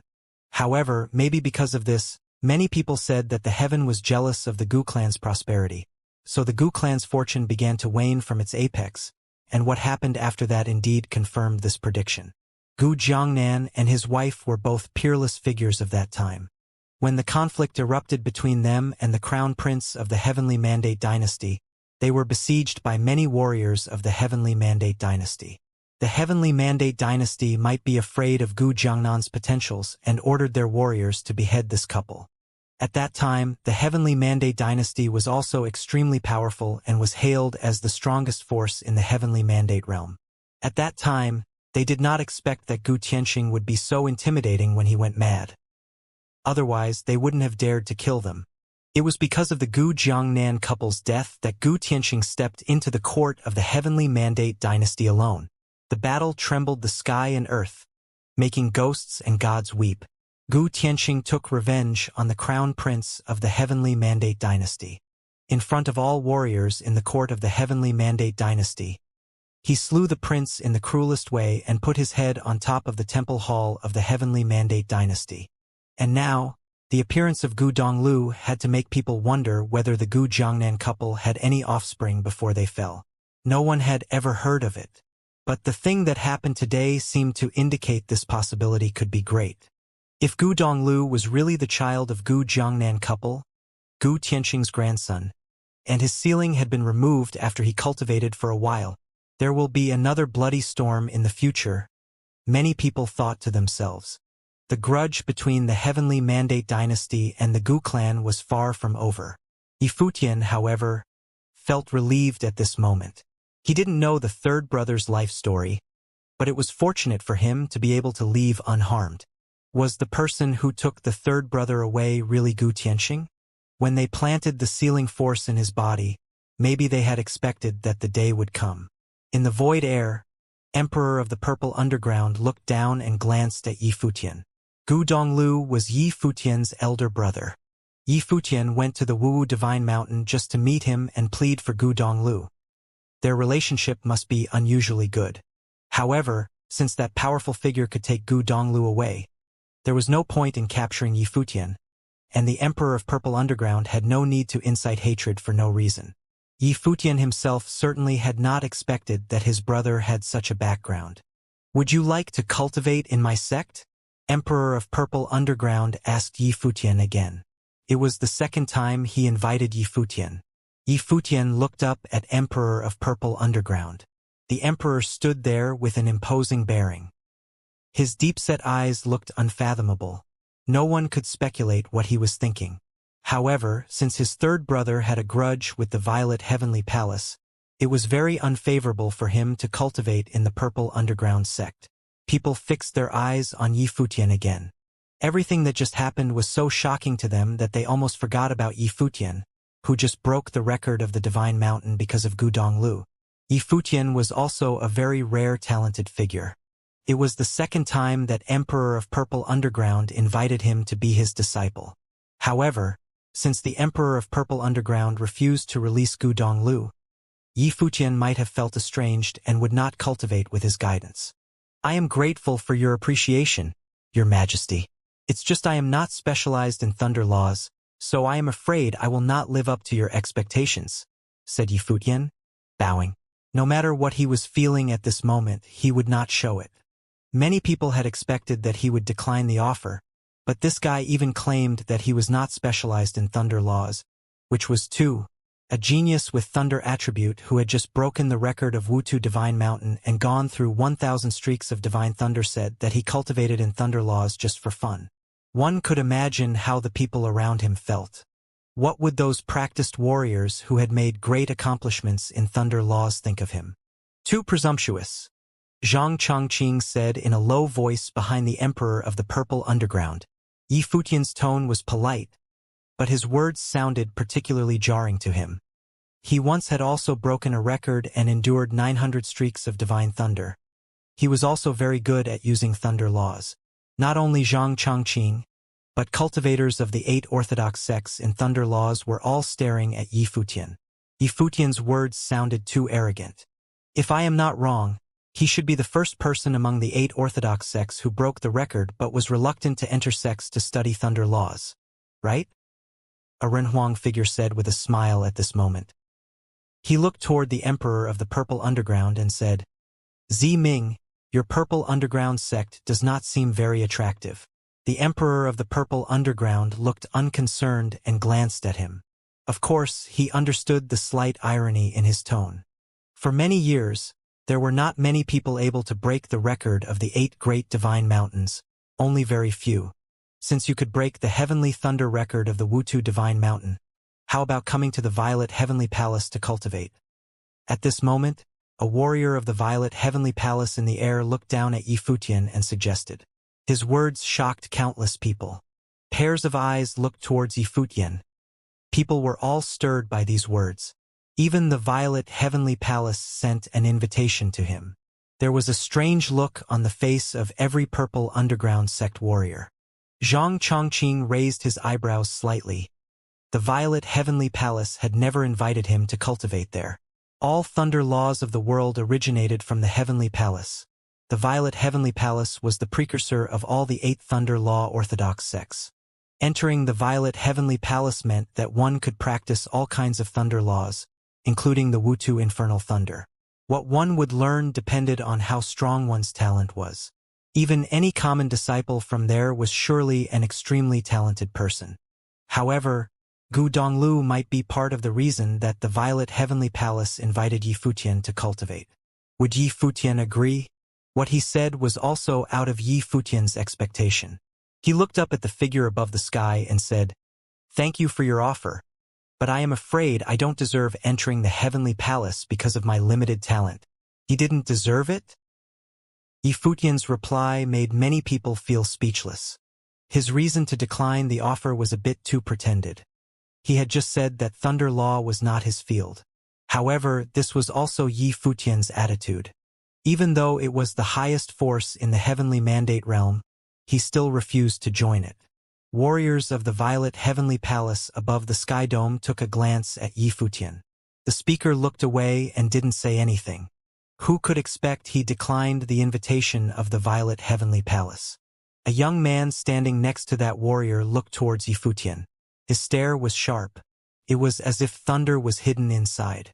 He took a glance at Yi Futian and said calmly, "You inherited the thunder laws of the Heavenly Palace but refused to cultivate in thunder law sects. Since then, don't let me see you cultivate in thunder laws of the Heavenly Palace." His tone was calm but firm. The Wutu infernal thunder of the Wutu Divine Mountain was also a heritage belonging to the Violet Heavenly Palace. The Violet Heavenly Palace established the tradition of the arrival of the heavenly thunder in the 8 divine mountains, which was designed to pass the thunder laws through the world. The event was intended for cultivators with thunder law talent to cultivate in respective sects. There was no requirement to enter a sect during inheritance, because those who owned the talent of thunder laws would basically all be willing to enter, not to mention those who gave the best performance. But Yi Futian first rejected the Emperor of Purple Underground and then even rejected the invitation of the Violet Heavenly Palace. Since then, he should just give up using the thunder laws of the Heavenly Palace in the future. The leaders of the 8 orthodox sects around the Emperor of Purple Underground were thinking about inviting Yi Futian to join them and seeing if he had other thunder talents, but now it seemed that there was no need.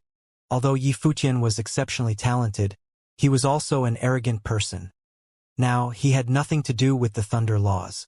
"Let's go," said a warrior of the Violet Heavenly Palace. Soon, his group turned into lightning and disappeared directly into the sky. The rest of the forces were also preparing to leave. The goddess of Brahma's pure sky turned around but suddenly heard Yi Futian shouting at her, "Your Excellency, may I talk to you for a moment?"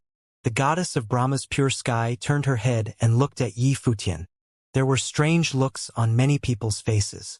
This guy refused the invitation from the Heavenly Palace, and the next moment, turned to the goddess. What did he mean?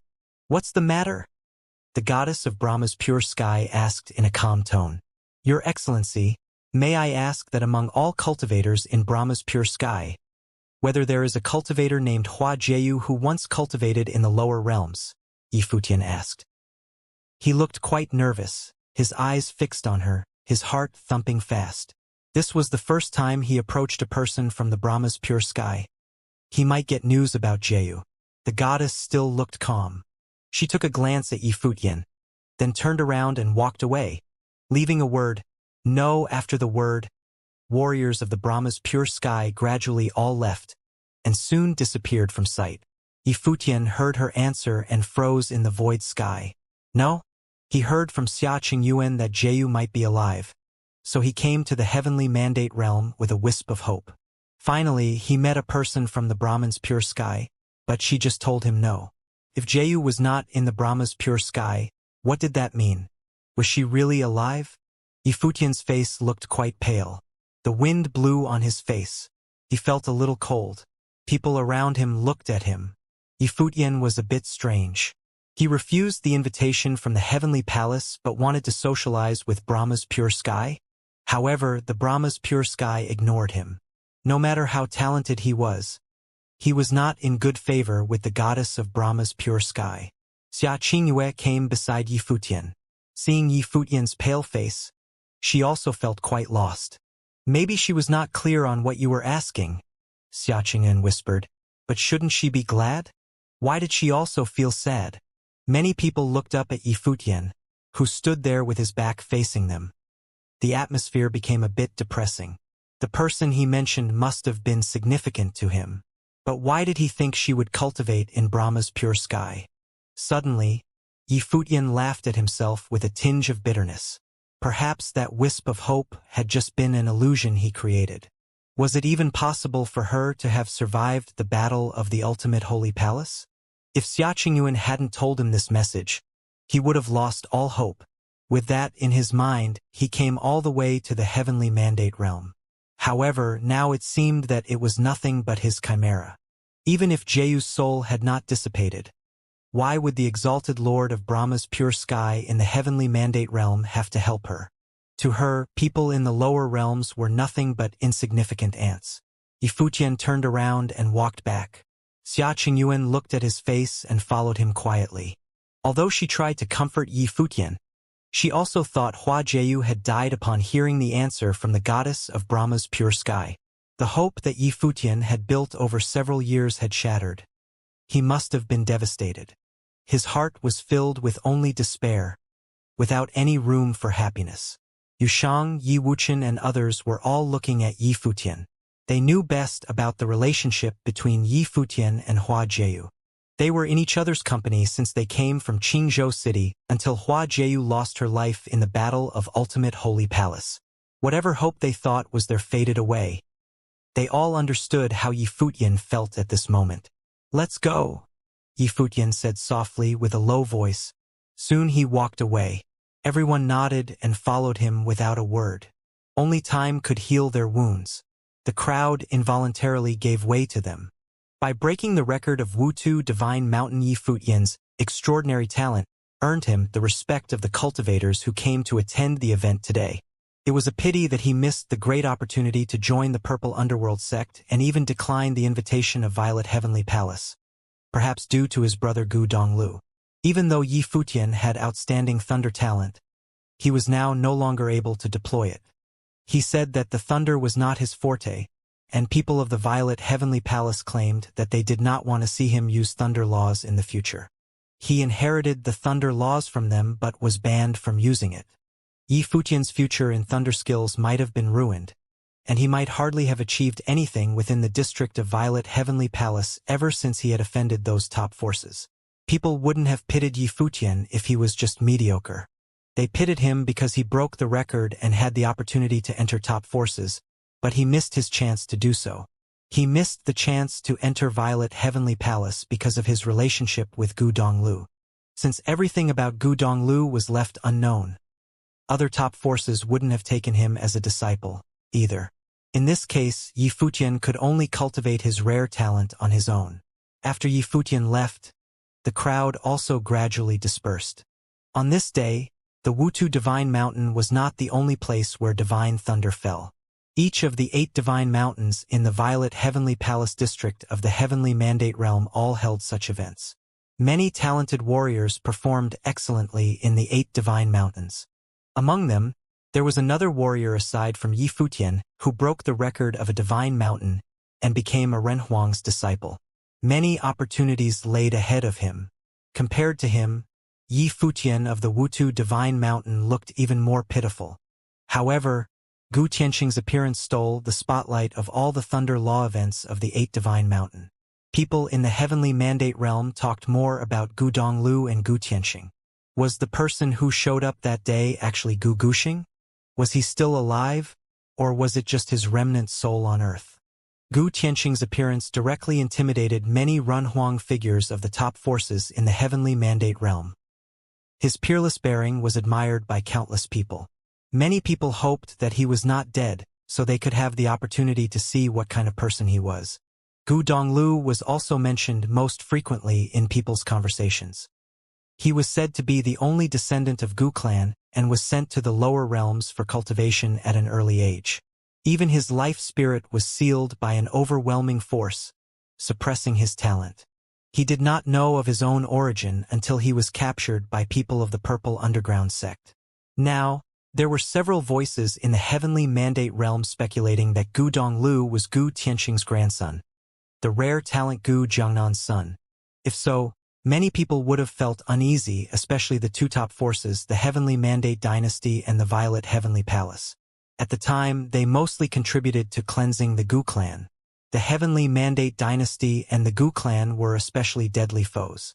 At the time, they killed the Gu Jiangnan couple and forced the Celestial Gate of Vast Heaven to kill Gu Tianqing. But the latter had killed the former emperor and the current emperor's crown prince of the Heavenly Mandate Dynasty. The father and the most beloved son of the emperor of the Heavenly Mandate Dynasty both died in the hands of Gu Tianqing. Nothing could break the deadlock unless more people died. Soon, a message was released from the Heavenly Mandate realm. On that day, Gu Tianqing showed up and took Gu Donglu away. People of the Violet Heavenly Palace and the Heavenly Mandate Dynasty followed them and learned that Gu Tianqing and Gu Donglu went to the zone in the west of the boundary stone of the Heavenly Mandate realm. The news caused another uproar. In the west of the boundary stone of Heavenly Mandate realm, the territory didn't belong to any of the five top powers. Several years ago, wars kept erupting in the Heavenly Mandate realm, especially between different races who had brutally killed each other. Back then, corpses were everywhere on the battlefield during battles between the Demon Emperor of Demon Realms and Renhuang Emperor of the Heavenly Mandate realm. Numerous corpses were left in the Heavenly Mandate realm until the world was unified and Emperor Qing conferred the title of Lord of all demons and worshipped by demons.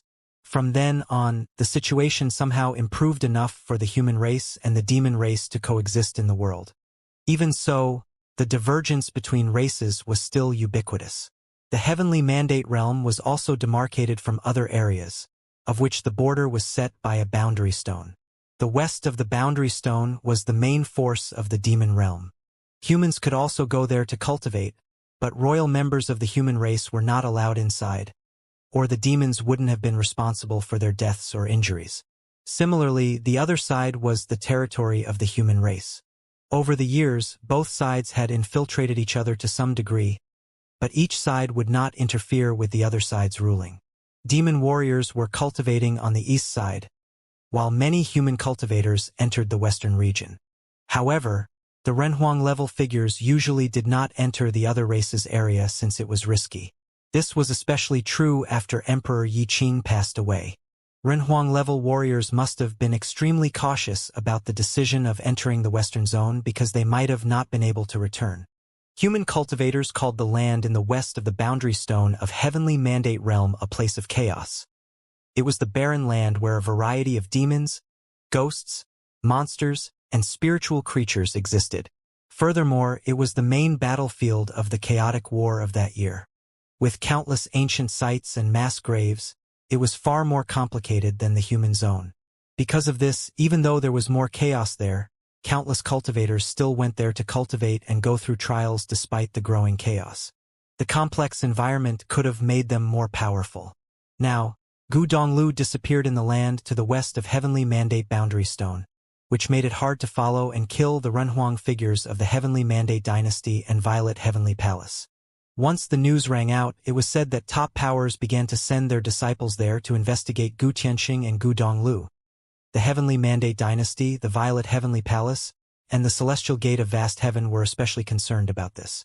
Both Gu Tianqing's fate and Gu Dongliu's future would have greatly influenced the situation of the entire Heavenly Mandate realm. During the past conflict between the human race and the demon race, both sides conceded. Renhuang-level characters generally didn't lay a hand on lower-level warriors. Therefore, only cultivators whose levels were below Renhuang were to be deployed this time. As the news spread, warriors of all forces in the Heavenly Mandate realm began taking action. Several people began heading toward the land to the west of Heavenly Mandate Boundary Stone, the territory of the demon realm. Yifutian also heard the news. It seemed that the third brother had safely left, but the Heavenly Mandate Dynasty and the Violet Heavenly Palace were still unwilling to let him go. If they had known where the third brother was, they might even have deployed their top figures. During these days, he had also been collecting information about the demon territory of the Heavenly Mandate realm. Although the human race and the demon race cultivated together, there was always hostility between them. The Demon Peacock Emperor's realm was a very special case in the Crimson Dragon realm. Now, they were somewhere far away from the Heavenly Mandate realm, the Demon Peacock Emperor's realm. In a majestic demon imperial palace, a peerless woman stood there. In front of her was a very sharp-looking demonic beast with black and golden feathers. Its eyes looked keen, and its body was heavily shrouded in a demonic aura.